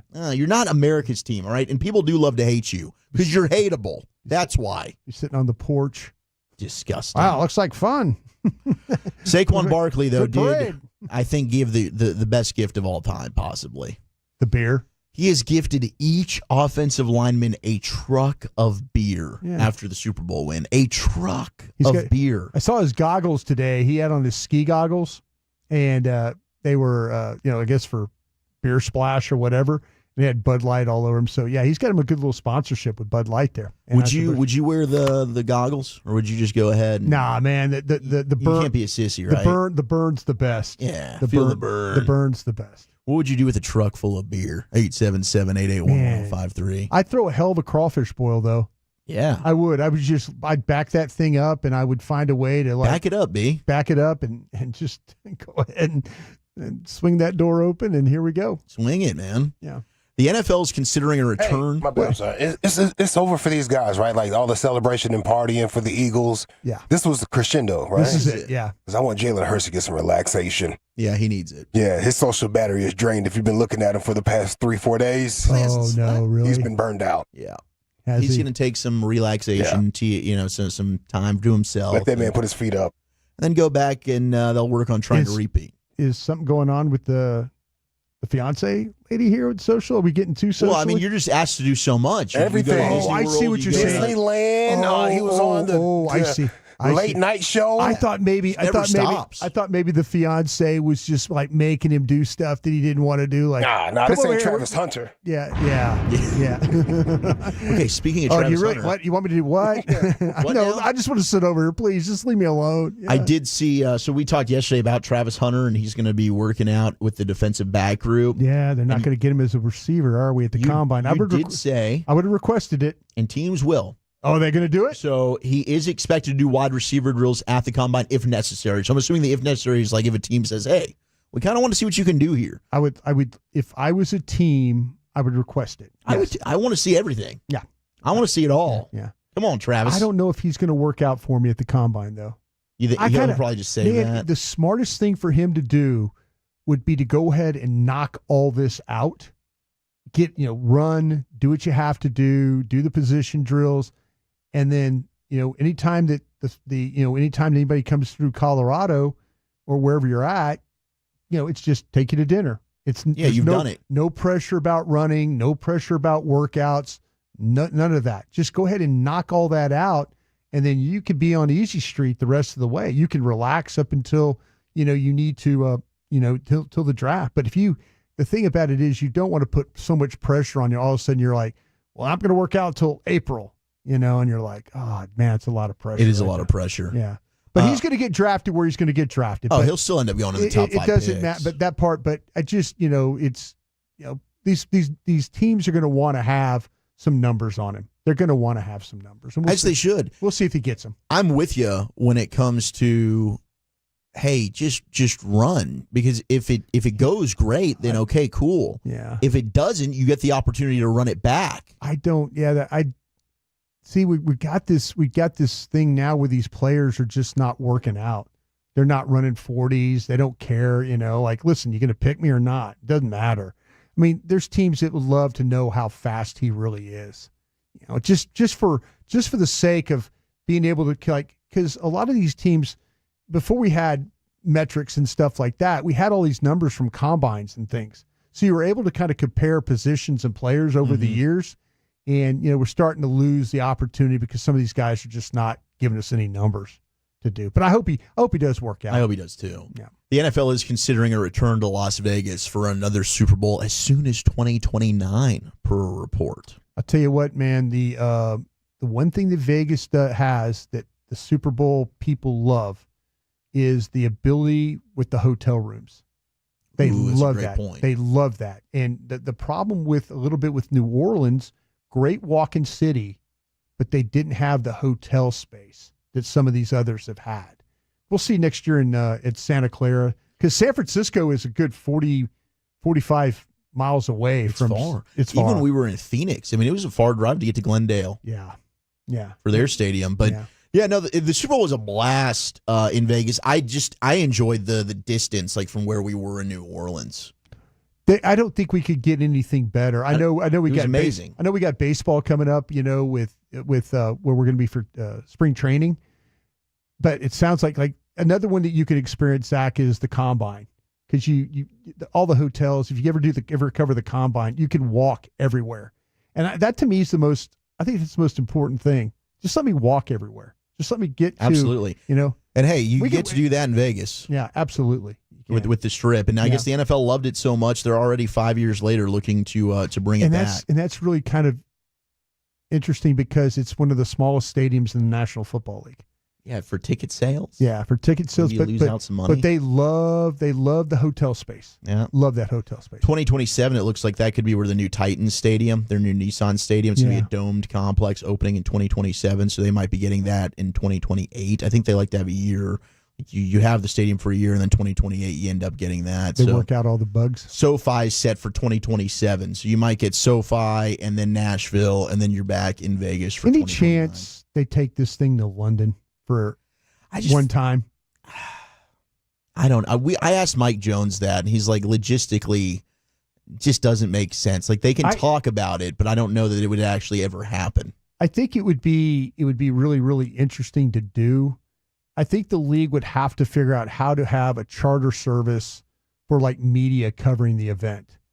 Like, they charter a couple of planes. Yeah, you can find a way to make it work. And make it work over there where, you got the space, the ability to practice, but you got so many sponsors you have to cater then what to. time does the game end up being? Oh, yeah. Because like if you want to keep it the 5:30 p.m. kick here, what time does that kick off in England, or do you just move the time? Man, I have no problem with a noon kickoff for a Super Bowl. Get that thing on air as quickly as possible. What do they do? Like 8:30 is when those London games start in the regular season, our time. Mm-hmm. Man, it'd be crazy if the Cowboys played one of those games. Think about our pregame going on the air at 5:30. I know we have a lot of guys and gals that listen to us overseas. When we went over in 2014 to the Jacksonville Cowboys game, that was the most fun I've ever had in an NFL game. I bet it's badass. Those fans over there are great to work with. So Henry McKenna wrote an article. He works with Fox Sports. There's no doubt the Chiefs were exhausted going into the Super Bowl. Here we go. They've played around 20 games for the last 3 years, finished with one of the biggest circuses in sports.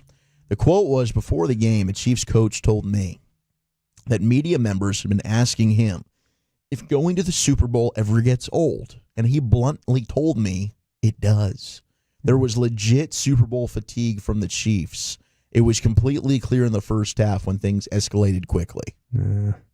That's just, to me, a huge eye roll. Like maybe human nature, you go there 3 straight years. You've been there, 5 times in 6 years, whatever it is for them. Wear and tear, maybe. But come on. Can you imagine a world where it's like, I'm fatigued of just playing in the Super Bowl every year? No.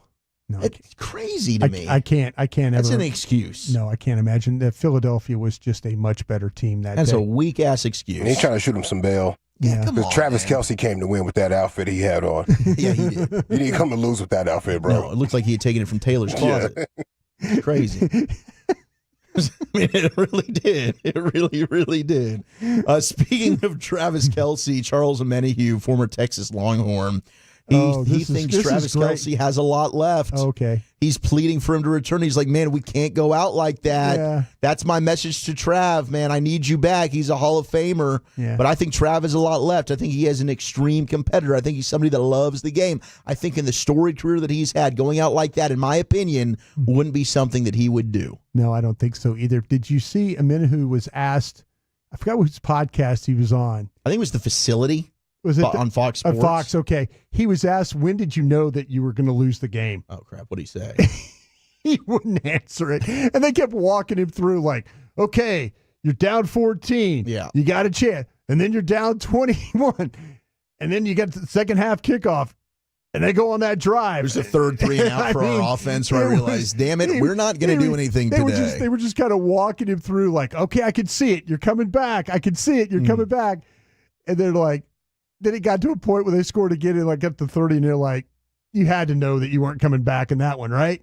And he's like, man, I can't answer that. But he goes, we've all been there. We've all been there where, you knew you were never going to come back. You just kind of feel it in your gut. Yeah. Although with Patrick Mahomes, I mean, it was the third quarter drive the Eagles went on for me. I was like, this isn't happening. Like that 12-play drive. Yeah, they take up about half the quarter. It's like, this isn't happening. We're not going to get the magic 28-3 comeback that Brady did. No. Kellen Moore gets introduced yesterday as the New Orleans Saints head coach. Now, embrace the culture, Kellen. Embrace the culture. Who's the owner? Mrs. Benson. All right, so Mrs. Gail Benson takes to the podium and introduces Coach Moore. No, did she mess up? Yeah. We wanted a coach that was exceptionally bright, creative, and most importantly, a tremendous leader. I believe that is exactly what we have in Ellen Moore. Who the is that guy? Ellen Moore? Oh, no. I do love the accent, though. Like true Louisiana. She is. She's a New Orleans socialite for sure. Man, gosh, they got Ellen Moore. PR department needs to. If they had an E in front of that instead of a K, maybe they did. Maybe they just misspelled it for her. And Ellen Moore. Oh, gosh, he has to. It was bad. So then Kellen Moore is asked about Derek Carr. Okay, what do you think about Derek Carr's future with you? Is he going to be your starting quarterback, Kellen? You mentioned talking about the cap situation. One of those cap hits and guys that's prevalent with that is obviously quarterback Derek Carr. What do you think about him when looking at his tape, and do you view him as being the week one starter for this team with you as head coach? Yeah, Derek's a tremendous quarterback in this league. I've had so much respect for him, the journey that he's been on. He's a starter in this league. He's a premier player in this league. He's had a great journey, obviously going from Fresno State to the Raiders and now here. Really excited to team up with him and go through this process. And so just like any player on this roster, I just got here a few days ago, and I'm excited to go through this journey with all of them. Following up on Derek, do you view that as you guys have a decision to make at quarterback, or you view it as Derek Carr as a quarterback? I view it as Derek Carr is a tremendous starting quarterback in this league. We're fortunate to have him, and we're excited to go through this process, as we build this roster together. Again, I'm meeting these guys for the first time the last few days. I'm really excited to meet more of them, and this will be a lot of fun. Ellen Moore. Multiple texts. Boy, Kellen Moore sounds like he is a Jason Garrett clone. He learned from the best. He did, and he does. He learned from the best of say a lot but don't say anything. The great thing is he actually played against Derek Carr in college. In college, he did. Toasted him. Boise State beat up on Fresno State 57-7. Derek Carr went 17 of 30 for only 126 yards and a pick. Meanwhile, Kellen Moore went 23 of 31, 254 yards, 3 touchdowns, and he didn't even play the last quarter and a half of the game. The Valley. Man. Yeah. We'll see what happens with Derek Carr. I think that's another quarterback that's going to be looking for a new home. We'll have more NFL news of the day coming up for you a little bit later on in the program. But up next, let's talk Mike Heika, senior writer for DallasStars.com. What's he think about the Four Nations and the second half of the Stars season? But I also got to talk about price.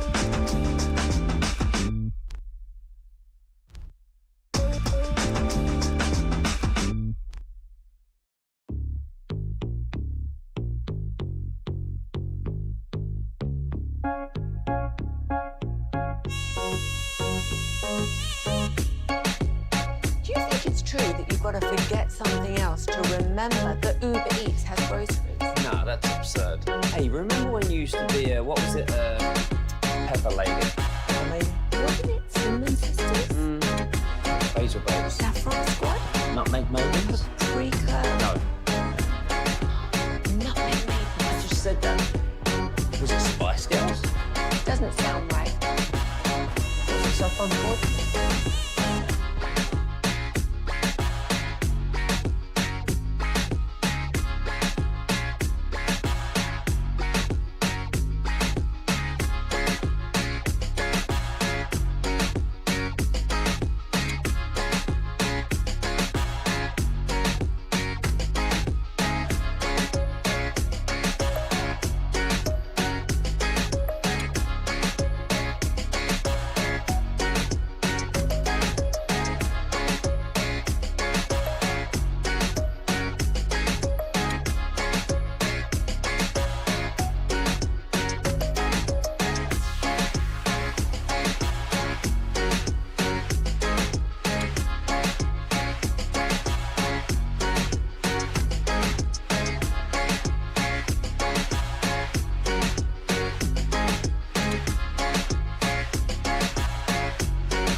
their senior writer. Segment brought to you by Frankel and Frankel. Wolchuk alongside Broadus. We do want to encourage you to come out tomorrow.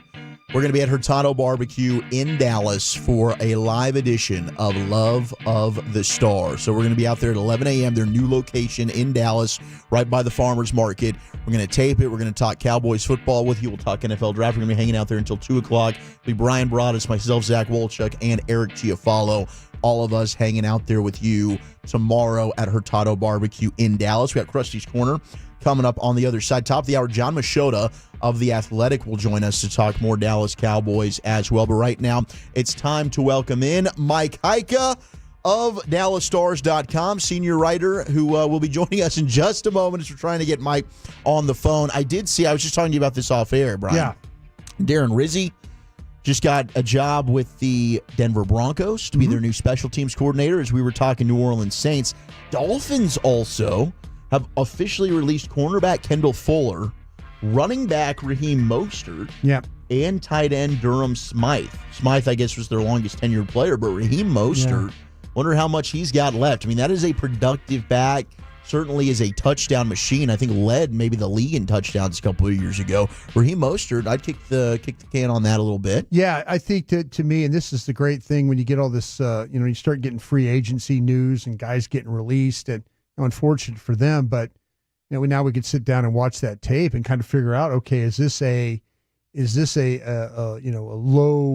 low cost, high opportunity value here with a player? Is he better than what you're playing with? And, does he, or maybe is a guy that you could pair with another guy in that running back room? So yeah, I'm looking forward to kind of taking a peek and see what we got with the player. Okay, I got a text from Mike. He's going to call us. He said his phone's not working. Oh. And Mike's a guy who's been doing this for a long time.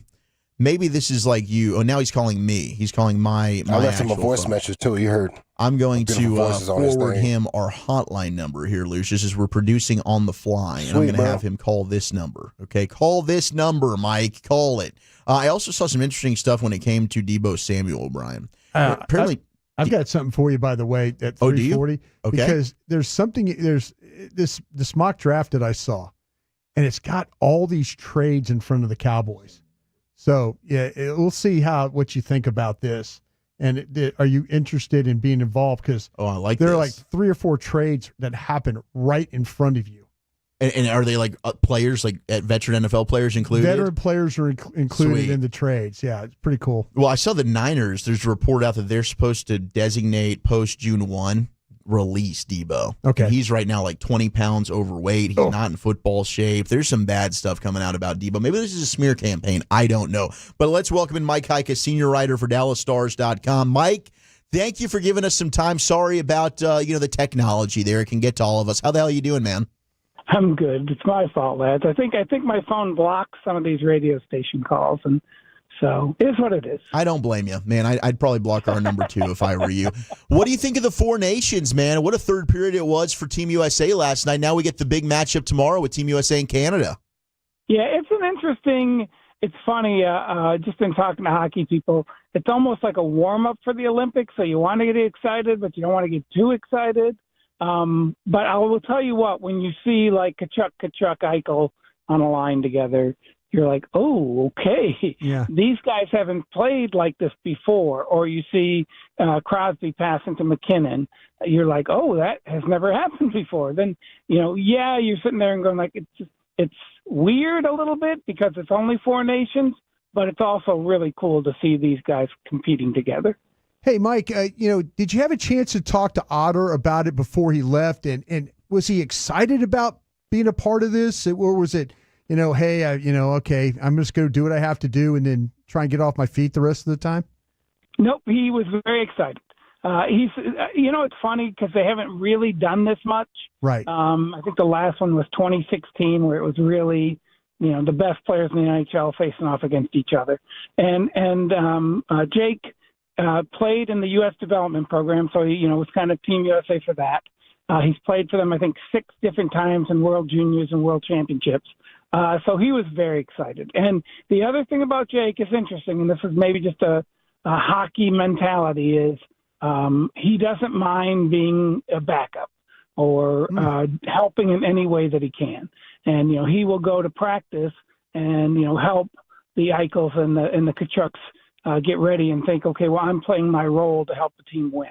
So, yeah, it is one, hard, but two, I think he's very excited. The other interesting thing is, and I know it doesn't really mean much, but if you were to take the top 12 goalies that are there and say, okay, Team Finland, which goalie do you want? And, you can't have Hellebuck because he's starting for USA. I think they would all take Jake. I think he would start on any other country's team. So there's a certain amount of, hey, I'm doing everything I can, and I just happen to be playing behind the best goal in the NHL right now. Well, we know the Stars love their Finns. Granlund had a nice assist last night. What was your assessment, prior to this break of the trade so far, bringing over Granlund and Ceci from the Sharks? They're both guys. I think the team, I always say the right player at the right time. Tanev last year was the exact right player, right-handed defensive defenseman at the right time, and I think he helped them get to the Western Conference Final. Before that, they got who was it? Matt Zuccarello he got hurt in the Chicago game, but then came back in the playoffs and played really well. So they have a tendency to find the right guy at the right time. I think that Granlund for sure has a chance to be the right guy at the right time because he's played with Matt Duchene before, and he's looked pretty good with him in these 4 games. And then he also knows the Finns. It'll be he's not what you would call a real game changer. It's not like, they're getting a huge piece, but he could be a really good depth piece, especially if Tyler Seguin struggles whenever he comes back. If Tyler's, can't come back, then having Granlund's almost necessary.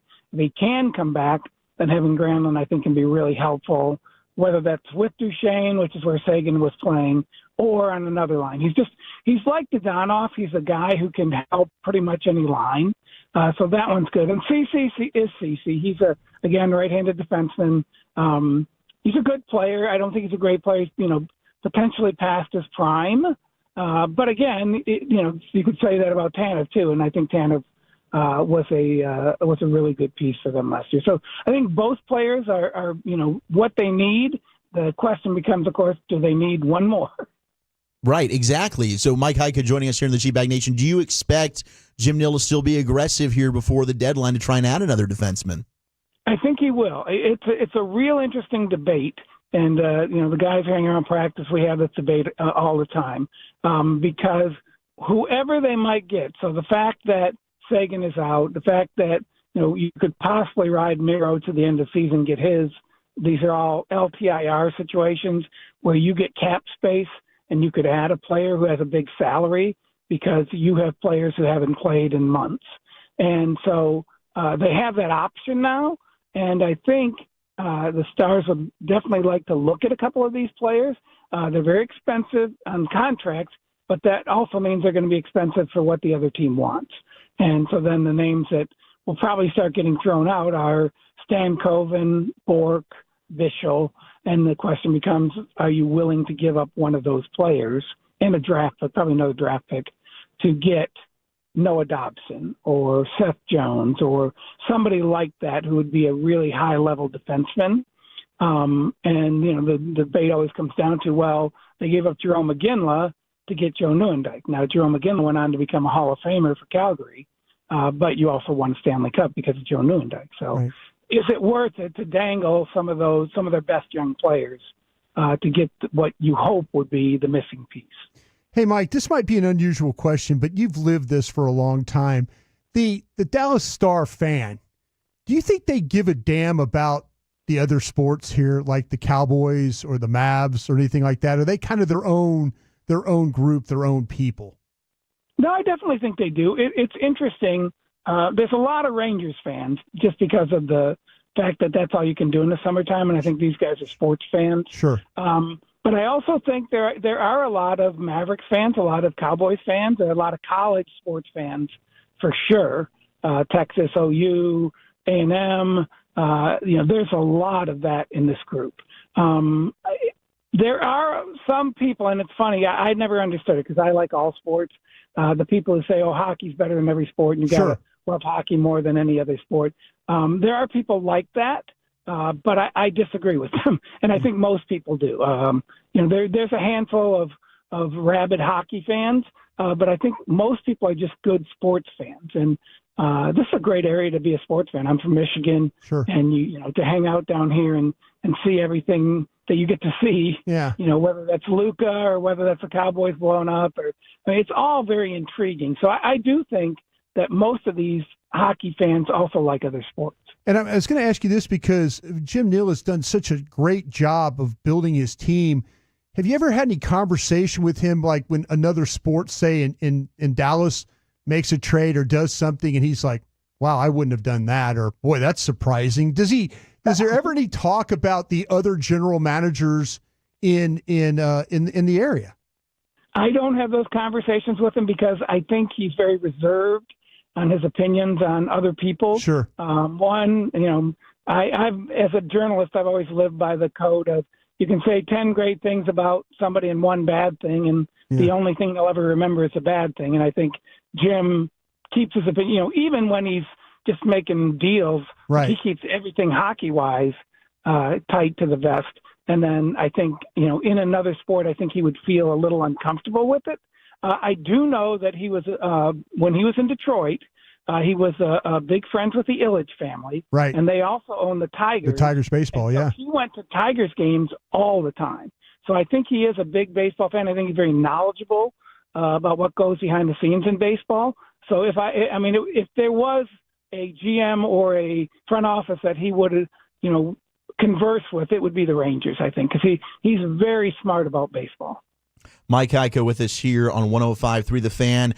This is probably an unfair question, Mike, but is there any update on Miro? What's the hope on if he's able to come back? Is it maybe just the playoffs, if at all? They're holding it real. I wish they would tell us more because a knee injury could be anything from an ACL to arthroscopic surgery, and you're only out for, they're saying month to month, but month to month could be, what would that be? 8 weeks. 8 weeks doesn't sound so bad, but the ACL is okay. He might be able to play in the playoffs, so they're keeping it really tight to the vest. I'm hopeful that he might play before the end of the season. Again, you got to factor in whatever the LTIR is that would help you get somebody like Seth Jones makes $9 million a year. Sure. So if you were to get him, you would use up, I think, all your LTIR. If that's the case, maybe you have to let Miro sit until the playoffs start, because once the playoffs start, all the salaries go off the books and you don't have to worry about salary cap anymore. If they don't get a player like that and LTIR is not an issue at all, then maybe they sit there and go, Miro, do you want to try to play? And then, then it becomes more of a read and react to how's your knee feeling, your skating, all of that stuff of, can you do this? But they aren't telling us anything. And that is one of the hard things about hockey with fans is they want to keep everything hidden. And they use the excuse that, hey, an opponent could target us. And I get that. But, same in football. Football, you could get targeted too. I think the fact that there's more gambling in football forces football and maybe even basketball to be more transparent. Hockey, the commissioner, the coaches, the GMs all want everything to be secret. And so then basically they allow that to be secret. So we'll see. I'm hopeful he can play before the end of the season. My guess is he certainly will be ready for the playoffs. But they're not telling us anything. Mike, was it a dirty play? Was that, or is it just a hockey collision? Yeah. So Mark Stone is an interesting player because he is a little bit edgy at times, and he's certainly the target of Jamie Benn or whoever it is who wants to draw him into the fray. But he's also been injured a lot, and I tend to think that players who have been injured are certainly not going to purposely injure another player or even play risky. What happened on that particular play was that Rope Hintz stick or skate got into Mark's Stone skate Right. and Mark Stone fell. And like there are people who I've heard say, well, you should be able to control your fall. He controlled his helmet into Miro's knee. And I'm like, well, have you ever seen a guy fall into a board where, you're the one who's going to get hurt, right? The board's not going to get hurt. And you still can't control yourself. Your face goes into the board or your head goes into the board. I think it's a really hard thing to control. Mark Stone said afterward it was a complete accident. I believe him. I think if you look at the tape, if you go to Zapruder film, frame by frame, he clearly was tripped by something, and then he just fell really awkwardly. So I don't think it was a dirty play. Mike, thank you so much for the time, man. We always love talking hockey with you, and we'll have you back on soon. Yeah, I would love to see it. I'm looking forward to this playoffs. I really think they have a chance to win it all. Let's go get that Lord Stanley's Cup, man. Best trophy in all of sports. Thank you so much. Mike Heika with us here on 105.3 The Fan, senior writer for DallasStars.com. Also, you can check out the Spits and Suds podcast. Yeah. Odyssey podcast, of course, the Hockey Hawk Gavin Spittle managing all of that. Okay, let's do some Krusty's Corner coming up next, Brian. Where are we going? Yeah, we'll check. There's a mock draft where there's all kinds of trading going on in front of you. We'll talk about that next.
Product? I gotta remember that. Well, they say in order to remember something, you have to forget something else.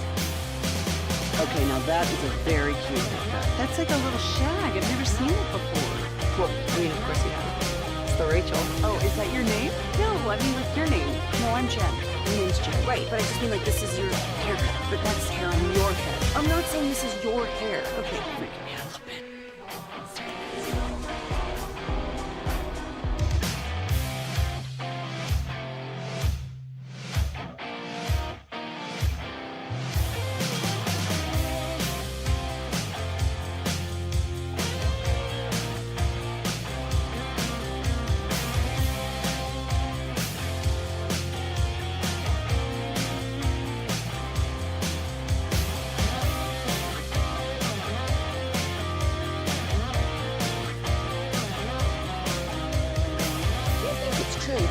Forget something else to remember that Uber Eats has groceries. No, that's absurd.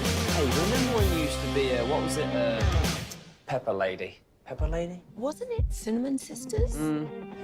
Basil Babes. Saffron Squad? Nutmeg Maidens? Paprika? No.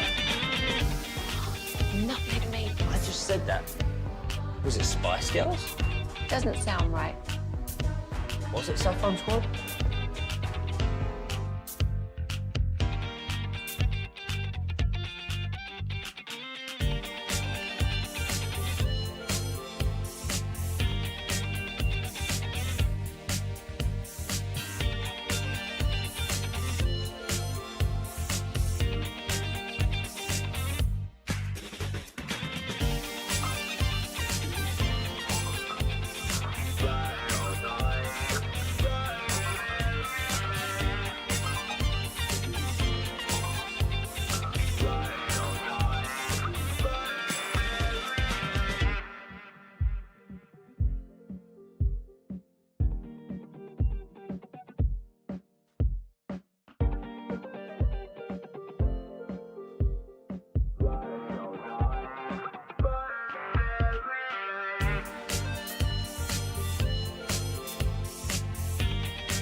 If you're in the market to upgrade your vehicle, get to Classic Chevrolet in Grapevine, back-to-back #1 Chevy dealership in the world. They've got more new Chevys than anyone, all priced to sell. Silverados, Tahoes, Blazers, Malibus, Equinox, and more. Visit ClassicChevrolet.com. This is Texas. This is Classic Chevrolet. Together, let's drive, relax, and enjoy the difference. Based on new Chevrolet registrations 2023 and 2024.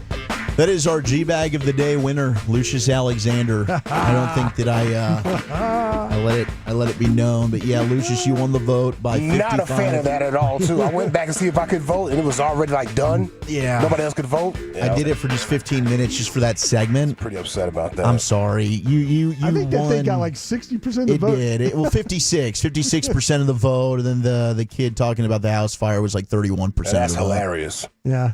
Yeah, so you are our G-Bag of the Day. You can rehear that during LA Live at 5:40, a little bit later. We'll have What You Drinking, What You Thinking coming up at 5:20 as Gavin is out. He's in San Diego for a soccer tournament with the kiddo.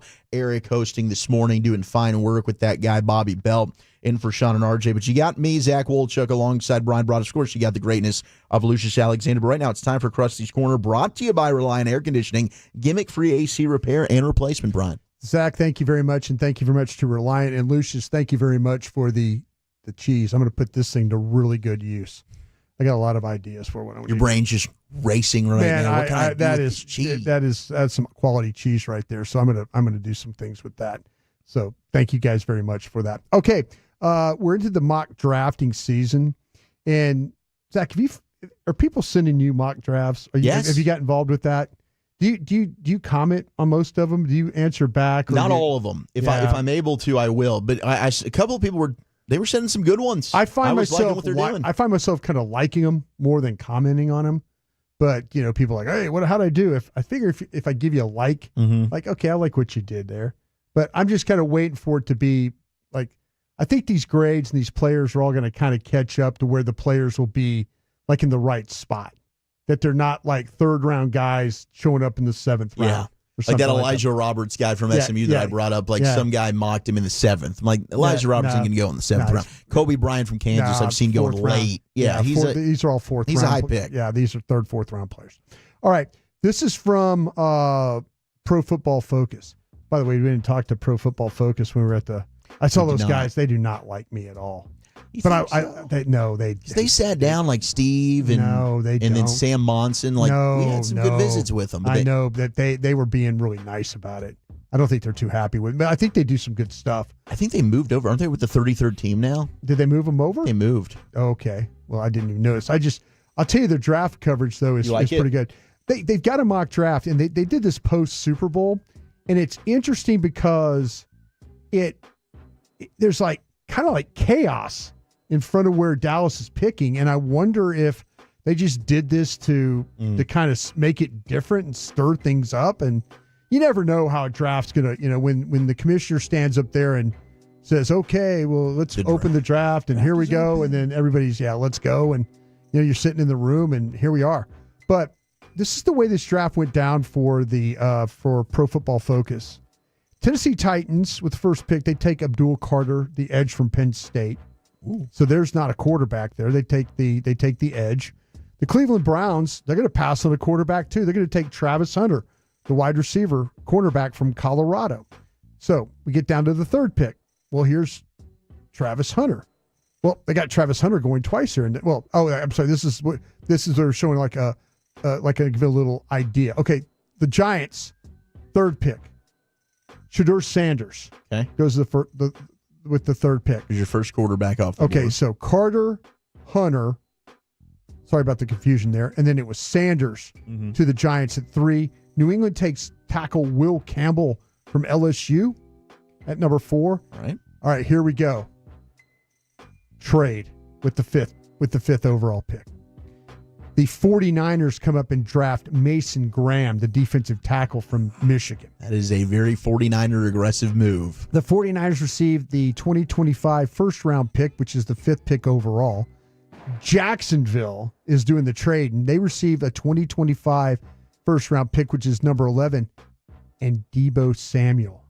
Ooh, okay. So Deebo goes to Jack. Man, if you're San Francisco, that's easy. Like you're about to trade him or just cut him outright. Right. So here it is, a swap 5 for 11 and Deebo Samuel, to get to that spot. Okay, we get to the 6th pick. It'll be the Las Vegas Raiders. They're going to take Cam Ward, the quarterback from Miami, is who they're going to take at 6. The Jets at 7 are going to take Tyler Warren, the tight end from Penn State. Okay. That'd be a very Jet-like thing to do, by the way. Carolina is going to take edge Mike Green from Marshall with the 8th overall pick. Love it. The Saints are going to take Ahmad Mimbu. Okay. From this guy's going Missouri. crazy right now. Everybody's loving Mimbu. Mimbu, yes. Mizzou guard. Yeah. Okay, the 10th pick. The Cleveland Browns are now trading with the Chicago Bears. Okay. The Bears receive a 2025 first-round pick. That's number 10. A 2026 first-round pick. And edge Myles Garrett. Okay, so the Bears get Garrett. Yeah. Wow. So the Bears, they got the money for him. The Bears are the ones that ended up trading for Garrett here. So, like I say, right ahead of you, you got a couple of trades going off. Deebo, Myles Garrett going off. At 11, another trade. Ooh. The Jacksonville Jaguars. The Jaguars this is from the 49ers from deal. The 49er trade. They're going to take Will Johnson, the corner from Michigan. That'd be a pen throw. Like, darn it. Yeah. Like would have been, like him, but don't love him. What's the biggest thing with Will Johnson that bothers you? I don't know. It's just lack of speed. I think it's mainly the lack of speed, and I didn't see a top 10 type of player. Oh, I didn't either. And that's where kind of he was originally projected. He was slotted as a guy in the top. Yeah, the top. I just like some of the other corners more. I like Ravel more from East Carolina. I like Barron a little bit more from Texas. I do too. Okay, with the 12th pick, Dallas is on the clock. Okay, let me ask you something. Are you worried about? We saw a couple of trades ahead of you. Are you worried about, say, Jacksonville bailing again? If they've already shown they're going to bail, they bailed out of 5 to get to 11. Do you worry about them bailing again? That people knowing that Dallas. Somebody comes up to go get the runner? Yeah. Yeah. You worry about that? I think it could happen, absolutely. I think people have done that. We've seen the Cowboys get jumped several times in past years for players like Dalton Kincaid. A couple of years ago with the Bills, for instance, there were rumors the Cowboys loved Kincaid. Here comes Buffalo. They're going to go and jump him for him. Would you be worried about a team like Seattle jumping up? I guess you got to be worried about Seattle. Seattle, they don't need a running back. They covet running backs, though. But they do. Yeah. I mean, they drafted Charbonnet and Kenneth Walker in the second round back-to-back years.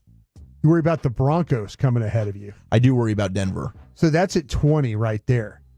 So that's just very Sean Payton-like to understand, he has a great relationship with the Joneses, but he's always doing something to mess with them. Well, that would mess with them. Like he took Jerry's when we were at the combine there at St. Elmo's, and there's only this one bottle of wine that Jerry loves. Sean Payton went in there and ordered it before Jerry got it. Oh, when he was with New Orleans, and he signed the bottle. Sorry, Jerry, that kind of thing. But you do worry about somebody coming up ahead of you, though. You do. And I'm worried in general, just like a run on running backs. Like we can assume, you can go get your guy in the second or the third. Yeah. I don't know that you're going to be able to get your guy in the second or the third this year. Yeah, you've said that. You've been real consistent about that. I'm pretty nervous about that. But they have you taking Ashton Genty here. And just to give you an idea who goes after you here in the last minute I have. Miami takes Malachi Starks. He started off as a top 5 guy. People are kind of figuring out, he's not quite as high as we thought he was. Trade behind you is the Chargers are trading with the Colts. And that's where McMillan goes, to the Chargers. See, if McMillan's on the board, you can't pass on McMillan at 12. You're going to take him. And I'm one that'll argue, why am I taking a wide receiver if you don't want to take a running back? I'd be cool with taking the runner. But McMillan, I think, there's a massive drop-off for me between McMillan and the next group of receivers. I think you got to take McMillan there over Genty. See, what happens is at 14, McMillan's gone. At 15, Luther Burden's gone to the Falcons. And then, you lose them all. Yeah, you start losing all these guys. Like Buko, I'm sure will be not far behind them. Not far behind at all. So you wonder, but you would if McMillan's there, you're taking. I'm taking McMillan over Genty. I think I would take him over Genty, and they're right next to each other on my board. So that's not really. I value both. If you had to stack him, you're going to stack McMillan over Genty. I think I do have him one spot ahead of Genty. There you go. Okay, you got it then. Yeah, that's tough though. I love both those guys, but I think I'd lean McMillan in that situation. There you go. All right. Krusty's Corner every day at 3:40 here in the G-Bag Nation. Let's talk more football. John Machota of The Athletic joins us next on The Fan.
by our D&M Leasing Studios. You're rolling with the G-Bag Nation on 105.3 The Fan. Welcome to the Nation. Rolling on into hour number 3 of the G-Bag Nation. John Machota of The Athletic, one of our favorites, joining us here. Zach Wolchuk alongside Brian Broaddus, Lucius Alexander, Carter Freeman. We got the top 10 coming up on the other side. Let's do some do's and don'ts for Valentine's Day, shall we? But let's welcome in our buddy John Machota. John, how are you?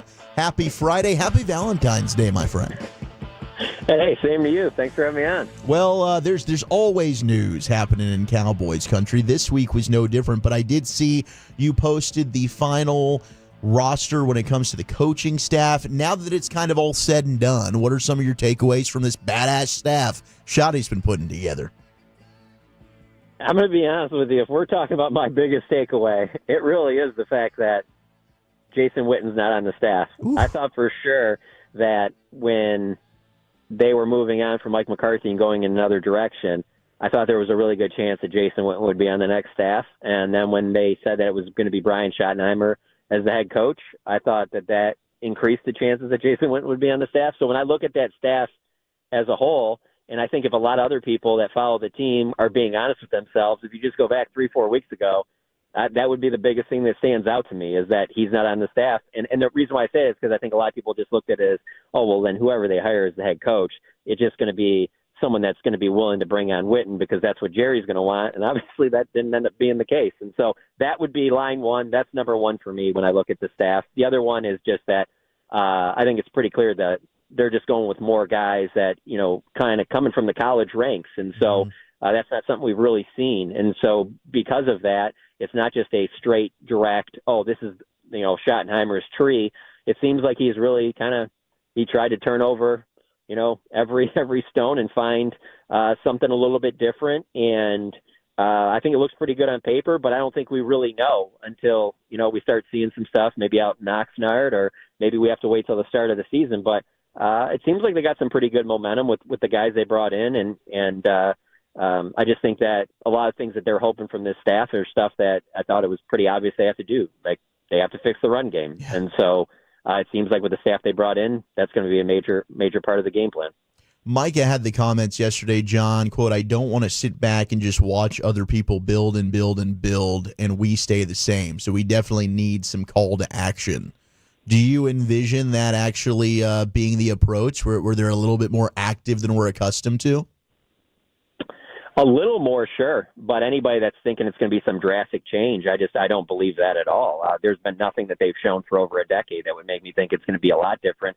I think the possibility would be something like a couple off seasons ago when you saw the trade for Stephon Gilmore and the trade for Brandon Cooks. I think that's a possibility, that type of an offseason. But in terms of like making some big move to get Myles Garrett and some of these other things that people throw out, if it was 1995, the current way that it's run, no, I don't see any major changes like that. And I get where Mike is coming from. I mean, heck, Micah speaks for, I would say, 99.9% of the fan base when he says that I mean, heck, it's not difficult to feel that way when you see how the Eagles have been doing it for the last 6, 7 years, 8 years. And then obviously with just how dominant they were in the Super Bowl, they certainly seem like they're laying out the blueprint for how it's done. And that doesn't mean that you're going to hit on every swing, but they take swings. They miss. They pay Carson Wentz, swung and miss. They give money to guys like Bryce Huff, who, I don't think he was even active for the Super Bowl. And so it's not like they hit on everything, but they're very aggressive. And I totally get where Mike is coming from. When you think of the Dallas Cowboys and Jerry Jones as the owner, that's what you expect. But that just hasn't been how the Cowboys have been run for a while. You know, when you look at this, John, is there a real possibility that they're not going to sign their own? That, you know, that they really are evaluating? I mean, I was listening to you just talk for a minute ago, but, you know, the one thing the Eagles have taught me is, you can draft. You can also play in free agency. Coaching matters. You know, there's kind of things setting it up, but do you think they really are in a situation where they say, we're not going to sign Oso Odigizua. We're not going to sign Jordan Lewis. We're not going to sign Golston. We're going to go sign somebody from the Buccaneers, or sign somebody from the Saints, or sign somebody from the Seahawks. Is that a real possibility?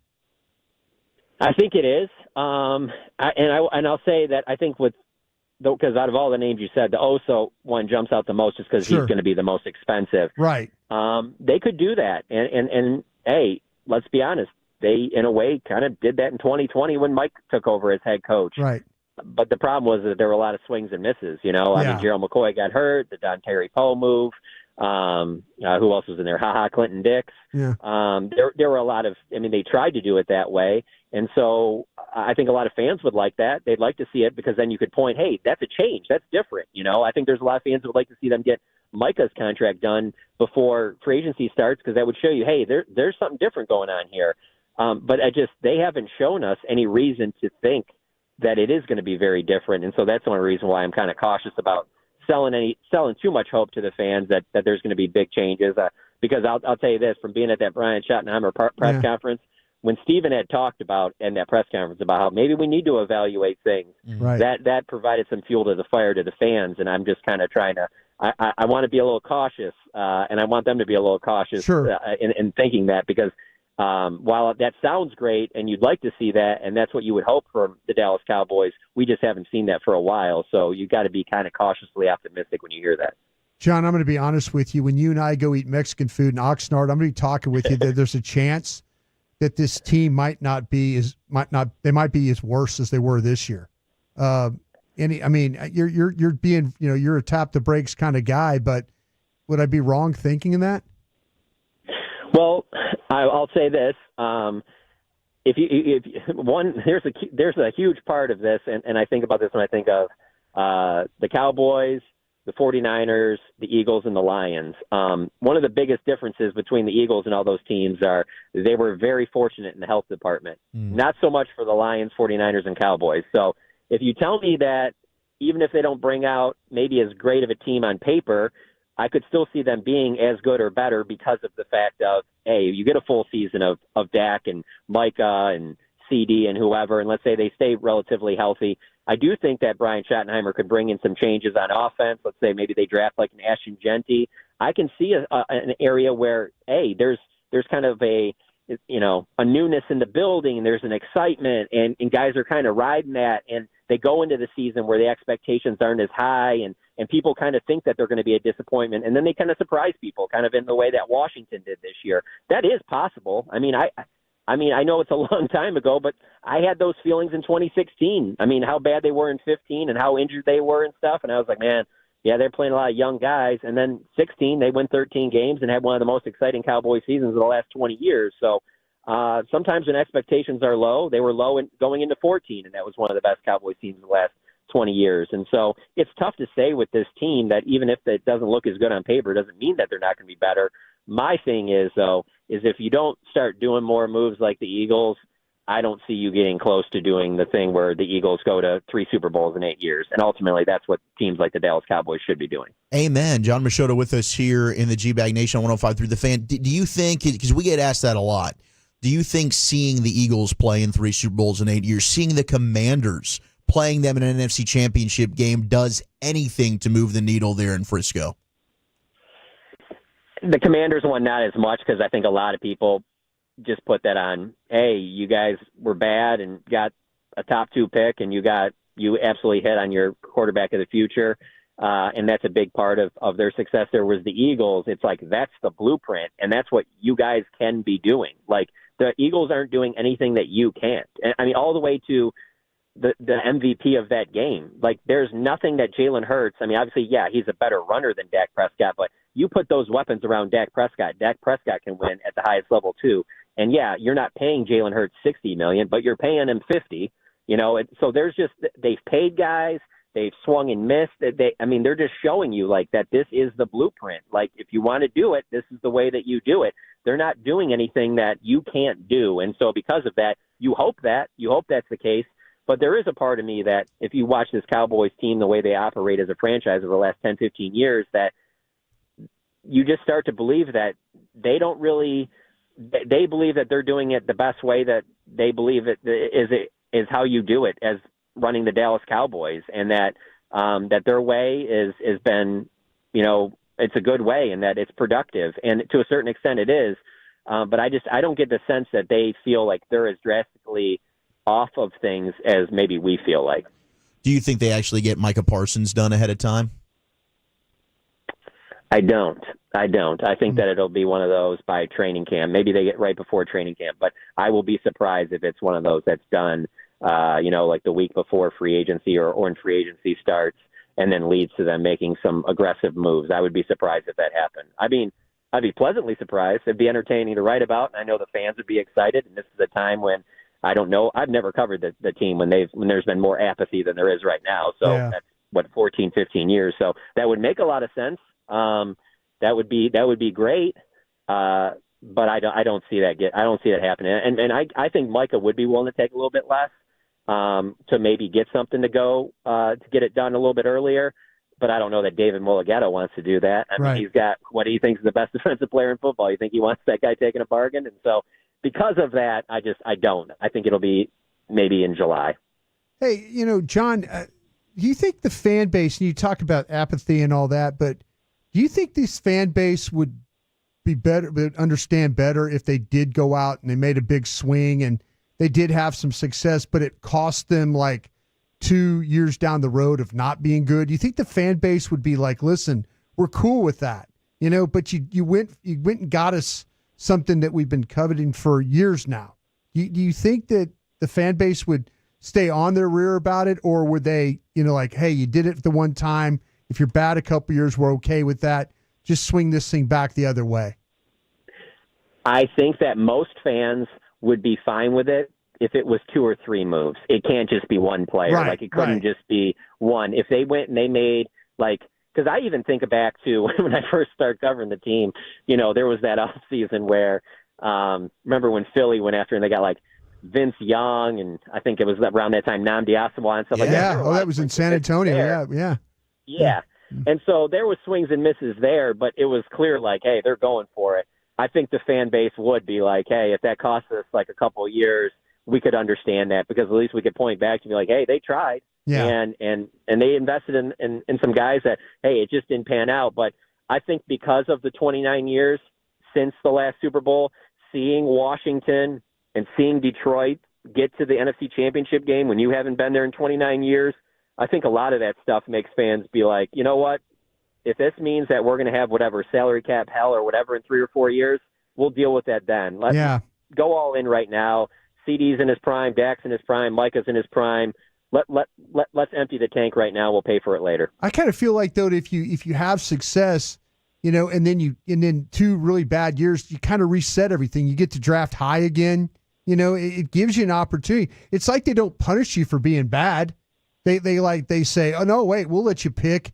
We'll let you pick in the top 10. Parity-driven league. Yeah, we'll let you pick all. If you want to just keep picking in the top 10, be bad for a couple years. That's a good point. That's a good point, because a lot of people, when you say that, obviously you're going to think of Philly, and like I said, they swung and missed on Carson Wentz. Yeah. The Niners swung and missed on Trey Lance. But the other team that I look at with that I'm keeping a close eye on, especially this offseason, because it seems like they're going to make some moves, but the Rams are another one, because there's no question. Oh, they're going to do it. Yeah.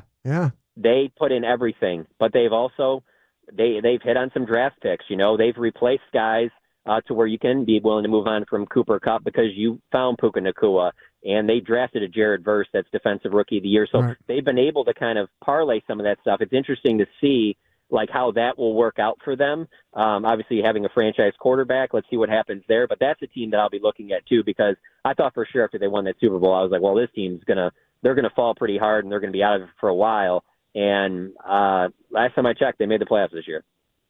You got to be there talking with Dak at the Children's Cancer Fund along with Troy Aikman. What did you think initially of his very close comments when talking about the Eagles? I can't say I was surprised, because when Dak has been on the field, the Eagles haven't been a team to him where you're just like, man, how can we ever get to that level? So, but he was on the field this year against that Eagles team, and so that's why it's a little bit different. I don't think he probably shouldn't have said that just by how dominant the Eagles looked in the Super Bowl against a guy like Patrick Mahomes. Really having Patrick Mahomes play at a level that we've never seen him play that badly. So it's not a great time to say that, but it does show that he really believes that they're not that far away. So I guess that's a good thing. I think that's what you want from your franchise quarterback. I mean, it made for a good soundbite, so I was happy to post the video. But I don't think I would have said that in that situation. But I'm also not a franchise quarterback. John, obviously we do a lot of work when it comes to the draft, and offensive line always comes up. Should they go back into the offensive line pipe and draft that in the first round? How do you think they feel about Tyler Guyton going into year 2? I think that they still see upside with Tyler Guyton.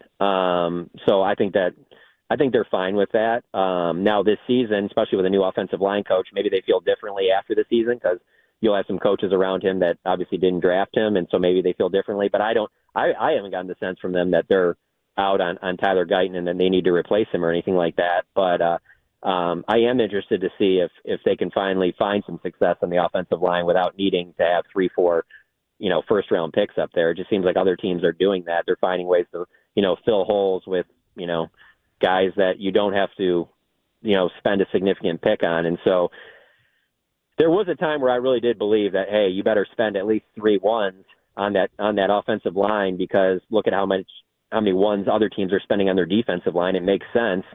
But I've kind of gone away from that just because, I've covered the Cowboys for 14 years and they've spent a lot of picks and hit on a lot of them on that offensive line, and it hasn't gotten them any closer to a parade. Would you be for or against Ashton Genty at 12? All for. There's not a player that will be there at 12 that I will be more all for than Ashton Genty. And the reason I say that because it goes back to my earlier comments about how I don't think they're going to be very aggressive in free agency or via trade.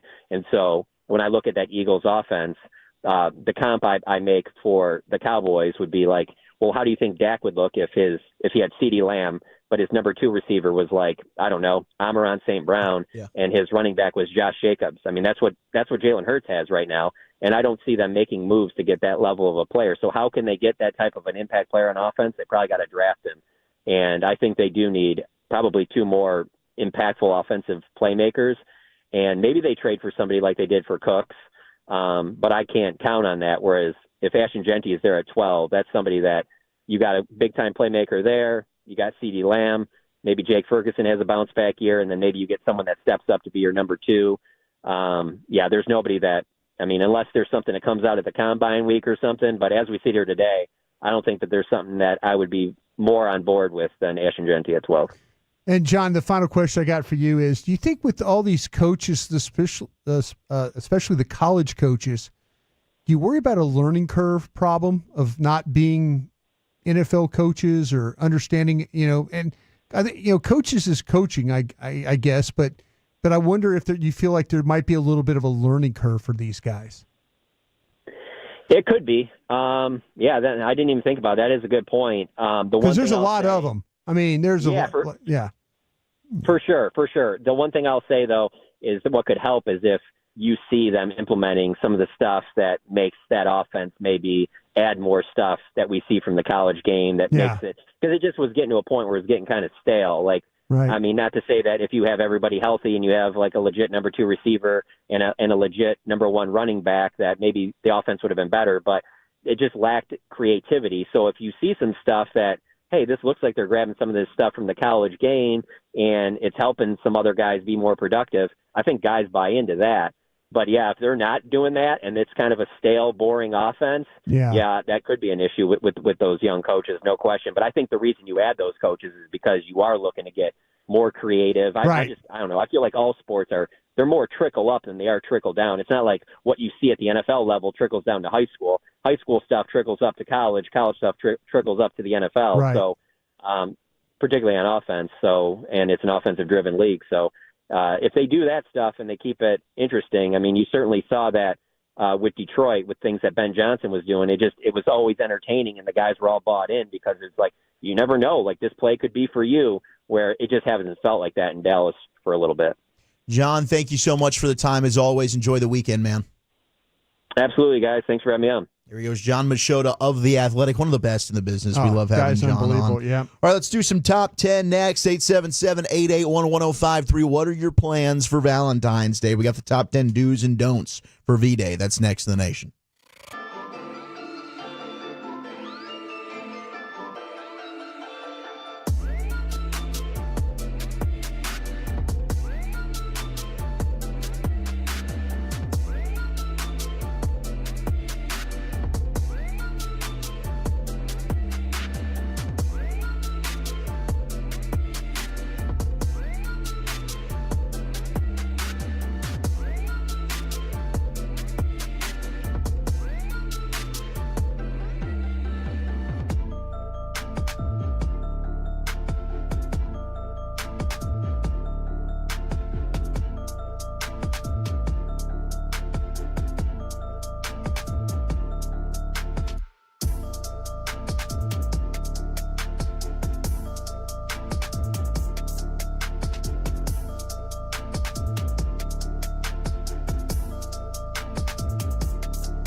Uber Eats has Lola V products? I gotta remember that. Well, you know, they say in order to remember something, you have to forget something else. Okay, now that is a very cute haircut. That's like a little shag. I've never seen it before. Well, I mean, of course you have. So Rachel. Oh, is that your name? No, I mean like your name. No, I'm Jen. My name's Jen. Right, but I just mean like this is your haircut. But that's hair on your head. I'm not saying this is your hair. Okay.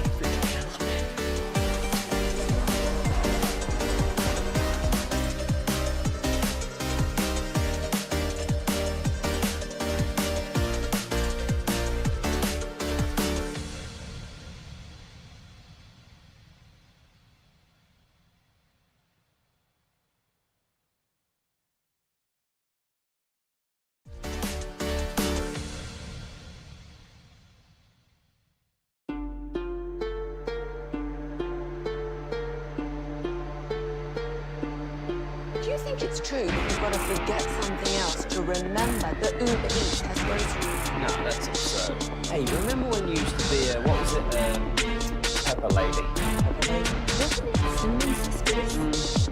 Hazel Babies. Saffron Squad? Nutmeg Maidens? Krl? No. Nutmeg Maidens. I just said that. Was it Spice Girls? Doesn't sound right. Was it Saffron Squad?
All right, it's time for the top 10 do's and don'ts for Valentine's Day. 877-881-1053. What do you got planned for tonight? Segment brought to you by Frankel & Frankel. If you've been injured in a car or truck wreck, call Frankel first. 214-817-3333. With Frankel & Frankel, there is never an out-of-pocket cost. They only get paid when you win. Frankel & Frankel, the go-to car and truck wreck attorneys in Dallas. We'll talk some baseball. Go around the bases coming up next. At the top of the hour, we got Kevin Pelton, who covers the NBA and WNBA for ESPN. 469. I love that my girl is so simple. I said I'd take her anywhere she wanted to go. Anywhere.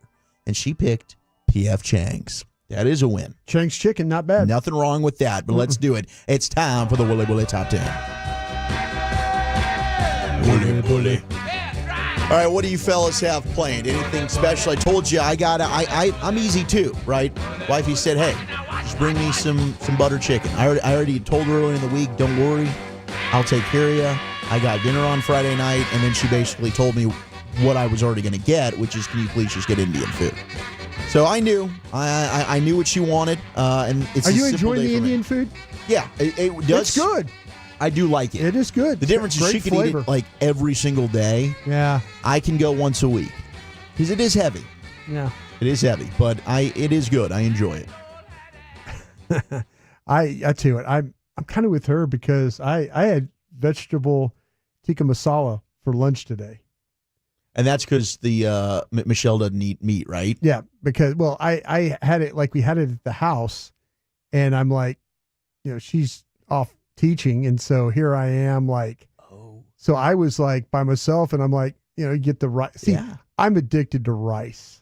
I have a problem with rice. Is that your favorite food? I would say that rice is one of my... Because it goes well with really everything. Everything. And the problem is, though, that I could eat it, and I think this is my Louisiana stuff, because it goes with everything that I like. And so, yeah, I made some rice, and then with the vegetable tikka masala, man, the flavor on that is just so good. It is good. And when it coats the rice with the vegetables, and it's just, yeah, it's. But I tell you what, like Michelle, like she makes jerk chicken, curry chicken. She makes some really. She's got it down. She got it down. Yeah. Anything special planned, Lucius? Yeah, I think the gods were with me this season, this time around. An old lady popped up sick yesterday. She was on the couch all snuggled up. I was like, oh, you all right? Yeah. Well, I guess we'll be here. Yeah. But she did say something like putting on a mask and watching a movie. Oh, perfect. Yeah, well, hell yes. Hopefully like the Benadryl or something to hit and she'll fall asleep. And I'll sneak upstairs and watch the fight. There's a fight tonight. Okay, you're locked in the boom boom room? Yeah. What fight we have tonight? Come in here unless you bring some Lysol or something with you. We got don't plan a first date and forget that it's Valentine's Day from the 214. That would be embarrassing if you did do that. But sometimes we're not really great when it comes to the calendar. If I didn't hear Blake talking about it all week, I probably would have forgotten myself. I brought this up to you guys. I tell you, for a gift for Valentine's Day, I made a car payment. Yeah. I mean, I don't know if you said it on the air or not. I can't remember that, but you did tell us. Yeah. Sugar daddy. Well, that's what I'm saying, though. I mean, no, she's got a reasonable car payment, by the way. Is it? Wouldn't you? Very reasonable.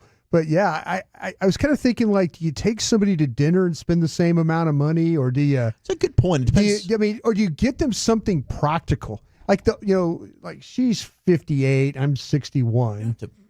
Sure age. Yeah, that's an adult Valentine's gift. Hey, I'm gonna knock out the bill for you. That's what I'm saying. Like, get them lights out the way for you. Yeah, like she's just like it's like you take somebody to dinner, or do you get them the flowers or the candy and all that? I'd rather have some part of my bills paid. That's what I'm saying. If somebody walked up to me and said, "Hey, I'll take care of this bill for you this month," I think that's a pretty damn good gift, right? I was trying to be practical. Absolutely. You're I need right. 4 new tires on the truck. There you go. Somebody dropped 4 new tires on me? Oh, my God. Girl, what? What? What? Tell you, my guys at Discount Tire will take care of you. They got you down? Yeah, I'll have to hook you up with that one, Lucius. The top 10 Valentine's don'ts. We've got don't spend the night online, which I guess would just be where you're bothering whoever you're with and you're ignoring them. You need to focus on your significant other. Okay, so don't be buried in your phone or your computer, whatever it is. Oh, yeah. Number 9 is don't do guy stuff. Like take her to a hockey game? I guess. I mean, maybe she would enjoy that, but I'm going and I'm just watching an NBA game tonight. Well, I guess there's not we're watching Four Nations. No. We're watching Sweden play tonight against Finland. No. You gotta watch something she wants to watch and act like you like it. Now wait a minute. This is a two-way street, right? It is. But we're saying let's make sure we watch. I mean, she always watches what we want to watch. You know what I'm saying? Like, I'll have my girl watch Fade to Black 8 times in a row. 8th time, you got to watch it. This is Jay-Z's last thing. You know what I'm saying? Like, sometimes you got to switch it up and let her get something out. Yeah. I mean, especially, in the fall during football season. Yeah. I can't tell you how many times I've had the Saturday, what are we doing, watching football again? Eventually, she got used to it, so it's okay. But yes, all day, I'm watching college football on a Saturday. And then Sunday, we're working. Yeah. And then you can see what they watch. You never know what they really watch, what they really like. Then you get to watch it. Like, oh, okay, I didn't know you. It's not bad. I didn't know you. I'm getting to know you. Number 7 is don't talk about Nex. That's awkward. Don't talk about an ex-girlfriend or ex-boyfriend. Yeah, don't do that. Yeah. 6 is don't overspend. Wait a minute. Let me ask you a question. What if they ask? What if they ask about your ex? Are you allowed to talk about it then? Or you just let that one go? I think just don't spend too much time. Yeah, pick your spots. Pick your spots, But if man. they ask you the question, you answer, but just short and sweet answer. Don't smile. Don't smile. Yeah, don't reminisce. Don't reminisce. And damn sure don't bro. cry. Yeah. Don't cry. Don't do that. Don't say you miss her. Don't get overly God, emotional. no. What? That's a crash out. Yeah. Yeah, then it's over. If you want to end it, just say that, right? Yeah, that's crashing out. That's crashing out. 5 is don't have unrealistic expectations.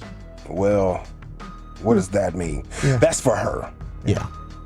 While That's your for partner her. wants to be pampered, you also have to understand that her day is filled with many demands. Yeah. Kids, work, house. Make sure you go the extra mile, but keep your expectations realistic and in check. Lucius, does that mean then, like, if you bring home like a lot of orange juice and stuff to help her get better? Yeah, Z-Pack, orange juice, some Vicks. Let me put some Vicks on your feet. Yeah, exactly. Let you guys stay down here. Heating pad, all that stuff. Hopefully you'll be ready by Sunday, babe. Are you comfortable? Do you need anything else? Can I get you another pillow? Lucius, I'd show up with all kinds of medical stuff to help. Yeah, and then dip. And then like, I'm going to go upstairs to watch the session or something like that. Yeah. No need for both of us being sick, babe. 214 said, my wife is letting me go hunt tonight. Is this a test? Hunting? Yeah. I think, man, I'll tell you what, though. And the way you're he put in quotation marks, Yeah. letting. I think you already know this is a test if you're asking this. Either that or she's got something going on the side. She's got to get some, her pipes need to be fixed. Yeah. Got a plumbing issue. Yeah. Mm-hmm. Sure. She's married to she's married to a gatherer of food, but not somebody doing everything else. We go hunting with the boys. Why not? Yeah, Friday sure. night? Yeah, absolutely. Yeah, we'll see you Sunday. When will you be back? Yeah, Sunday sounds great. Good. It's just going to be me and Jody. Yeah, don't mind Jody. us. Number 4 is don't gift lingerie. Oh, well, why not? I don't know. They write, I know the people at Victoria's Secret won't like this, but lingerie is a very dangerous gift. You can get the wrong size, which is a big problem. You can get the wrong color. But most importantly, when guys give lingerie to their partners, they then believe that they only have one thought in mind. And giving lingerie can really backfire. Just resist the temptation and be a little more creative. I kind of feel like it always ends up on the floor anyway, man. so why go through the trouble? Whoa, you don't like lingerie? No. I'm just saying, though, it looks great. Boom, it's on the floor. Yeah, I hear you. No, man, I want to see you walk around in that joint for a minute. Yeah. Yeah, I want you to embrace the lingerie. This is going to be a thing. Yeah. This is going to be a happening. Switch some shoes. Let me see. Oh, okay, now that looks better. All right. Yeah. Put on a hat. Around. Yeah, put on a hat. Spin around a little bit. You can leave your hat on. That's a the wall. great Come on song, back. man, by the way. That is. Don't do the same thing you did last year. Don't buy kitchen appliances. Yeah. That's what Dawson did. He bought that. I don't think that's a terrible. Oh man, what do I know? And then don't forget is number 1. Don't forget. Okay, Valentine's Day or birthday, which one are you most likely to forget? Valentine's Day. I kind of feel like we know Valentine's Day when it's happening because we talk about it. I just think it's such a silly holiday, personally. I just don't get the whole Valentine's Day. Damn, R.I.P. St. Valentine's. This is about his bloody heart, right? Is it like what is the true I think it's meaning of metaphors Valentine's in Day? here, I've bro. never really done a research on this. The dues send a gift to work. Make a homemade Valentine. That's too much work. Cook for her. The work thing is pretty cool. They want that all the time, the attention. Oh, yeah. So-and-so, you got some flowers up here at the front desk. Now everyone else sees it. Yeah. It's a good bit. Or you get some gal that grabs them thinking it's hers, and it's really not. They just steal the flowers. Consider spreading gifts throughout the day. Now we're doing multiple stuff. Maybe get some flowers in the morning. I'm sending some Tiff's treats. Maybe an edible arrangement. Doing a lot. That is a lot. Offer a massage. Pay for that. Yeah, see that? You never can do it as good as those folks. Yeah, pay for that. You never can do it as good as those folks. Oh, I can get offer a tired. massage, but I can't give you lingerie? Yeah. Out of here. That's weird. Yeah, it is weird. You know where the massages go. Exactly. Watch a chick flick or a rom-com. Yeah. Okay, so the sword right here? The sun zipper right there. I'm right. Write a love letter. I need Hellman to edit it. I don't know what I would do there. Remember romance. Don't make it like any other day. Do something a little different. You need a good romantic reminder. Those are some of your do's. Top 10 do's and don'ts for Valentine's Day. 972 Valentine's is a Hallmark holiday. It's pointless. I already show I love my wife every day when I pay the bills. That's what she said, right? When I pay the bills. There you go. Okay. 214. I told my wife I was going to get her a vacuum for Valentine's Day. She didn't think it was funny. I think it's great. Don't go hunting, or she's getting it from somebody else. She's hunting something else too. Yeah. Yeah. 682. What has the show turned into? A bunch of horn dogs. Oh, It's Valentine's Day, bro. This ain't new, baby. This ain't new. What's the show turned into? Yeah. I'm dropping mine off at the spa, then going to the bar. Yeah, St. Valentine's died on February 14th. Okay. Roman saint. And did he die of a broken heart? I don't know. He forgot a gift. That's what it was. Took a big sword and rammed it through him. He was beheaded. My God. Was he? Yeah. Okay, here you go. Oh, I'm sorry. Whack. A lot of good texts coming in here. I appreciate it. Valentine's Day, as we know, it's a made-up holiday. I'm going on a guy's golf trip for Valentine's Day, and I'm not doing it right. It is absolutely not a two-way street, Brian, from the 972. Yeah, it's really not about us. That guy going on a golf trip, make sure you wear a glove on that girlfriend's hand. And the other thing is, don't buy your side chick the same thing you brought your main woman from the 469, texting that in. And then Bailey the Bird, they weren't here for the Paige Sporanic interview. Well, Eric's not here either. Please. But thank you very much. Side chick gets the same thing as a wife gets. Woo. Dress them up like twins. Like twins. 877-881-1053. Appreciate all the interactions. Go around the bases coming up next. Which offseason award did the Rangers win? And how many Rangers made the MLB Top 100? That's next in the nation.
Uber Eats has low fee products? I gotta remember that. Well, you know, they say in order to remember something, you have to forget something else. Okay, now that is a very cute haircut. That's like a little shag. I've never seen it before. Well, I mean, of course you have. It's the Rachel. Oh, is that your name? No, I mean like your name. No, I'm Jen. If you're in the market to upgrade your vehicle, get to Classic Chevrolet in Grapevine, back-to-back #1 Chevy dealership in the world. They've got more new Chevys than anyone, all prices sell. Silverados, Tahoes, Blazers, Malibus, Equinox, and more. Visit ClassicChevrolet.com. This is Texas. This is Classic Chevrolet. Together, let's drive, relax, and enjoy the difference. Based on new Chevrolet registrations 2023 and 2024. Did we find out who the Rangers closer is going to be, at least to start the year? As we go around the bases here on your home of Texas Rangers baseball, we'll talk with Kevin Pelton, NBA and WNBA writer for ESPN at the top of the hour. Do want to remind everybody, come on out. Hurtado Barbecue, their new location in Dallas tomorrow, 11 a.m. to 2 p.m. It'll be myself, Zach Wolchuk, Brian Broaddus, Eric Chiafalo. We're going to do a live edition of Love of the Star. We'll take some of your questions. We'll talk Cowboys and draft, eat some delicious barbecue with our friends over at Hurtado. That's tomorrow in their new Dallas location right by the Farmers Market here in Dallas. So we'll see you there starting at 11 a.m. But I just saw Kennedy Landry, who covers the Rangers for MLB.com, fellow LSU Tiger. Go Tiger. She does fine work. She wrote an article about Chris Martin and how he's never officially closed. That's the key word here. Throughout his 9-year Major League Baseball career, Martin hasn't been a full-time closer, but he has collected 22 saves over the past 2 seasons. He did that back in 2016 and 17 with the Ham Fighters. He said, quote, honestly, I still wasn't really like the closer. It was funny because their guy who had been closing for them for forever sent himself to the minor leagues because he was struggling. They never told me I was the closer, and I closed for the last 2 months. The next year I came in after that, they never told me I wasn't the closer. I was the setup guy then. So the club lost 3 high-leverage guys we know. David Robertson, Kirby Yates, Jose Leclerc, and Sporzy's probably not going to be able to return until, maybe July? So Chris Martin, who's been with the Rangers before, last year had a 3.45 ERA, 45 relief appearances. But the season before that, he had a career year in Boston to the tune of a 1.05 ERA in 51 1/3 innings. He finished 12th in AL Cy Young Award voting that year. So despite never being a full-time closer, Martin's up to the task. And he said, if that's what Boch needs, then, that's my job. I think I've always left it up to the manager. Whatever they need is what I'm going to do. I've been pretty open about whatever that is with closing. You still got to get 3 outs. It's just the last 3 outs of the game. Yeah. So it can be a little more nerve-wracking, but I've been around a bit now, and I understand it's just another 3 outs, whatever the situation is. So I think that's your leader right now. Chris Martin's probably going to be your closer, and then they'll see how it goes. I mean, the Rangers have not had back-to-back closers since Joe Nathan. We're talking over 10 years ago. Been a while. So this isn't something the organization's not accustomed to. And, hey, I think we're all pretty confident if Chris Martin is your closer, let's say they go into the regular season like that, and it doesn't go great, they will make a move to whether it is John Gray, like the 682 just texted in.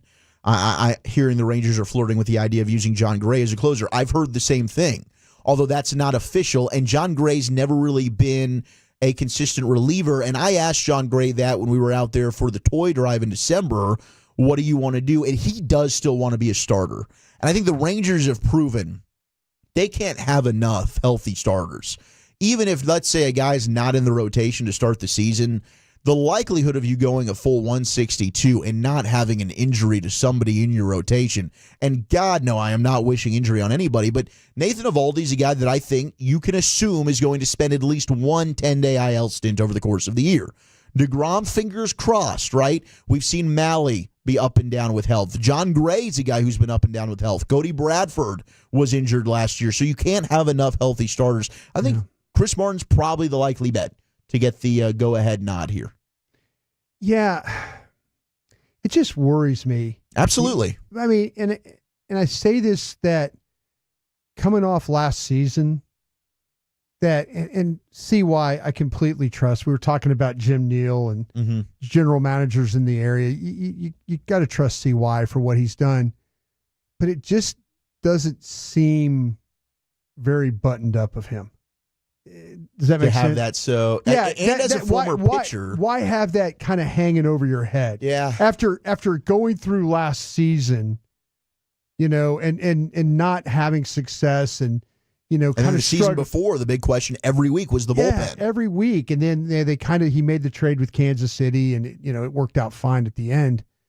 But you just kind of wonder that how do you go into another season and I think you got some depth at some positions that you can't convince somebody to send you a bullpen piece. Maybe they still do. Like Leody Taveras, I have heard the rumors teams have called.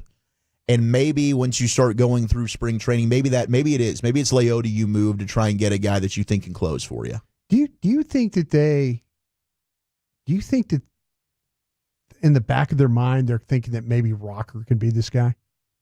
Yeah. I mean, I know it's very possible. I know you and Jared were talking about it yesterday in crosstalk, and Gavin was talking about it. Gavin was pushing it in the crosstalk. Do you think that they want to get to camp and kind of see if he can do that? I think they're not as stressed about it because they feel like they've got options. Why are they not stressed when I'm stressed? Right, because I think they're looking at, hey, we can try Gray there. Maybe we try Rocker there. Yeah. Maybe Martin Gray did a nice job. Just handles it for us, right? We don't have to worry about it. He is a veteran. So maybe they're just not looking at it. And I do think CY, we've seen him. If there's an issue on the club, he's going to be aggressive. He will. And attack that. So I think he knows in the back of his mind, look, if we don't have an answer on the roster now, I will address that. But I would just hate to, next thing you know, you blow a couple of games in April and March or April and May, and then you're looking up in the standings like they did 2 years ago, and it worked out. Yeah. But in September, and it's like, damn, we lost out on the division by a game or two. The problem that I had, the problem that I have now is I don't think you can blow games because it sounds like the division is going to be a lot tighter. The Mariners are good. I mean, they're a team that's hard to bet on. I think the Astros are going to regress, but I thought they would last year, and they didn't, in fairness. Yeah. And the Angels will be better. They've spent some money this offseason. I don't think they're contending for a playoff spot, but they're not going to stink as bad as they did last year. We'll see what happens with the A's. But I just kind of feel like that even games, and everyone go, damn, Brian, it's 162. But watch how it comes down to the end. It is. It's crazy. It's crazy how it's I mean, they had to play an extra 163 last year. Yeah. You had teams battling to get in. I just hope that it's not one of those things where you're sitting there and you gave away, like you waited 10 days and then you lost like 3 or 4 games and then that's the difference. It does. I mean, it's hard not to think about that. And I do. I'm with you on that, the nerves. Now, MLB Network came out with their top 100 players for the season. I just saw who number 1 was. Number 1 was indeed, surprise, surprise. Yeah. It's Shohei Ohtani. It is. And that's deserved. I think Shohei Ohtani is the best player in Major League Baseball. You don't have an argument from me. No. You did have a handful of Rangers make it. Number 99. Number 99. Jacob deGrom. When healthy, deGrom is much better than 99, but health has been the issue. As he missed most of his first season with the Rangers due to needing Tommy John surgery after just 6 starts. The 2-time Cy Young winner then missed most of last season before becoming one of the silver linings in a difficult season for Texas. deGrom returned at the tail end of the season, made 3 starts, posting a 1.69 ERA in 10 and 2/3 innings. Small sample size, but he looked damn good. Coming in at number 97, it's Wyatt Langford. Strong rookie season, but Wyatt found his way into the top 100. Rangers' highly touted prospect rocketed through the minor leagues and bullied his way into the Rangers' opening day roster less than a year after Texas drafted him. While he didn't quite live up to all the hype, he figured things out throughout the season and still turned in a promising rookie campaign, capped off by that September to remember when he was absolutely brilliant. Yeah. Then you've got Marcus Semien coming in at 62. One of several Rangers who regressed in 24, but he's primed for a bounce back in 25, given his strong history of rebound seasons after having a subpar year. And then your highest-ranked Ranger at 17 on the list, 2023 World Series MVP, Corey Seager, on 17 on this list and ranked 4th among shortstops, behind Bobby Witt Jr., Francisco Lindor, and Gunnar Henderson. I love Gunnar Henderson. Mm-hmm. I don't know how you put a 2-time World Series MVP behind him in Corey Seager. I think Henderson was 10 on this list. I probably would have flipped Gunnar Henderson and Corey Seager personally. Some of the guys ahead of Siegs, you've got Kyle Tucker. No, I don't see that personally. And maybe there's a little bias on my part. I'll accept that, okay? Mm-hmm. But Vlad Guerrero Jr., absolutely not. Yeah. Like Ronald Acuna Jr., okay. Paul Skeens, all right. Bryce Harper, okay. Tarek Skubal, okay. But Skubal was damn good. Guerrero and Kyle Tucker, no thank you. They should not be ahead. And honestly, as great as Gunnar Henderson was, and he is great, and he probably deserves to be mentioned in the top 15 players in the sport, I wouldn't put him right now ahead of Corey Seager when you look at what Seager's done in big moments, in big postseason games. But I get it. This is right now in Major League Baseball. We're not judging by the history. So there's your top 100 Rangers who ended up making it. 214. The Mariners won't do anything like they do every year. You're probably right. I believe in that. They've got the best starting pitching. God, yeah, it's a gauntlet. If they find a way just to hit a little bit, that's going to be tough on a lot of people. All right, we have What You Drinking and What You Thinking coming up at 5:20. But next, let's talk to Kevin Pelton, NBA and WNBA writer for ESPN. That's next on The Fan. But I do want to talk to you about Trajan Wealth. That's Trajan, and it is Valentine's Day. If you're not feeling the love with your current financial advisor, call Trajan Wealth. Haircut, but that's hair on your head. I'm not saying this is your hair. Okay, freaking me out a little bit.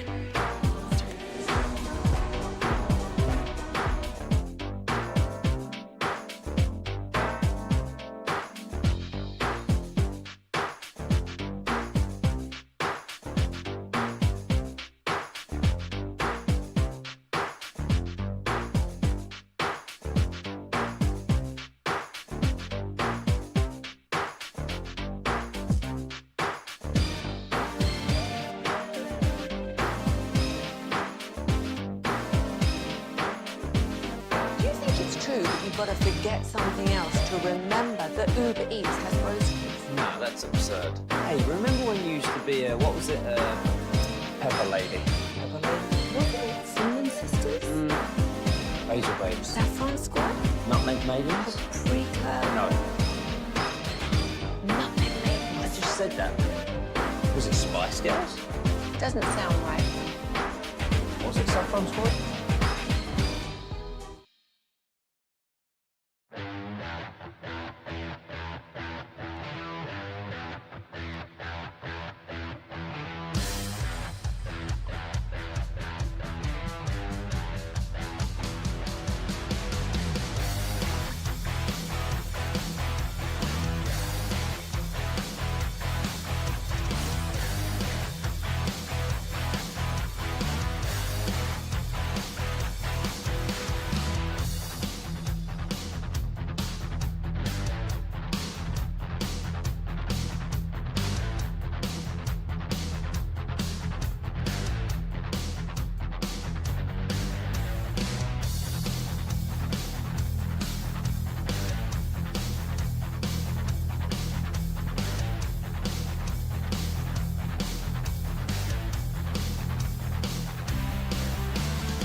thinking coming up next to start the Expressway LA Live at 540, hour 4 of the G-Bag Nation? Zach Wolchuk, Brian Broaddus, Lucius Alexander, and Carter Freeman, who's been running your video. Time now to welcome in a special guest, Kevin Pelton, ESPN, NBA, and WNBA writer, as we've got the Celeb All-Star Game on tonight on ESPN, ESPN Plus, and Disney Plus. Quite a star-studded group that they're going to have tonight in the Celebrity All-Star Game, but it is that time where it's the break for basketball, and it's the All-Star festivities as we welcome in Kevin Pelton now. How are you, sir? And I saw that you are a pocket square enthusiast on the bio.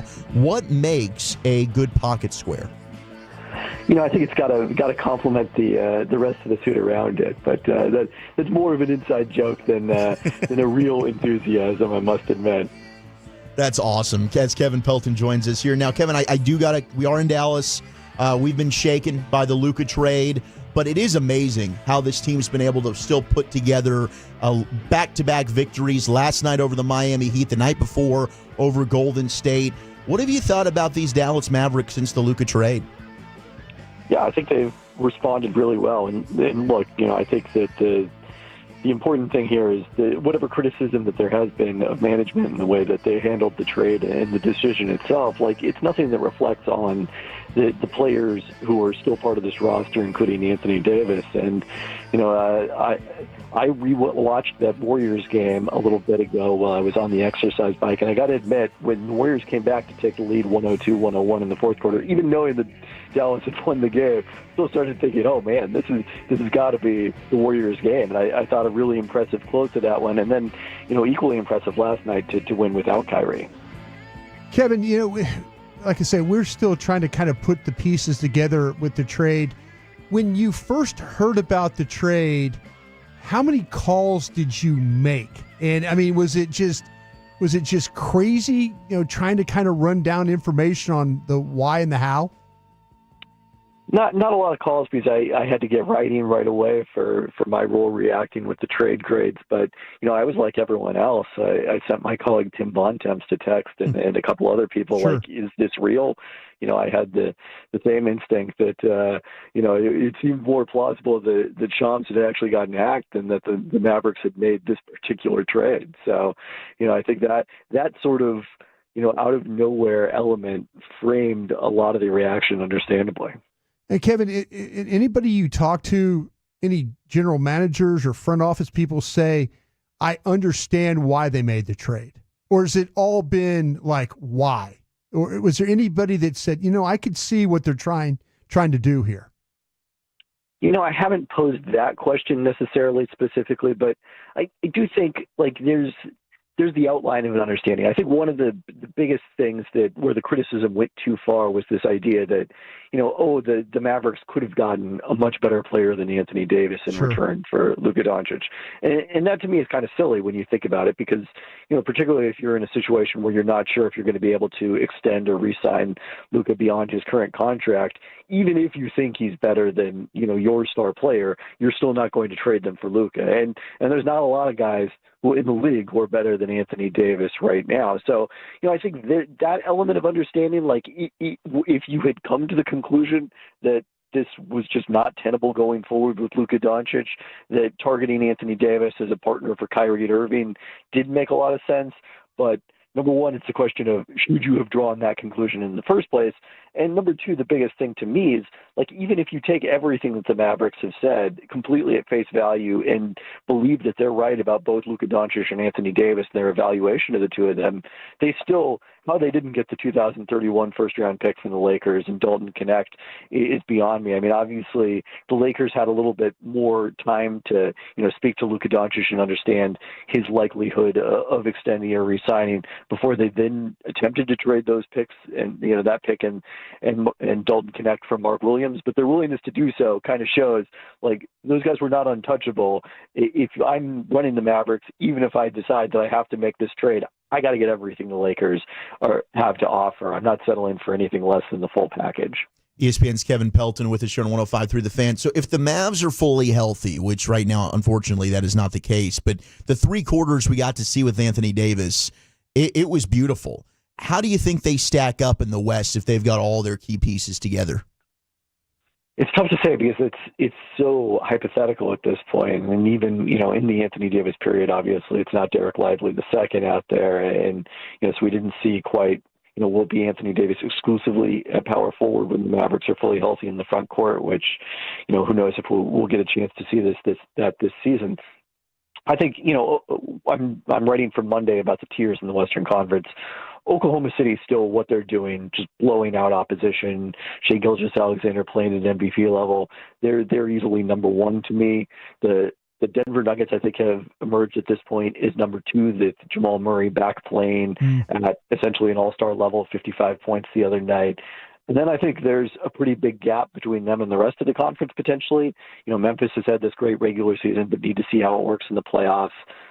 Lakers on a winning streak until that game last night in Utah, or the other night in Utah, but still, a very modest point differential. I could see Dallas being in that mix as high as third if they're at full strength.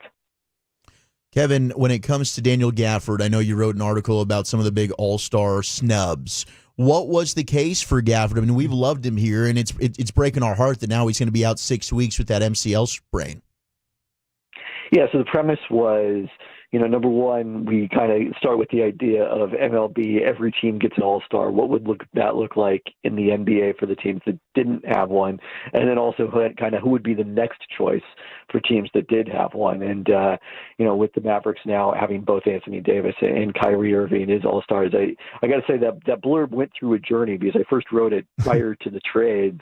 I thought we were going to run it before the trade deadline. And at that point, I figured it was probably going to be Luka Doncic was the best Dallas candidate who wasn't an all-star. And then for a while it was Kyrie when he wasn't chosen as a reserve.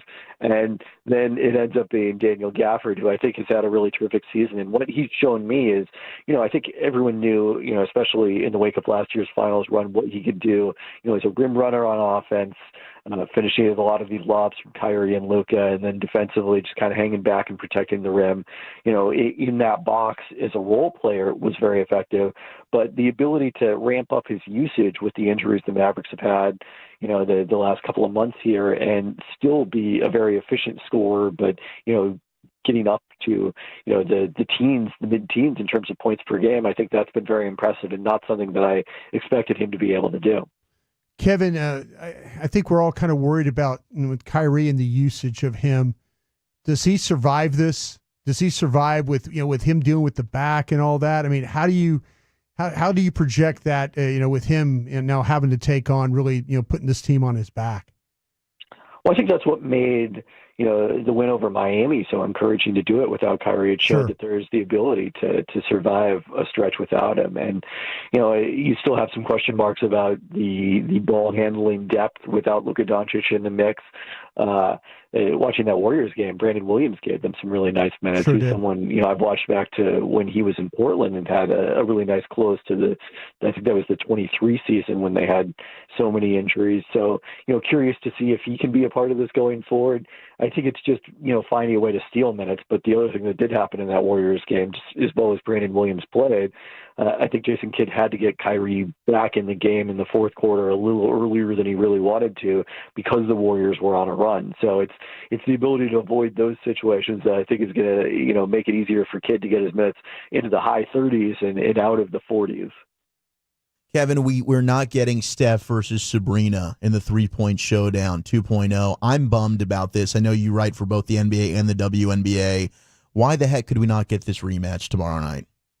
Yeah, I guess the idea was, it was so well received last year. It was going to be hard if it was the same event to live up to the hype again this year. I think, it would have been interesting to see some creativity. I think last year, they both shot with their own respective basketballs to see if, both of them used the NBA ball in one round and both of them used the WNBA ball in one round. I think that would have been a really interesting wrinkle to add to it. It is disappointing, although I think it was going to be hard to live up to how much everyone loved last year's event. Do you think we get Caitlin Clark somehow in this event in the future? I think eventually, Caitlin's been, having a very low-key off-season, decided not to play in the unrivaled 3-on-3 league that's going on right now, and has been very successful and features a lot of the league's biggest stars. So it feels like after the whirlwind that was her senior year at Iowa, straight into this anticipated WNBA season with so many eyeballs on her, that it's just sort of like taking a step back from that from a period of time. And, I think after she gets kind of a bit of a break this offseason, maybe next offseason looks a little different for her.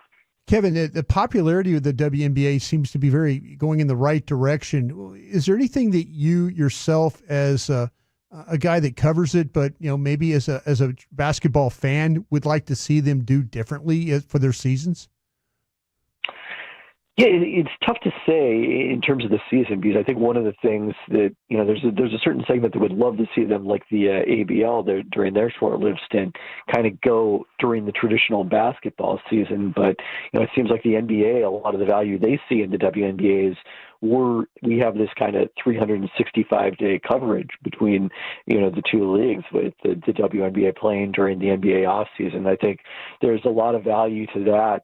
So that's where, whether it's something like Unrivaled eventually becoming an official partner, but having that, presence during the off season, because right now it is such a long period of time that you're out of the public eye, that, maybe just kind of keeping the attention more year round, I think would be a win for the W. Talking hoops with Kevin Pelton, ESPN here on 105.3 The Fan. Do you still get excited for the dunk contest? I do. I mean, it's a lot more fun in person. I'm not covering All-Star in person this year, but have in the past. And you get that sort of anticipation because, the player starts to clear everyone out or that sort of thing. And it's like, what could be coming? That sort of excitement and anticipation. I was there for Zach LaVine versus Aaron Gordon in Toronto, and that was really a lot of fun. Probably as good a modern dunk contest as you're going to get. The challenge is it's kind of much like I was saying about Steph and Sabrina.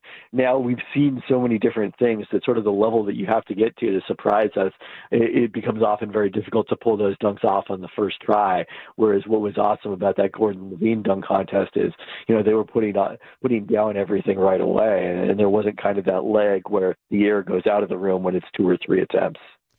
Hey, Kevin, I wonder, you talked about the All-Star game. Would you ever like to change the game to where it was maybe like the Euros versus the United States in the basketball and the All-Star game, that kind of thing? Or is that something that's not something we need to see? I mean, I think it's definitely a possibility, and I do think it would create a certain level of pride that has been lacking in the current format or the traditional format over the last few years here. I like what they're trying this year with the 4 different teams, because I do think we've seen that be very successful in the Rising Stars game, which I'm getting paid to write about the Rising Stars game. I don't know that everyone's paying as close attention, but the level of competition, when they were using the rookies and sophomores format was even worse than we've seen in the last few All-Star games, where it basically was, everyone clear out of the way at the end of the game and just let's turn it into an impromptu dunk contest.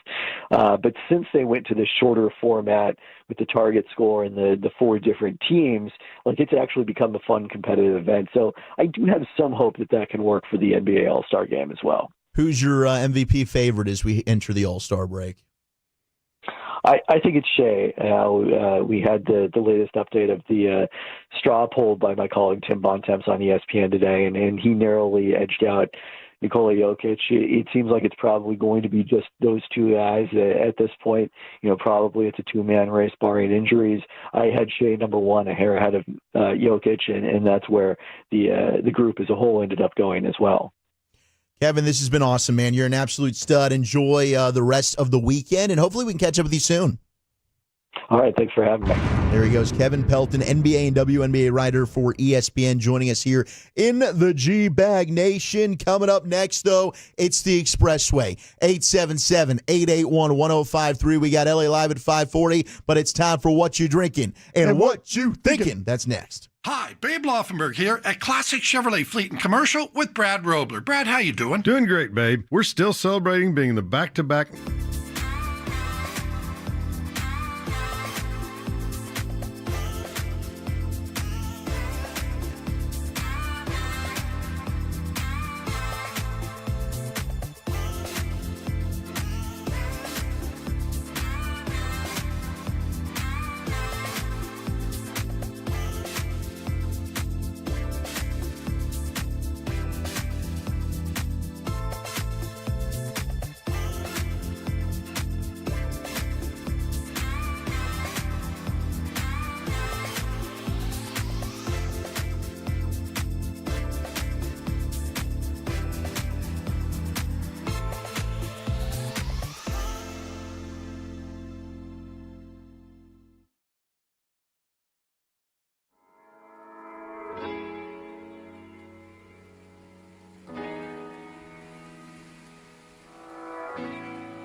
Uber Eats has low-fee products? I gotta remember that. Well, you know, they say in order to remember something, you have to forget something else. Okay, now that is a very cute haircut. That's like a little shag. I've never seen it before. Well, I mean, of course you have.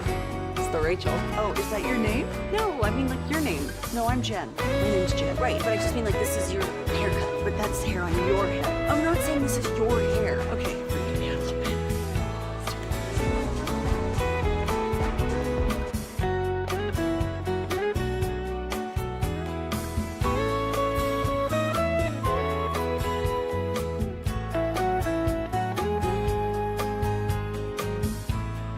5 DFW locations, expert providers, 972-GO Men's Tea, mensteaclinic.com. Salute. This segment of The Fan is brought to you by Mexican Bar Company. Love is in the air, and so is the bold flavor at Mexican Bar Company. Celebrate Valentine's Day all week long with our exclusive 5-course Valentine's meal, perfect for a romantic evening. Enjoy an unforgettable dining experience at Mexican Bar Company in Plano. Reserve your table today at mexbars.com. Time for What You Drinking and What You Thinking as we head into the Expressway, brought to you by the On-Time Experts here on the G-Bag Nation. We are just moments away from LA Live, coming up at 5:40. Top of the hour, we're going to be taking your questions. All right, this is going to be an Ask Us Anything big board report. So you got myself, Zach Wolchuk, you got Brian Broaddus. Go ahead and text us and maybe some of your draft and Cowboys questions, 877-881-1053. We will be live at Hurtado Barbecue tomorrow, their new Dallas location right by the Farmers Market, South Harwood Street, from 11 a.m. to 2 p.m. So we're going to be recording a live edition of Love of the Star. It'll be me, Brian, and Eric. So come on out, eat delicious barbecue with us. We'll talk football. We will talk draft as well. But, Brian, what you drinking? What you thinking? I currently got a Stella in my hand. Look at you. Yeah, I got a Stella in my hand, and I'm thinking right now is, how amazed I am about the Mavs and the way that they finished off getting to the break the way they did. It's I kind of was thinking maybe that things with all these injuries were going to be over with, but I shouldn't have doubted Jason Kidd, the staff, the players, the resolve they have with all the things that are swirling around them right now. They're just going out there and playing basketball for each other, and I think that's something that is really fun to watch. And, I hope they come back from the break. Maybe they get a couple guys back. It's still going to be a long haul, but, man, I couldn't be more proud of the way that they've played. I'm with you. I have been drinking on some coffee. I'll be probably sipping on some vodka a little bit later tonight with the missus. All right. But I am thinking happy Valentine's Day to everybody out there. Those who are single, don't worry. You might be better off sometimes, but you enjoy that solo time, all right? Have some self-love. And if you don't, we're here for you. We love you. If you're struggling in any way, you've always got a friend in us here in the G-Bag Nation, 105 through the Fan. You can always reach out. I'm here for you. I've struggled with some dark times mentally, and we're here to lift up your spirits, all right? Don't you worry. You're not alone, and we got you. And by the way, the Eagles can go F themselves. Okay, Lucius, what you drinking and what you thinking? I've had a lot of water, about half a gallon. Oh, damn. You've been putting in work. Yeah, no gym today. Half a gallon. That's pretty good. There you go. That's pretty good. That's pretty good, man. What am I thinking? I'm thinking this St. Valentine's guy. He was a martyr. They killed this fool. Yeah. What? So the emperor of Rome at the time, he needed young men that didn't have families and wives to fight his wars, right? Right. And St. Valentine's was like, well, if you get married, you don't have to go to war. So St. Valentine's was like marrying people on the low so they could stay with their girls and their families and whatnot. They found out about it, and they got St. Valentine's out the game. They killed him. He's a martyr. Dude. I have a whole new appreciation for this day now. Yeah, man. I knew it had to mean there had to be You a said it meaning was a behind made-up it day. all. I thought it was a Hallmark holiday. Well, I mean, It is. But I think he wrote a letter to a girl while he was in jail before they killed him, and it said, like, love your Valentine. Damn. Yeah, there's all types of little stuff connected to it, but yeah, they chopped his head off. Oh. My God. Just for marrying people. Yeah. 877-881-1053. What you drinking? What you thinking? 972 Sprite and about to start my new career. God is good. Congratulations to you. And the 682 said, I'm not going to Hurtado unless LA is there. LA is a busy man, but I'd love to see some Lucius Alexander out there at Hurtado tomorrow. We'll see. No promises. Let's start off with our guy, Rodeo Ron. Ron, what's going on, man? What you drinking? What you thinking? I'm drinking that Jim Beam with a splash of Dr. Pepper. And I'm thinking it's Valentine's Day, and I'm just glad there's no games featuring a Dallas team. So all my attention and focus can be on Rodeo Crystal, which I am so lucky she's the woman in my life. I got her some of those green flowers and some of those great swirls and a few other gifts while she paid my NTTA bill today. And she also got me 2 Snickers just in case I get hungry tonight. But, hey, if you're not hanging out with Rodeo Ron, drinking Jim Beam, turning off 105.3 The Fan to hang out with your spouse, then where the F you at tonight? Yeah, baby. Let's go, Ron. He paid his toll bill. Oh, yeah. There you go. I think Ron's on good behavior right now. He didn't sound as hammered as he did 2 weeks ago. I think every week we're kind of like, maybe they're saying, Ron, you're a little too Crystal's drunk. like, hey, you're a little too drunk on settle in Fridays. Yeah, maybe. Let's go to our dude, Dope Sick Dave. What's up? What you drinking? What you thinking? How you doing, fellas? Just some water right now, but we're going to get into some V-Day drinks in a little bit. Here we go.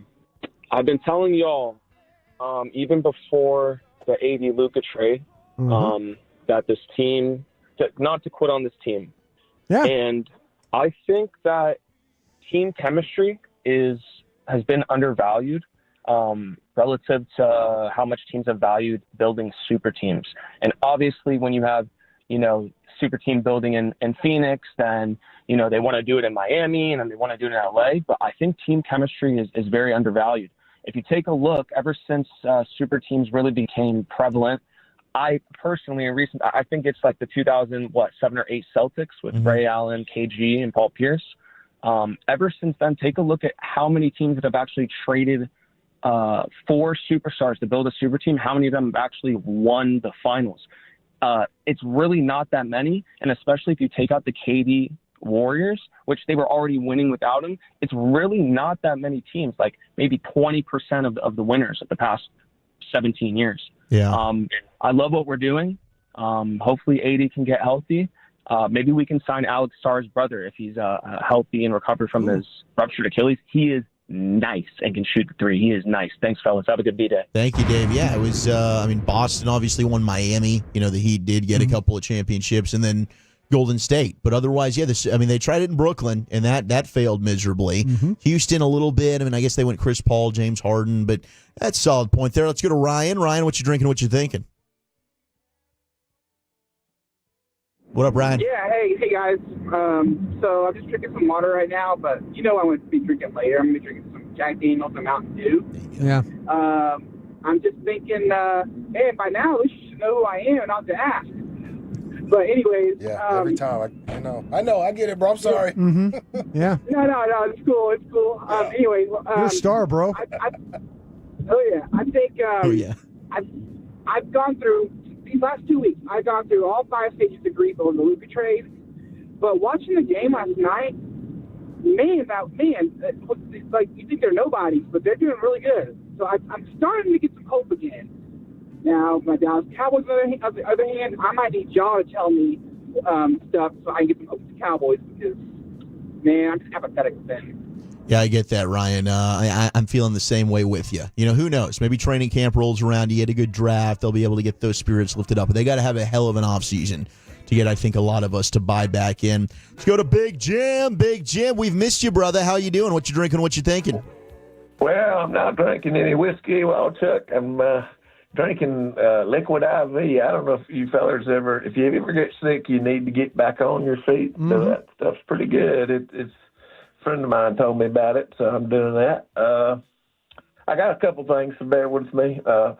Goddess, I love you so much, son. You just have done such a good job, and I think I spend more time with you than any other TV personality. I watch all and listen to your stuff, and thank you for doing that, I'm sir. so thankful you're just a classy guy, because this is where I'm going to go. Thank you. Appreciate that. This morning on the morning show, fellas, I think we're going to have some kind of intervention with Bobby Belt.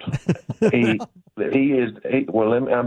kind of being serious here. Yeah. Fellas, I think one of the great things about this station is that you're not only entertaining the Tolos of today, but you're building the Tolos of tomorrow.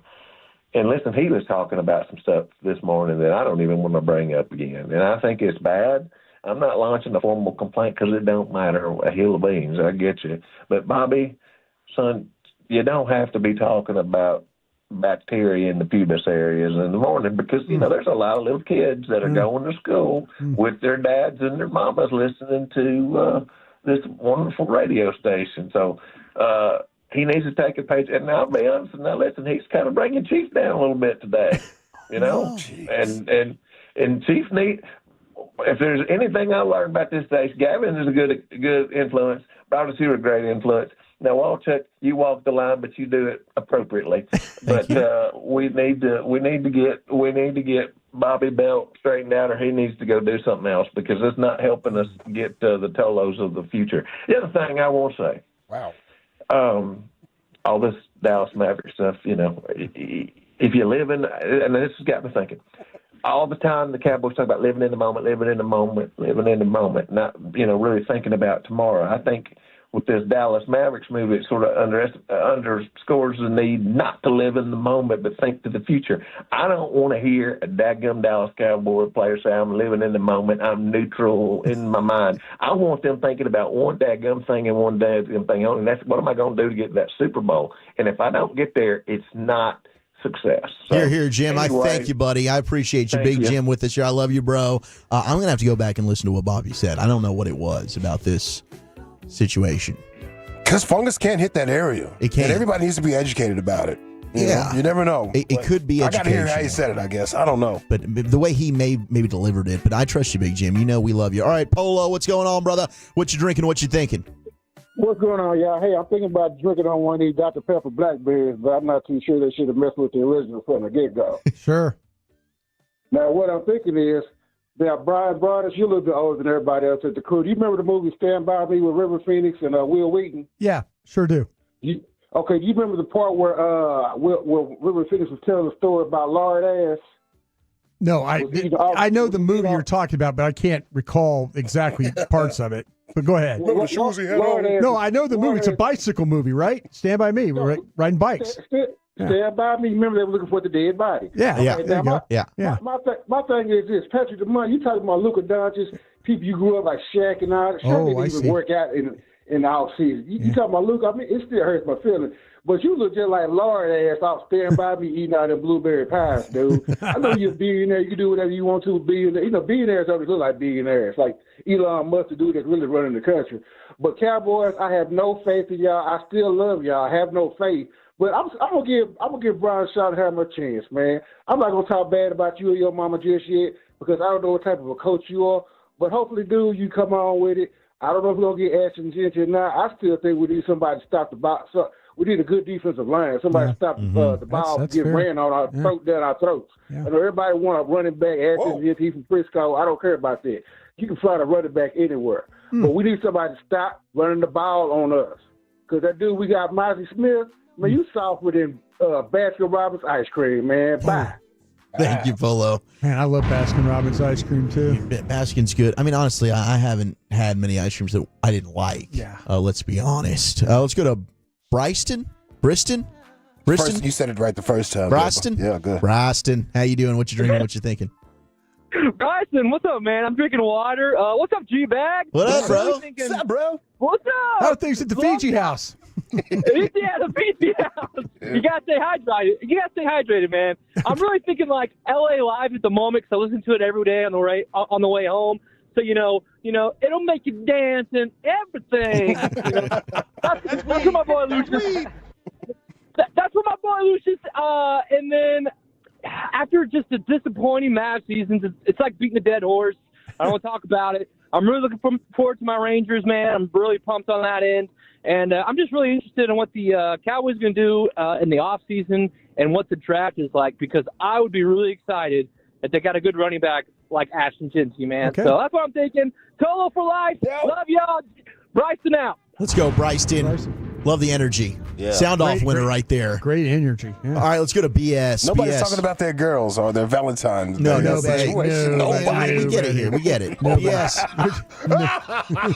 Not today. What you drinking? What you thinking, sir? Even Polo didn't bring it Hey, up. what's going on, man? Hey. I'm drinking piss and vinegar, man. I'm still bitter about this Mavs. I hate to bring it down, man. It's Valentine's Day, but let me tell you, man, this whole thing, I'm not letting it just the Dumont or whoever they are and Rico, they didn't know what was going on. That was two dudes talking, man, two friends, and didn't tell nobody else. Mm-hmm. Come on, man. Yeah. And I'm sorry, man, but that's a generational player. I know we've been rehashing this, but still, DFW. I mean, man, go to the games and get kicked out and wear your shirt, whatever. Make a shirt that you can wear there because, man, that ain't right, man. This is our Jordan. That was Dallas. That was a DFW's Michael Jordan right there that y'all. And I know Rico will be gone in a year because that's what he wants to do. We'll hang out with his buddy that got him that job. He'll get him a job at L.A. I appreciate Wasn't right, man. Thank you, BS. I feel the pain. It is Nico. I don't know. Maybe he was doing like a Dick Vic joke I there. think he was. He might have been. Nico. Is it Dick trolling. Fangio? He might have been I just trolling. like how he said the governor's name. Yeah. The DuPonts, wherever the hell they are. Yeah. Like the company in DuPonts. Delaware. Yeah, those DuPonts. All right, hide your girlfriends. Magic Mike's on. Magic Mike, what's going on? What you drinking? What you thinking? What I'm drinking is some Smirnoff Smash, 8%. Hello on a Friday. I would like to point out in reference to Valentine's Day and all that fun that, with the way the Mavs were going and the way the Rangers went last year, I was disappointed, and I almost turned in my Tolo badge, but God, y'all are my drug. So I just want to say, let's be real. With the Mavericks, two things. Either this is like Major League, and hopefully they're not doing a Dumont or Nico Harris, like pull the deals off or whatever. But I just really hope they're coming together, and Jason Kidd's a strong leader like we think he is, and this isn't everybody's letdown game. You know what I'm saying? Mm-hmm. So the other part of that is, I'm excited for the draft with the Cowboys and all that fun stuff, but I'm going to tell you something. There's a small part of me that really wishes Nico would have been GM when we were getting ready to re-sign Dak, because I'm going to tell you right now, you can go back and check the text. I still believe Captain No Clutch. His stats are pretty, but it's not when you need it. It's just not. So, anyway, happy Valentine's Day to all, and y'all have a good night, huh? Yeah. All right. Magic Mike, I appreciate it. Hell of a voice, man. That guy. Pipes on that guy. We need to get him on our team here. Man. That guy. Next fan phenom. Exactly. Magic Mike, show up, brother. You got a shot to win that thing. All right. My job. I think it's nasty time. Mr. Nasty, what's going on, bro? What you drinking? What you thinking? Way through a pint of Don Julio. Yep. 2 pieces into a 3-piece from Henderson Chicken, halfway through fries. Ooh, nice. There you go. Sitting here thinking the trade it was a terrible trade. I wouldn't trade Luka, but I think Mad Max is turning into the Dallas Mavericks sweetheart for the fans. Mm-hmm. And on my Valentine's Day edition, to get the pot stirred up, my question is to Brian Broaddus and Zach Walchuk. What are the misses thinking about you wasting all these hours of film time to draft a player that's not going to change the franchise? Just imagine you're out there wasting hours and hours of time watching film to draft one person that's going to end up to be Taco. Thank you, Nasty. Well, I don't do it just for the Cowboys. No, yeah. I do the draft for the coach of the Miami Dolphins that comes up to me at the combine and tells me, he goes, your guys' draft coverage is better. I learn more from your guys' draft coverage listening to you guys talk and the podcasts and stuff. I just don't do it for Cowboy fans. I do it for... You do it for the love of the game. I do. I love the draft. I absolutely love the draft. And it's funny, who was I? We were at Radio Row. Yeah. A guy that we were interviewing, the former... Louis Riddick? Louis Riddick.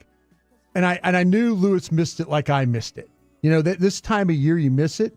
So no, but I don't do it for the Cowboy fans. They're part of it. I do it for the love of what I have, and then also, though, for all the platforms I'm on, for Eagle fans, Buccaneer fans, whoever's fans of, of the game that want to learn about these players. Yeah, I mean, for the most part, she supports. It's a little bit of extra cash. Not a lot, but a little bit of extra cash. And she knew what she was getting into. All right, let's go to Rick. Rick, what you drinking? What you thinking? Hey, guys. How you doing? Excellent. Hey, I'm just drinking some. Got some flowers to bring my sweet wife. Okay. And I don't want to kick you down while you're down, but I'm a lifelong Lakers fan.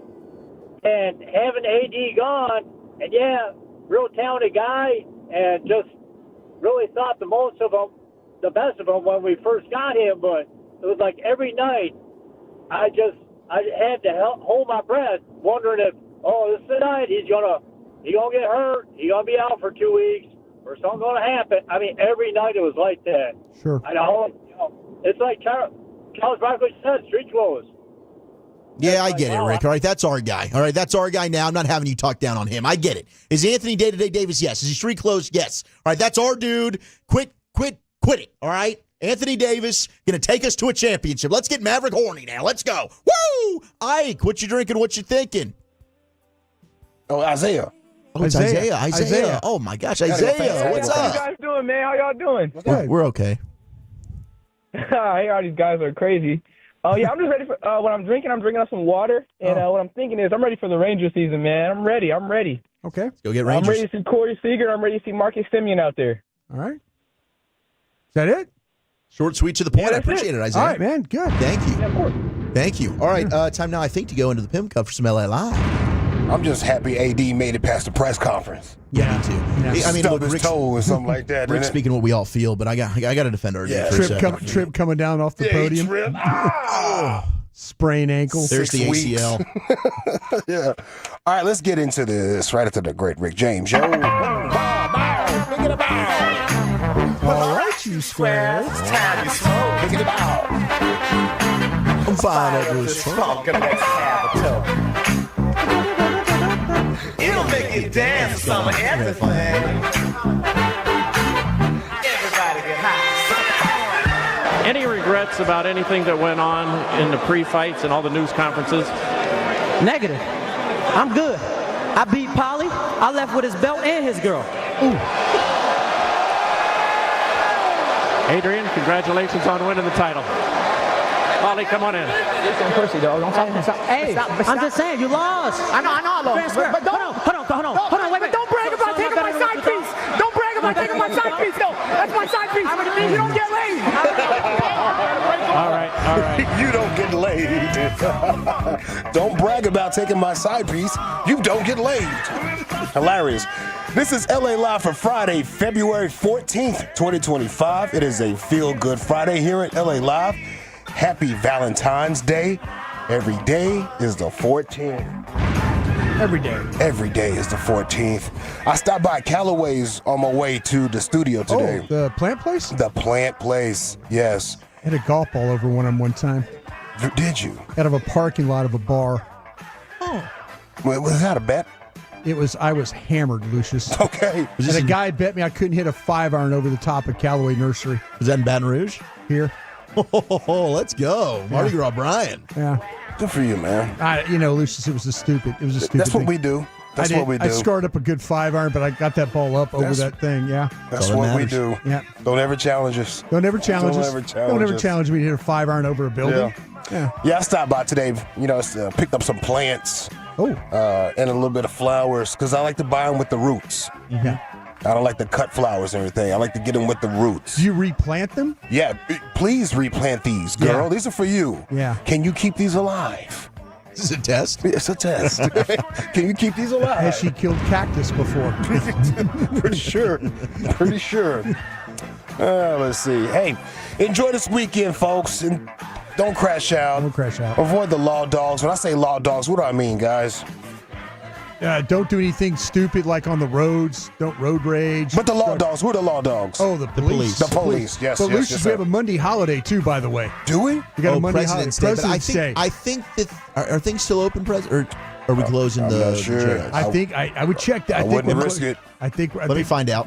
I'll Google it. I think we're closing down, so we might not get to see the judge till Tuesday. Till Tuesday, bro. Yeah. The whole Valentine's weekend, you locked up. That's bad. That's Because you bad. were drinking too close to the curb and had a warrant.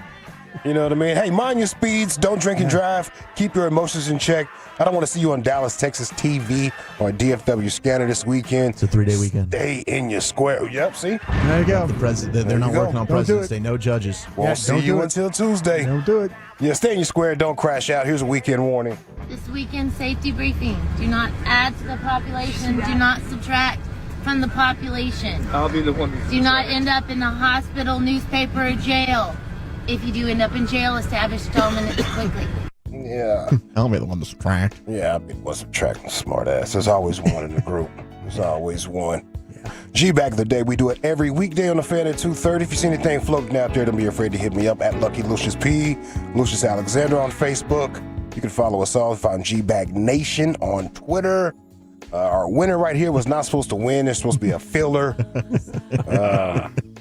My brother used to bully me when I was younger. I'm slim. God bless that boy. God bless him. Yeah. My brother used to sit on my face. Pause. God, dog it.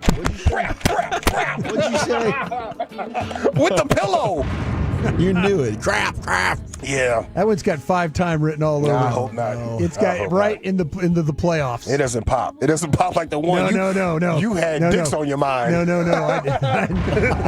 That's crazy. Sporting goods, okay? Sporting goods. Pause. But the thing, yeah, that's got 5 times, folks. I think we need to vote that one in 5 times. Hey, I see you with that LSU sweatshirt you got on there. Yeah, bright, isn't it? Yes. College gymnastics is usually going on to my televisions when I get home on Fridays.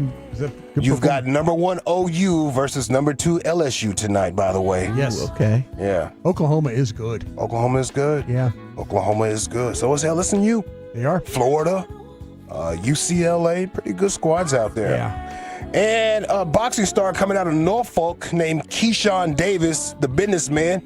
He's boxing tonight at Madison Square Garden. That should be on ESPN for all the fellas, like, you know, if your girls go to sleep or something like that, or if you don't want to watch the NBA All-Star stuff, which I will be trying to capture all of this in. Yeah.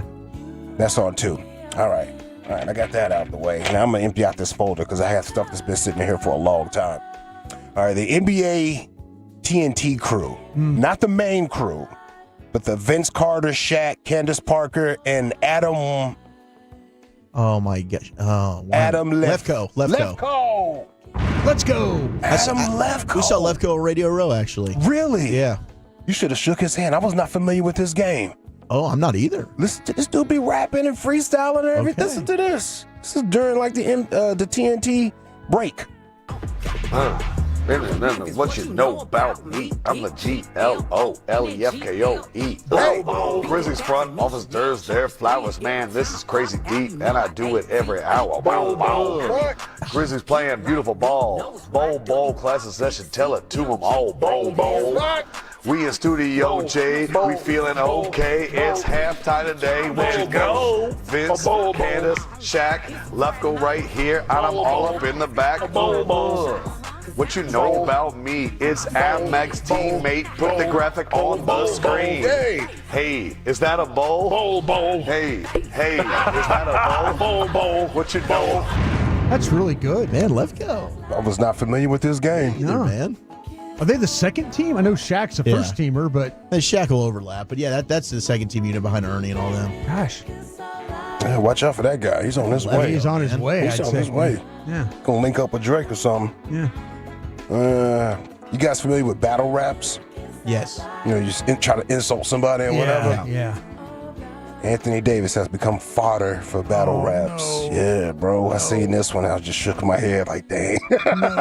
Dang. This is our guy. Dang. Let's do this, bro.